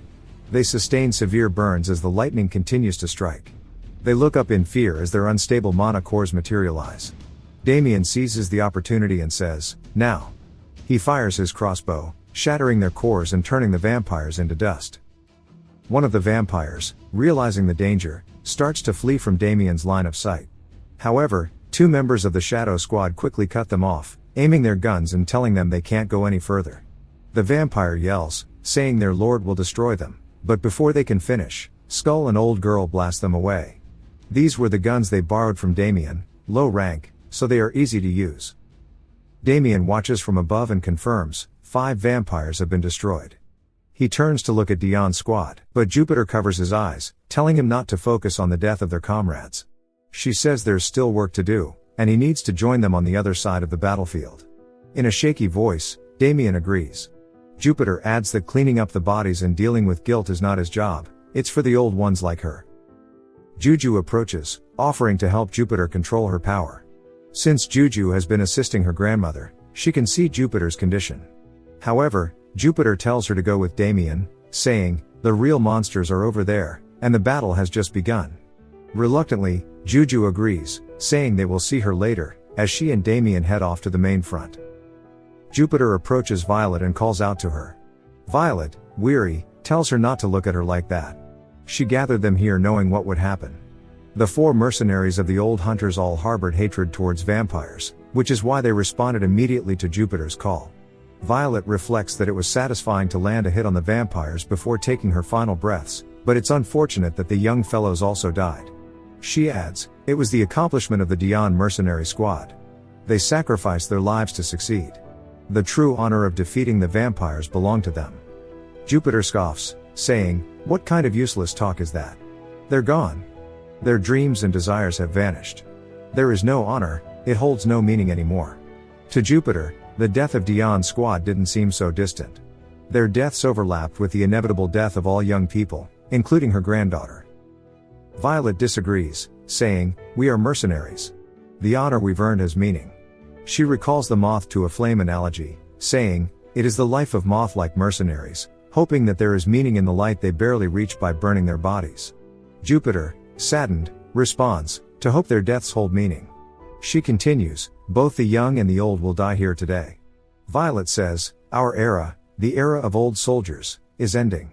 Now the young are leading a new era. May their future be bright with light. With those words, Violet takes her final breath. Jupiter, though resonating with Violet's words, doesn't fully agree. But she acknowledges one thing, the era of old soldiers is coming to an end. From now on, the battlefield will belong to the younger generation. Life and death, honor and loss, victory and defeat, all will belong to them. Her own time to carry that burden is coming to an end soon as well. The remaining members of the old-timer squad begin to walk forward. Jupiter says, anyone still breathing needs basic treatment and then must return to the battle immediately. We still have a long fight ahead of us, especially against the real monsters. She looks toward the intense battle on the other side, where 2 vampire generals and the elite heroes are fighting. We can't afford to be extra weight, she adds. As she speaks, we see that she has placed her cigar in Violet's mouth. Dion's squad was annihilated. They couldn't withstand the brutality of battle and broke under the pressure of reality. They lost formation, disobeyed tactics, and as a result, they died. Dion's mercenary squad managed to stab their swords into the vampires' necks, proving their worth, but they still perished in the end. Never again will they receive another opportunity. Jupiter ties off Dion's headband covering his eyes. Taku thinks about all of their happy memories they shared in training. He says he'll never forget their names. But even if he doesn't forget them, there is no meaning left. Celine asks him what he is thinking about and Taku snaps out of it. Forgetting that he was sitting here. Celine asks what he will accomplish by counting the number of subordinates he's already lost. When the friends he really cares about are going to die from now on. As both Evangeline and Lucas are about to start their fights against Alpha and Beta, Alpha says that this is just rude, and he begins to introduce himself, asking why someone as great as him is faced with just one mere knight, and such a young one at that too, wondering if maybe the human side is deprived of talent. Evangeline points her lance at him, asking if vampires fight with their tongues instead of their bodies, telling him to stop yapping and do something. That's her sole job here, to body him. Alpha begins to summon a bunch of magical circles, acknowledging her talent. As a rose flower-like spell blooms with teeth, he remarks that she still is too young to have learned how to sense her opponent's capabilities. He stretches his hand forward as a barrage of blood bullets flies directly toward Evangeline. She leans in, bobbing and weaving through the attacks, closing in on Alpha. She leaps off the floor, flying into the air, saying that for someone who has lived as long as he has, it seems he doesn't know how to sense his opponent's capabilities either. She stabs the ground where he was standing as he narrowly avoids it. He catches his footing and realizes she's stronger than he thought. She comments that while the golem armor has great defense, it makes her swing slower. But she's currently able to nullify the movement speed penalty with her unstoppable trait, so she's only dealing with the attack speed penalty. Alpha quickly notices that, contrary to her appearance, Evangeline is incredibly agile. Realizing this, he decides to cut the firepower of the attacks, and match her speed with just sheer volume, casting an absurd amount of the same spell from earlier. As the smaller flower spells blossom, they begin launching another round of attacks. Evangeline watches intently and charges straight into the attack, using her shield to block the brunt of them as they fly off to her sides. Alpha didn't expect this and is visibly surprised. Evangeline says that if they're weak, she can block them. She activates her first skill, damage save, as we see her lance beginning to glow for the follow-up. Then she uses her second skill, damage payback, unleashing a massive explosion where Alpha was standing. Meanwhile, Beta and Lucas stand still, carefully reading each other's movements. Neither sees a gap, knowing the first to strike would be at a disadvantage. Beta, visibly irritated, wonders how a pathetic human is acting as if he is equal to her. Her face strains with annoyance, and she decides she won't wait any longer. Her thighs swell as she breaks the floor beneath her, flying at incredible speed toward Lucas. The shockwave alone devastates the top of the castle wall. Her axe slams into the ground, but Lucas is gone, having reappeared behind her. Surprised, Beta swears she hit him. His gaze makes her feel degraded, as though he's looking at a bug. This infuriates her.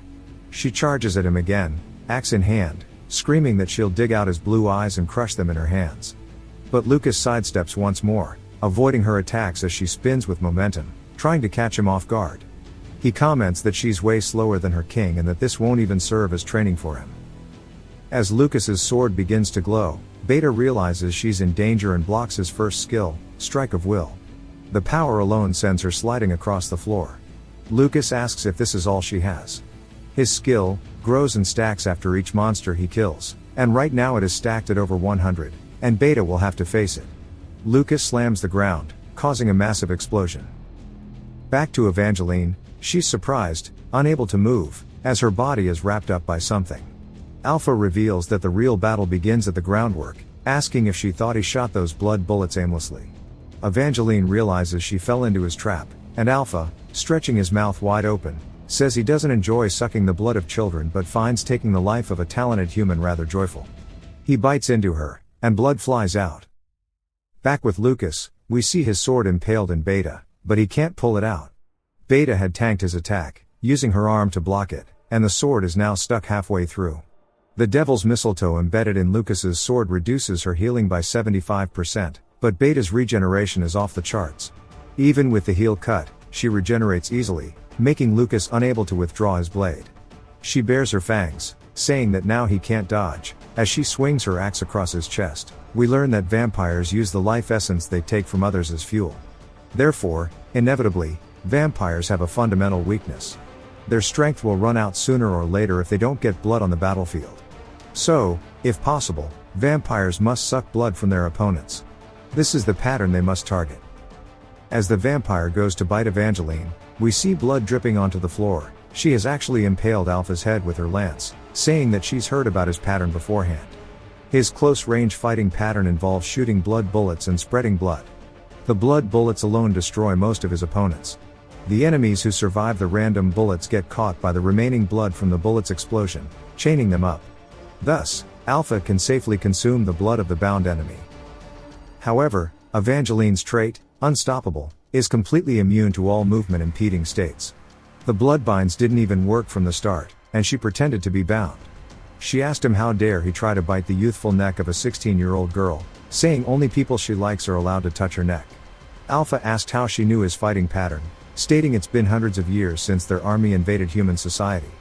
It was a fighting method the enemies never knew, even during the wars with ancient kingdoms.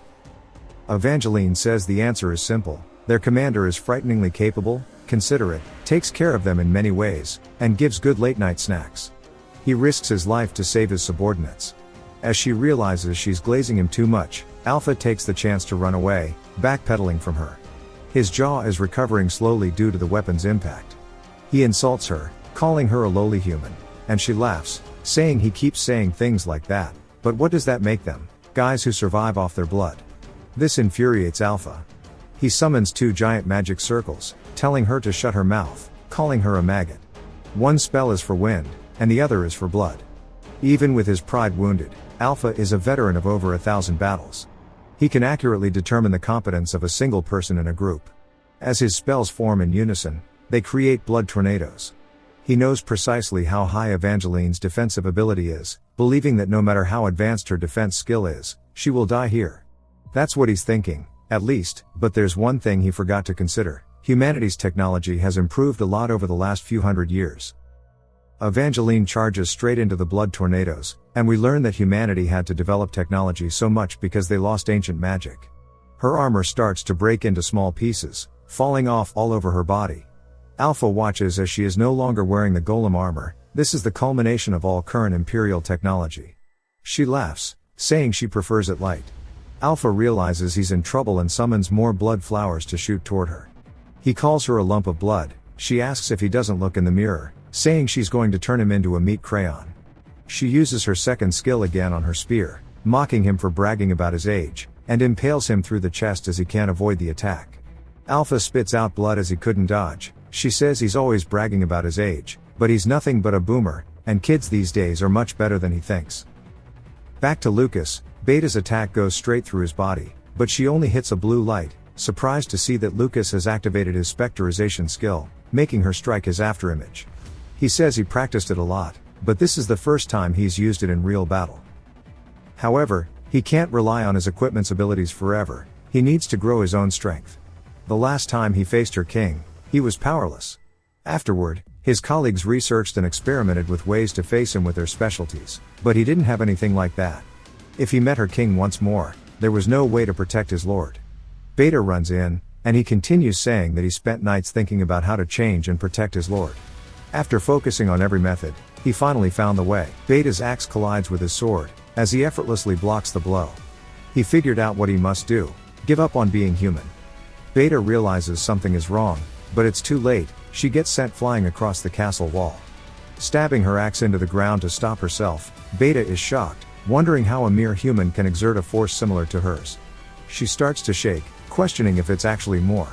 Looking at Lucas again, a primordial fear rises within her as she now faces the full wrath of Lucas. As an SSR-ranked main character, Lucas McGregor has a skill trait that is forbidden for all players: beastification. As we see Lucas's face strain, he gets into a hella cool fighting stance.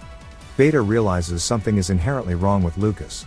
To protect something precious, he threw away something worth even more: his humanity. Lucas tells her to fight with all her might because she'll be his test to see if he can face her king. Evangeline looks down at Alpha's body and says that she is done here. She turns, asking Lucas how he's doing. We see Beta on the floor with her leg cut off, and from looking at the back of Lucas's head, she can tell there's something off about him. She wonders if he's okay, saying that skill seems very dangerous, but the fight's truly not over. The light returns to Alpha's eyes. Right now, the enemy is too strong. Evangeline thought it would be okay to take a little risk if it gave her the power to defeat the enemy. The second phase is now starting for the vampire generals. Even if their mana core is destroyed, they revive as fallen bloods. They lose their rationality, but their physical strength increases. Evangeline yells, telling God Hand and Bodybag to get ready, as well as Juju and Damien. As Alpha begins to float in the air, swirling his magic around, Evangeline says she doesn't know why they have a second phase when they're not even boss monsters, but if they've come this far, they're basically done with them. Back to Taku, Celine asks him if he often has nightmares. Taku wonders how he's sitting here, smiling casually while his subordinates are dying.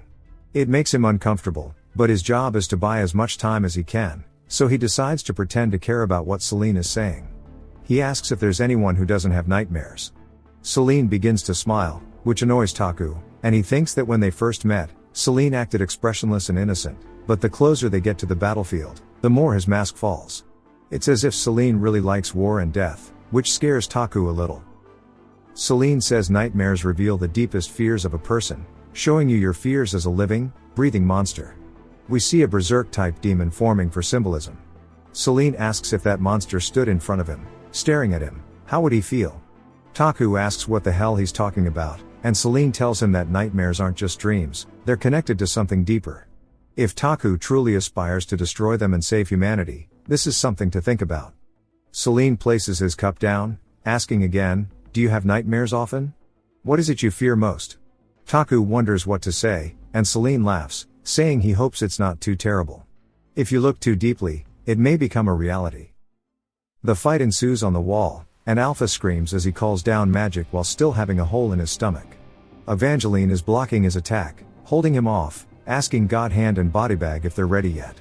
They respond that they're almost at their limit. Evangeline tells them to hurry up.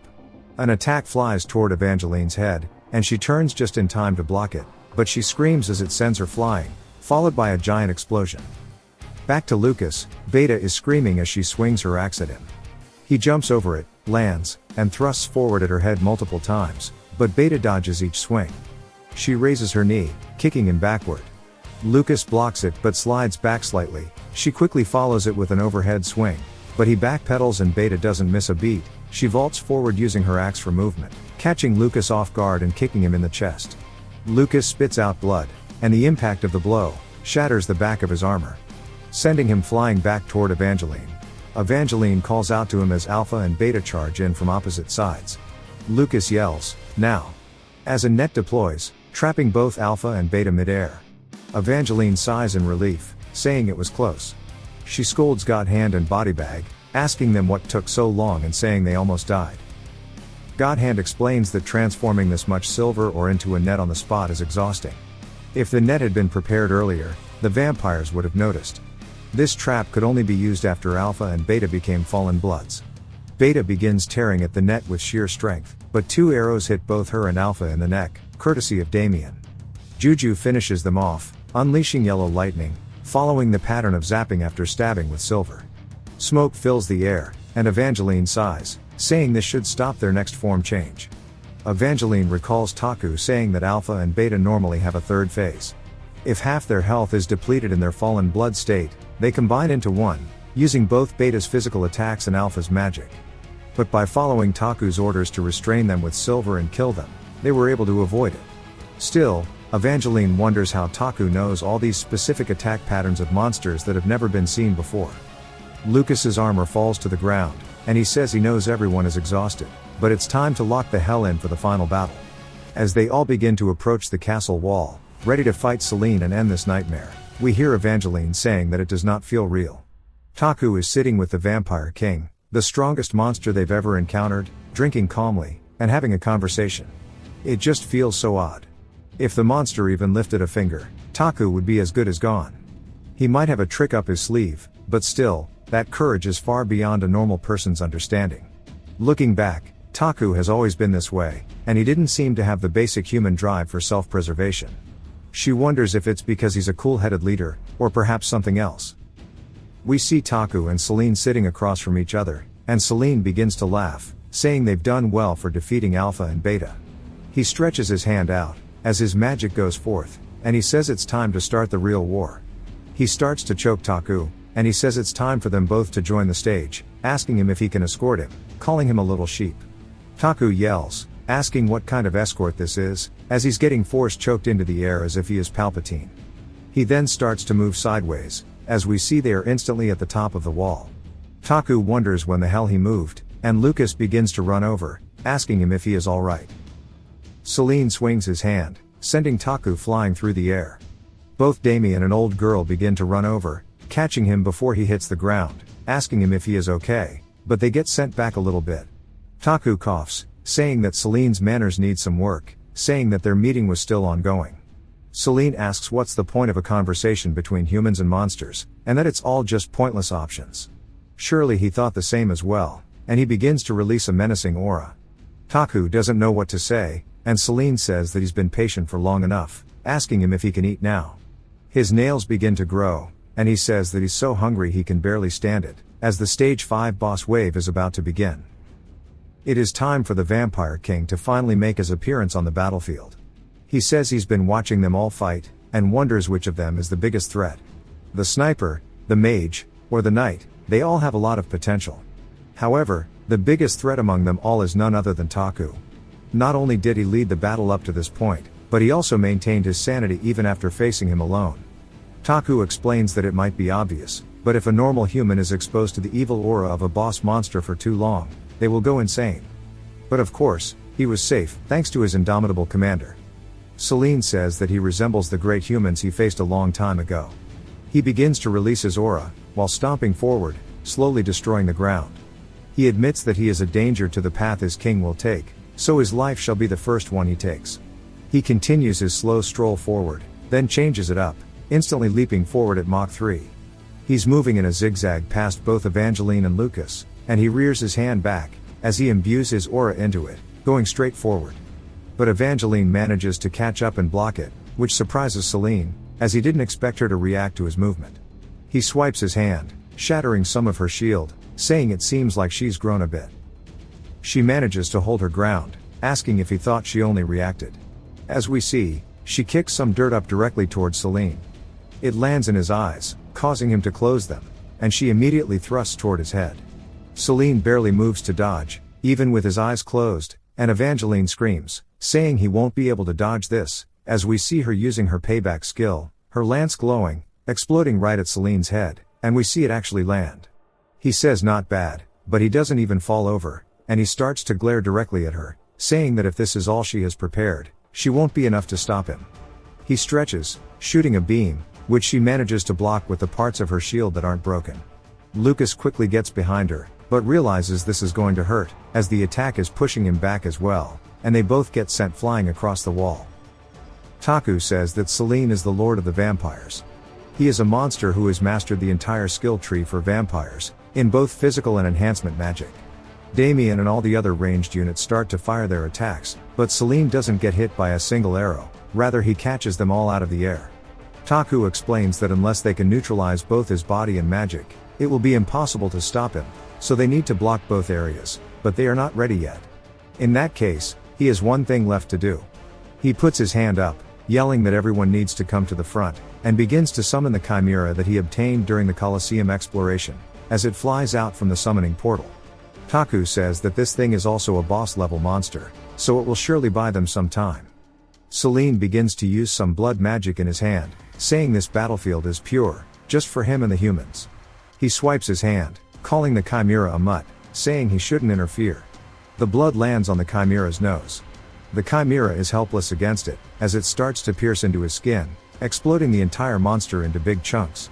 Taku can't believe it was so easy, and as the chimera's corpse starts to fall to the ground, Celine's figure vanishes, as he is immediately in front of Taku. We can see his reflection in Taku's eyes, as Celine comes in for an attack, and he says that it's over. As he opens his mouth, going in for the finishing blow, somebody begins to run up, as we see it's old girl. She sticks her hand out to block Celine's attack. Taku turns, as she gets bitten, and he makes eye contact with her, as she waves to him. Then, she begins to have her blood drained, and Celine takes his mouth off of her arm, as her corpse falls to the floor. Skull's eyes fill with fear, as he lets out a scream, leaping directly at Celine, saying that his opponent is him. Taku tries to say no, and that archers shouldn't fight in close quarters, asking him what he is doing. As this happened to Dion's group too. Celine stretches out his arm, very slowly, cutting Skull in half from the torso. As his blood starts to paint the battlefield, it crosses Taku's face, and in the air, we see the blood slowly beginning to change form. As it starts to fly directly into Celine's mouth, he licks his lips, saying, for an elf, it wasn't bad for his first meal, but he thinks that he'll have to eat Taku to satiate his hunger. A sword gets thrust through his chest immediately, and Celine looks down in confusion. It's none other than Lucas, as he has his blue, beast-like aura coming out of his eyes and his mouth. He starts to swing his sword violently, cutting Celine into literal pieces, and Celine starts to fall to the floor. Celine looks up, wondering what that state is, saying it's almost as if he's not human, and he's similar to them, and he feels a sense of kinship. Taku recognizes this and says, no way, wondering if he used Beastify, and he has to stop him because if he uses that, but he gets cut off. Celine says because of that, he couldn't detect him and says, wow. His body begins to form back into one piece in the air as his torso reconnects with his hands, and he says that Lucas made him use one of his lives, saying that it's impressive, and it's been a while since he came back from the dead. The current number of lives left in Celine's stock is 153. While he calmly revived and reorganized himself, they finished regrouping as well, as they got a full reset. Taku says he can see the bodies of his dead allies on both sides, and there's roughly 150, so he knows how many lives Celine has. He clenches his fists out of anger, saying even for the people who died for him, they can't lose, and he says that he has one thing to ask. He asks Celine why he's not reviving his subordinates, saying with the number of lives he has right now, it would be possible. Celine says sure, he could revive them, but it doesn't really make sense. 153 of his subordinates, or 153 of him, the weight is very different, and that he would rather fight alone, as he will survive alone and destroy the world on his own. He can just revive his subordinates afterward. Taku activates his maestro, saying that he sees, and that decision will be his downfall. Celine's impressed, asking if he's that confident he can kill him 153 times, and Taku smiles, saying of course, and let him restate this before they fight once more, calling him a liar. Celine asks what he means, and Taku says that he's claimed that he's wanted to die multiple times, but that's just a flat-out lie. He just wants to enjoy the thrill of being close to death from a safe place. The truth is, he's a coward who fears death more than anyone else, asking if he is wrong. Celine starts to get angry, and Taku says he's accumulated 100 plus lives, and it's the equivalent of using cheat keys and playing the game without worrying about death, and that it's so boring. He would rather quit this game because it is just pissing him off. Taku says there's no way someone who takes the blood of others to extend their own life would actually want to die. The vampire species, by their very nature, is the embodiment of narcissism, more obsessed with life than anyone else, and that's exactly what vampire bastards are, asking Celine once more if he is wrong. Celine says he grows tired of all this yapping, saying that a mortal would not know about the pain eternal life brings. Taku says, of course, he doesn't know, and he is not interested in knowing, but there's something he does understand. He slaps Damien, then Lucas, then Evangeline, saying that this shit is light work. For 3 minutes, Lucas has all damage reduced by 25%, Damien has his physical penetration rate increased by 10%, and Evangeline has a 3% health recovery per second. Taku says whether it's 150 times or 1,000, Celine will die here, and he'll face the dead end he's wished for, saying that he can thank him in advance. Taku says he doesn't know when Celine's birthday is, as Celine rushes in, but he says that he'll give him a lot of presents because this will be the end of his life, as they start to charge into one another. But it jumps to later, Celine's hands are bloodied, and he asks if Taku talked all that shit, just for this, as they are all on the floor. Celine says if Taku still has final moves, he should just show them now, and he has no friends to protect him anymore. Taku says if he wants to see his final move, he just needs to wait 3 seconds, as it is currently falling from the sky right now. Celine raises his hand, saying that he's tired of all of these bluffs, and begins to walk forward, thanking him in advance for the meal, saying that he will absorb his life and make him a part of him. Turns out, Taku wasn't bullshitting, as we see a medieval warhead flying straight in. Taku mentions again the same thing he did earlier, that vampires always try to suck blood from their opponents when possible. Celine gets pierced through the chest by the weapon, and he says that is the pattern they should always target. Godhand apologizes for being late, and we see Bodybag with him. Taku says, including the silver net, they collected all the silver weapons from the battlefield, and with those, Godhand made a giant silver stake, and Bodybag lifted it into the air, and threw it at the right time. There's a saying, do not touch a dog that's eating, but in the end, they were able to catch him. Taku laughs, saying it's a vampire's classic counterpart, a stake in the chest, and it must be refreshing to have such a large hole in his chest. Celine says Taku did something pretty cute here, but so what? Asking what this kind of child's play is meant to accomplish. Taku stands up, saying to him it might seem like child's play. As he walks forward, he says this is a strategy to buy time. As he points to his right, he calls out to Juju. As she begins to cast, we see a giant magical circle in the sky, she's combining the elements. Taku says they've waited long enough, asking if she is done. She says that she needs at least another 30 more seconds, and that's all she'll need to end that monster. Celine's facial expression instantly gets serious, as he recognizes it, saying that is his magic. Juju recalls the day she met him, and she says after being defeated by his magic that day, she did everything to make it hers, and after immense research, she finally succeeded. She hasn't registered at the Continental Magic Society yet, but she will soon. Celine's face turns into pure anger, and he yells, calling her a wench, asking how dare a lowly human touch the bloodkin secret arts.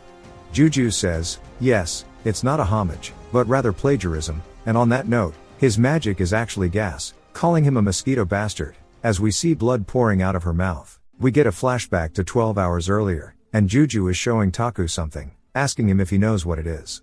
She says that last time she told him she showed him all of her abilities, but that was just a lie, and she was actually hiding another layer. But she doesn't plan to hide it anymore, as she just finished the skill that will stop the Vampire King, and her mental preparation as well. Everything is ready. If he combines his strength with hers. But Taku cuts her off, saying that even if he is the Vampire King, they could still kill him, but asks her if she will really be okay. He tries to tell her that if she uses that magic, she will die, but she says it's okay, as she's made up her mind. Taku tells her that her grandma will be sad. She asks if she didn't tell him before, saying that she has never thought of the person as her grandmother to begin with. Back to the present, as she is casting her magic without the fox burrow, these are her stats. She is level 50, and has 50 mana. When Juju first joined the front lines, her level was already in the late 40s, achieving this much by studying magic on her own. Her talent has far exceeded Taku's expectations. She reached level 50 when they cleared the last dungeon, and through her third and final ascension, she was able to unlock her ultimate, which is elemental deconstruction. It is her exclusive ultimate skill, an insane debuff spell that can reduce the target's magic stat to the negatives. Originally, Taku had planned a more complex and cumbersome method for Celine's raid, but when Juju revealed the skill, the plan became much simpler. The final thing Juju was hiding was the negative trait time limited life. She has a 1 year or less life expectancy, and each time her body is strained, the time decreases. She will die within a year, so she plans to sacrifice herself. Her glove begins to get torn off her hand, and she plans to end it all here, killing Celine and herself. She asks Celine if he still wants to die, all because he said his life was boring, and that he's immortal. She asks him a favor, which is to cut the bullshit. She says that she wants to live, and she wants to stay in this world for even just one more day. But if she just lies still in her room, waiting for death, nothing will change. She's made up her mind, and her life is already short, so she'll burn it all out for this final attack.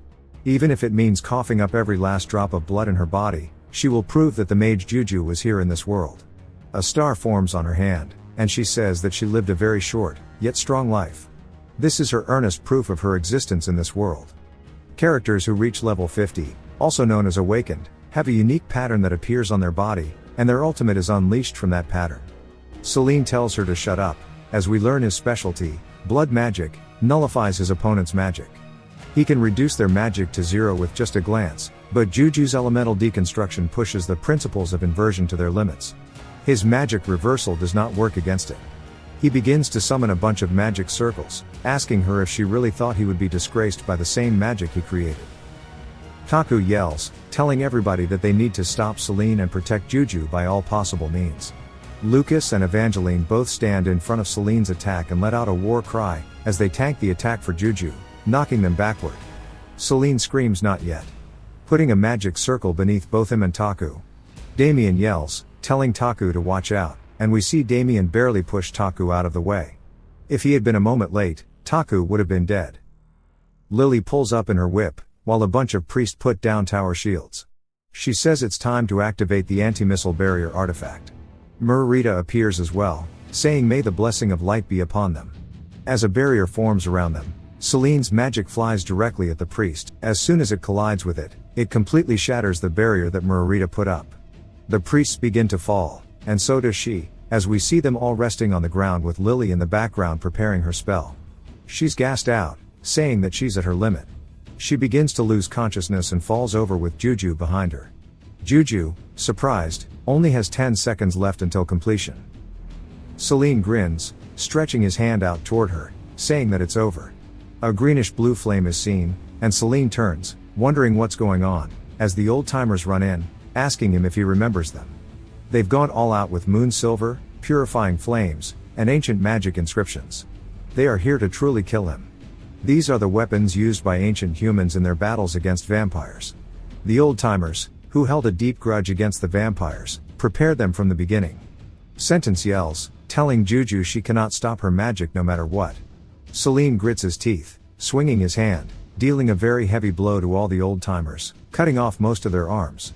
Celine quickly turns to Juju, saying that he can definitely stop her spell.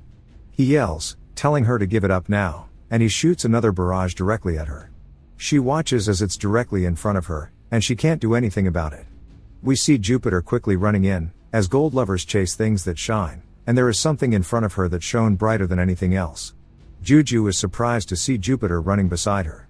Jupiter uses her magic to block the attack, protecting Juju. We get a flashback of Jupiter talking to a young Juju, and we learn that she has forgotten her own name. Jupiter wonders if maybe it was the trauma of that day that caused her to forget her name or her past. She puts her pen down, saying that she should have a name, asking what she would like to be called. Juju points at her, and Jupiter gets confused, saying that her name is Jupiter, asking if she wants it too. Then she laughs, saying sure, and she'll pass down her name to the next generation because there's nothing better than that. From now on, she will be Jupiter Jr., and she'll call her Juju, asking why she wanted that name. Juju never told her that it was because she wanted to be like her. She wanted to become a strong mage just as she was, and most importantly, she wanted to become a responsible adult like her. Someone who doesn't run from their mistakes and doesn't regret their past. She wanted to be strong and live her own life like her. But she never told her any of this. She simply inherited that person's name and quietly followed her lead. Jupiter's final lightning bolt evaporated most of the bullets coming from Celine, but it couldn't stop them all.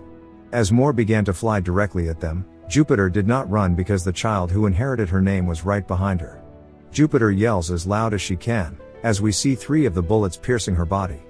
Juju watches this in front of her, and Jupiter yells, telling her that she needs to fire her attack. Juju stretches her hand forward, doing exactly that. As it begins to form in the sky directly above Celine, it takes a starry shape, and her ultimate skill, the elemental deconstruction, begins to activate. Juju's hand begins to glow a bluish green, and Celine screams, saying that this is impossible. Juju clenches her fist as the magic activates. As if he were a mirror, everything around Celine begins to crack and slowly break into pieces, just like fragments of glass. Celine says this is unbelievable, asking if he is losing to the secret art that he created. Now, he is powerless. He can't use any magic or skills during the elemental deconstruction, and his body is still impaled by the silver stake. The rest begin to walk forward, as he is a vampire who cannot use blood magic or physical strength, and he will be exterminated here. Taku tells everybody to raise their weapons, and starting now, they have to kill him more than 150 times. It's time to repay the lives that he borrowed, as he calls him a bastard, saying that he wishes he could give him back his subordinates' lives, as we see him making a face of anger. Celine begins to sweat nervously as he realizes what is about to unfold. Back to Juju, we see Murarita is healing Jupiter up. Jupiter tells Murarita that she can stop now. Murarita is quite gassed out, and Jupiter tells her that it's okay. Juju understands that it's a fatal wound, and Jupiter will die, so she needs to say something, but she doesn't know what words to say. She couldn't even figure out what to call her in the end, as she has never thought of her as her grandmother. This person massacred her entire village and carved a scar on half of her body that will never fade. She shattered her dream of becoming a mage by making her promise. We get a flashback to a priest telling Jupiter that Juju doesn't have long to live. Juju looks over at her and sees her with her hands in her head, crying tears. She raised Juju. She applied ointments to her burns, and they stood side by side while making dinner. She read her bedtime stories until she fell asleep, and after scouring the burning village and saving her, she hugged her and cried. So because of that, she has never once thought of Jupiter as her grandmother. She hated and despised her, but also loved her and wanted to be like her, as she is closer to her mother. That is what Juju begins to repeat over and over as tears run down her face. Jupiter is surprised, asking her what she means, and Juju says mom means mom, and that she has always wanted to call her this, as she hugs her. Jupiter asks if she is even worthy, saying that she hasn't done anything for her, and she is always just taken away. Juju says that's her, she has never done anything for her, and she just takes away from her instead. Jupiter puts her hand on her face, saying no, even if she can find all the happiness in her life, it is smaller than the happiness she felt after meeting her and her siblings. Juju says all she did was suffer after taking them in, and she is truly baffled. The two of them stare at each other without any words being said, and sometimes looks say more than words, and this was one of those moments. Jupiter asks if she can help her out, saying that she wants to go out like a true mage. Juju says okay, mom, and to do everything that she wants. She helps her up and helps her walk over to Taku. Jupiter asks if she can take the first blow. Taku says of course. The lightning begins to swirl in the sky, and Jupiter asks for her daughter to give her a cigar. Juju laughs, saying that until the end, her mother is still a smoker. Jupiter savors the final smoke of her life. She points it directly at Selene, saying he should consider this an honor, as this is the final lightning strike of her life. It zaps down, electrifying the hell out of Selene, shattering his mana core into pieces. As she kills him once, she laughs, saying that was quite refreshing, as she falls over. She tells Juju to live a long and happy life, and that is all she wishes for as her mother. Juju says she will live like her, and that is her wish, and Jupiter says she shouldn't do that, but actually, she got a cool daughter in the end, so maybe it's alright. Her eyesight starts to lose focus, as she sees the sky is blue, as she also starts to see the ocean. She could even feel the breeze from it and faintly smell the sea. She could hear her children laughing, and she slowly closes her eyes, saying she is sleepy. Juju tells her to sleep well, as we see her imagining all of the children, and she says that she will have a good dream tonight, and not a nightmare. Jupiter passed away peacefully, as if falling asleep. 30 years as a soldier, 10 years as a mercenary, it was a peaceful end for a woman who had lived one hell of a life. F in the chats for Jupiter. Taku says that she worked hard, and there's only one way to repay her devotion, by putting an end to this vampire bastard once and for all. He uses his maestro to stab Selene in both the head and throat, calling him stupid, saying that if he had revived his subordinates and followed them, instead of hoarding his lives, they might have lost. He's been worshipped as the Lord of the Legion and all, but he's not even a leader, he's just an immature brat who likes to play king on his own. Selene starts to get angry, asking him how dare he, asking him if he truly thinks he understands him, but he gets cut off as another sword gets shoved straight into his throat. Taku looks to the rest, saying they need to rock his shit for what he did to Jupiter. Lucas swings, taking a life, then we see Evangeline doing the same, and Damien. They each use their own means to take out his cores and shatter them to pieces. Lily threw fireballs, and she also brought the magic cannons and fired them one by one at close range, as well as every single artifact, but Taku wonders how many times she's going to kill him on her own. Selene's body shattered into pieces and kept coming back together repeatedly. The Twilight Army, who was watching, asked if they could take revenge, and the regular soldiers all started stepping forward one by one. Selene barks at them, calling them all little bugs, but each and every one of them got the revenge they sought for, as they took turns letting their frustration out by impaling Selene with their weapons, killing him over and over. Juju's magic begins to shake above Selene's head, and Taku says their kill time is coming to an end, as her magic is running out. Lucas asks what they'll do as they haven't even killed all of his lives yet. Taku says he's right, as there are about 50 left. Selene begins to laugh, saying it seems like this is it. It was a good try, but no matter, nobody has pushed him this far, even in ancient times. Taku asks what he's talking about, calling him an idiot. He says that he only mentioned the magic was about to end. He never said there was no way to kill him. Selene wonders what he's talking about as Taku uses the eye of the commander. He says now that the fun is over, it's time to have even more fun, and he commands Selene to crawl like a dog. Selene is surprised as his body instantly starts to slide down further into the giant stake as he crawls onto the floor. He screams, asking how he, the lord of all vampires, is being controlled by a human, saying there's no way that something like this is possible, as he glares up at Taku. Taku tells him to lower his eyes, and Selene instantly slams his head into the ground. Taku says now before Juju's spell ends, he wants to show him the skill he gained this time, called Be Mine. It permanently transfers one monster under the influence of the commander's eye into an ally. The monster gains loyalty, and you can use absolute command on the monster once. It can only be used once per stage, but if the loyalty is low, it can get out of hand. Taku tells Selene it's time to become his, as a red aura leaves his hand and starts to wrap around Selene's throat, forming a collar around it. The transfer was successful, and now the Vampire King is an SSR ranked ally, with a loyalty of 0. Taku says this is refreshing, and he didn't think it would happen right away. Selene wonders what this is, asking if this is a joke, and if he's trying to make him his dog. Taku says of course not, and he's still going to die. That's because the benefit of saving him is less than the amount of morale their soldiers will lose if he stays alive. He raises his hand and says his entire government ID, giving an official order that he will sentence the vampire lord Selene, who bowed like a dog and surrendered in a humiliating fashion, to summary judgment. Selene interrupts him, saying that he's never surrendered. Taku tells him to shut up and turns back, saying that he will be executed.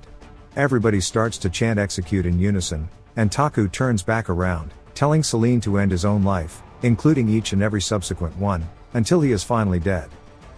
Celine's hand begins to move to his throat, and he screams, begging Taku to just do it with his own hands. Celine stabs himself once, taking a life, and says whether it's the gun made from Orlop, or the Nightmare Slayer, someone needs to just shoot his heart. He begs at least somebody to step forward and take him out with their own hands. He doesn't care who, even the normal soldiers. He just wants someone to do it, as he desires an honorable death. He impales himself yet again, and continues to beg, and he looks Taku directly in the eyes, saying he would love an honorable death. Taku says honor my ass, calling him a leech, and saying that he will die worthlessly like the monster he is. The count slowly starts to go down, as there are 6 lives left. As his remaining lives dwindled, panic gradually disappears from his face. He says every morning in his mansion, in the depths of the Lake Kingdom, he tried to take his own life, but now he understands that was solely entertainment. He was able to do it because he knew it wouldn't kill him, and it was just a way to remind himself that he was alive. Maybe it's just as Taku said. Maybe he got bored with his long life and became numb to everything, and was looking for a stimulus. Now, with 4 lives left, we see his hands shaking, and he says that he is scared in the face of death. He stabs himself making it 3, and he says that because the sense of fear is raw, he finally realizes now that real death is looming before him, and at this moment, he is truly alive. With 2 lives left, he pulls out his mana core making it 1 left and thanks them. Rather, he thanks Taku for killing him. Taku says he keeps yapping until the end, and that he should just go to hell. With his final life, he crushes his mana core, and Celine's face looks as if he has finally obtained peace. He says, as a thank you for killing me, he will give Taku a piece of advice: the Nightmare King knows everything. He is a being of a higher dimension, so Taku shouldn't try too hard to fight him, as it will be useless in the end. Celine begins to fade out into dust, and Taku says there were more things he wanted to ask, but he no longer could. The Vampire Lord, commander of a legion of monsters, the boss monster of Stage 5, is finally dead. The battlefield is eerily quiet, and Taku turns to the rest, saying that they need to collect the corpses of their allies, prepare a list of the dead, assess the damage to the castle walls and artillery, and retrieve the magic stones from enemy corpses, as the war is finally over. The recovery of their soldiers' bodies began. As we see them crying over each and one of their comrades' bodies, Taku begins to walk away, even past Juju, who was still holding Jupiter. He starts to recall how he met her, and how when he talked to her after she was in the hospital, he leaves her body laying there with Juju, even past Skull and Old Girl, whose corpses lay on the floor. He remembers how excited they were when he gave them snacks for the first time, and how the same wave she gave him that night was the final wave she gave him. Godhand and the rest cry for their fallen comrades. He recalls Dion saying if he was going to hide in a corner and live a long quiet life, he wouldn't have become a mercenary in the first place. He walks past them and starts to remember the golden corpse as well. Each and every one of these fallen soldiers, he begins to walk past as they will truly never leave the battlefield, as this is their final resting place, yet he must continue onward. In his mind, he says that he will not break down, and that he cannot. He is a commander, and it's natural for people to die here. He's lost people before, and he'll lose them again in the future. So even if everybody else breaks down and cries, he must stay strong. He enters his tent, asking about the list of the dead, and Lucas says it's just been completed. He looks down at it, and Lucas calls out to him, saying that it's just them there and that he can relax. He looks relieved as he instantly drops to the floor, saying he could have saved more. Because of him, they lost too many. If only he had been more precise, if he had instructed them better. Evangeline and Damien comfort him, saying that he did his best, and Lucas says everybody knows that as well, and that he shouldn't blame himself too much. He's crying his heart out, but it wasn't just him, as Damien was crying, and Evangeline, and even Lucas. They all cried with him. They lost 9 heroes and 146 soldiers, and that was the number of people who died in action on that day.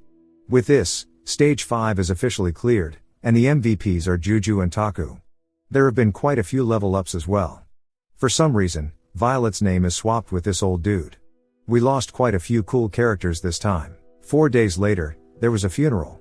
Taku gives a speech, saying that the monsters they faced this time were bloodkins, vampires, and man-eating monsters that lust for their blood and flesh. They consumed these things, to steal the lives of others and enjoy eternal life.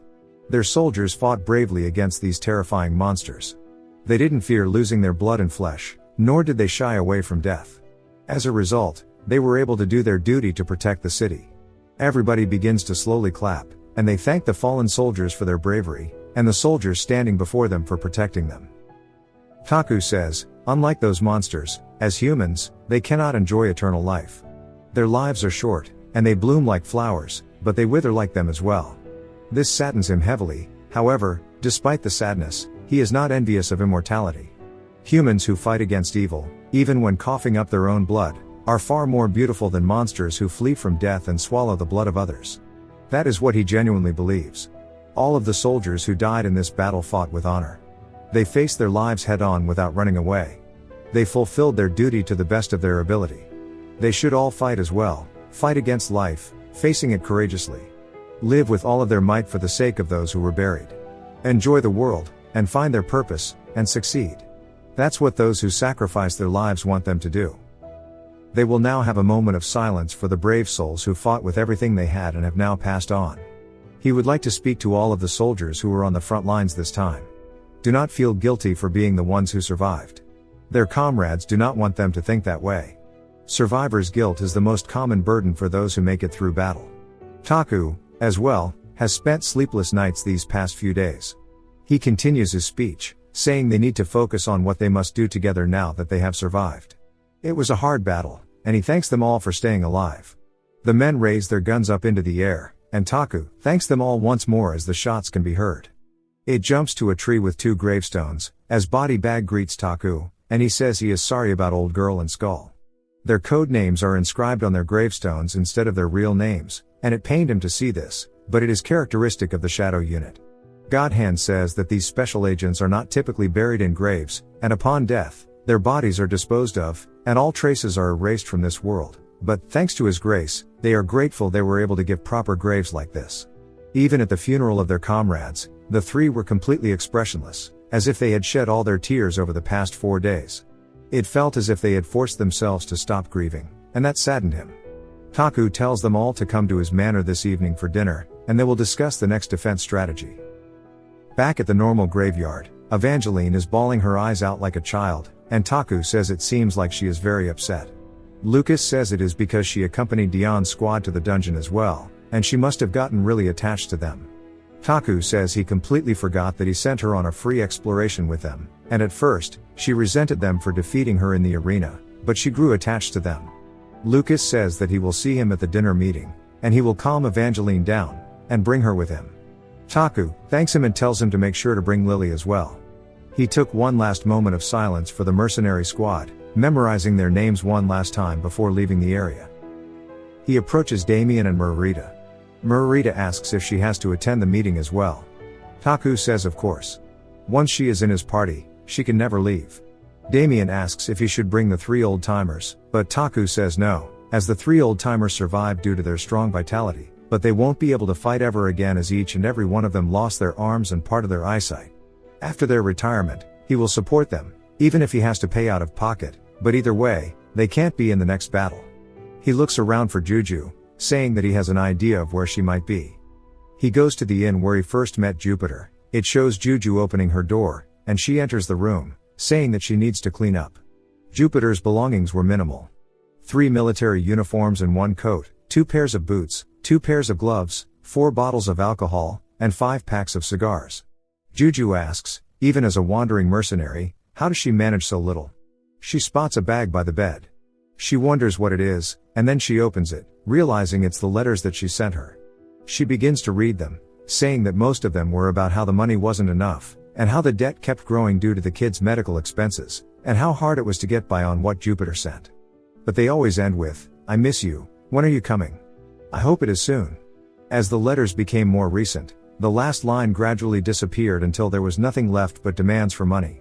Juju begins to regret how she treated her without talking to her in earnest from the get-go, saying that if she did, it might have been different. She spots something else in the bag that catches her attention. It's a note written from Jupiter herself, saying it's called a century root she got from the dungeon, and it's good for her health, and that she should boil and eat it. We see it inside the box. It turns out that while in the second area, she bought it from the merchants, and she was going to give it to Juju, but she never mailed it or gave it to her in person, and with the sender gone, all that's left is this unsent gift. Juju says that it's an herb that the elderly take as a nutritional tonic and wonders why she held onto it to give it to her. Taku knocks on the door, asking if she's inside, then enters, saying that he's sorry for interrupting, but she said he came at the perfect time, and that her mom wouldn't like to see her crying twice anyway. She begins to smile. Taku says he came because he had a message and that there is a meeting at dinner, so she's to come to the manor. Juju says okay, and Taku says she can look forward to it, as there's going to be something very interesting today. Something very fun and dynamic that will chase off all the sadness from the party, but he says it in a very sarcastic tone. Juju wonders what the hell bro is cooking. After notifying the party to gather, we are taken to Ader's room, and Taku says that he is not doing it, and he can't clear it. Stage 6 has now had its information revealed. The boss is a question mark, and there are 3 of them. There are 30 flame wyverns, which are level 25 elites, and over 700 normal ones, and only 7 days and 8 hours until it starts. Ader says that this is definitely abnormal, and normally they should be giving them 3 weeks to prepare for the boss stage. Taku says this damn dark event always finds a new way to screw him over. It is giving him less time to prepare. This is some really novel bullshit. The damage sustained on this front is currently not something that can be fixed within a week, and in their current state, they cannot progress the game any further. He starts to bite onto Ader's head, asking him what the hell is going on, saying it hasn't been that long since they did the battle, and now they are going to be flying. He tells him to stop screwing with him, as this is just a way of telling him not to clear it. He calls Ader a shitty director and poor designer, and he starts yelling, saying that this game is ass, and he just wants to rage quit. Ader says he hopes that he doesn't do that, as the Lord he knows would never give up, no matter the situation, and he just means that he is not going to use the normal tactics, and that he is going to clear it using other means. Taku sighs, saying it is just as he said, he doesn't want to give up, and all he can do is find another way to keep everyone alive. He says that the solution to this problem is simple, and the capital just needs to send the reinforcements. If the Empire's capital, the Imperial City, supports them with elite troops, they would be much more at ease. Even the normal soldiers of the Imperial Army are strong, and the commanding knights are all elite heroes. By borrowing them, he can buy time to train his heroes and soldiers, but the Imperial Court keeps ghosting him, so he has no choice, and he has to force them to do it. Ader asks how, and Taku says to remember what he said last time, when he sent the reinforcements, that if they don't send them, he will cause the biggest havoc that only the youngest prince can do. Ader says that he does recall him saying that, and he wrote the letter exactly as that. Taku begins to laugh, saying it is time to show them his biggest spending spree of all time, a riot so spectacular the Imperial Court will twist their bodies in joy and send troops when they hear of it. Ader asks if he is sure about a riot, and Taku smiles very evilly, like the villain he is, saying yes. He has been a nice, hard-working commander for too long, and now it is time to return to being a barbarian, as there is only one thing he could do to force them to send people here, and that is none other than treason, as he is telling everybody at dinner. Ader asks what he said, and he repeats it, causing both Evangeline and Juju to spit out their food, hitting both Lucas and Damien. He says that he is going to say it once more, as he plans to commit treason. The fort city of Crossroad, on the southern front of the Empire, will secede from the Empire as of today, and he declares the establishment of the independent country Crossroad Empire. Lily is buggin', and of course, he is the Emperor. Lucas tells him to wait, but Taku says this is not up for debate. There is one thing they must all decide right now, and it is whether they will stay with him or not, whether they can die with him or leave. From declaring treason to declaring himself as the Emperor, the room was filled with silence. He begins to walk, saying he will give them an hour, and they should think freely whether they will stay or leave, and he will see them all in here after the time is up. The party members scatter throughout the manor, lost in thought. Some held a heated debate about his remarks, and others thought deeply as they walked through the garden. Some even left the manor. Somebody knocks on the door, and Taku tells them to enter, and Lucas says there is something he wants to ask. That is if the treason is a desperate attempt to get reinforcements, saying that he understands his intentions, but the risk is heavy for this plan. Evangeline chimes in, saying that Lucas is totally right, and that the Imperial Majesty does not forgive traitors, and he knows it better, as the Emperor will kill him even if he is his son. He thinks that if this happens, everyone connected to the treason will also lose 3 generations of their family, and that everyone in this city will be sentenced to death. He adds that there is a war going on just because they got on bad terms, and the Empire is trampling them even though they have been loyal to them for hundreds of years. A small territory like theirs, on the outskirts, is undoubtedly going to get burned down without a trace, and there has to be another way, as they cannot commit treason. Damien says that he is his trigger, and he has nowhere else to go, so he will stay by his side until the end. But Taku asks what the but means, and Damien says that treason is a bit too dangerous. Juju says they are all going to die, 100% death, and surely, he knows it too. Taku smiles, saying he appreciates their thoughts, and they are all valid and persuasive opinions, but he is not declaring treason, it is just a call for reinforcements. He will tell them all the real reason a bit later, when they are in the reception room, and for now, they should calm down and rest while they wait for him. At the garden, with the shadow units, Godhand says they have already been sentenced to death in the capital, and Taku took them in, gave them a new name, and he already holds their lives in his hands. The only person they are loyal to is him, so even if he chooses treason, they will follow him. Taku says he recognizes their loyalties, and he will see them in 30 minutes. Finally, the party members who left the manor were both Lily and Murrita. Murrita returned 10 minutes before the time, and he asked her where she went, and she says that she went to the temple to pray to the goddess, asking her about what path to take. Taku asked if she received a good answer, and Murrita does not reply. He asks if she decided or not, and she says that her heart has been set since she came to the city, as her destiny is here with Crossroad. Taku asks if that means she will join for the revolt, and she says if that is the path for Crossroad, then yes. Taku thanks her, saying to head to the reception room, and he will join once Lily comes back. Lily came back 10 minutes later, and he asks what is the meaning of all this, as we see all of her supplies attached to her Ferrari, and she says that it is stuff she needs to leave the city. She lost the ability to use her legs while serving here, and she was fine with that. She was fine with facing near death multiple times, but she cannot do treason, as this is way too much. At one point, she was ready to have her bones buried here, but being accused of treason is beyond her capacity. Her eyes begin to tear up, and she starts slapping herself, saying to wake up, and that she needs to think rationally. She says that she only came as a nod to the time they shared together, and this will be her last goodbye, as she is planning to run away. As she goes to leave, he pulls onto her ponytail, saying that she can't leave. She tries her best to get the engine started in her car, but it just does not work. He tells her to listen to what he has to say first, and she calls him a traitor, and she starts pleading to the emperor, saying that she is innocent. At the reception room, Taku says that it was all just a big fat lie. He's not going to commit treason at all, and it was just him lying. They are dumbfounded.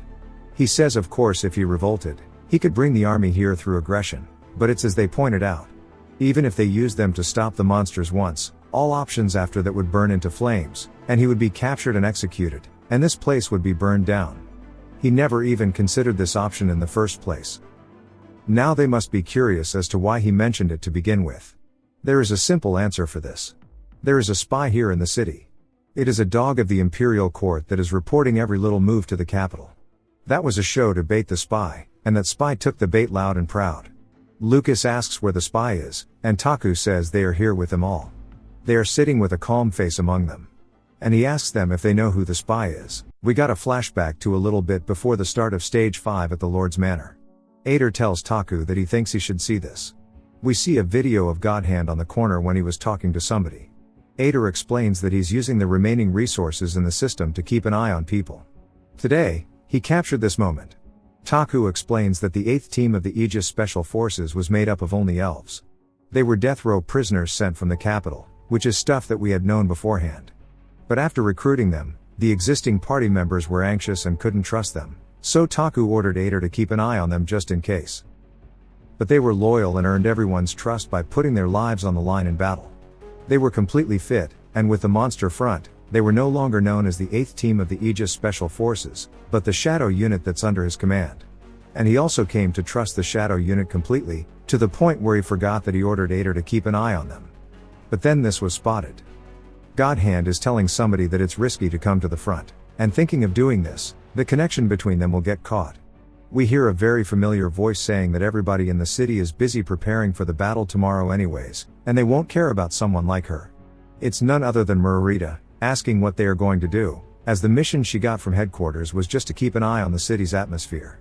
But now she's about to stand on the front lines herself, and is spying inside the front lines, the job of the special forces. And with this statement, everything was revealed. Godhand and Margarita were both spies of the imperial court. Godhand is surprised that she was asked to fight in the battle, and Margarita says that he asked her to join as soon as possible. She came to treat patients, not to fight with monsters. Margarita says that she's going to contact headquarters immediately. And we've heard the rest of this bit beforehand when Body Bag walked up, hearing Godhand talking to somebody, and he panicked, asking what she was doing here. Margarita took the chance to slip away, and he was saying that he was only talking to himself. Ader says this is all, and his decision to keep an eye on them was a great move. The Shadow Unit was so loyal, even he believed them. Taku says that enough with the Shadow Unit, he wants to know about Margarita, and to show what else she did that night. Ader says that after she finished their conversation, he kept an eye on her continuously, but she only prayed at the temple and did nothing else. We see her praying to her god, saying that she just wants to be loyal to the mission given to her, wondering what she should do, begging for guidance. And that's all she did the entire night. Taku says that she said she'd contact headquarters herself, and then did nothing but pray, asking Ader to keep an eye on Margarita as well. Ader says the system resources are limited, so they can only watch one at a time. He tells her to watch Margarita, and they all have to bait her soon. Ader asks what he means by bait, and Taku says that he's going to leak some false information that will shock her into contacting them immediately, and everybody at headquarters will be forced to react. Then they'll find out how her contacting headquarters works, and who exactly headquarters is. That is how we are currently in the reception room, with him telling everybody there's an imposter among them, as we see them both kneeling on the floor. Taku says, looking back at it, they've always been suspicious from the start. Back then, Godhand didn't even cut off his arms, and he lost them before coming here when he was given his name of Godhand, and the arm that he lost that day, and the arm that he got amputated, were both metal prosthetics. Margarita acted like he made some big sacrifice, so that he could earn their trust. We see Lily is completely shocked by this, asking if this is really true, and if he was only trying to get on her good side from saving her. Godhand says that day, after getting wounded by the gargoyle, it's true that he deliberately amputated his forearms. However, most of what Taku said is correct. He exaggerated a small injury, making it seem worse, to gain trust on this front line. Lily looks absolutely betrayed, and Godhand says that everything he said to her that night was still true. She turns, wheeling herself away, and Godhand realizes that he screwed up big. Taku says that it doesn't matter to him if any of them are spies at the Imperial Court. It's weirder to have no spies in the first place. As long as they're loyal to him and put their life on the line in battle, he doesn't care what they tell the higher-ups. But they should not have gotten caught at this point. Nobody on this front can trust him. Instead of a comrade who fights monsters with them, anyone could just be a spy with ulterior motives. Godhand says that when he was sitting here, it was true that he would receive secret orders, but none of his subordinates knew of this fact beforehand. We see them shaking with fear. He says most importantly, he already decided to sacrifice his life on this front, and his loyalty is true, asking for him to believe him. Taku yells, saying this is enough, and he'll hear his story later. First, he has to hear Margarita's story. As soon as he gave them time after the revolt statement, she immediately ran to the temple, and she didn't even notice that his subordinate was watching her. He was curious about how she contacted the higher-ups, and her means of communication were truly surprising. As we see her praying to her statue once more, she says that Prince Ash has declared a revolt, and she continues praying to the statue. Of course, the statue doesn't reply. I lied, it does. It tells her to say it again. She repeats it, and the voice on the other end says this is a serious matter, and there must not be an ounce of misinformation. Margarita says it's true, and she immediately came after hearing it with her own 2 ears. The voice asks if he really told them to reconvene in an hour, and she says yes. They tell her to continue spying on him, see if he's really planning a revolt, and if he is, to see how he's going to do it. They tell her to observe everything and report back. Margarita says that this is already outside of her mission, and she's just a priest. They tell her to stop whining, as this is all for the goddess and the emperor, and they'll be waiting for her to contact them before midnight. Taku says he never expected there to be a magic device capable of long-distance communication, not to mention that it was in the form of the goddess statue. That's how they couldn't know whether she was praying devotedly to the goddess or leaking information to the higher-ups. He tells Margarita that he doesn't doubt her faith, nor does he doubt her care for the patients, or her nobility in carrying out medical work in a remote place like this, but she is a dog of the imperial court and a spy, and she hid that from him. He is still the son of the emperor, the commander of the southern front, and lord of the city, yet she tricked him, and he tells her that she should surely pay the price for this. She asks if he's going to kill her, and he says that he could hang her for this crime of insulting a member of the imperial family, but he won't do that. She asks if this is true, and he says that he wants her to continue looking after the wounded on this battlefront. He wants her to continue tending to the wounded with all of her heart, just as she has done until now. All he wants is a little cooperation. For the city, for the temple, and ultimately for humankind, he wants her to work with him a little bit, asking if she can do that. She's surprised, asking what exactly he wants her to do. Back at the temple, we see the goddess statue as she kneels in front of it, saying that the revolt was a lie. She says it was a trap by Prince Ash to expose spies like her. They ask if she's serious, and she says she got caught. She says she has, and she's sorry. Taku appears behind her, saying that this is exactly what he meant, and making a priest do something like this, they sure are pretty rotten. He tells them that, of course, they don't say anything, but he knows they're listening, and surely they're not ignoring the prince. He tells them that they need to call the person in charge, and asks if they could even do that. Then he says he's going to guess who it is. It needs to be someone who has a deep connection with the goddess religion, to the point where he uses the priests as his chess pieces, and someone with enough connections to the dark side to oversee spies within the empire. They need to be someone who can build his magic communication structure and afford the usage fees, and he says there's no other person. Then his brother, Fernandez, Emberkeeper Everblack, the Minister of Administrative Affairs, and his second older brother. He commands them, in the name of the third prince, to call his brother immediately.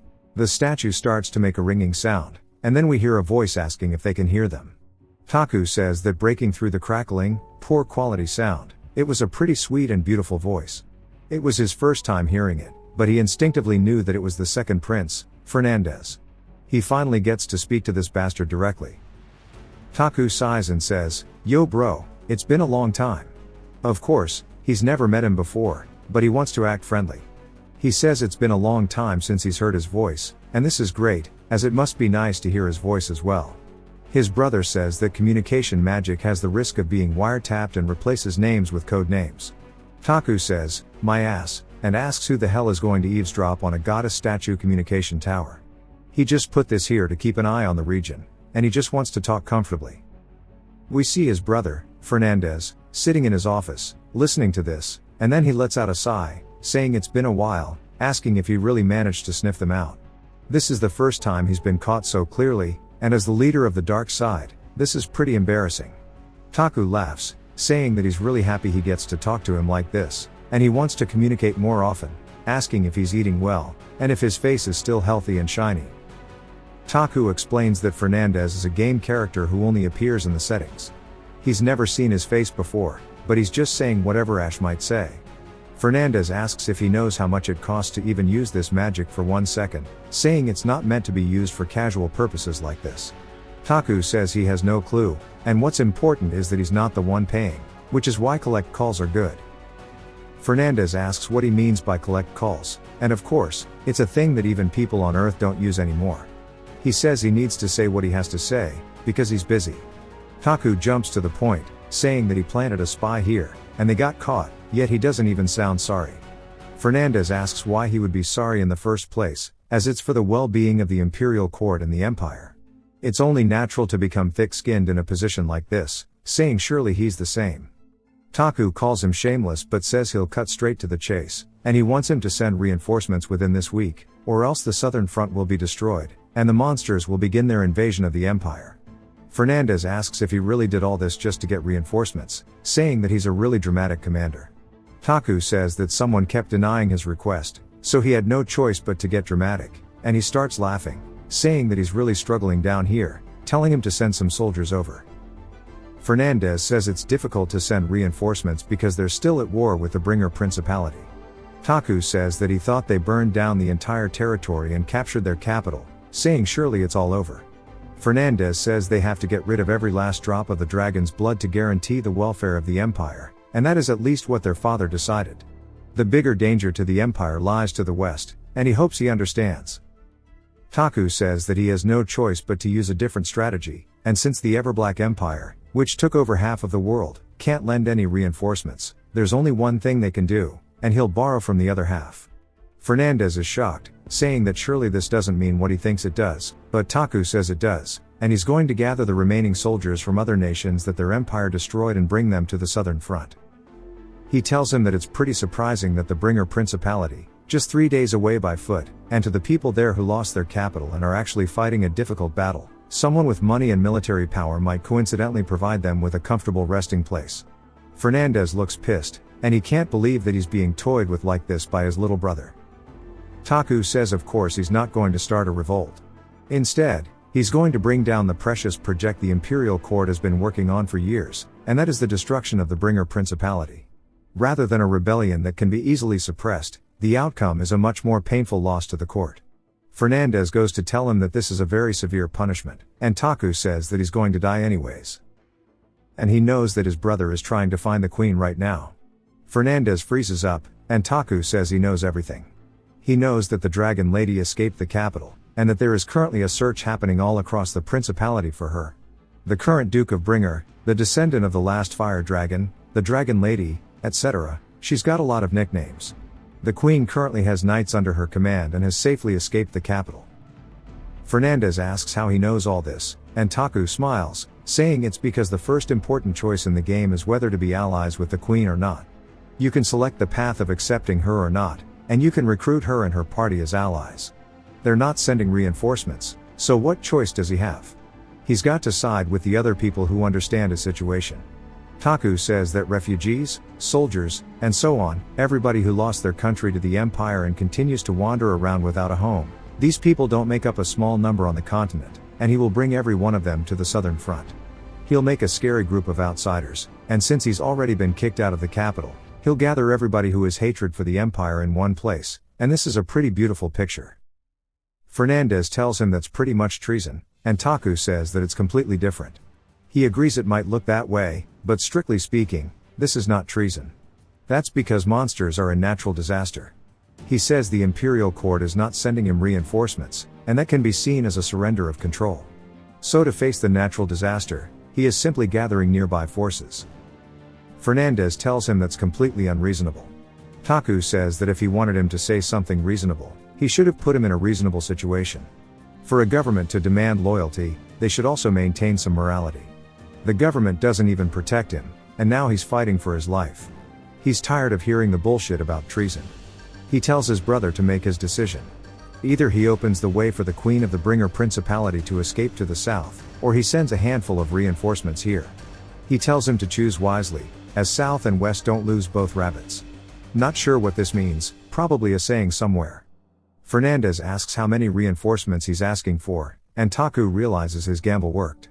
He says there are approximately 700 wyverns invading. They'll need to be able to defeat these monsters easily.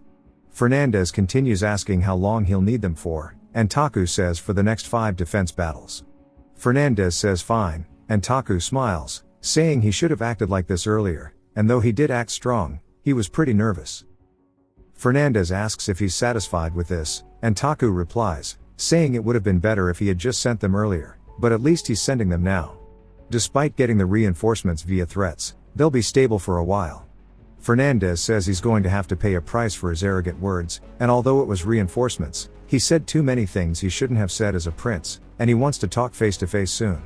Taku says he probably doesn't mean any damage to communication, so he'll probably be seeing him very shortly. Fernandez says he's going to end the communication, and he bids him luck. Taku says that he must be scared of the cost since it's an international call, and tells the statue to fuck off while he breaks it with his maestro wand. Murarita looks horrified that her goddess statue is broken like this, and Taku asks Lucas if he believes in the goddess. He says he is pretty faithful, and Taku tells him to investigate every single goddess statue and any other religious symbol in this temple. He asks if he would destroy them, or if he would hate him for it.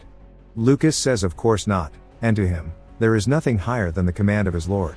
Taku says he'll give him 3 days, and he'll search thoroughly for anything else that's hidden in this temple. Taku then asks Murarita if she'll surely cooperate, and she anxiously nods her head, saying that she'll do as he commands. He says he's sure the goddess would be much more pleased if she prayed to the thin air with a sincere heart rather than plotting something through a device that resembles her. He doesn't know much about the religion of this world, but he thinks that's what it would be like. Then he realizes it's time for the next thing, as we see Godhand and their group awaiting him. Taku points his maestro at them and summons his swords, but it's nothing dangerous as he just cuts the ropes off of all of their arms. He says that he's not judging them based on where they come from or even the secrets they hold aside. He is judging them on the actions they've shown him. The Shadow Unit has risked their lives and followed his command until now. In every situation where there was something very dangerous, without hesitation, they would jump into the front lines, risking their lives for him. They've already lost a couple. R.I.P., Old Girl, and Skull, you will be missed. So he has decided to trust them. They immediately hit a super respectful gesture, and Taku is telling them to tell the truth. He asks Godhand what the secret mission he received from the higher-ups was. Godhand says the content of the secret mission he received was nothing crazy: blend in with the Southern Front, keep an eye on the front and report any abnormalities, and work closely with the priest to provide intel. There was one last additional command. Taku asks what it was. Godhand says it was a command he couldn't understand.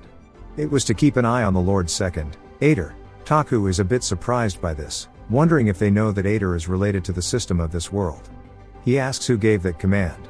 Godhand tells him it was none other than Fernandez. He says of course it was. He's gonna have that face-to-face talk sometime soon. Godhand apologizes, saying he couldn't tell him this earlier, and he is deeply sorry. Taku says if he is sorry, he should show it with his actions, and he will now become a double spy. Godhand is surprised by this, and Taku tells him that he should use his connections to contact Central, and tell them he hasn't been caught yet. Then report everything Central tells him and deceive them as he orders, asking if he is able to do this. Godhand says he shall do and swears on the honor of elves. Taku says this isn't gonna be easy because the opponents are the secret forces operated by the Imperial Court. They're dealing with the intelligence unit commanded by the Minister of Administration himself. With Margarita caught, it's clear that they'll be suspicious of Godhand's intel as well. So from now on, Godhand will face endless questions about his loyalty from both the Imperial Court and this battlefront. On top of that, he learned about the Special Corps system and much more intel on Central. As if wanting to prove his complete loyalty to him, Godhand spilled the beans about everything. He told him every piece of information he knew and even things he never asked about. Taku says this is all great, but he has one last question. There's something else he needs them to do, and it's only something the three of them can do, but they're going to have to risk their lives. Back at the office, we see the party pull up, and Taku says that he knows everyone is troubled from all of the sudden things that happened today, and he wants to tell them the results first. He told them about the reinforcements, and that he decided to accept Margarita and Godhand. While it's true they deceived them, they were also just following orders. He won't ask them to trust him like he does immediately, but everyone should stay alert and keep an eye on them. They'll have to prove that they can be comrades once more. Now he knows this was a pretty big downer, but they need to do what they have to because a week from now, the next battle is going to begin. He doubts that Fernandez won't send reinforcements after hearing his threats, but you never know, so they should prepare the best they can, which means that he's probably sending Godhand and the group to find the Queen. Taku then tells them that they should all ask for one piece of equipment each, and he'll make it for them. They all get excited, and he says as much as they've lost in Stage 5, they've also earned a lot too. It jumps to the safe point, base camp, and we see Calibe running up to him, saying that he thought they all died because he wasn't hearing anything. Taku apologizes, saying that things were crazy and exhausting, so it took a while to get here. Calibe says that he should think about the people worrying for him, and if it's that hard to send a letter. Taku says he's right, and next time he'll contact him immediately, and he brought him a present.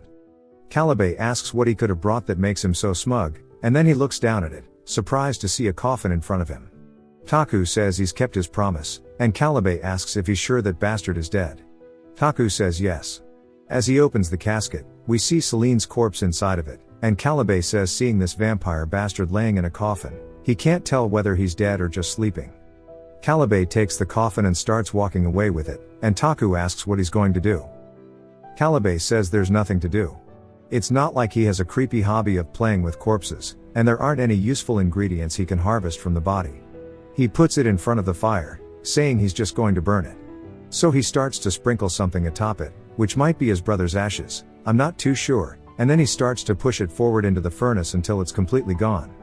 He watches it burn, telling his brothers to watch closely as the one who killed him is finally dead and is now being burned, and now they can be free from his curse and relax and fly far away somewhere where they can live in peace and not ever worry about things like this again.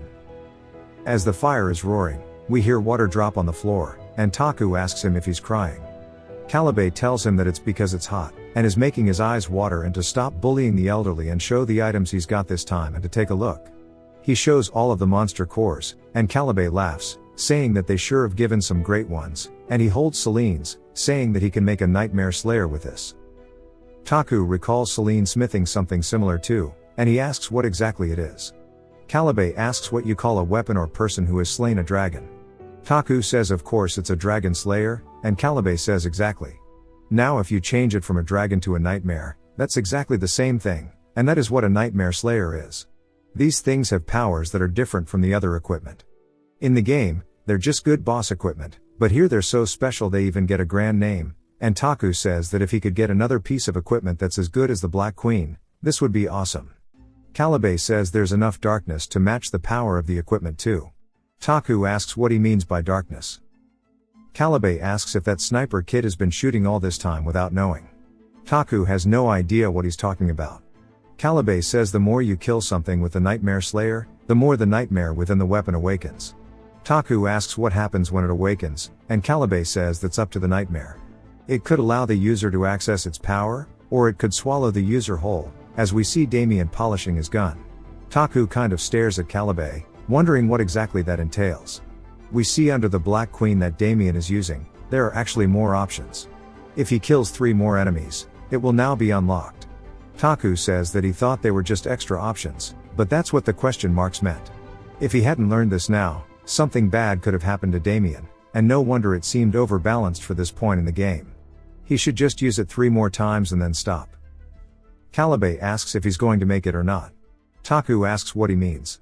He says that Celine's mana core can be used to make and do equipment, asking if he wants to. Taku thinks about it, saying he can't, but immediately changes his mind, saying to make it. He says that Black Queen is a powerful balance breaker that can change the tide of battle. If it's a weapon of the same rank, he should make it first and think about the consequences later, and at the very least, it's worth using until the options unlock. Calibe says that he thought very well, then he mustn't be controlled by the weapon. He must be able to control it instead, and if he doesn't have that ability, he can't use the Nightmare Slayer in the first place. Taku asks what he means. So, Calibe continues, saying if he's been able to wield the Nightmare Slayer up until now, even after it has been fed enough blood and wakes up, he'll be able to handle it just fine. As weapons are normally dangerous, blades and guns take lives, so obviously that makes sense. The Nightmare Slayer is just a little more dangerous in exchange for its power, and he should think of it like an extra blade. He says he's done ranting, but anyways, he asks what kind of weapon he wants him to make with this core. Taku says that was decided from the start. Just like how he gave the Black Queen to Damien, the weapon made from Celine's core should obviously go to the specialist who killed him. And he says he needs something a mage can use. That night, back in his room, Taku says it's time to check the reward chests from stage 5, as he has them all laid out in his room. He says they feel like parting gifts from the fallen, so he didn't have the courage to open them for a while. But if they really are parting gifts, that's even more reason to check their contents. Since they're spoils gained from their deaths, he needs to treat them as equal value. We see a purple light appearing out of his room, as he's starting to get a lot of SR grade equipment. He has 3 pieces in particular laying in front of him, and 2 little balls. Pause. Taku starts to pog out of his gourd, but decides to calm down and check it out first. He says that it's called the Secretive Dawn set, and it's a first-tier assassin equipment, and he can't believe he got the entire thing. When the entire set is equipped, each time you kill an enemy, you become undetectable for 10 seconds, and it can only activate once every 10 minutes. Not just one complete part, but he got a complete set. Wondering what's going on, he says it's the same with the Scream set before. He wonders if there's some system update that gives set items all together or something. He looks down at the gloves, saying that he feels kind of suspicious to get them all at once, but what's good is good. Next, he gets an SSR artifact that's called from the start again. It's a complete artifact from the chest that's also disgustingly rare. He says this artifact has the same effect as its name, and once per defense battle, the enemies reflected in the gold plate are forced to teleport back to the very start of the wave. If they could be forced back into the Dark Lake, that would be a pretty broken item. The gold plate isn't that big, so he can't send large numbers back, but it's definitely a really good artifact. In the game, it wasn't considered material efficient or well priced, but a free one is a blessing, so he'll be able to use it well. And finally, he still has the 3 SSR chests, and they're the real game in today's unboxing. He starts to open the first one, saying with respect to the SSR chest, he hopes to God this gives him a complete item, and he throws it open. He's then surprised by what he sees. It's a piece of the Great Commander's flag. It's Ash's personal equipment, one of the 5 pieces of the Great Commander's flag, like the name says, and when all 5 pieces are gathered, they become one. Taku says he can't believe it's his personal equipment, but it's only one piece out of 5. And we see that the status window now tracking his progress. He says he likes having personal equipment, but asks how they're telling him to find the rest of the 4 pieces through sheer luck.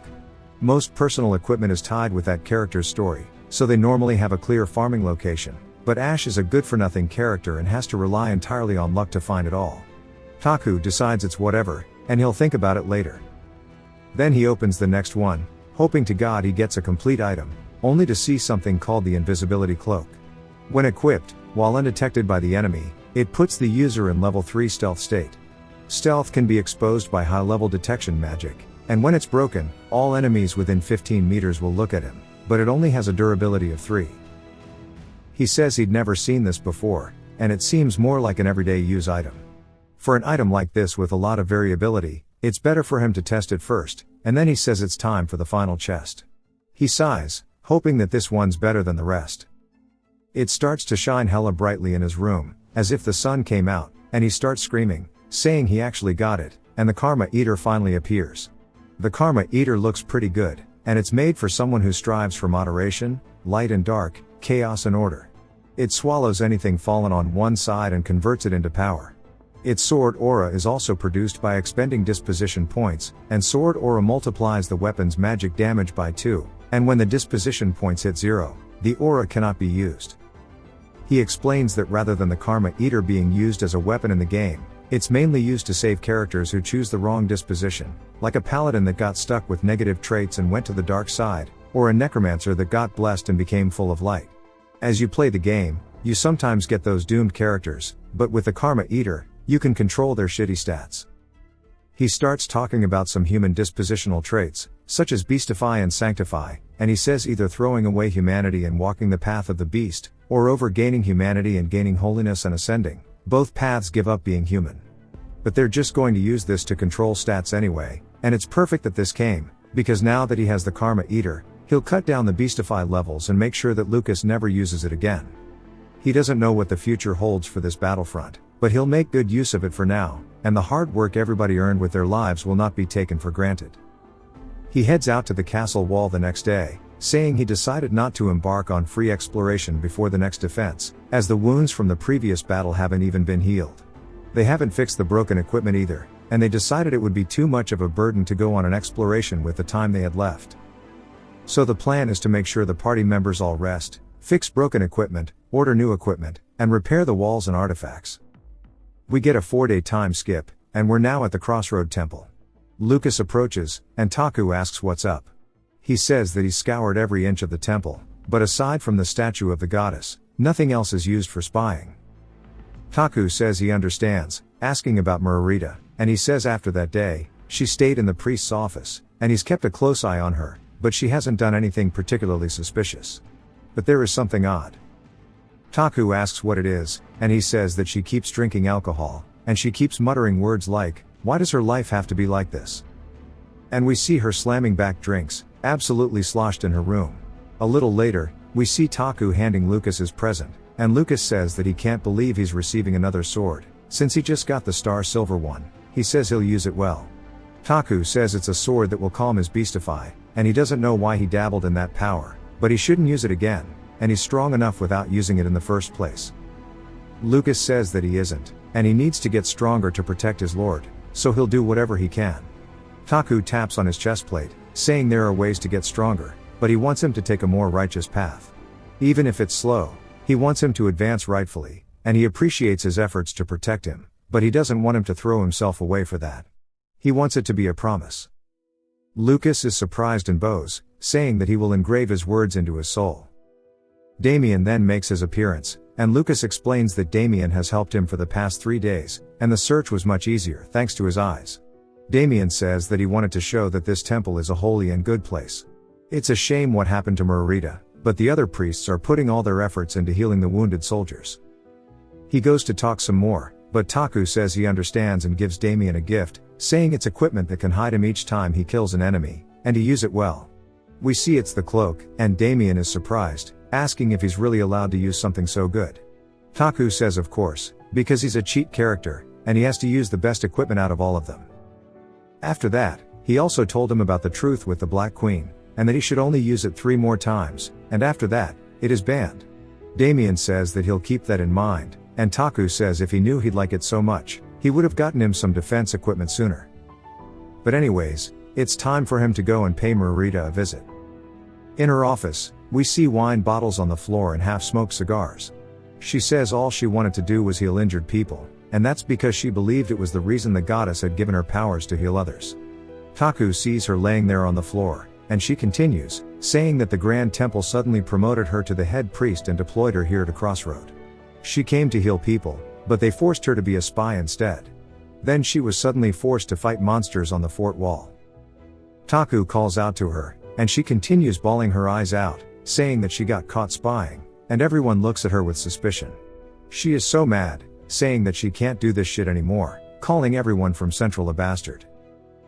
Taku says he needs her to calm down, and she says that she doesn't even want to be a saintess anymore, and she starts kicking her arms and legs, saying that she quits and she wants to be fired. He grabs onto her arm, pulling her up, saying she needs to calm down and listen to him, as they have to cooperate from now on anyways. She says that he's just going to put her on the fort wall again, and monsters are scary, pushing him away. He says that he wants to talk about the monsters later, and tells her to think about it. She's been caught working as a spy, and her method of communication was figured out as well.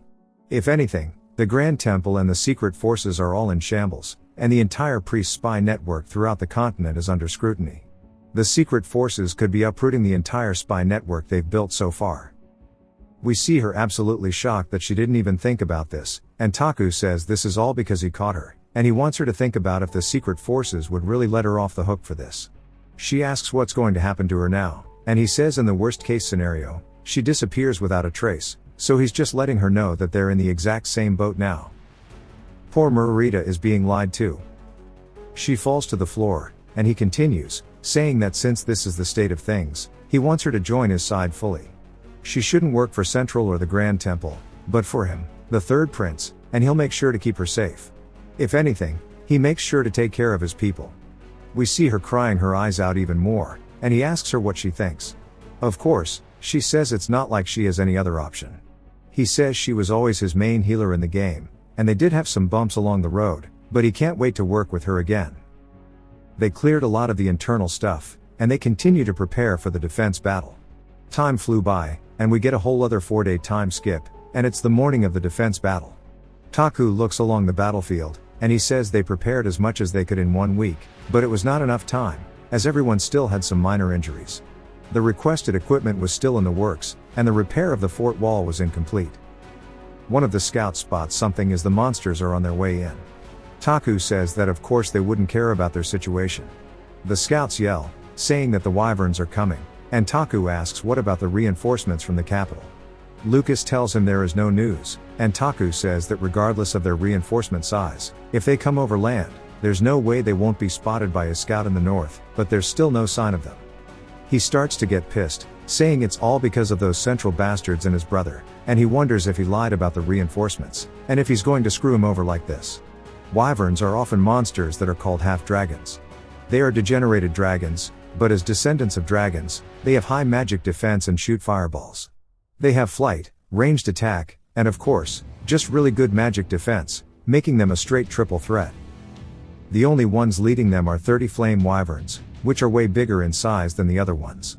They are the tankers of the wyvern army, and they swallow and absorb fire and explosive attacks in their stomachs. What stands in the center of the army is the 3-headed dragon, which is 10 levels higher than the flame wyverns, called Trishula. As a wyvern with 3 heads, it is the strongest out of all the wyverns. On the other hand, they're out of half of their firepower due to the Battle of Stage 5. They spent their efforts on repairs, but they couldn't bring it back to its full capacity. Taku looks at the swarm flying at him, and he says they are completely screwed with this one. But he doesn't have any choice, and he has to do all that he can. He tells the men to ready the cannons, and as soon as the wyverns get closer, they begin screeching, flying straight in. Taku raises his fist into the air and yells, telling all the soldiers to fire. What we see above him is a giant-ass warship floating in the sky. Taku is completely surprised, as when he looks up, it starts raining fire down, bombarding its cannons flying directly towards the wyverns. This scene gave me chills. They actually pulled up. The wyverns' corpses start descending out of the sky, and Taku is just speechless. Lucas says it's an airship, and Taku is just surprised they actually came. Lucas says it's constructed with ancient magic, and there are only a few left in the entire continent, and that the airship in the middle is the Imperial ship Alcatraz. It starts to descend, or it starts to open its hatch at the bottom, and somebody begins walking down. A giant speaker starts playing, saying that a message is from the Imperial airship Alcatraz. We see Juju surprised, as a woman says from the independent Imperial unit, the commander-in-chief of the Imperial Magic Corps, it is none other than Reyna Windwell. She says they have come under orders to reinforce the eradication of monsters on the southern front. From this point on, for 5 defensive battles, the command of the reinforcements will fall under the third prince, and she tells Taku to give his command. This is the woman who served with Jupiter. Taku says in this situation there's only one command he would give, and he tells them to wipe those bastards out. Reyna says as he commands, and she starts to announce that Anchor 1 and Anchor 2 will temporarily withdraw from the field. They say understood, as we see 2 more airships float off from the side. A group begins to walk out onto the decks, and they start channeling their mana into Reyna, who is sitting up front preparing a spell. As we see a green aura swirling in front of her, it starts to grow more and more until she generates 3 giant tornadoes, shooting them out of her hands as they rip apart the wyverns in front of them, tearing through them as if they were made of cardboard. Damn, is she overpowered. Juju is surprised, saying that the power of 5 wind mages combined is ridiculous. Taku says it doesn't matter if the monsters have high magic defense or not, because they just have more firepower than they have defense. The tornadoes start to slow down more and more until they eventually come to a halt, disappearing. And we see that the Trishulas are now making their way forward. Reyna says that it's now just the big ones left, and as expected of dragon types, they're still alive after the tornadoes. She commands Anchor 1 and Anchor 2 to return to the field. As they start pulling back up beside her, she says they're going to finish off the remaining monsters, and the main ship will fire as well. They all start ramping up their cannon fire, shooting one after the other, just endless barrages, showing just how ridiculous the Imperial Army's firepower truly is. The Wyvern army comes to a complete halt, as if they created a wall of explosions. Taku is in disbelief, saying that he asked for reinforcements, but this is enough power to conquer this area and everything around it. He doesn't know the exact structure of the Imperial Army, but he knows that these airships and mages are the Empire's top-tiered weapons, even in the capital. Taku asks Lucas if he knows who Reyna is, and he says of course, she's a mage better known by the nickname of Windblade. She's the face of the Imperial Magic Corps. He heard that after the Magic Corps transferred from the army to directly serve the Imperial family, she stepped down from the front lines.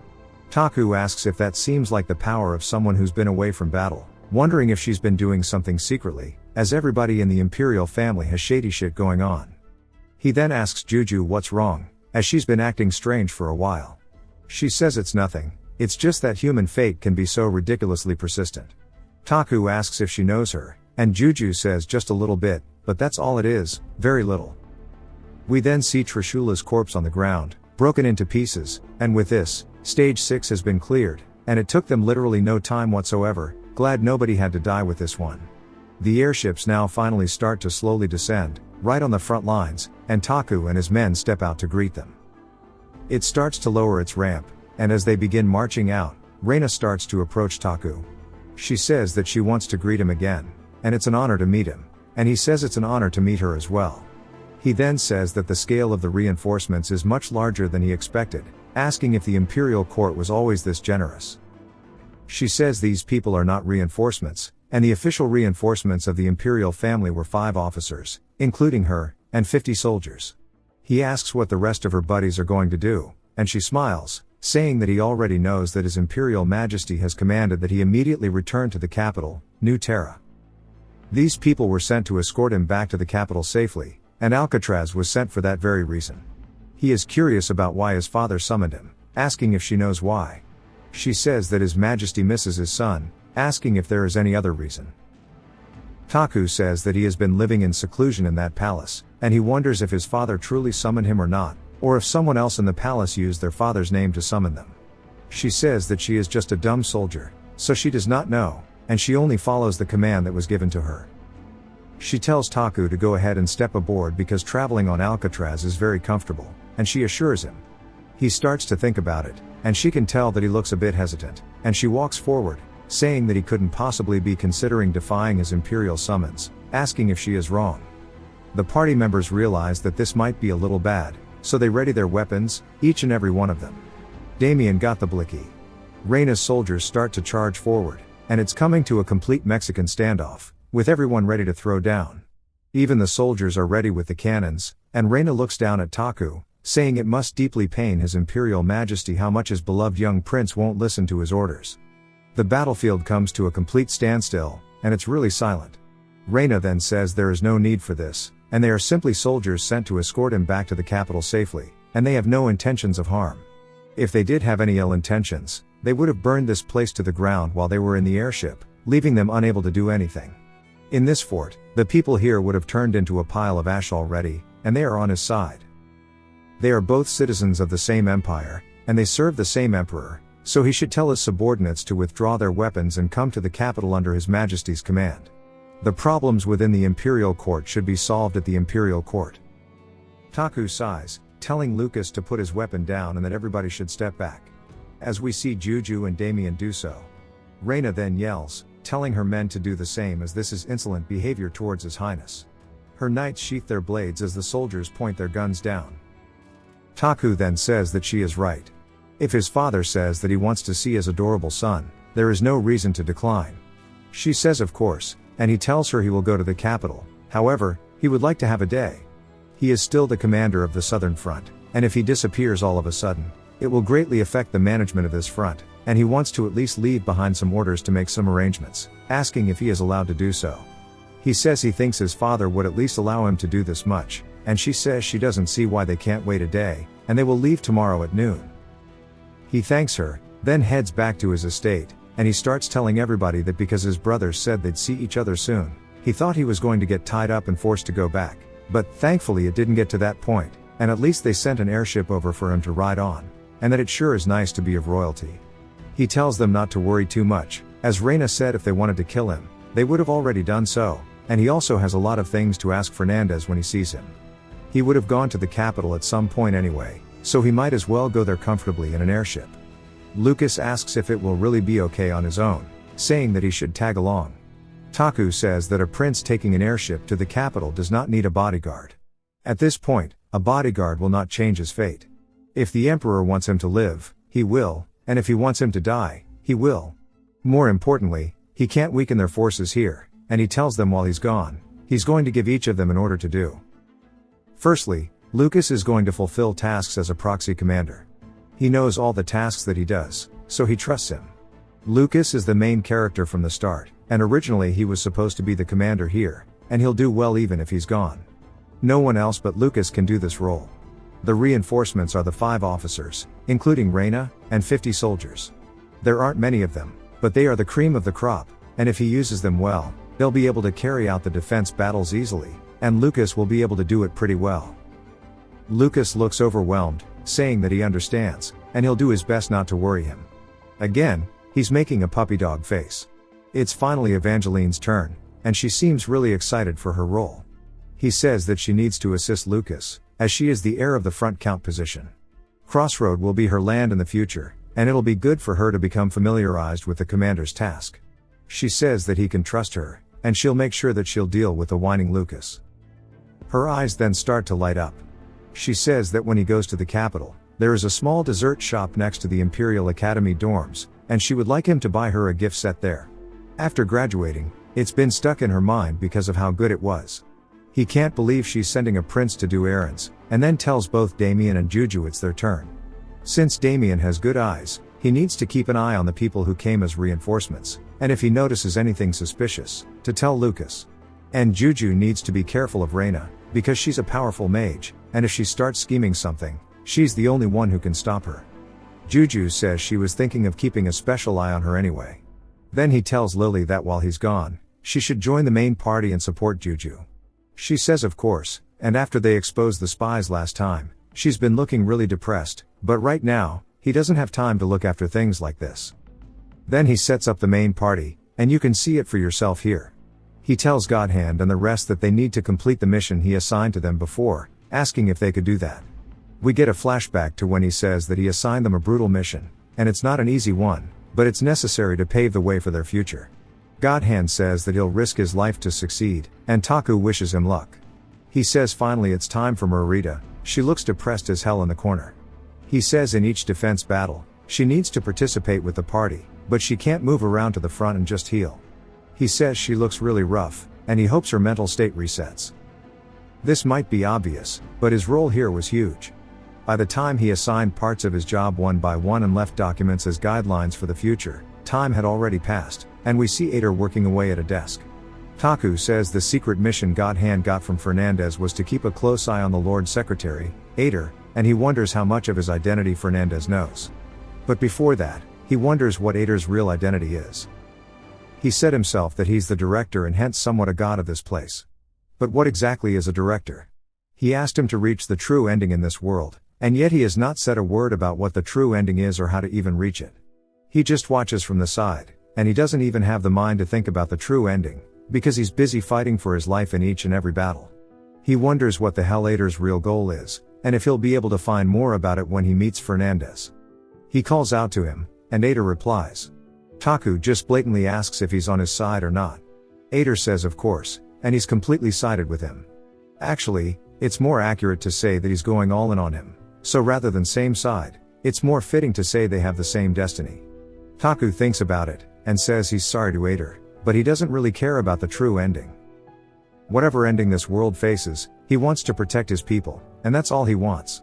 As he starts walking back to his room, we see him yawning, and Lucas says he worked pretty hard today. Taku says he has something he wants to ask him while they're alone, and he says he knows. Lucas asks what he's talking about, and Taku says he knows that he and Ash are not the same people at all. Lucas looks a bit surprised, and Taku says that surely he knew from the very beginning, asking if he is right. Taku says that Lucas has been Ash's personal bodyguard since he was very young, then he randomly possessed Ash's body. At the very least, his actions, words, and all of his tiny mannerisms would have changed. But Lucas has not questioned him about it at all, and continued to stay by his side. Because Lucas has shown such unwavering loyalty, he too brushed off the issue. They had made an unspoken agreement that there was no need to break their current relationship, but now he's leaving for the capital, and he doesn't know anything about Ash's family or what kind of person Ash was originally. Which is why he decided to be outright honest with Lucas, so he could ask him about his original personality and their relationships. But Lucas says that the Lord is unmistakably the same person he served his entire life, and he's still just saying the same stuff. Taku wonders why he's pretending he still doesn't know, and Lucas says that he told him in advance that day. Taku asks what he's talking about. He says at the forward base, when they were surrounded by the black spiders on the second night, he summoned him and said this.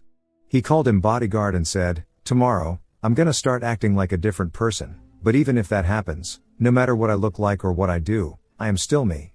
I'll still be the Prince Ash you served your entire life, and I can't change. Just like now, you need to keep supporting me, and that's a favor." His eyes looked dead. At that time, Lucas didn't understand him, but the next day, his actions became completely different, as if he was a different person. But because he had given him word in advance, his loyalty to him was able to stay strong. Taku's surprised, realizing that means that Ash knew that he would possess his body, and he wonders how he knew that, and better yet, why he let it happen. Lucas asks if he has anything else to say, and Taku thinks about it, saying if he speaks up now and says that he was a gamer from another world, Lucas would not understand, and he should just go with what Ash started with and say that after that day, he lost all of his memories, and he's just been acting like a prince to match his circumstances. Lucas says no wonder there were times when he wouldn't know common sense, and he's been wondering what the case was, but he asks how he became so knowledgeable about monsters and dungeons. Taku starts to completely lie, saying in return for losing his memories, he regained an instinctual knowledge of fighting monsters, and perhaps before his amnesia, he used some kind of special method. Lucas eats that up, saying that he sees. Taku says that even as he was saying it, it sounded unbelievable, and that Lucas trusts him way too much.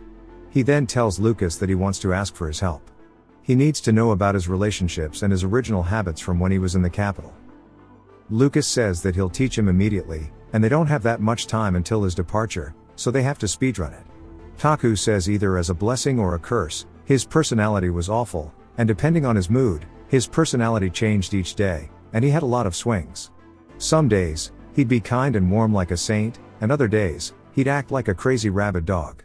Thanks to that, even if his personality is different, it won't raise suspicion that he is someone else. Lucas then tells him to tilt his head back for a moment, telling him that this is the angle he would always maintain in the past, and no matter who he was talking to, he kept his eyes like this, as if he was looking down at them. Taku is looking in a mirror, asking if this dude was actually mental for looking at people like this. Lucas continues, saying that his family history is complicated, and there will be too much to cover, so he'll explain what his relationship was with the key members of the imperial court. His default position was a troublemaker, something like a royal, neglected spoiled brat, so the higher-ups didn't mind him that much, or rather, they just didn't like him. The emperor would sometimes talk with him in private, and he wasn't able to follow behind, so he doesn't know what his relationship was like with him. However, he was always afraid of the Lord. Whenever he would be summoned by him, he would show it, and even afterwards as well. Taku says that means that even the Great Ash was scared of the emperor, so he must be a really scary dude. Lucas says that he thinks this sums it all up, then remembers something, saying there's another very important person. He will not tell him much about this person, because even if he knows beforehand, he'll have to endure it the same way, and he'll understand it beforehand. Sometimes, there are natural disasters he cannot prepare for, and this person is that type of case. He tells him that natural disasters are scary, and he should at least give him a hint or something. Lucas clears his throat, saying that he should just know this, in the capital, he has a fiancée. Taku is completely surprised and yells, asking if he is serious. The next day, he heads out to the Alcatraz. As Reina and the rest are there, he starts to head towards the ship, and all of the soldiers in unison tell him to have safe travels, and start saluting him, forming a line across the entirety of the top of the wall, all saluting while seeing him off. Taku smiles, saying this is unbelievable, and they're doing things he didn't even ask them for. Reina asks if he's finished his preparations, and he says technically. While he's gone, his knight, Lucas McGregor, will be the acting commander, and he expects her full cooperation as a reinforcement. She says of course, and she'll cooperate to the maximum. He says he'll count on it. Also, if she pulls any funny tricks, he'll kill her, so she should just do her job and kill monsters. She glares at him, and he continues asking her if she understands or not. She says of course, and tells him to go ahead and get on, and they will take him to the capital safely. As he gets on, he looks back at his party members, and he says that he'll bring back tasty treats. They all start smiling, having a different send-off. He tells them he'll be back, and the ramp starts to close up. As the ship starts to kick into gear, it floats up off the ground, leaving the crossroads, and they all watch as it flies off into the sky, each and every one of them with a different expression. Lily still looks depressed, Evangeline looks happy, Juju and Damien look happy, and Lucas just looks worried. It gets to the point where they become tiny, but they stand there nonetheless, watching him until he's out of sight. Taku says that he's leaving this place he has stayed in ever since he came to this world for the very first time. His hand is shaking, and he says, to be honest, he's nervous. The whole ordeal of going to the capital, meeting the emperor, facing his brother, recruiting other key figures, and the fact that he has a fiancée. He looks out at the sky, saying that just like that, the airship continued to fly at its maximum speed towards the north, taking him to an unknown area. With this, stage 6 is cleared. The MVP was, of course, Reina, and this was the end of season 1.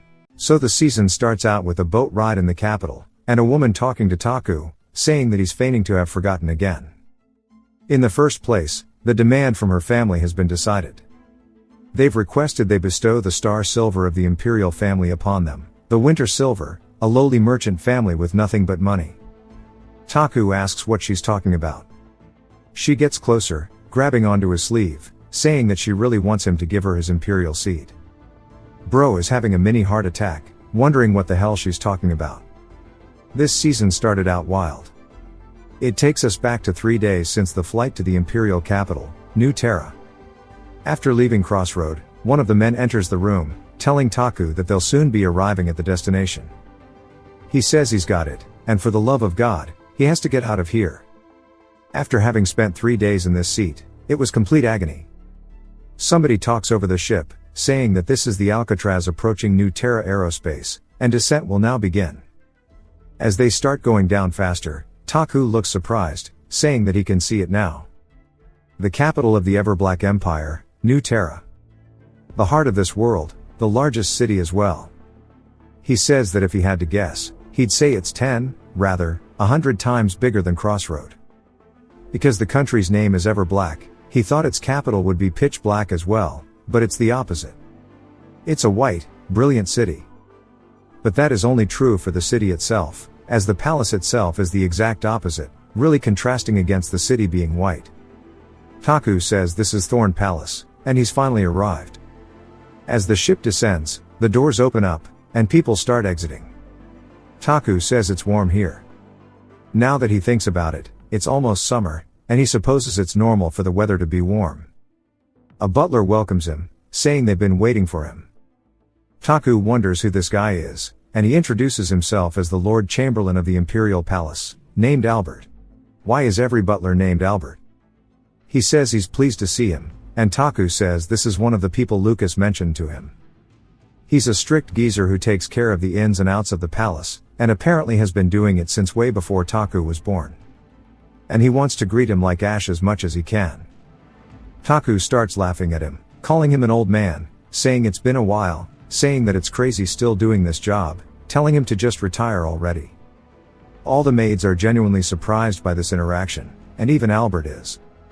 Taku wonders if maybe he was too much of an asshole, and if he wasn't that mean of a person, and if he should have been more well-mannered. Albert starts shaking, and then says that he must have grown up so much after facing all the hardship, to think that he would even receive a greeting from him. Having seen him mature like this, he's just simply touched. Taku wonders what kind of life this bastard has been living, and if this is the difference in talent between the natural-born madman and him. There seems to be a gap he cannot overcome. Albert says that he will guide him since he hasn't been home in a while. The place Albert led him to was a detached palace located on the outskirts of the Imperial Palace. Because he was quite far from the main palace, they had to walk for a while, and when the door opened, we see an entire row of maids ready to greet him, and the place looks hella clean. Taku asks if this is really his. Albert apologizes, saying they've done their best to adorn it, but it seems that it's still inadequate for his high standards and aesthetics. He says hell no, it's fancy in here, and he said that purely in awe. Just selling this place would net him a few months' worth of military funds for Crossroad. Albert says that he will be preparing the meal, as it will be dinner soon, telling him to rest to his comfort. Taku heads to his room, but says that before he came here, he checked every other room inside the palace. Since he'll be here for a while, it's good for him to understand his layout at least. He was worried that he'd immediately get sent behind bars upon arrival, but that didn't happen. Despite bringing him here with a hostile atmosphere, it feels like they're treating him properly, and it might be because, as inadequate as he may be, he's still a royal. He looks down, wondering why this frame is laying down, and picks it up, saying that they look pretty similar, so this must be his mother. He was told that she passed long ago, and Lucas refrained from mentioning any details aside from that, and he figured that he had some kind of reason he couldn't speak of it. As Taku's staring at it, he says something feels off. Even though she wasn't his real mother, seeing her picture like this still stirred some of the emotions inside of him. He lays it back down on the dresser and heads to the dining hall. As everybody's shoving food into his mouth, he wonders if all royals eat like this or if this bastard is a special case. He grabs the fork out of their hand, saying that he'll eat on his own. Albert starts crying, saying that to think he'd be able to see His Highness have grown, he is grateful to have lived till now. Taku says in any case the food was gas, and the chef at Crossroad wasn't bad either, but the skills of the Imperial chef are miles better. While he was eating the dessert, he was able to talk about many things with Albert. Among what they discussed, he heard some unexpected news, as there was a party in commemoration of victory. It's a festival celebrating the end of the war with the Bringer Principality. Albert says that's why he thought he returned. Taku didn't know about that at all. He was forcibly dragged here for the most part. But says the war isn't even over, as the Duke is yet to be caught, and the guerrilla warfare is still happening sporadically.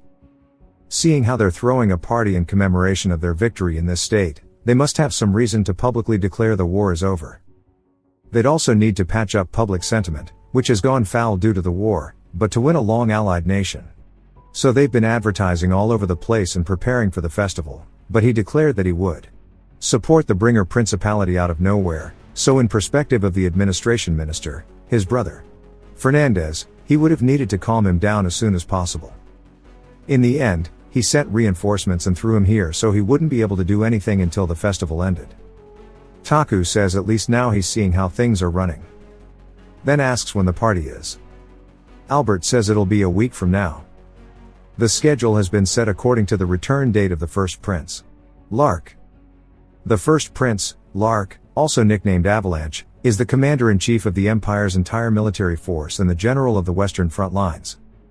He's also the undefeated knight who led the extermination campaign against the Bringer Principality. Taku says he'll be able to see the first prince this time, and he might end up in a conference of sorts with this unexpected gathering of all the royals. That said, he doesn't know a single thing about party manners, wondering if he'll be okay. Outside of his palace, as Taku's leaving, he gets stopped by two guards, saying that by order of His Highness, he is to wait in the detached palace. Taku says this is news to him, but says no wonder they were being nice to him. And he's gonna head back to his room, but in reality he's just going to use the invisibility cape instead. As he starts walking towards them, he says it's working properly, and now it's time for him to walk downtown for some fun. He heads out into the city, and he's still using the cloak of invisibility. He says it should be fine for him to take it off here, as he looks around making sure there's nobody watching. He does so, and says that he'll be off for a short walk then. As he's strolling through the city, he's amazed. It's so vibrant and peaceful, and there are people just enjoying their time. He says it's much bigger than it seemed from the sky, and that he'll continue his city tour later. He looks at the map, seeing where he has to go. There are a total of 3 places he planned to visit: the construction post, Merchants Union, and the Mercenary Guild. He heads to the office of construction, and he kicks down the door after banging on it. There's really nobody inside. A dude gets scared, asking who he is. Taku says, who else but a sacred, esteemed customer. He then palms the bald guy's head like a basketball, asking if he wouldn't forget about receiving a letter. The dude asks if he means the hotel construction job in Crossroad, then wonders if he could be the prince. Taku says that it's not a could, but he is. For a long time, he was planning out the Crossroad tourist city plan. Investing in tourism from the early phases was horribly inefficient, but this time there are plenty of funds thanks to the tutorial reward. After that much thought, he decided to build a luxury hotel furnished with a casino. He chose it to lure high-rank heroes to the city, and that's why he sent a letter to the construction post and merchant union ahead of time. The bald guy starts kneeling and groveling, apologizing.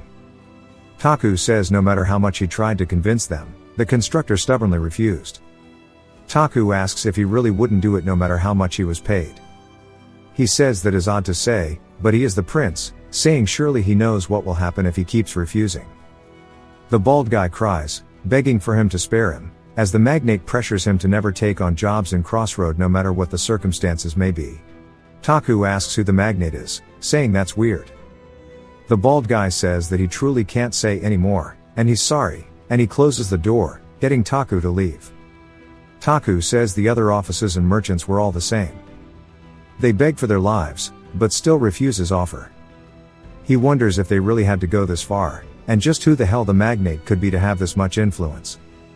He wonders if it's Fernandez, or if it could even be his dad, the emperor. But for those two to set out to do this is way too petty for them. There are so many better ways those two could fuck with him. In that case, who exactly would do it? He then looks up, as he's come face to face with a mercenary guild, and he says that it looks like he arrived while he was lost in thought, and he says that he wants to set aside the things he can't do right now, and he wants to pull an overpowered hero. Of course, he knew this is the imperial capital. There wouldn't be a mercenary hounding for war in this sort of place. This place oversees the mercenary guild that spread all over the land. It's just their headquarters that does administrative work. It isn't a place where he could actually hire mercenaries, but he should be able to figure out where the useful ones are staying. He opens the door, asking where his new SR character is, and then he is surprised as he sees someone glowing in front of him, asking if he's finally arrived. He's still just taken aback, and she continues, saying that she's heard news of his encounters with the constructors and merchants, and knew he would be coming here, so she waited for him, and she bows, saying that her master would like to see him, telling him to comply and follow. Taku understands that her master must be the magnate that everyone has been talking about. He is a figure who can control the merchants of the capital from the shadows, and someone who can call for a royal like him. He sweats, saying that this is pretty dangerous. He asks who her master is to order him around, and it's insolent that they would act this way to royalty. She asks if he really won't follow, and he asks her, what if that is his answer? She says that it can't be helped, and as she slams her giant coffin onto the floor, she says that she will have to take him in by force. Taku says if that's the case. He stretches his arm out widely, telling her to go ahead and take him in. Confused, she asks if he's serious, and he says of course, as he wants to meet her master as well, and that while she may be a bit rude, they're the ones to invite, so he won't refuse it, and that he wants to talk face to face. She says to think he wouldn't run, he has certainly changed a bit. He wonders if they've met before, as she's talking like they have, telling him to follow as she'll lead him. He says okay, and as they head in a carriage to a quaint little house, she tells him they've arrived. He opens the door, and when he looks outside, he learns that this place is the Winter Silver Merchant Union. He says this is the largest merchant union in the empire. The Winter Silver family operates the largest merchant union on the continent, reaching all areas around the empire. Though you were able to come in contact with them in-game, they were more like cut content. They would never trade with Crossroad for any reason. He wonders why they would mess with his deals, and what their in-game is. They then knock on the door, entering, and then they knock once more towards the main office, and the maid tells her master that she's brought His Highness. We see the two bodyguards are some buff-ass ladies. This is the office of the merchant union leader. We hear a woman's voice telling them to enter. Taku's scared of these women who are built like JoJo men. They then enter, and Taku looks forward, spotting a woman behind the desk. She says that the maid can now leave, as we learn her name is Elise. Elise says yes, and closes the door, leaving Taku and this woman having an awkward silence. He says she should at least say something, but she glances up at him only for a second before continuing to write.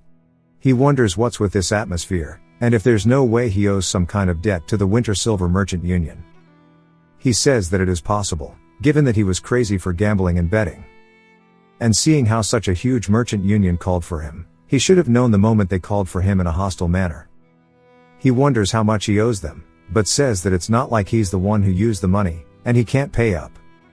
She then sighs, asking if he really has nothing to say to her despite not having seen each other in so long, and calls him her husband.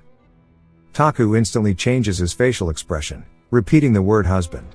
She asks if he hates being called that, as no matter how much he hates her, he should at least acknowledge that fact. Their family wants them to get married according to their agreement. He's still just caught off guard, and that's when he finally lays his eyes on her nameplate.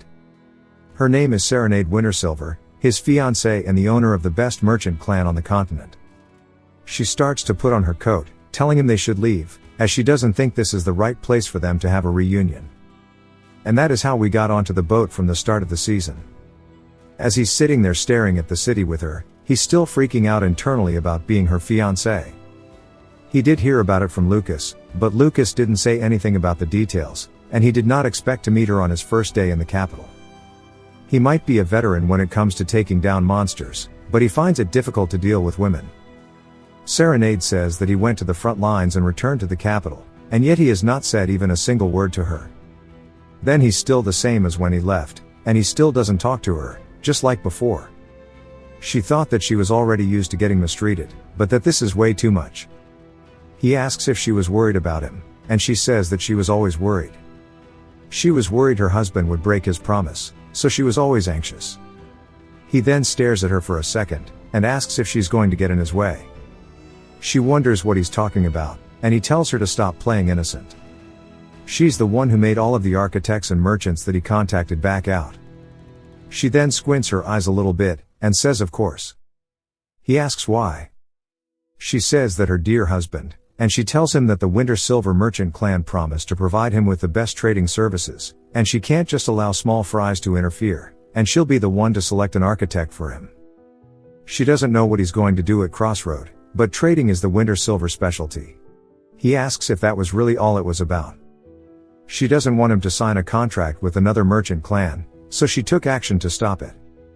She says that if he leaves it to her, she'll take care of everything, so just to let her know, and to tell her how much money he needs, and she will lend him as much as he wants, even if he uses it for gambling.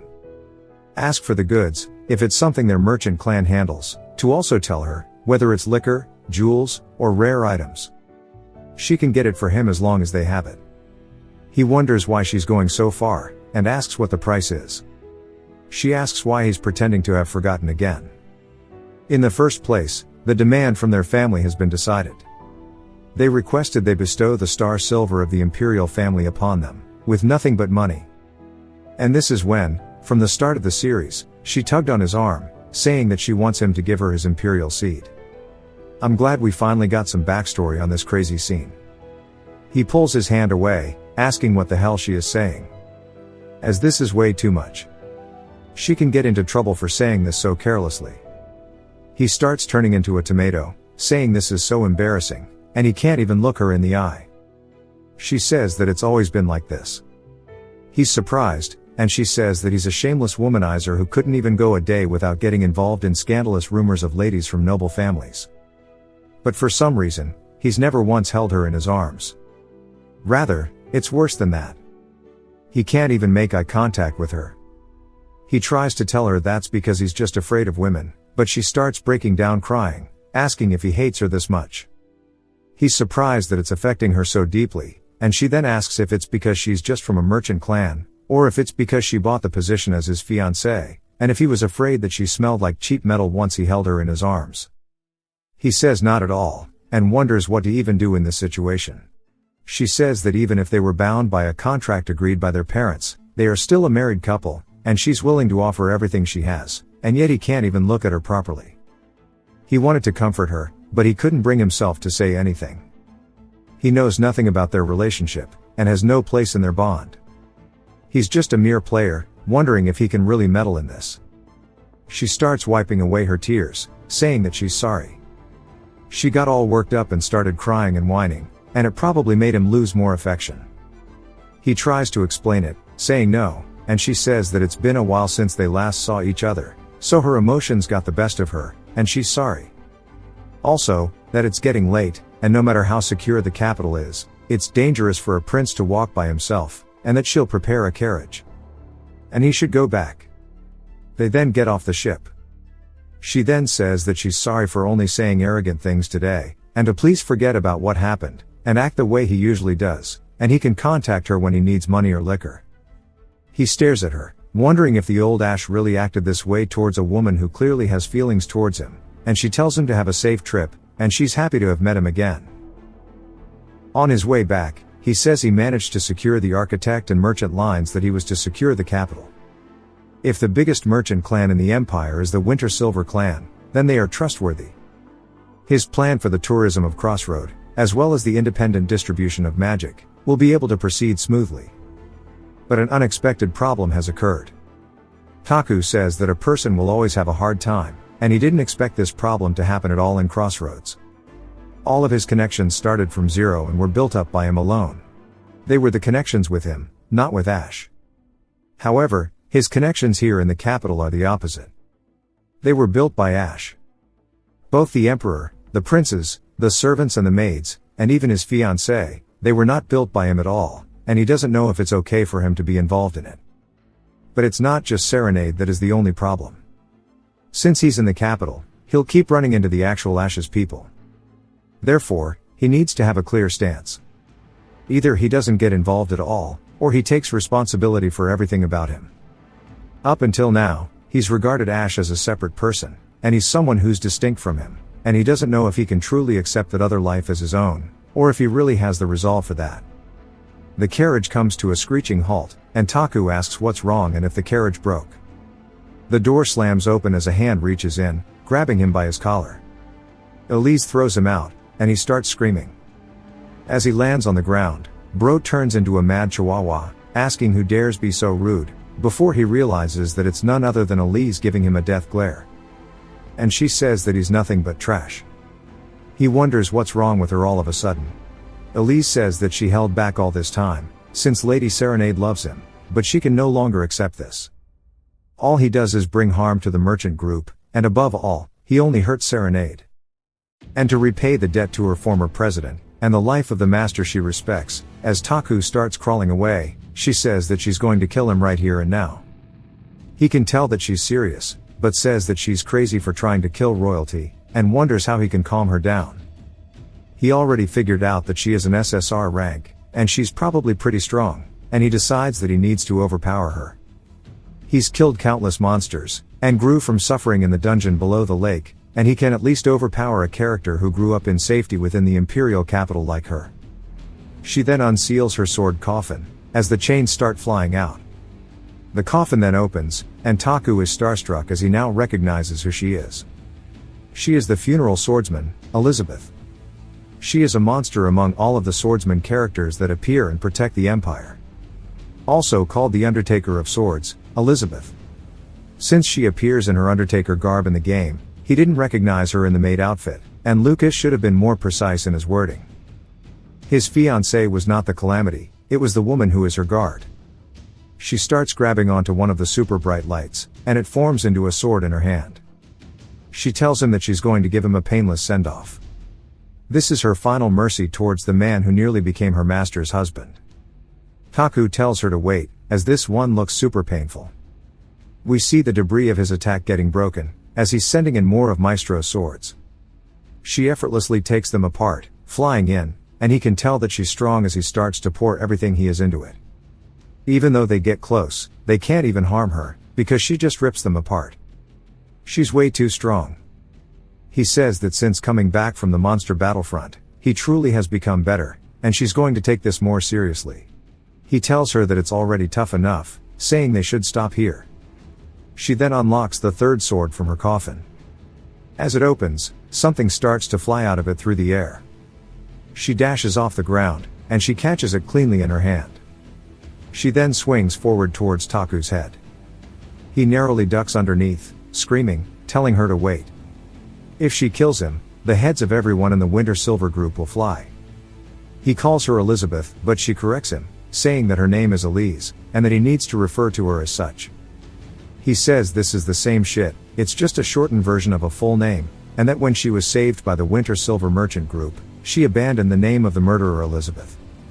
She instead decided to live with the name her lady called her, and she will die with this name. After killing him, she will also end her life. While they were traveling by carriage, they were ambushed by bandits and murdered, and she's proficient in manipulating evidence, so he shouldn't worry. He says he's much more worried about something else. She tells him that no matter what happens in the future, only with his disappearance will her master's life change, so for the sake of her lady, he needs to die with her. He asks if she really thinks the imperial family is that easy to deal with. As she continues trying to kill him, he's dodging the attack, saying the actions she took will all be exposed. Her merchant group will be forced to take responsibility. Bro starts running away like a rat, but she doesn't lose sight of him as she throws both of her blades forward, and they start flying in hella fast. He turns, pulling out the Maestro wand, and manages to narrowly change their trajectories with his sword summon, but they still both pin him into the wall. By stabbing underneath his arms, the wall begins to give out, and she leaps forward, using the 8th and 11th sword from her coffin as they fly in. She snatches them out of the air once more, and he says she's driving him crazy.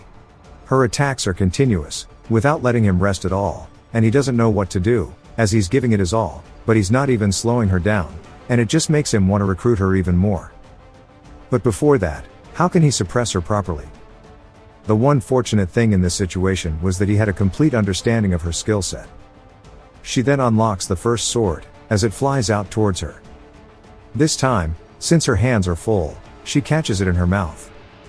She learned that Zoro tech. She tells him this is the end, and he realizes this is bad, as his magic sword is already broken.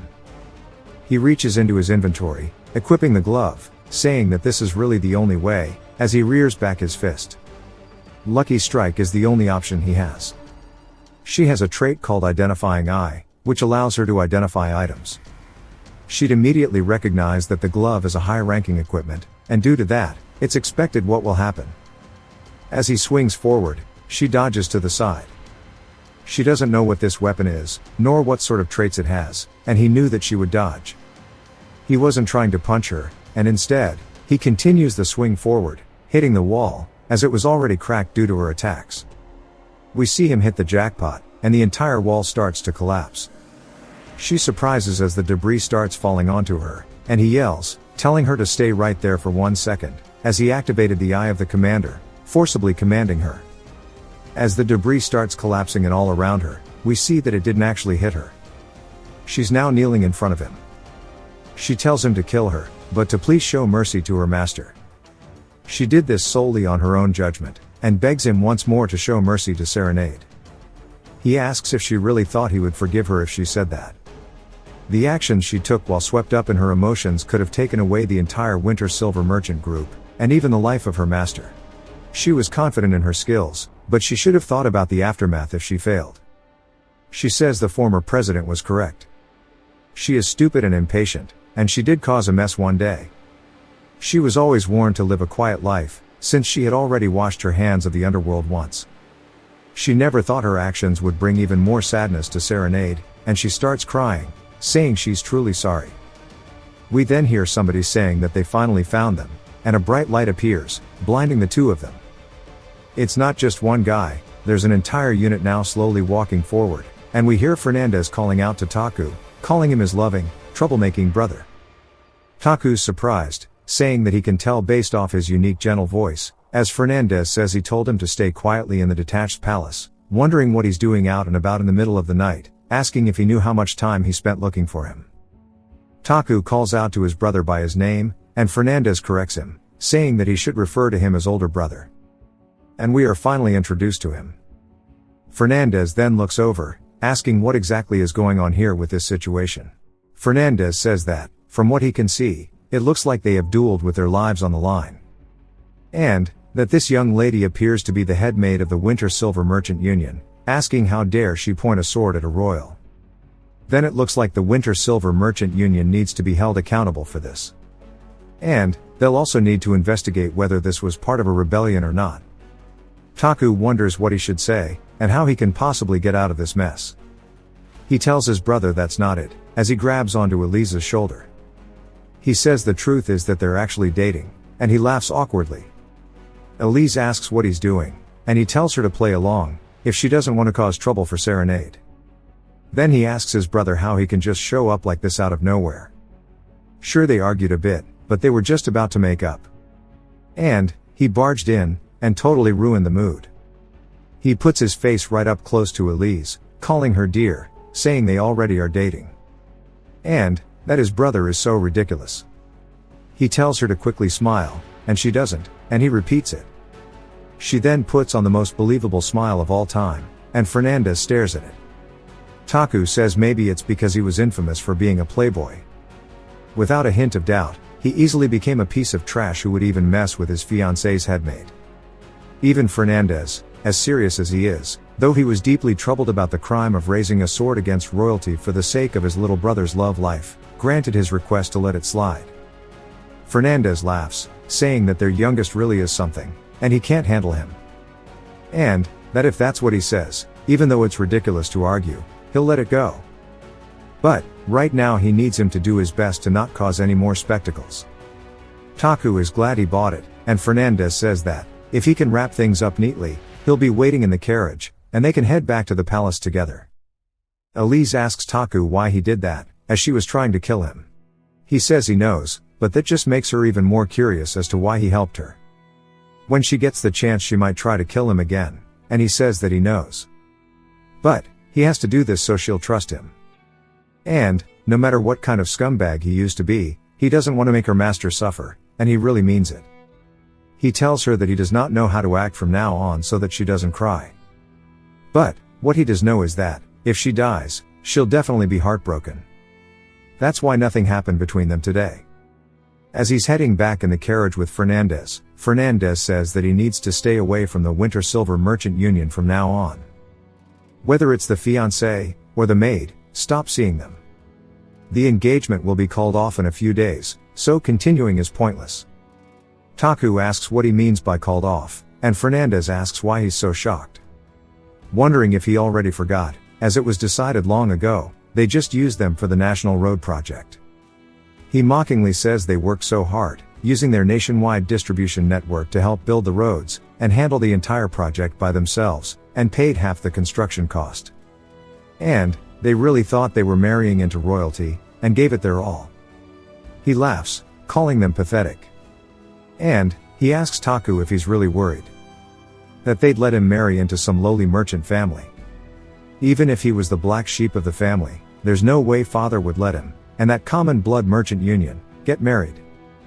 Because the thought of them buying nobility with money is awful. He's glad that Taku lent him his name, as roads across the empire have been beautifully rebuilt. And, now that the road work is nearly complete, there's no need to maintain the engagement. They serve their purpose, so now they will be slowly devoured by the imperial family. Taku says that's just how it is. From the start, the royal family planned to use them, and throw them away. And, that must be why Serenade was so anxious. Fernandez continues, saying that they're so laughable, whether they try to buy a title with money, or tie themselves to the royal family, their history won't just disappear. To try to mix a single drop of the ever-black blood into their family line, they were willing to give up their liver, and guts for it. As if bloodline really means that much. He then apologizes to Taku, saying that might have been offensive to him, as his mother was a commoner. He's sure he doesn't like to hear these things, and it wasn't on purpose. Taku's surprised, asking if his mother was really a commoner. Fernandez says that's enough chit-chat, and they should talk about what's next. He's probably already heard, but the victory celebration party is in a week. He shouldn't cause any trouble, and should behave until then. Once their brother, Lark, returns from the Western Front, their father will wake from his slumber. It'll be the first time the four of them will have a guardian council in a while. Taku asks what the hell this bastard's even talking about right now, as he doesn't know what half of this means. Fernandez says that he probably has a lot of complaints about being stationed at the Southern Front, and he knows holding off the monsters there is brutal. That's why he gets he's mad this time, but they've had tough times as guardians as well. And, if he hangs in there for a bit longer, and speaks directly to father during the council, and gets his blessing, they'll be able to pull more troops, and send reinforcements to the south. After all, everything they're doing is to protect the empire from its fate of destruction. Taku says the fate of destruction is a line that he has definitely heard somewhere before. He feels like the world itself starts to distort a little bit, and Fernandez says to rebel against that fate, no matter the methods. Even if everything else must be sacrificed, they swore to protect the empire. And, that's a vow the four of them made together that day. Taku still just wonders what exactly he's talking about, just what the people of the imperial family, who are at the center of this world, are truly doing. At his detached palace, we hear Albert asking if he called for him. Taku turns, and then orders him, using his eyes of the commander, saying from now on until the sun rises, to answer everything he asks honestly. Albert tells him to go ahead, and Taku says once the scale ends, he'll probably realize he lost his memory. But, now he has no choice but to ask outright about his past. And, he sits there asking him question after question. First off, Albert didn't know a thing about the Emperor's hibernation, or the Guardian Council, and it may be outside the scope of his duties. But, it also means the Emperor, and princes kept their secrets so thoroughly that even the Chamberlain didn't know. Instead, Albert knew plenty about the other parts he was curious of.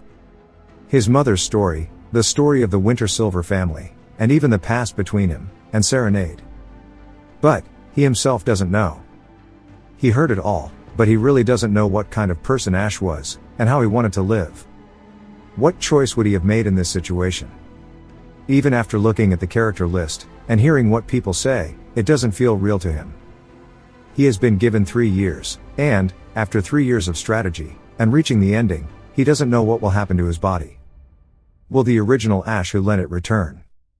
Or, if not, will he lose his soul, collapse, then die? But, either way, he decided to just keep it simple, and he'll do what he wants to. And, what he wants to do is protect people, and to save those within arm's reach. That's why he'll start with saving Ash. In all the 742 times he played this game, not once did he manage to do that. He's going to carry his life as the commander of the battlefront, and the Empire's third prince. He'll live as him with everything he has, and fight with his own strength. And, whatever the result is, he can't complain about it later, as he's the one who lent him this body. For a brief moment, we see the original smiling at him from the reflection. The next morning, at the top of the Winter Silver Merchant Union, Serenade asks Taku what brings him here. And, if it's about the matter he mentioned yesterday, it's already underway, since they're selecting the top architects, and setting up the branch to send to Crossroad. He doesn't have to worry. Elise then looks over at him, and Taku smiles at her, before calling out to Serenade, who tells him to speak his mind. He tells her about the victory celebration in a week, and this might sound unbelievable, but he doesn't know how to dance, asking if she could teach him. She says that, if he wants a dance instructor, she'll immediately find the most famous one in the capital, but he tells her that's not what he means. He puts his hand on her desk, saying that he wants her to teach him. He wants to learn from her personally, and he'd be grateful if she could teach him party manners, and such. And, maybe his request is too unreasonable for the ever-busy Lady Winter Silver. Her eyes open widely, and her chair falls backwards. She screams no. She slams her hands on the table, saying that she was only pretending to be busy, and that time is something she has plenty of, and she'd love to spend it with him. It takes us back to Crossroad, specifically the grave site west of the city. As Reina is staring down at Jupiter's grave, she says that she never thought she would die in a place like this. It's the South like she wanted, she'll grant her that, but there's no water-filled pool, and no fancy resort, so did she really do all of that back then just to die such a meaningless death? She can't understand her. Juju then starts approaching from behind. As Reina turns, she asks if she's Jupiter's granddaughter. Juju corrects her, saying that she's her daughter. Reina says right, she's a survivor from the Camilla Kingdom, asking if she remembers her, as she was there when her village was destroyed. Of course, Juju does, but she says whether she does or not, it doesn't matter. She's already forgiven her mother, and for her, who was her superior at the time, she doesn't really have any feelings left. Reina says that she's a mage, and she's pretty talented too, but she can tell she's dying, and if she doesn't stop using magic right now, what little life she has left will be burned away. Juju tells her that it has nothing to do with her. Reina says that's right, but her mother would be sad if she died. Juju tells her that's not something she should concern herself with, and Reina laughs, saying that's right again, and that it's just a waste if she has a lot of talent. She then stops and calls out to her, asking how exactly Jupiter died. Juju glances at her, recalling the death of her mother, saying that she'd die like a mage. Reina says she understands, and that's enough, as she walks away from her friend's grave. It jumps to the alchemist building, as we hear Godhand calling out to Lily. He says he knows she's in there, there's no reply. So he tells her that he's leaving now to carry out his mission, it's dangerous and he may not return. He's not here to ask for her forgiveness, or anything. He just wanted to say he's sorry. We see her sitting inside, of course not replying. Godhand says that he and his squad are departing for their mission now, and if he can return safely, then he'd like to meet her in person and apologize properly. There is of course no response, and looking a little sad, Godhand says that he'll be off then. The gates to the city raise, as he and the last two members of the elf squad leave Crossroad. Lily sighs, and back of the reception room we see Evangeline slouched on the couch, and Lucas asks what's with her posture. Just because the Lord isn't here, she's already slouching. She tells him to leave her alone, calling him an old man, as she has no motivation. The party members are off hiding and doing their own things, and the soldiers are all gloomy. Even the Twilight Army has officially disbanded, and all the reinforcements from the capital just piss her off. She hates how they look down on them, just because they're in some rural backwater. Lucas laughs a little bit, saying that she was the one who used to say that she hated and ran off to the capital. Embarrassed, she says that she did back then, but she's saying that she's the only one that should be allowed to say it. It's something like only locals have the right to shit-talk their hometown. Lucas says that makes sense. And while he was laughing and listening to her words, he was deep in thought regarding the situation. Between the capital's reinforcements and the existing Crossroad forces, without realizing, friction had already begun to build, but the one commander who could unite them all had gone to the capital. Reina seemed to be stirring up the city all over the place, and the original party members were bothered by the new reinforcements. Tension between the two sides was likely to continue for a while. Evangeline sighs, saying that without Taku around, it feels like all the Crossroads come to a halt, saying surely he'll be back. Lucas stares at her, saying of course, Ask you what she's even talking about. At the back garden of the temple, Margarita is sitting there smoking a cigar, asking how it came to this. One day when she came to her senses, she found booze and cigarettes in her hands. No matter how hard things got, she was holding it together. But now that her covert mission has been exposed, she didn't want to do it either. Taku kept pressuring her, and people around the city. Now someone from the central temple will probably come to reprimand her. She just wanted to cast healing spells like a normal priestess and hear a few thank yous. She looks down, seeing that she's out of cigars, saying that nothing's going right, and she sighs, asking where the hell her life is even going right now. We hear Reina asking if she's in tough times, telling her to have one of these. Margarita thanks her, but asks who she is. Reina smiles, looking down at her, saying that she's come from Central, saying that she's overseeing the southern end. A chill runs down Margarita's spine. As Reina says, surely she knows why she's here, and that she needs to die cleanly. She points her finger at her. Margarita realizes that she's going to die, and starts screaming and running away. Reina says it's not like she enjoys this either, but she always ends up stuck with this damn role. As she shoots out her shot, flying straight towards Margarita. Someone else shoots their shot as we see it shoot all the way through the magic, saving Margarita. Reina is surprised as the gun's barrel still smoking. It's none other than Damien, who tells Margarita to get behind him. Reina, a little annoyed, starts to cast more spells as she shoots 3 more attacks towards them.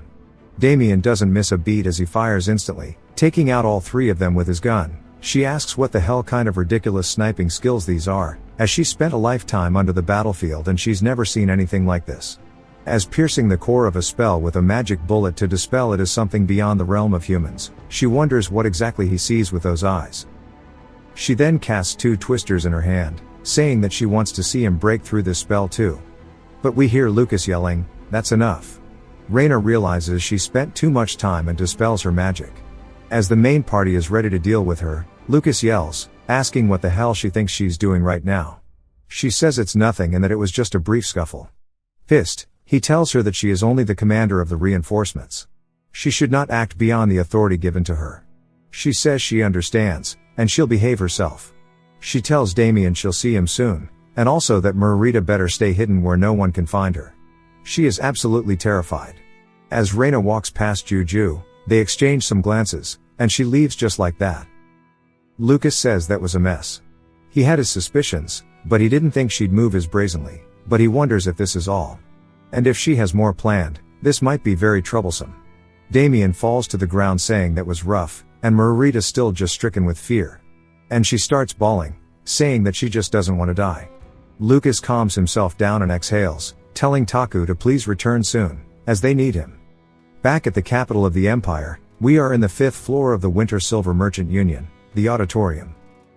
The door opens, and Serenade apologizes for the wait, as we see her all dolled up. Taku starts blushing, saying that it's nothing, but tells her that he really doesn't know how to dance. She asks if he's serious, and he says that he actually forgot a lot.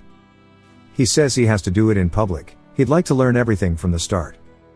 She says she understands, asking for his hand. She stretches her eyes out towards his, putting her fingertips on his palm, saying that they should get started then. He says yes after they get into the starting position, and they almost could have progressed into a romantic mood, but of course those things don't happen in his life, as he's constantly stepping on her foot, as it's the 4th time. She asks if he's doing it on purpose, and if this is him expressing his hate towards her. He says it's not like that, and he's sorry, and he must have 2 left feet.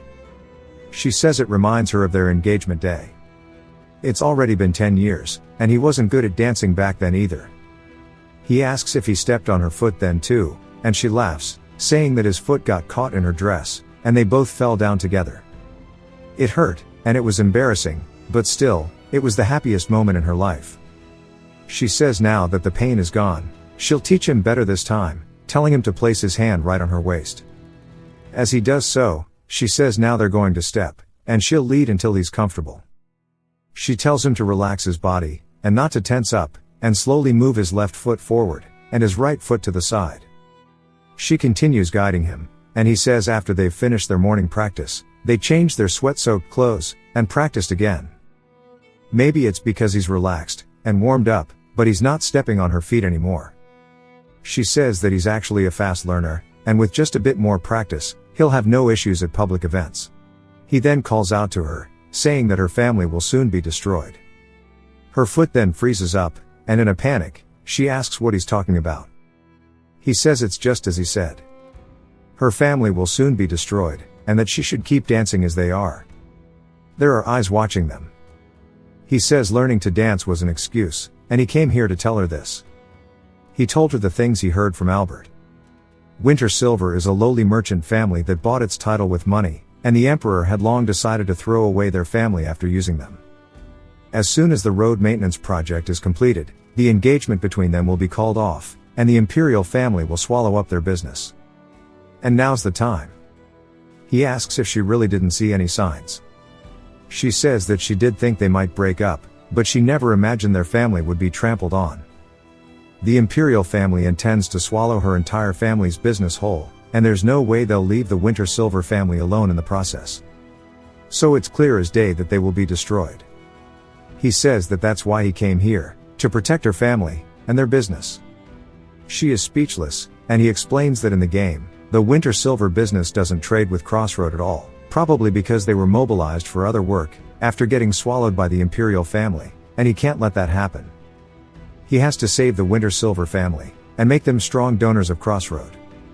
If he can do that, there will be huge support in future battles. More importantly, he decided to live as Ash.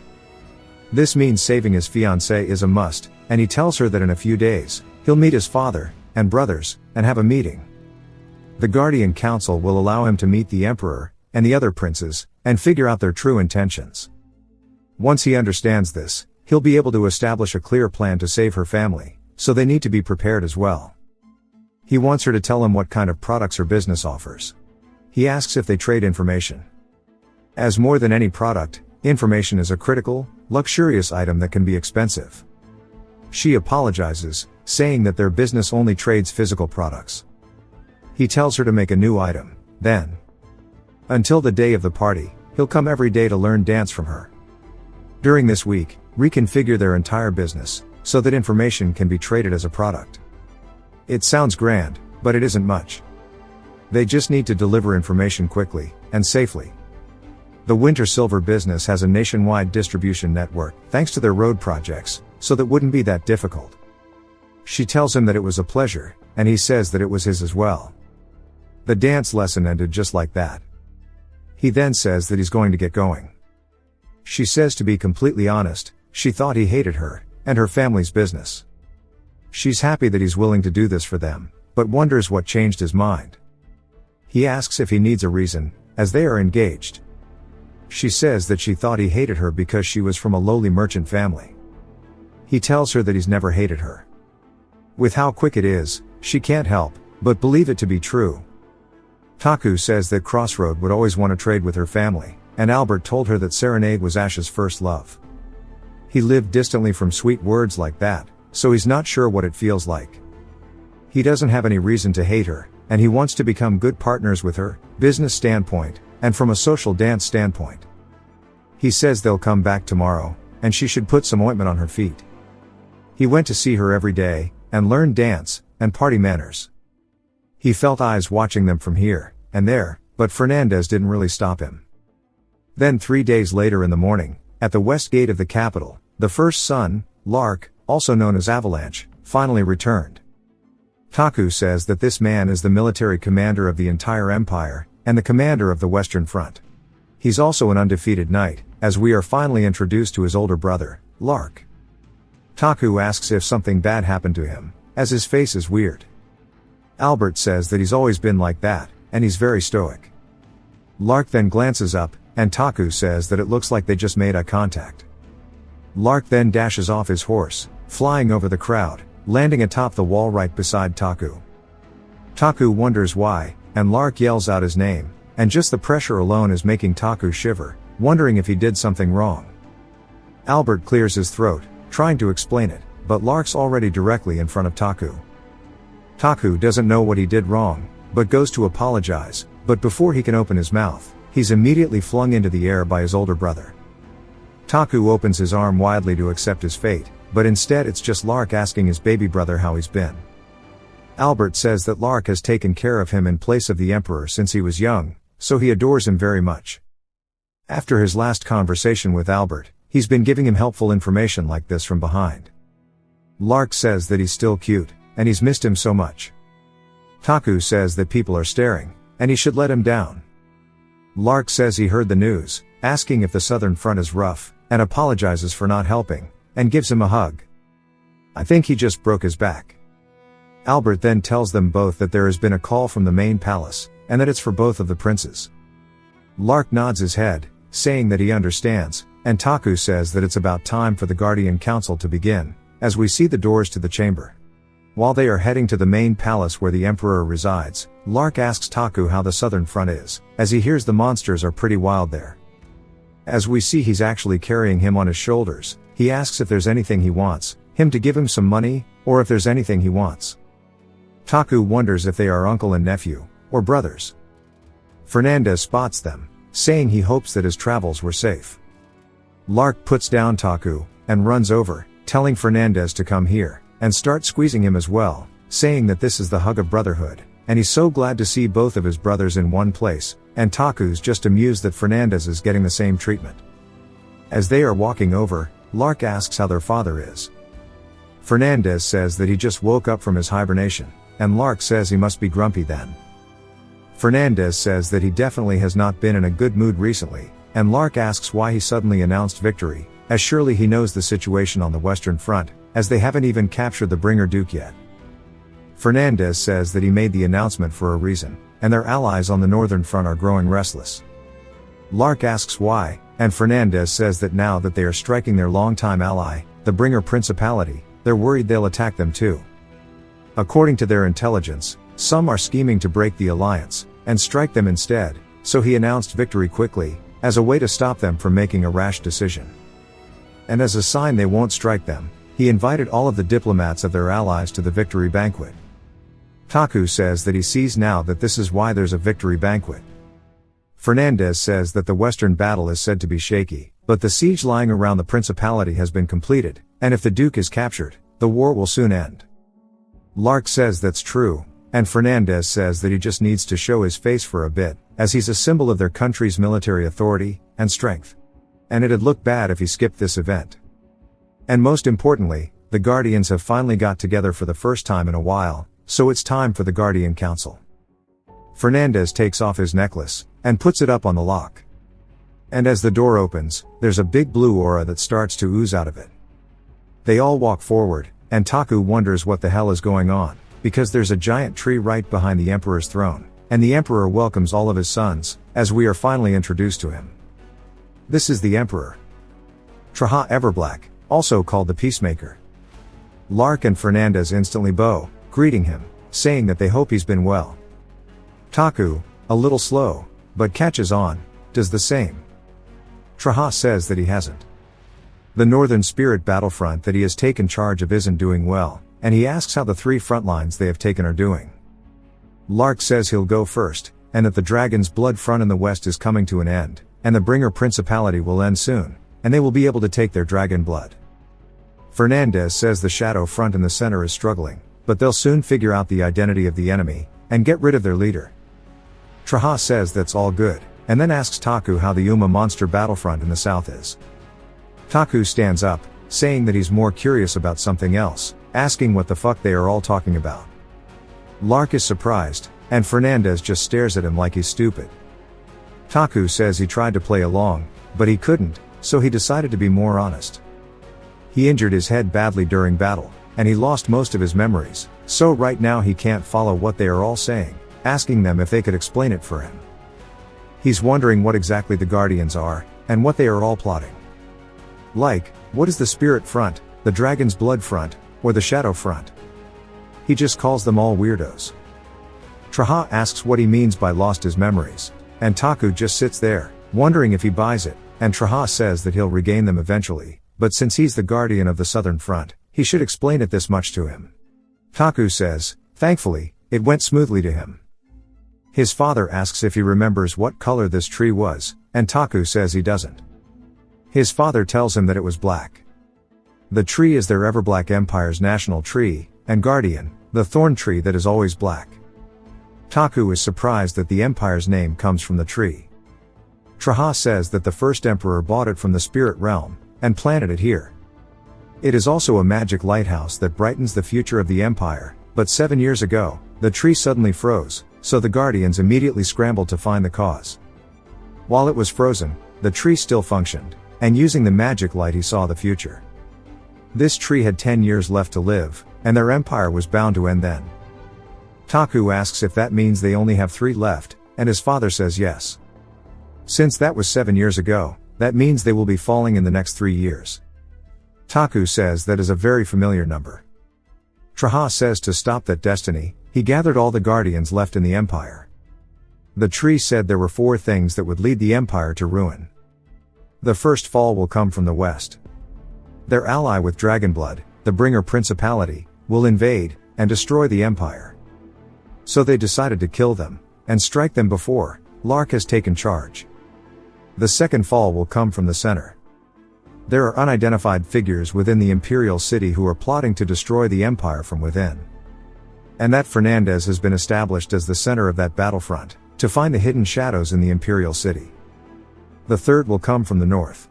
The gods of the other species they have conquered have come from the spirit realm to save their descendants. They wish for the freedom of their children, and they will destroy the empire. The north, the spirit battlefront, he has no choice but to stop them himself. And he enters the spirit realm through this tree, and battle them with swords and magic. The fourth fall will come from the south. The nightmare monsters will erupt from underneath the fallen Lake Kingdom, and destroy the entire world. The south, the monster battlefront, is given to his most foolish and immature son. But he took their soldiers, and headed south when the invasions began to intensify, and he has surprisingly withstood it well. Taku then asks why they are called guardians, and his father says that they are people who are connected with this tree. Those who can see the future with the magic light, and guard the empire, and they are those who carry the blood of the Everblack imperial family. As for now, it is only just the 4 of them. Taku says so what, the emperor's in the northern spirit realm in an action RPG on his own. His first brother in the west is in a real-time strategy simulation. The second brother is in the center of a politics simulation and mafia game, and he is in the south doing tower defense. There are 4 different genres of games under the single title of Protect the Empire, which means that it is genuinely just a god-tier game. His father asks if he recalls the situation now, and Taku says he has a question. His father grants him it, and Taku asks why the south is the most neglected. As he said, the other 3 battles are important, but in the end they only deal with the fate of one empire, and that the monstrous battlefront endangers the world. His father says he lost his memory, but he still said the same thing as before, and he asked the same question 7 years ago. He asks why the Southern Front fights for the greater good, yet is prioritized the least. Taku is surprised that the original said this, and his father says the answer is simple, because they are guardians of the empire. Taku asks what he means, and his father says that, as he said, the fight against the monsters could result in the largest damage of the 4 destructions, but is not a direct threat to the empire, and that's why it's a lower priority.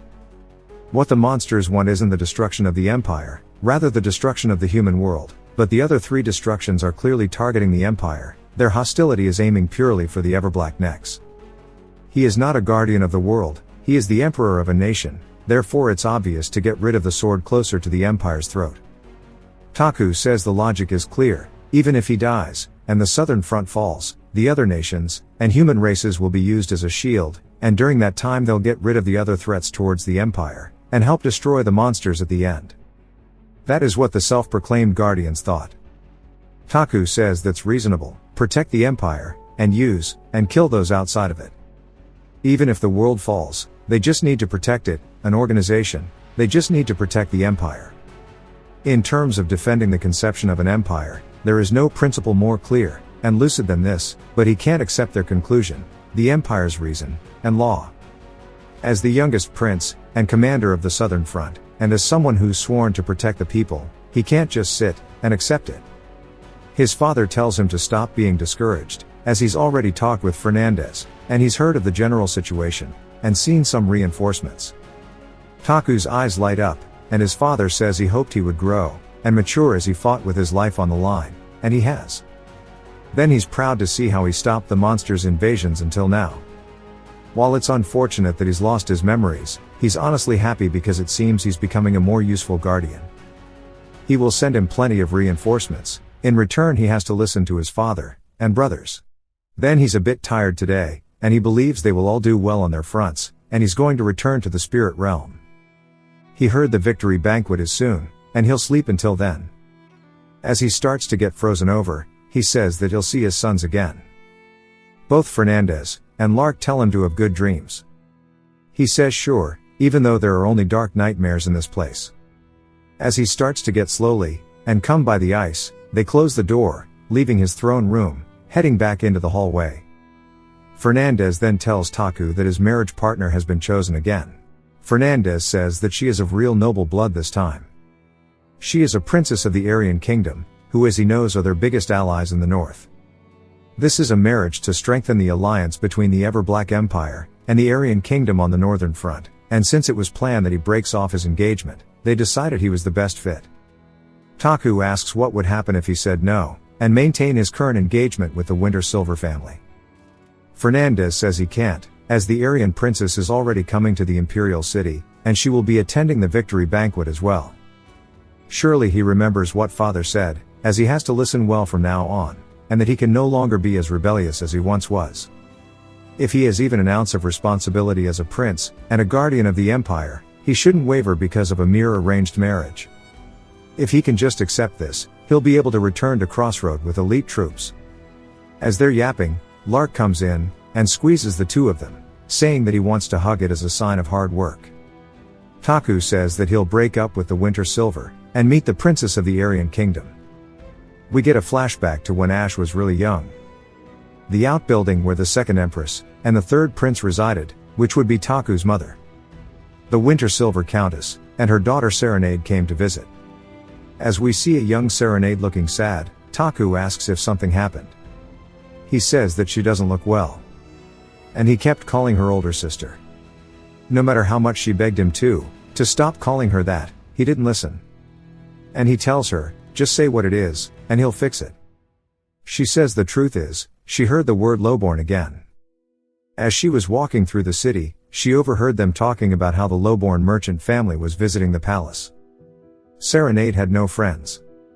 As the daughter of a merchant family who bought their title with money, no noble child befriended her. Though that didn't mean she had any commoner friends either. Even though the title was bought with money, she was still the daughter of a count. There was no young commoner child who would befriend her.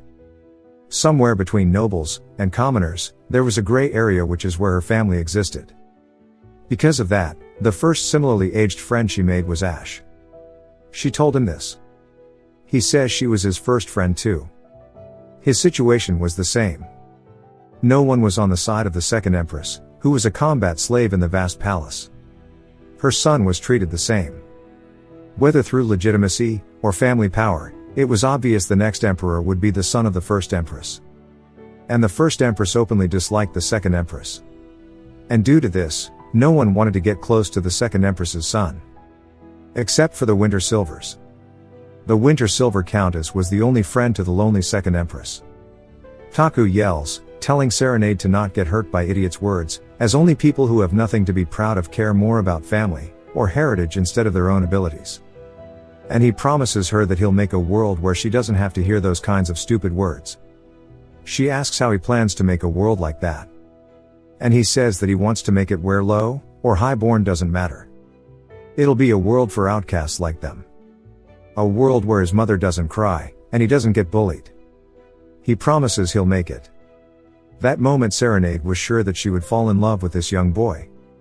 And whether that boy would be able to keep his promise, or not, just for giving her life a bright moment like this, she'd chase him forever.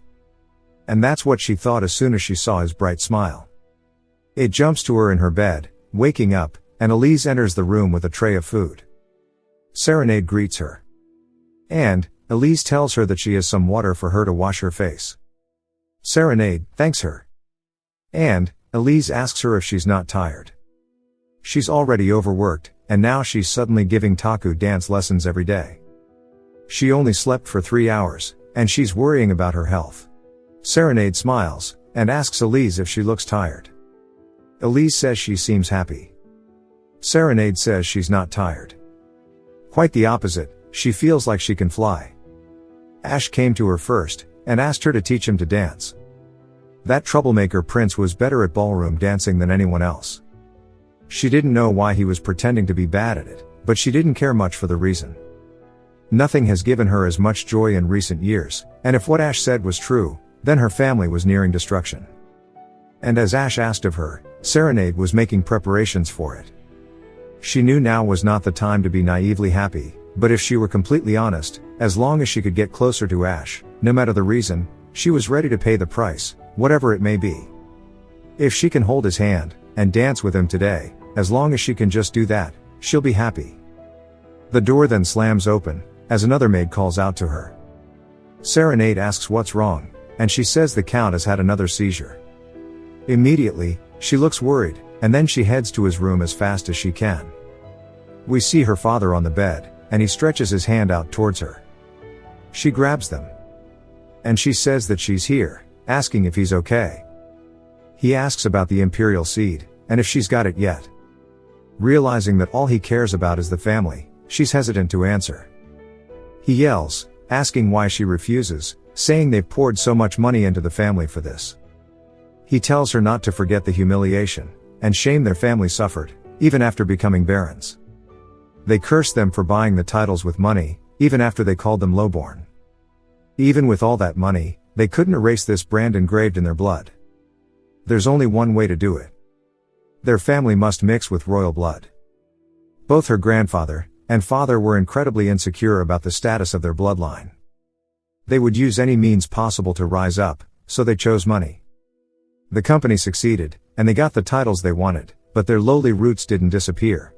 They sucked up to the imperial family to get an engagement, but even after Ash became an adult, there was no marriage. Serenade could already foresee the breakup, and her father said that even if the marriage gets called off, that she has to get knocked up at least. At the very least, she needs to carry his seed, so they'll have royalty mixed in their bloodline. But she doesn't understand what the point of this was. Getting the seed of the third prince who could never be the emperor in a situation where they break off was as easy to see as a fire. But the obsession with status and lineage that had been passed through generations had already left the realm of rationality. Imperial bloodline this, imperial bloodline that. But she got his promise. When she swallowed her tears and came home, her mother, the Countess, was leaving the matter to escape her husband. As she thought he was crazy for making their daughter do that, as family is more important than his heart. And all she did was leave an apology to Serenade. After her mother left, her father fell ill, and she took over the business. But Taku did not keep his promise. Her father's hands trembling says that her mother couldn't understand. She was born a high noble, so she can't understand the pain of having outsider blood.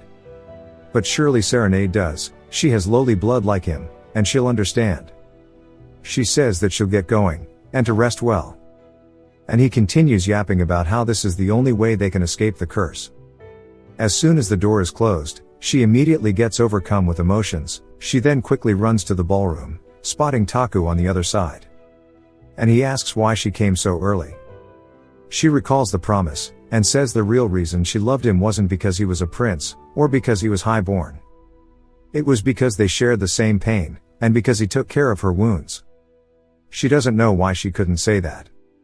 As tears fill her eyes, she remembers saying that she wanted his seed. He calls out to her, as she's crying. She says it's nothing. With her eyes still a little teary, she smiles extremely warmly at him, asking if he would like to dance. They started dancing, and Serenade says that he's dancing quite well now. Taku stares at her, recalling how he told his family that he would break up with her, and he only said it to get out of the situation, but, thinking rationally, it's the correct decision. A daughter of a company that's about to fall, and the princess of a strong northern kingdom, it's not even up for comparison.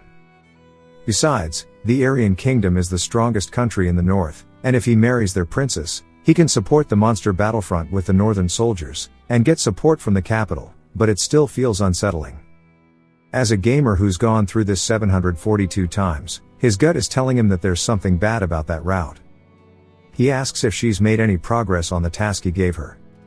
She says that she was going to tell him about it later, and as he instructed her to reorganize the company for information trading, her preparation was perfect.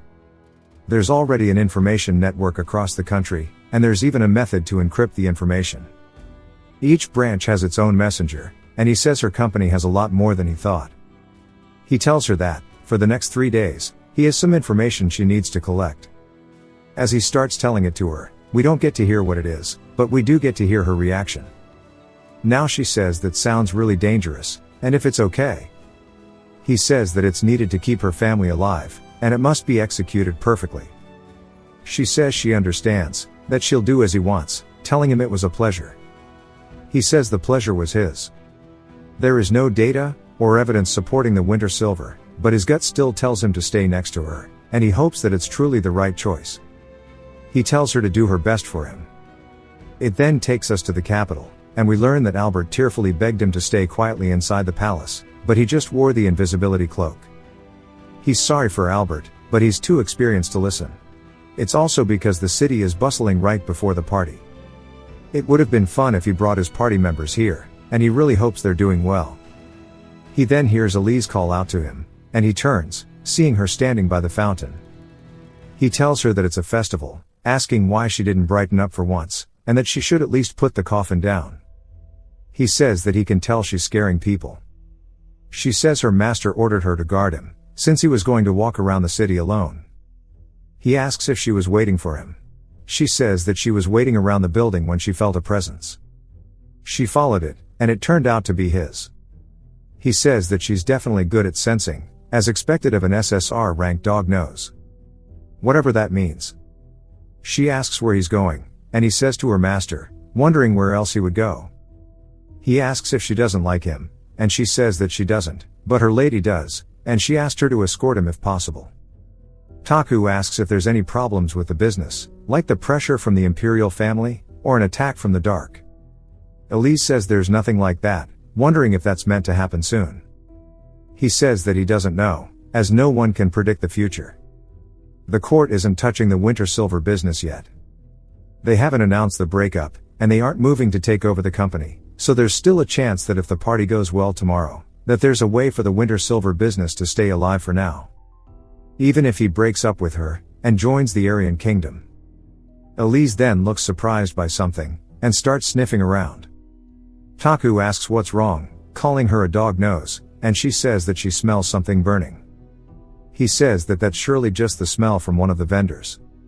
She says that it's not, and it's the smell of actual fire. They both realize what's going on now.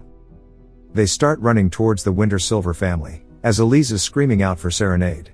They get there only to see it completely ablaze, and that everybody outside is doing their best to get water, trying to put it out.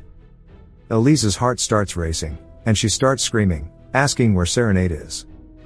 They say they haven't seen her in a while, and she drops her coffin, grabbing the bucket out of the guy's hand, dousing herself in it. Taku asks what she thinks she's doing, and she says that she has to go save her. He says that she's crazy, if she goes in there, she's going to die too. She says that if her master is in there, and she can't make it out, then she'll burn down with her. If that's the last thing she can do for her master, she'll do it gladly. But, we hear Serenade tell her there's no need for that. She was able to escape before the building burned completely. She guides them away from the crowd, saying they have to get out of here first. As they head into an alley, Taku asks if she's okay, and she says she is. But, more importantly, she got the information he asked for, though it slightly burned because she wasted time while escaping. She's sorry, but her people were lying unconscious from the smoke, and she couldn't just leave them. He tells her that she did great, as there's nothing more important than people. She's falling for him all over again. In place of the burned documents, she told him all the information left in her head. The already fragmented details became even more blurred, and the faint connections between the different pieces of information crumbled apart. But, it was enough.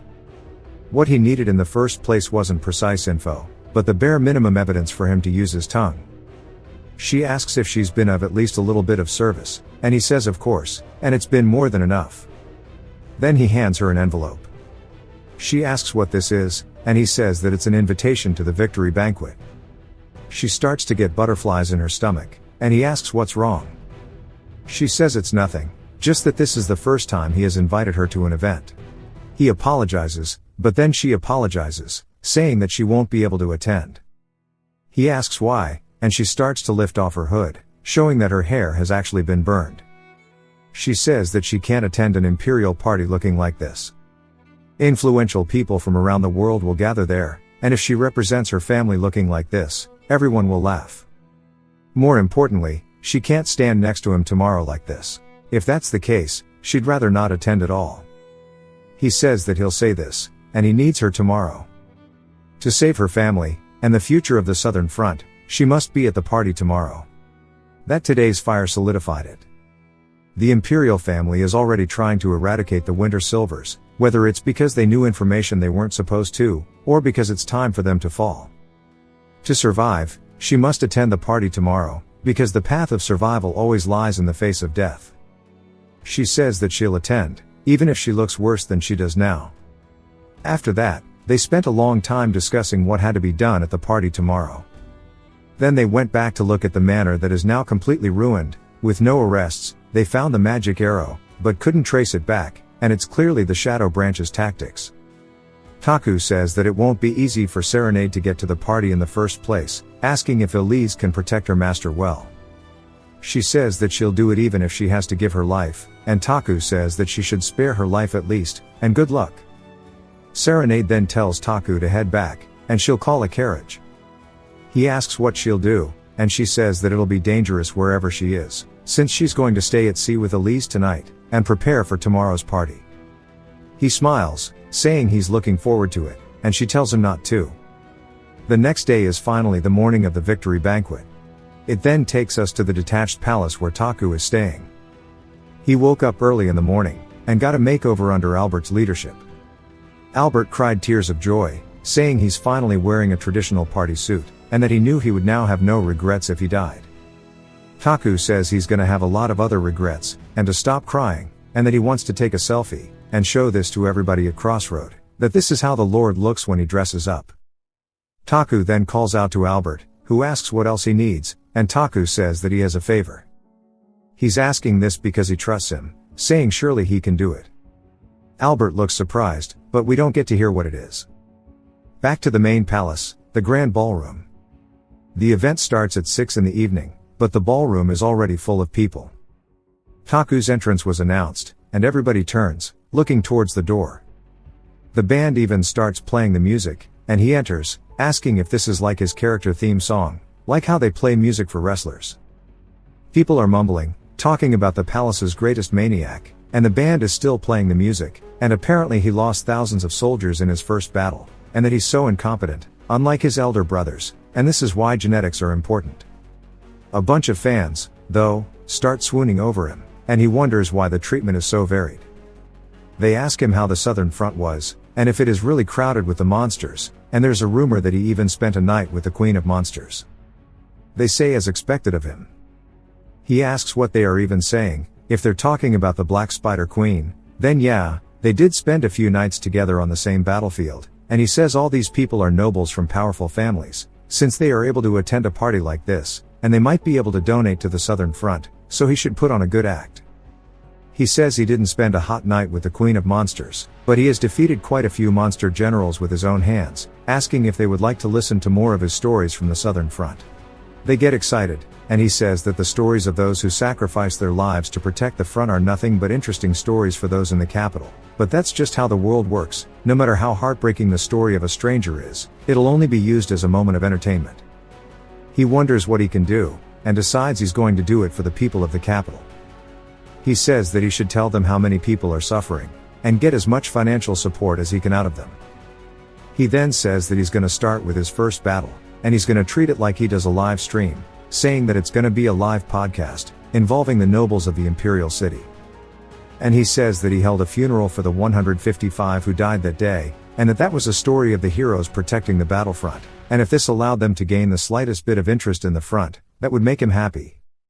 They say they would like to offer a donation, and then he realizes it's working, as even more people are saying that their families are all wanting to start a foundation for this. Taku says that everybody in Crossroad would be so proud that their young lord is working so hard. He then sits outside on the balcony, and he's exhausted. He says that he yapped for a few hours, and not just for money, but he was also able to get promises for ores, clothes, and food. He wasn't thinking about it at all, but this was a really good harvest. We then hear a woman, saying as expected of the Empire's rumored player, that he has a way with his words, even just listening from the side is entertaining, but she wonders how much of that story was even true. He looks up, asking who she is, and she tells him to guess, as she might be one of the countless women he spent a night with. He says it seems like she doesn't like him, and from the way she's talking to him, it seems like there's a relationship between them. He then realizes who it is, and stands up immediately, saying he's sorry for not recognizing her sooner, and as she knows he is the third prince, asking if he could get her name. She tells him that her name is Unarian, and he says he knew it. He then kisses her hand, saying it's a pleasure to meet her, and he says this is his basic etiquette.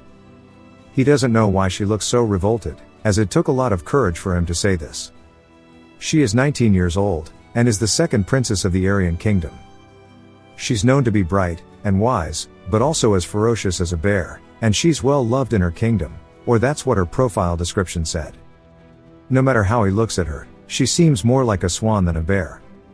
She says she came as a diplomat, but by the time she got here there were apparently talks of their marriage, and such is the destiny for royal children. She can't believe she has to be married to the third prince who has such a bad reputation. He says that he is right in front of her, reminding her. She says that she's sure he knows of his own reputation. He says that she can't judge a person by their reputation alone, asking if she does not like him. She asks if there's a reason she should, because he's a player, and a maniac. He says they could just be false rumors, but she says where there's smoke, there's fire. He says if he really was such a player, then why didn't all the ladies he's touched swarm him like a group of wasps? She asks if he really is just trying to play innocent, as he's famous for approaching people, and taking advantage of them before throwing them away without a moment's hesitation. She's heard that countless young girls have fallen for his trap, giving their bodies, hearts, and money, just to be thrown away, and that he's going to use her kingdom, and her, just for his own advantage, before throwing them away too. He can't believe that Ash was having late night extravaganzas, and was using them, then cutting them like pieces of trash. He didn't only do it to the Winter Silver business, but other ladies' houses too. Before he can continue his thought of shit-talking him, she says that she agrees with strengthening their two countries' alliance, as obviously what country in the world would oppose an alliance with the ever-black empire, but doing so through an arranged marriage is so old-fashioned.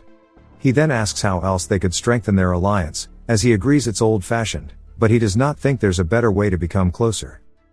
She asks if there's a need to become that close in the first place. They just have to create an agreement regarding the things they do, and keep the boundaries they have while signing it, and making it public, rather than sending each other's sons and daughters to be bound by blood. They can just sign an agreement, and fulfill their duties. A relationship that's as refreshing, and light like snow in the middle of summer would surely be nice. He says that she really doesn't like him, and then they start doing the same announcement they did for him, but for Fernandez. As he starts strolling in, people start screaming, and then they do it as well for Lark, who's all dressed out in his uniform, brandishing his medals of honor. Taku says that it's against the rules to carry a blade longer than 50 centimeters in the palace, but since he is the commander-in-chief, he can. They start congratulating him on his victory, and Taku says that his popularity is incomparable to his. Yun asks if Lark's already married, and Taku says yes, he even has 3 children. She says it's a shame, as he's her type. He asks why she likes married men, saying he didn't know that she had such a bad personality. She says that's obviously nonsense, and he's just the closest to her type out of the 3 princes. Taku asks what's wrong with Fernandez. He's still single, good looking, and he's taller than him. She says she doesn't like broody men, and he's the type to scheme. Taku asks compared to him, though, and she says that between a creepy guy and a bad guy, she can't decide.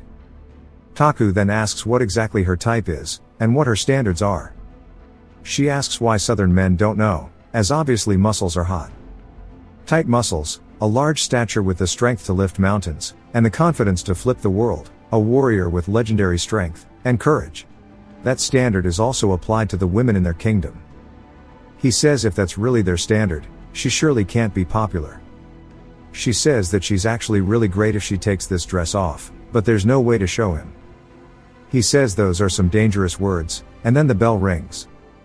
Taku's caught off guard, and even Yoon is surprised, asking if it's what she thinks it is.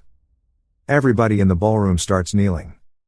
As they start chanting for Traha, they say that he was chosen by the goddess to build a paradise on earth. He is the supreme, noble, and wise ruler of this nation. As everybody waits for his grand entrance, the door slowly opens.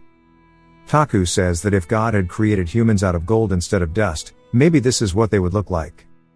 When he was on the throne, he couldn't see his grace, and his appearance, and the shining gold light hidden behind his two eyes. As he deftly exudes the aura of an emperor, it looks like he was born for it. He then looks around the room, asking where Ash is. Taku perks up, and everybody starts looking back toward the two of them, and he wonders why the hell he's looking for him. He then sees Yoon's parents behind him, saying that that's why. They're soon to be allies in the northern front.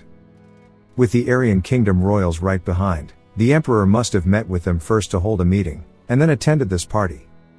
He tells Taku to come with him, and that Yoon needs to join them. She immediately gets a little shy. He then tells Lark and Fernandez to follow as well. They say it's an honor, and as they head up the stairs, Traha yells, telling everybody to hear him. As their ever-black now faces an unprecedented and unparalleled crisis. From every direction, even within their own nation, danger looms. To resolve this crisis, he has remained secluded for a long time.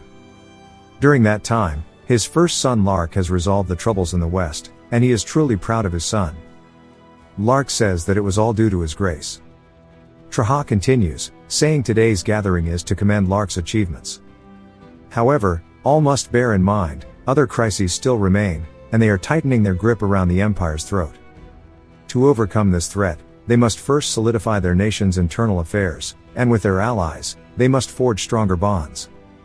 Thus, he declares here now the betrothal of his third son Ash to the second daughter of the Aryan Kingdom, Princess Yoon. The bond between the brave kingdom of the north, and their ever-black is no longer a mere alliance, it is now forged in blood, and they offer warm hospitality to their guests from afar, as they are no longer just guests, but members of their family. Yoon says that she figured she wouldn't be able to refuse the marriage talk, but to think that it would be announced publicly like this. He says he didn't expect it to go like this either, and she says for being born as royalty, and living a comfortable life, she supposes this is how she pays the price, and that she'll be in his care, calling him husband. He then hesitates to take her hand, and she immediately starts pulling him, and she says that she wants to see how well the empire's top playboy can dance. She says that since it's come to this, she wants to make them both the star of this party. He asks what she means by that, and she says that since their engagement has been announced, they should step up, and take the lead, and turn this from Prince Lark's victory celebration into their engagement celebration. He smiles, saying he quite likes that idea. Outside of the banquet hall, it takes us to Serenade, saying that she's grown her hair almost all her life, but after the fire, it scorched most of it. After trimming off the burned bits, this is all that she has left. She also has a light burn on her leg, and her face is still hot from the fire. Her dress was also hastily fetched, and it's all a mess. This is the worst, and she wants to curl up in her room, and hide, but he told her that he needed her, so she got into the carriage to attend the party. Elise says that, as she may already suspect, the ones who started the fire might strike again, and if they attack again, heading to the palace is dangerous, and they must retreat to safety at once. But Serenade is adamant, saying they must reach the palace, not just because of Taku's request, but the future of their merchant union also lies inside of it. And she begs Elise to take her to the imperial palace. Elise tightens the grip on the reins, saying understood. No matter what comes to interfere, she'll crush it all, and escort her safely. Deeming the direct route from the port to the palace too dangerous, she chose a wide detour. Whether her decision was wise, or the thought of an enemy attack was just paranoia, despite them nearing the palace, there were 0 attacks. She says that today is the day of the celebration, and they wouldn't dare attack so openly, before an arrow flies in, exploding the backside of the carriage, causing it to veer off course, and collapse, rolling over on itself.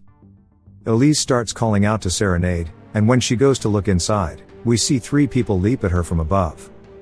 It is the Imperial family's direct Black Ops Extermination Unit, the Shadow Division Aegis Special Forces, Assassination Specialist Team 4.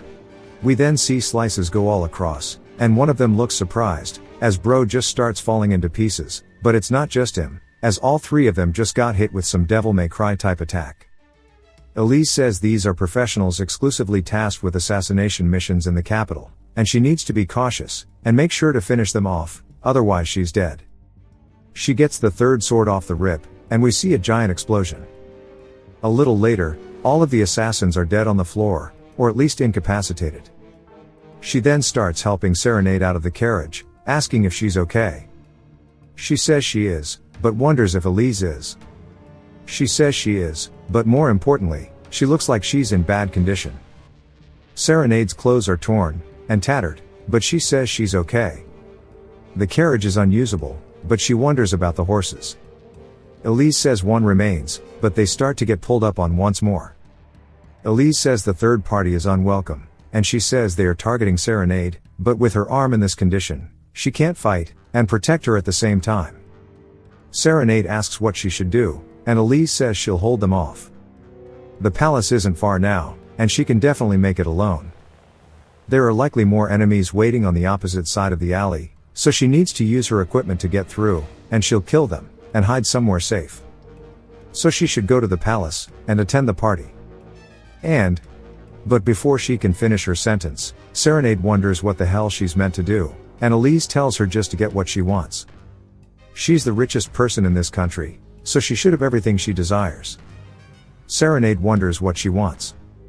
It's not what her family wants, or what Taku wants, but now it's actually up to her to pick what she desires. For her to live not for someone else, but herself is something she doesn't even know if she's capable of. Elise looks back, seeing them getting closer, saying she needs to go now. Serenade then calls out to her, saying that surely she knows her debt to the family still hasn't been repaid, so she can't just die without paying it off. Elise smiles, saying of course, and Serenade immediately turns, starting to make a run for it. Elise says she does not intend to die in a place like this, and she'll definitely take down every last one of them, and survive to see Serenade's face again. Once more, before she can finish her sentence, an arrow flies in, piercing her in the shoulder, and she says it was just like last time. She didn't even sense them, yet the arrow came flying in, and they have archers with a special ability. She then says that they have to be this strong to be considered a true Shadow Division special operative. As she starts going all out, both sides start leaping towards one another, and an all-out brawl. I really hope she lives this. The party continues. And, thanks to their couple dancing, the party became lively. Taku sits down, saying that he's really tired, and Fernandez says he did a good job. He doesn't know how joyful their father, and Lark is. Just seeing him fulfilling his role makes even him proud. Taku says it was about time for him to grow up, and Fernandez laughs, saying that's true. Taku then asks if he was the one who set fire to the Winter Silver Company. Fernandez says he was, and they planned to announce Taku's engagement today, and worried that the Winter Silvers would refuse to break it off. They were already planning to cut ties with them, so he got straight to work. The real owner of the company is Serenade, but the head is still the Count, and, since he's gone crazy, if they got rid of Serenade, it would become a headless snake. But, it turns out that she didn't die in the fire, and he was going to cover it up as an accidental death. He guesses that his guys aren't that good at their jobs. Taku then asks if he sent someone to finish the job, and Fernandez says he did. He doesn't like going this far, but it seems like she planned to attend the party. Since they are announcing Taku's new engagement, if his ex-fiancée showed up, it would look bad. Imagine how unsightly it would be to the northern diplomats if he had to stop her. So he sent some guys who were good at that, and they'll erase her from this world without a trace. He wonders if maybe Taku's uncomfortable because she's his ex, but he says he knows he hated her. Taku says that he did great. But, then he's curious about the Guardian Council. He asks if, as long as one's qualified to be a Guardian, they can call a meeting anytime. Fernandez says they can, and Taku says that he's going to call for one right now. Fernandez is confused by what he means, and Taku says that he means right now. This instant he's calling a meeting, as he has something to say, something really important. It's about time for him to grow up. Outside the estate, Albert is watering some plants, saying that she finally came. Serenade takes off the cloak of invisibility behind him, and we see her gasping, calling out to him. He says it's been a while, and she's grown, and she says that he still looks the same as ever, and then they hear the sound of soldiers' footsteps. He says he heard from Taku, and they'll escort her to the banquet immediately. She tries to tell him that, if he gets caught helping her, he might get in trouble, and he says he's worked here for almost 50 years, and it's time for him to retire. He's actually happy he got a chance to help Serenade, who may as well be his granddaughter. They spend a couple minutes looking up at the moon, and hearing the sound of the party going on, and the footsteps drawing ever closer. Albert says she's come a long way, and they should head in, as Taku is waiting for her. We see her shoes are falling apart, and she says attending a party like this is just going to get her laughed at.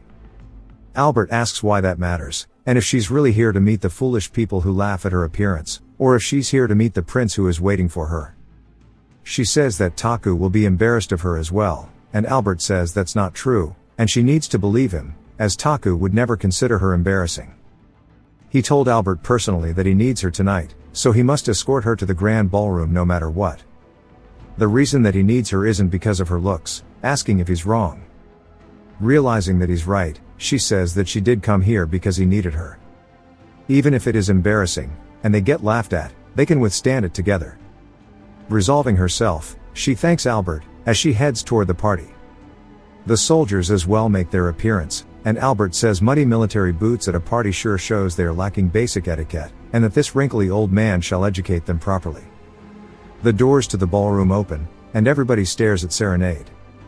They say that, as expected of a lowborn merchant, wondering if there are no mirrors in her family's house.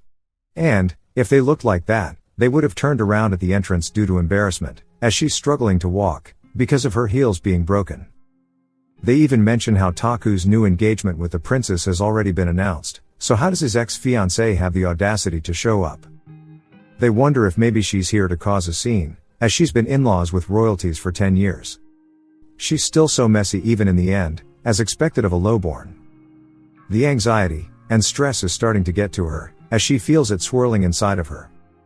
But, then the doors on the other side of the ballroom open, as it's Taku, and his family exiting it. Fernandez does not look happy, and Yoon glances over at him. Taku then kneels in front of her, and the crowd goes crazy. Serenade spots her, saying that she must be the one, and that a beautiful lady like her is definitely befitting of his real fiancée, and they look good together compared to her. She's like a washed-out crow, pretending to be a dove. Taku walks down the steps, and her eyes light up. She didn't know why he called her here, but, if she served her purpose, and got rejected as a fiancé, and let him form a new bond with that princess, she thought perhaps it would be the last time she could see him. She decides to withstand it, even if all he's given her is goodbyes, and pain, even if the only thing waiting for her is a thorny road of humiliation, abandonment, and hurt. As long as it's from him, she'll welcome it with open arms.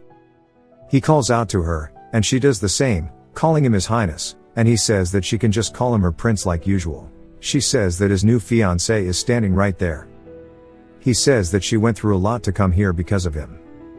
Seeing her shoes broken, he takes off his, throwing them across the floor, and then gets down, reaching toward hers, which startles her. He then grabs her foot, taking off her heel, and she starts freaking out, asking what the hell he's doing. He says this way, even if he steps on her feet again, it will not hurt.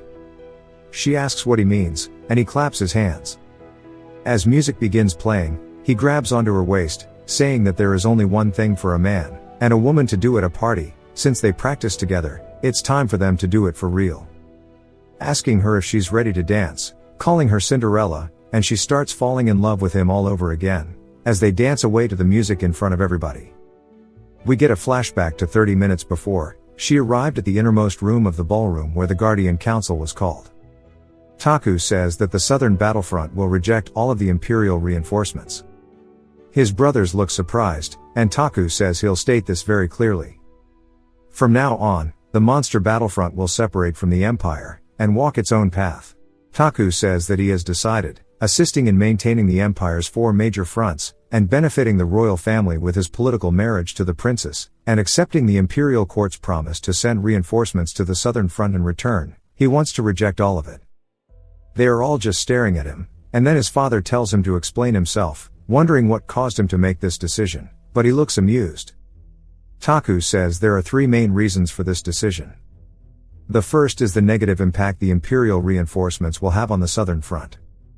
From stage 1 he has been requesting them, and back then, Ader asked if he was sure he was okay, as requesting reinforcements from the capital triggers a critical event in the middle of the game, and both of them know this fact, that event being the Imperial court taking command of the southern front. As Imperial reinforcements are dispatched to the southern battlefront, they gradually begin to take control, and in the past they took the player's authority, and controlled the southern front to suit the Imperial court's decisions. Back when he was a clueless noob, he constantly asked for reinforcements, and got hit hard. The second reason is because what he is trying to protect isn't the Empire, and that it's people. They ask him what he means, and he says, standing on the monster front he only had one goal, to kill the monsters, and save everyone. Monsters don't discriminate, they penetrate, they kill equally, and they don't kill Imperial citizens first, and they don't kill other races later, and there are no ideologies on the monster front. There are no nations, or races, the only thing there is the sole goal of saving the people behind the walls. The monster front should not be divided by ideologies, nationalities, or races, or have infighting, and this is another reason the monster front must be independent. His father says that he enjoys his grand intentions, but doesn't know if it is necessary to antagonize the Empire for such nominal reasons, and while humanity over the Empire is great, and beautiful, and while it's a bit extreme for the Empire's prince to say this, he likes it, however, there is no way he is willing to reject all the benefits the Empire can give him solely for those reasons, as that is a rash decision, and he wants to know what his other reason is, telling him to say it. Taku says, as he said before, he fights to protect people. The third reason he wants independence is because he knows that the Empire, his father, and his brothers are killing people. The information Serenade risked her life to give him is something he will use well for the southern front. From what he has heard, the prisoners captured on the Dragon's Blood front, and the citizens kidnapped from the Central Front, are all being used as human sacrifices. For his father to maintain the Northern Spirit Front, they are using human sacrifices, and he heard that, in order to activate the Everblack, glimpse into the future, and access the spirit realm through the tree, a tremendous amount of magic is required, an amount not possible to gain from magic stones sold on the market, so he captured slaves of different races, and used them as sacrifices, and, using their souls as fuel, he is able to connect to the spirit realm. The gods are invading to rescue their children, the other races, but the Emperor is using those other races as fuel to stop the gods, and the irony is absolutely disgusting. But, gradually the number of slaves he could use as fuel decreased, and he had to find another solution. And he then started the invasion of the Bringer Principality, which he planned to attack anyway, to get more prisoners of war.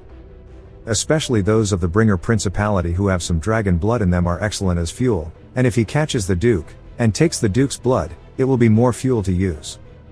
In the capital, citizens were arrested, and tortured, to uncover secret hostile forces, and after the torture, and interrogation, those with strong character were selected, and of course offered as sacrifices. And, what his brother told him in the carriage about how they would sacrifice things weren't just empty words. In order to protect the Empire, they really did anything, and made any sacrifices. Taku says it's an impressive cycle, it's amazing how the three fronts work, and move so well together.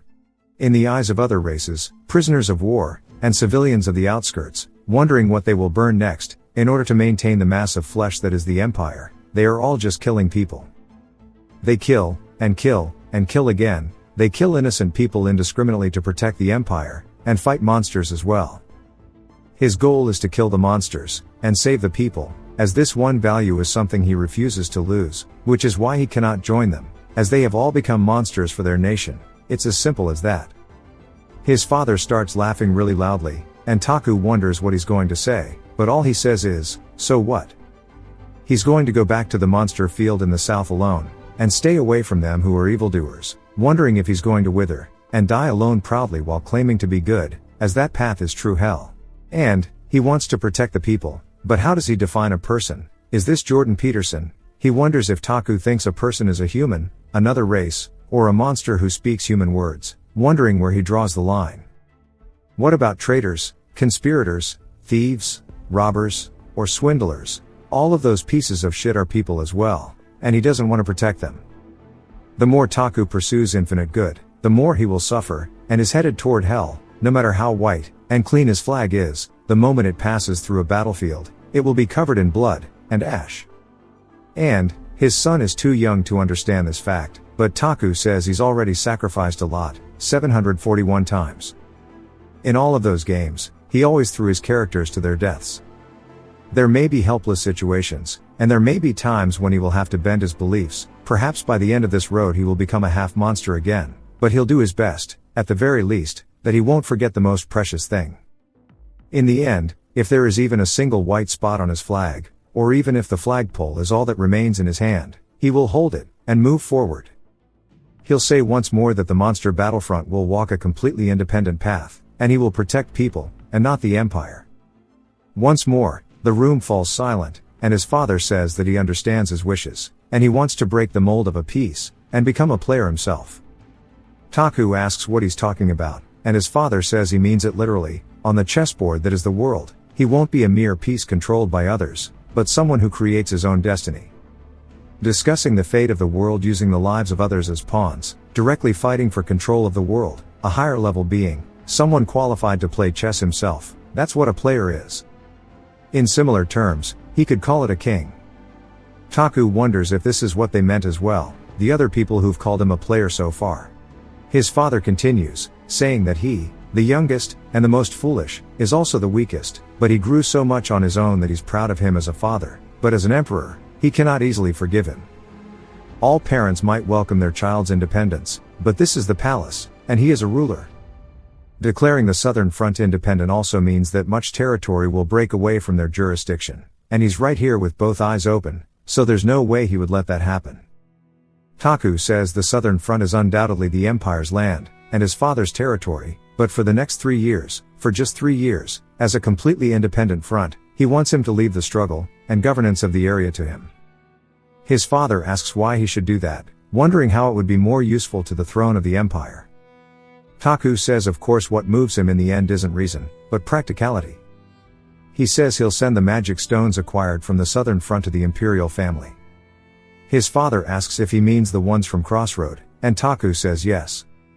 Right now in their warehouse, there are piles of unsold magic stones. There are some he didn't sell to adjust his profit margin, but he didn't sell most because the demand couldn't follow the supply, and he'll provide them to the Imperial throne free of charge, or not all of it, but maybe around half.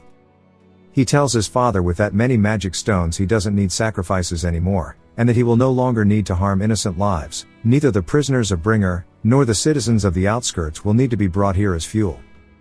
His father says that's a fun suggestion, but Crossroad is very far, the roads aren't properly paved, and the security is shaky, so how will he transport the magic stones?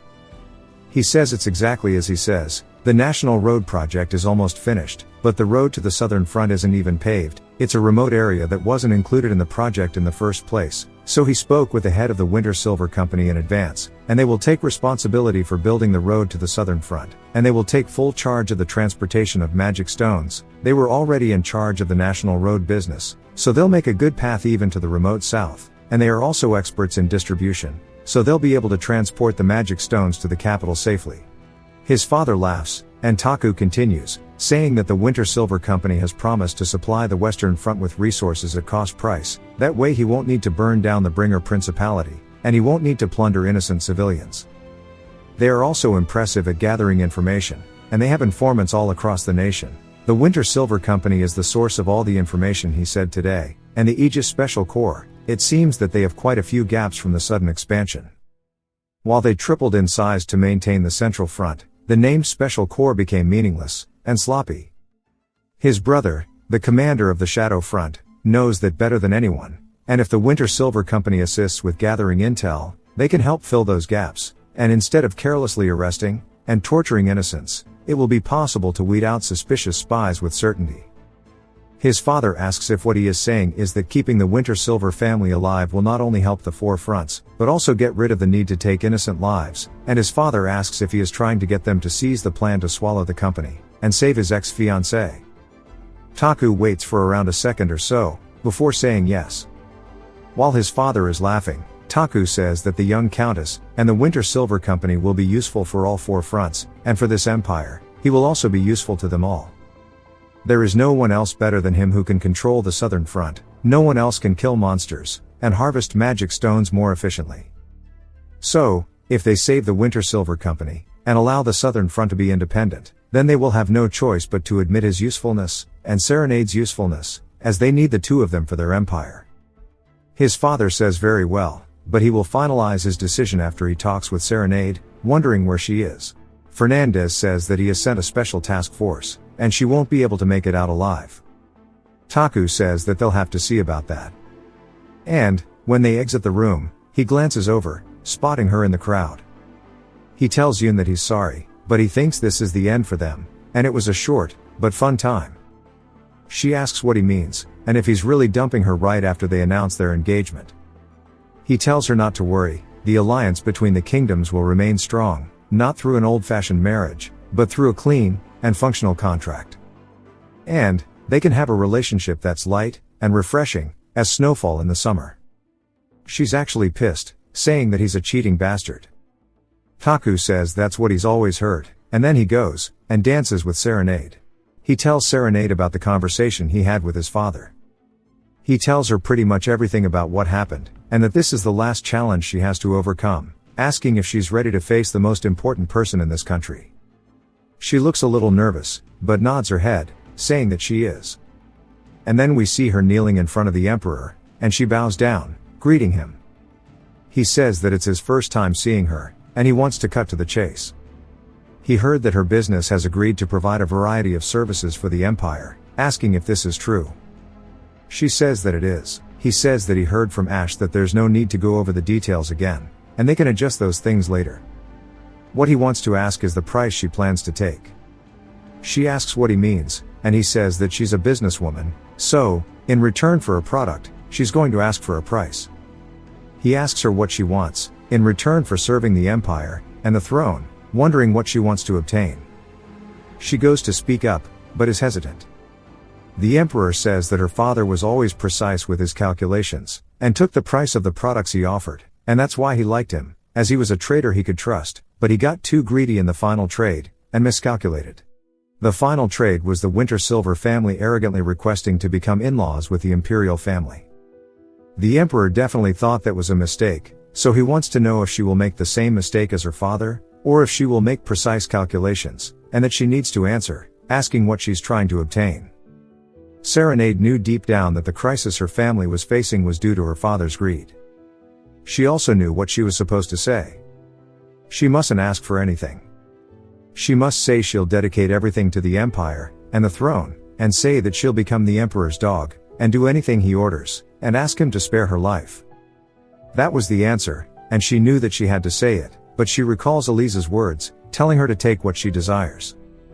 There's only one thing that she does desire, and she recalls Taku, when he was a kid, Pinky promising her.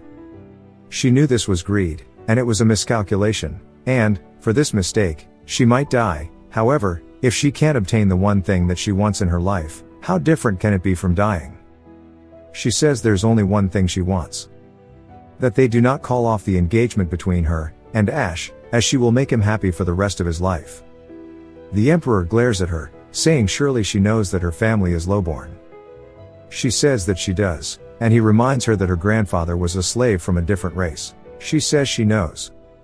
He says that he guesses she cannot not know, as she sees a reminder of it in the mirror every day. The light bluish-gray hair she inherited from her grandfather and father is from the mermaid race, as that is the blood she is running through her. Her beautiful hair color was that of a mermaid, and it was like a permanent mark of slavery. The Emperor says, for a lowborn with mixed blood, becoming a count is already extraordinary. Now she's trying to dare marry into the Imperial family, saying that both she and her father are arrogant, wondering why she keeps wanting Ash. It's because of her family's long-standing wish to gain royal blood. She says that's not it. He then asks if she's trying to marry into the family to revive her company. She says no. He just wants to get to the bottom of it, and figure out what exactly she gains out of this. She tells him that it's simply because she loves him. He looks surprised, and she says that, her entire life, she has loved him. He starts laughing at her, saying that she's putting her life and her family at risk, just because of a childish and immature emotion, saying that's foolish. She says that it may be, however, because of that childish and immature emotion, that is how Prince Ash was born. He's speechless, and it's because she just hit him with a truth bomb. Because of love, the emperor put himself in a political bind to welcome the second empress. This is because she was a former war slave, and the emperor himself was a foolish man who burned himself in the name of love. As a result, that is how Ash was born. Serenade tells him that she is but a merchant. She counts, calculates, reasons, and weighs the wins and losses, but she knows the world doesn't only flow that way. Even outside of counts and calculations, endless things bloom, and she also knows those things are beautiful. Her company will fully dedicate itself to the throne. She asks that he do not break off their engagement, as that is the only thing she wishes for. He tells her that she is youthful, foolish, brash, and stupid, but that is just youth, and it reminds him of the second empress. She was a beautiful person. She was more beautiful than anyone else in the entire world. He then permits the continuation of her company, and tells her to make sure that they follow their end of the deal. She bows, saying that she is grateful, but he tells her that he cannot guarantee her engagement, as that is something that they need to figure out, since they are young. She asks what he means, and he says that they might be madly in love one day, and then break up the next, like lovers do. Ash is the biggest cheater and player in the empire. He dumped his fiancée just moments ago, and embarrassed him right after he announced the engagement. Now, he is trying to go solo away from the empire. He thought he had matured a bit, but he is always going on, and doing whatever he wants. If she truly loves that crazy kid, she is going to have to suffer for it. He will give her his troublemaker son, but she should be prepared to get dumped, and welcome him with open arms. Back at the main palace ballroom, we see Yoon squeezing onto Taku, and yelling, as she is hitting him with a fat, nasty suplex, and says that no one cheats in the north, asking if he knows why. It is because all cheaters, regardless of their class, age, and gender, end up getting suplexed. Taku apologizes, saying that country sure sounds awful. Fernandez and Lark then talk to her family, saying that their brother is a lunatic, and it would have been a shame for them to marry into their family via him anyway. All of the onlookers wonder what the prince did, saying that it seems like it is as expected of the empire's maniac. Taku approaches Serenade, asking if it went well with his father. She wants to know what happened down there, and he says that he needed to take responsibility for things. She smiles, saying that it worked out well, as he promises to spare their company. He says that she did great, and she says it is thanks to him, and she is truly grateful. He tells her they did it together. She then starts talking about how she has the permission for the two of them to keep their engagement, and he tells her that they need to break up right now. She looks up at him, confused, and he repeats himself, saying they have to call off their engagement. Serenade asks why he is abandoning her again, as she can't understand what he's thinking. He was cold to her for years, then he was so kind the last few days. Now all of a sudden he's calling off the engagement. If he was going to throw her away, why did he treat her so warmly? Now that she knows his warmth, she can't go back. He tells her their relationship was wrong from the start. An imperial family that needs money, and a merchant family that needs to rise up the ranks. Their relationship was a Jenga tower on the verge of collapse. Some holes were covered, and big crises were overcome, but it was impossible to build up their relationship further from there. So, he decided to build the tower up again from zero, because he decided to live as Ash. He tells her that he would like to start over from the beginning, without the imperial family's concerns, or her family's long-standing wish. With no one else, purely between the two of them. They should start from the beginning. First, as the commander of the Southern Front, and the company that trades with them as good business partners. So, they can see equally eye to eye, and walk alongside each other, asking her what she thinks about starting again. She asks if he would continue being her dance partner, and then he says of course. He says a poetic verse came to his mind, as delicate hands waved, and petals fell all day. Spring ended, and summer came. A little more, they became adults. As that poem said, some relationships only mature after saying goodbye. He tells her that with this they will break up, and walk together from the start. As they will go past the immature, and young spring, into the summer of maturity together. As we see her eyes starting to water. But, of course she is still completely in love with him. She bows, saying that she enjoyed her time with him, and he says that he enjoyed his. She then asks for one more wish, and he asks what she wants. With a pained smile she asks if he could hug her one time. He smiles back before embracing her. As she starts crying, she tells him to squeeze tighter. It needs to be as if he will crush her. She cried in his arms, and they broke off their engagement. But, it's not a bad thing. Even though they said goodbye, it was temporary, because they are building it back up from the start. 3 days later at his palace, Yoon came to see him. She had finished her preparations to return to the north, and she came to see him one last time. She says that she is glad that she doesn't have to get married. She looks really refreshed about it. She says that she is telling her country that she dumped him, asking if he is fine with that. He says of course, telling her to do what she wishes. She then says she forgot something, and she grabs onto her shirt. She lifts it up, and shows him her abs, and he spits out his drink. She smiles, telling him that she told him that she was muscular, asking if he thinks it's awesome. He says it is, but wonders why she showed him this. A few days later the door opens, and he says that he is glad she is alive, as we see Elise. She says she lived in the back alleys for a long time, and she is skilled at using any means to survive. He says that's good, and she can tell he is preparing to return. She mentions that she heard he used the land route when returning to Crossroad. He says yes, and she says that her master sent her to escort him all the way there. He is confused, asking who is going to guard Serenade then, and she says there are many skilled bodyguards in their company, and that Serenade will be fine, but she looks pissed about it, and worried. Taku wonders if she is okay, and then asks her how Serenade is. Elise then starts unsealing her coffin, and Taku squeezes it, stopping it, saying that he understands. Turns out she cried for 3 days straight, and returned to work this morning. Elise asks when he is returning, and he says tomorrow. He is going to leave tomorrow at noon, and she should join him then. He heads back to the entrance to the throne room, and Lark tells him that their father went into hibernation, and it seems like things on the spirit front have become urgent due to him being awake for a long time. Taku asks what he had to say for him, and Lark says that he only wanted him to do his best. Going independent means that he won't get protection from the Empire. Even with a 3-year time limit it won't be easy, but he chose this path himself. But, they are grateful for him. Thanks to him there's no need to massacre more prisoners of war as human sacrifices. Lark says even though he's a guardian, he's still a knight. Even if someone is from an enemy country, he doesn't want to harm them if they aren't a soldier. Thanks to him he can avoid meaningless killing, and he's truly grateful. It's time for him to return to his battlefront as well. But, even though they finally got together once more, they have to split again. Lark tells them both, would they come over here, and he gives them another hug of brotherhood, and starts squeezing the hell out of them. He says he'll see them next time, and he can't wait until they meet once more.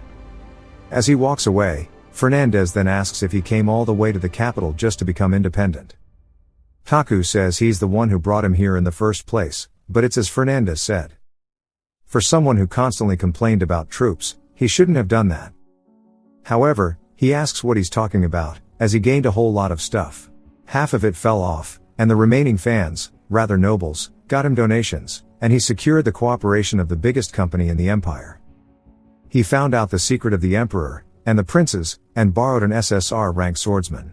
Most importantly, he solidified his own choice, as he's now going to make sure he lives as Ash. That was an important part for him. This alone has made his trip to the capital meaningful. Fernandez says that he's never been able to figure him out. Sometimes he's diligent, then suddenly he acts like a gangster, then he's obedient, and then once more he starts chasing trouble.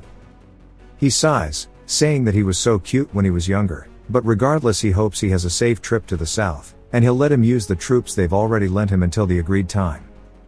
Taku says that's nice, because if they disappeared he'd have been in a bad spot. Fernandez says he'll stay here alone, and continue to protect this country like he always has. Taku says that he should protect it well, as he'll use his troops to gratitude, and he should expand his forces moderately from now on. He says that he can't promise that. Also his secretary on the southern front, Ader, is somebody he shouldn't trust, as that immortal guy is a con man. Taku asks what he's talking about, but when he turns, Fernandez is gone, and he wonders why he always disappears when he says shit like this. Now that he thinks about it, Godhand says that he got a secret order from Central to be wary of Ader. He wonders what he means by him being immortal, and not to trust him. More importantly, why the imperial family is keeping their eye on him.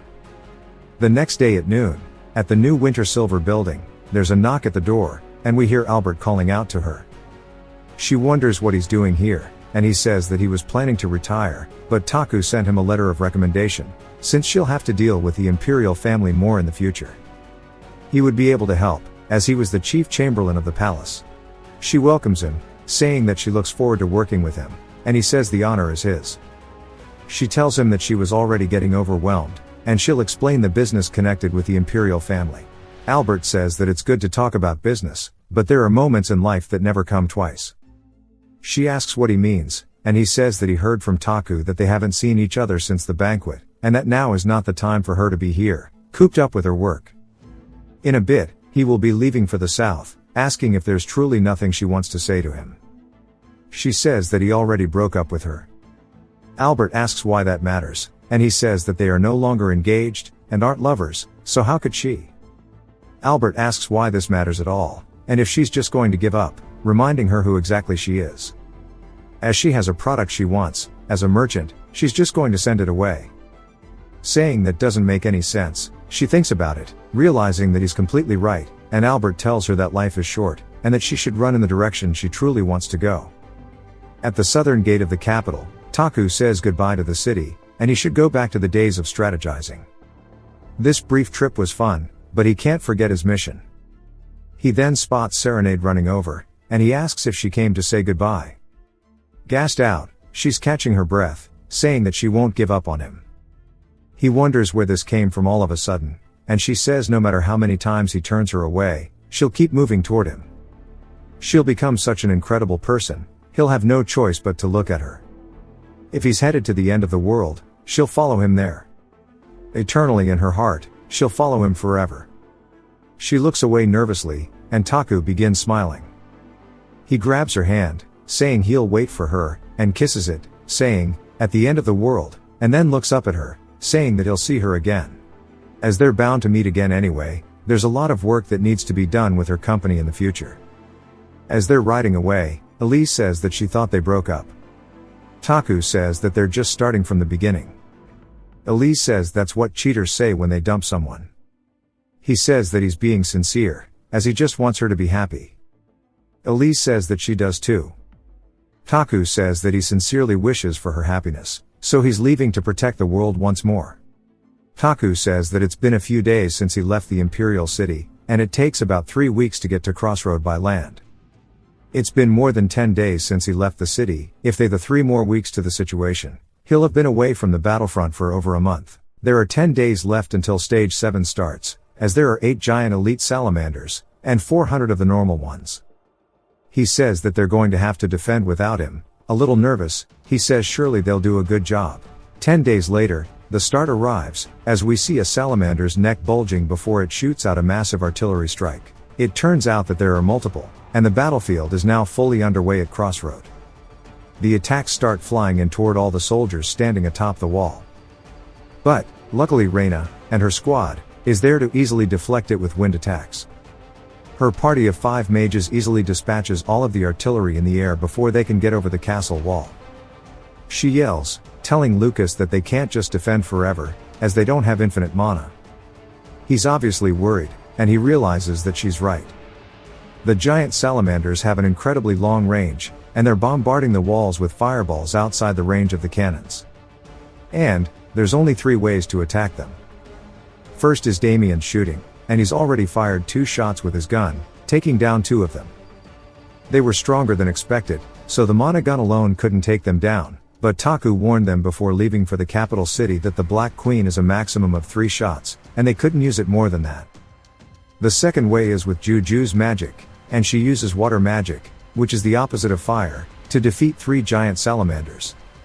However, firing magic at a place even the cannons couldn't reach was extremely strenuous, and Reina could see that she was spending her life force, but for this defense battle she was in charge of blocking the fireballs. Lucas says there's no choice, and the rest of them will go, and finish the job. He tells Evangeline it's time for them to step up, and she laughs, saying that she was waiting for him to say that. Reina asks if the 2 of them are really going to go out there alone, saying that he's the acting commander, wondering what he's even thinking. Lucas asks if she has a better idea. If the cannons can't reach them, They have to use their bodies. She says, still, just the two of them sounds like a death wish, and it's already a sea of fire down there.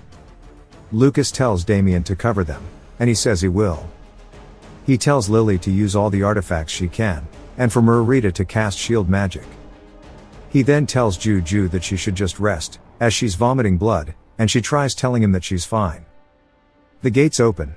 Evangeline says that she wishes they had a couple more sturdy, close combat teammates. Lucas says that they would have been really good, recalling all of the people that they've lost so far, such as Dion, and his boys, and everybody else. He says, if only a few more had survived, it'd be different, but realizing he's getting distracted, he says they need to focus on the battle. They start charging in on their horses, and Evangeline says that she's always wanted to go on a dinosaur hunt. The salamanders start charging at them, but Reyna stretches out her hand, saying that she doesn't think so, and she kills them in an instant, allowing their path to be smooth. Lucas says that he does not like her as a person, but she's definitely skilled. Evangeline says that if her skills sucked, they would have kicked her out by now. One of the salamanders leaps up toward her, and she raises her shield to block it, making the salamander crush its face. She then tells Lucas it's his turn, and he cuts it in half. She says that was really cool, and he tells her to stop playing around. The giant salamander is now directly before them, and he says that he'll first tie down its feet. She says that if he does that she'll take its head and pummel it into the ground. It shoots out a fireball and they spread out, dodging the attack. Lucas says that he'll go first, and he runs in, cutting one of its legs off, causing it to scream. She jumps off of her horse, leaping over its head, saying that it better not spit, and she uses her damage payback skill to slam it straight to the ground, crushing it like a pancake. Lucas says that's one, and he finishes the job by cutting its head clean off. With this, that was a good start, but Lucas tells her there's still 4 left, and she can't let her guard down. They then take down the third a little later, and she says that they need to quickly take down the last 2, but she realizes her horse is starting to look really tired. She asks if it's hurt, and then realizes how much her armor must be weighing on it. In exchange for its crazy defense, it is extremely heavy, and, thanks to her special trait, she didn't get the speed debuff, but the horse did, not to mention that she even jumped off of the saddle with the armor on. Even the strongest warhorse has its limits, and she says that she was only thinking about herself, and she apologizes to the horse, saying that she can't fight like she did, and wondering what to do. Lucas says they have no choice but to go back to the fort, and wait before they kill the last 2, but an attack flies in, and she says they need to move. The explosion hits directly where they were, and we see Lucas manage to make it out unscathed, and he asks if she's okay. Evangeline says that she's fine, but sadly she can't say the same for her horse, and she starts crying, apologizing to it. Lucas tells her to get back up, as now's not the time for this, and, as the salamander is slowly making its way toward them, she looks over, asking what they are meant to do now, as it is right in front of them. Lucas wonders if it was a mistake for the 2 of them to come out here in the first place. From previous fights, he had been feeling confident in his own power. Instead of taking soldiers, resulting in unnecessary sacrifices, he was planning to finish it with the 2 strongest knights, and he wonders if it was too foolish a plan, and if Taku were here, if he would have ordered this. Taku told him that he trusted him, and he said that no one else but Lucas could act as the commander. He starts gritting his teeth, saying that's why, by any means possible, as he starts to release his beastly aura, but water starts to fly in, drenching the salamander, and making him snap out of it.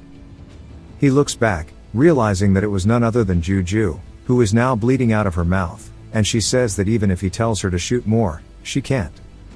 Lucas says that's good enough, telling Evangeline they can't miss this chance, and they run in, and he cuts its head off, as she puts a hole straight through its chest.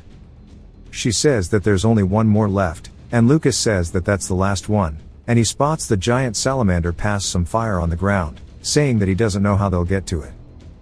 But, we see Damien wondering if maybe he should just shoot it, or something, as there are only 56 salamanders left, and one of the giants, which they already knew. Damien says that he can only shoot 3 times, though.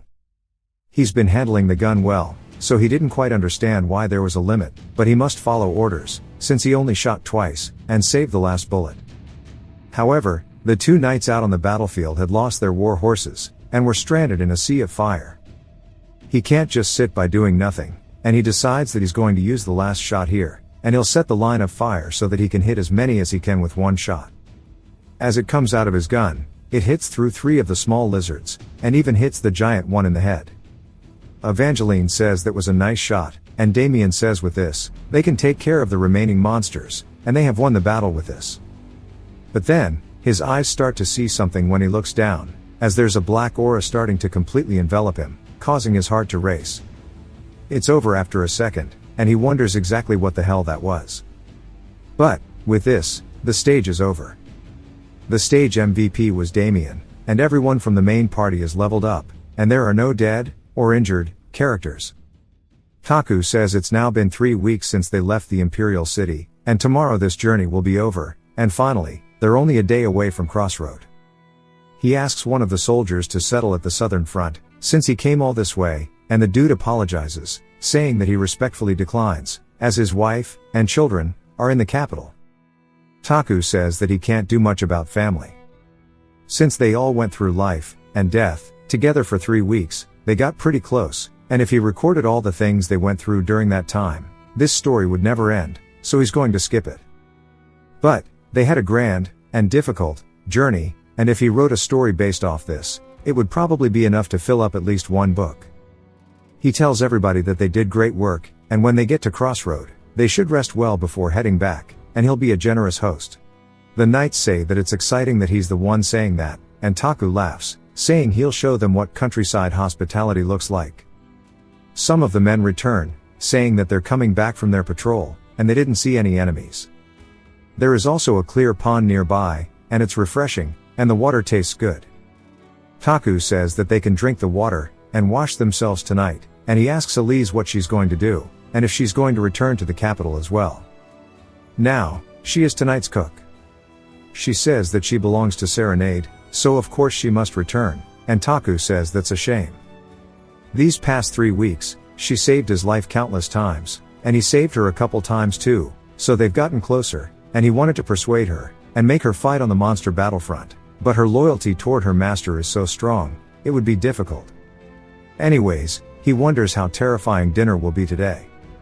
She is extremely skilled in things related to battle, but she is absolutely dogshit in anything else regarding living, and he doesn't understand why she's adamant about wearing a maid uniform, and doesn't just wear a funeral director outfit like she does in the game, as that is clearly her specialty. She takes a sip of her soup, and realizes it's hot ass before spitting it out. Taku asks if it's salty, sour, or sharp, and she says that's not it, and it tastes as if it had paralysis poison. One of the dudes says that they made sure that it didn't have any, but he also starts freezing up, and everybody starts falling over. Taku asks if everybody's okay, before he as well is inflicted with it, and Elise runs over, asking if he's okay. He says that he's not, but he can still move his mouth, and that she's the only one unaffected. He laughs, saying that group paralysis, compared to 3 weeks ago, is cute, but he wonders why there is paralysis poison at a nearby pond. Multiple footsteps start approaching them all, and he realizes what this means, as it's none other than mountain bandits coming out of the cut. He subtly remembers the conversation he had with Evangeline a while ago, about how a lot of bandits live in the wilderness north of Crossroad, and they've been a hassle since a long time ago. There was an incident where they recruited Godhand in the Shadow Unit, and back then the bandits seemed more like a ragtag group of thieves, but these guys seem very well trained, and they have to find the leader. Taku sarcastically says these are the big guys of the Green Forest, asking what business they have with them, and if they're hungry, as they're just about to eat dinner, offering them to join. He says that it won't taste good since Elise made it, as she's side-eyeing him, and somebody laughs, saying it's been a long time since someone invited him to dinner, and he appreciates the sentiment, but he's sorry. They'll take care of dinner on their own, so he should just follow them nicely, and since he's already been affected by poison, he can't get anywhere else, and he has no choice but to do it. Taku recognizes him, saying that this dude is killing the Bandit King, wondering why the hell he is here. He's the leader of all the bandits in the continent south. He's a renowned enemy, NPC boss, also known as the Bandit King. He randomly travels the southern region of the continent, and is a roaming NPC who's difficult to find. He's an SR rank fighter as well, so he's strong, but his subordinates are also well trained for bandits. Killen says some valuable looking people have been caught in their trap, and they sure are lucky. Taku says that it's just his luck, and Killen says that, if his senses aren't wrong, the guy on the floor is the new Lord of Crossroad, asking if he's right, or wrong. Taku says he is, and he's also the third son of the Emperor, and he tells them who he is, as he starts raising his butt into the air, because he can't stand up. Killen says that means he's very valuable, and Taku says that surely he knows he'll be in a big mess if he harms him, and that if he backs off now, he'll pretend this never happened. Killen laughs, saying no, it can't do, as this is the biggest fish they've caught in a while, and if they take him hostage, they'll get a hefty ransom, and they can't back off for that, and no matter what, they'll keep him safe and sound. Taku says finally, somebody sees his worth at first glance, and he is touched. He tells Elise not to release her coffin, and just to get out of here. She asks what he's talking about, and he says no matter how strong she is, she's facing the Bandit King and his guards, and it would be impossible for her to win the fight while protecting all of her paralyzed allies. In that case, he says Crossroad is only a day away, and she can go there and get a rescue party. As they had traveled together for the last 3 weeks, she gained trust in his commands, and she says that she'll organize one as soon as possible, and to stay safe. He tells her to be careful too, and she instantly glares behind her, before dashing toward 2 of the bandits, taking them out in an instant, hitting one with the left, and the other dude with a flying kick to the face. As she grabs onto her coffin's chains, she starts making a run for it into the woods. Killen says not bad, and someone has to go ask for a ransom anyway, so there's no need to stop her. He yells, telling her if she doesn't want to see Taku get hurt, to bring back a bunch of gold, and if the price is wrong, they won't give him back. He then picks up Taku, saying that he's going to do his own thing, and they should go have some fun together. Why is his butt shining? Taku asks what kind of fun he's talking about, and if they're going to play board games, or something. We see the bandits celebrating with meat, having a party. At their hideout, everybody's just having a good ass time. Taku says that they're actually living their lives to the full, and they're shouting party like pirates, and they're busy. On the other hand, they're all tied up, but they let each of them have a piece of meat. The guards say that it's pretty tasty, and it's way better than Elisa's cooking, and Taku says obviously, and as he's eating it, he thinks about it, saying that they're living pretty well in the harsh mountains. Among the 100, or so, inhabitants, the 30 who ambush them are the only ones who seem like they can fight, and the rest just look like poor people, and they don't seem like bandits, rather more like refugees. Killen puts a bottle in front of him, asking if he has any discomfort, and Taku thanks him for giving them meat even though they're hostages, and Killen laughs, telling him not to mention it. He's already taken everything he had, and there's plenty to take as ransom, so he'll have all the meat he wants, but one wonders how Taku can still be calm in this situation, saying he's bold, and that all the rumors about the third prince so far must be false. Taku says that you won't know somebody until you meet them, and Killen laughs, saying that's right. Taku says that he also didn't know he would be like this before he met him, calling him by his name. Killen asks if he ever mentioned his name, and Taku reminds him he's the Lord of Crossroad, so how could he not know the Bandit King of the South? Killen just stares at him. If you've watched till the end, comment, Bandit, to let me know. Subscribe for more videos like this, leave a like or a comment to help the channel out. Thanks for watching.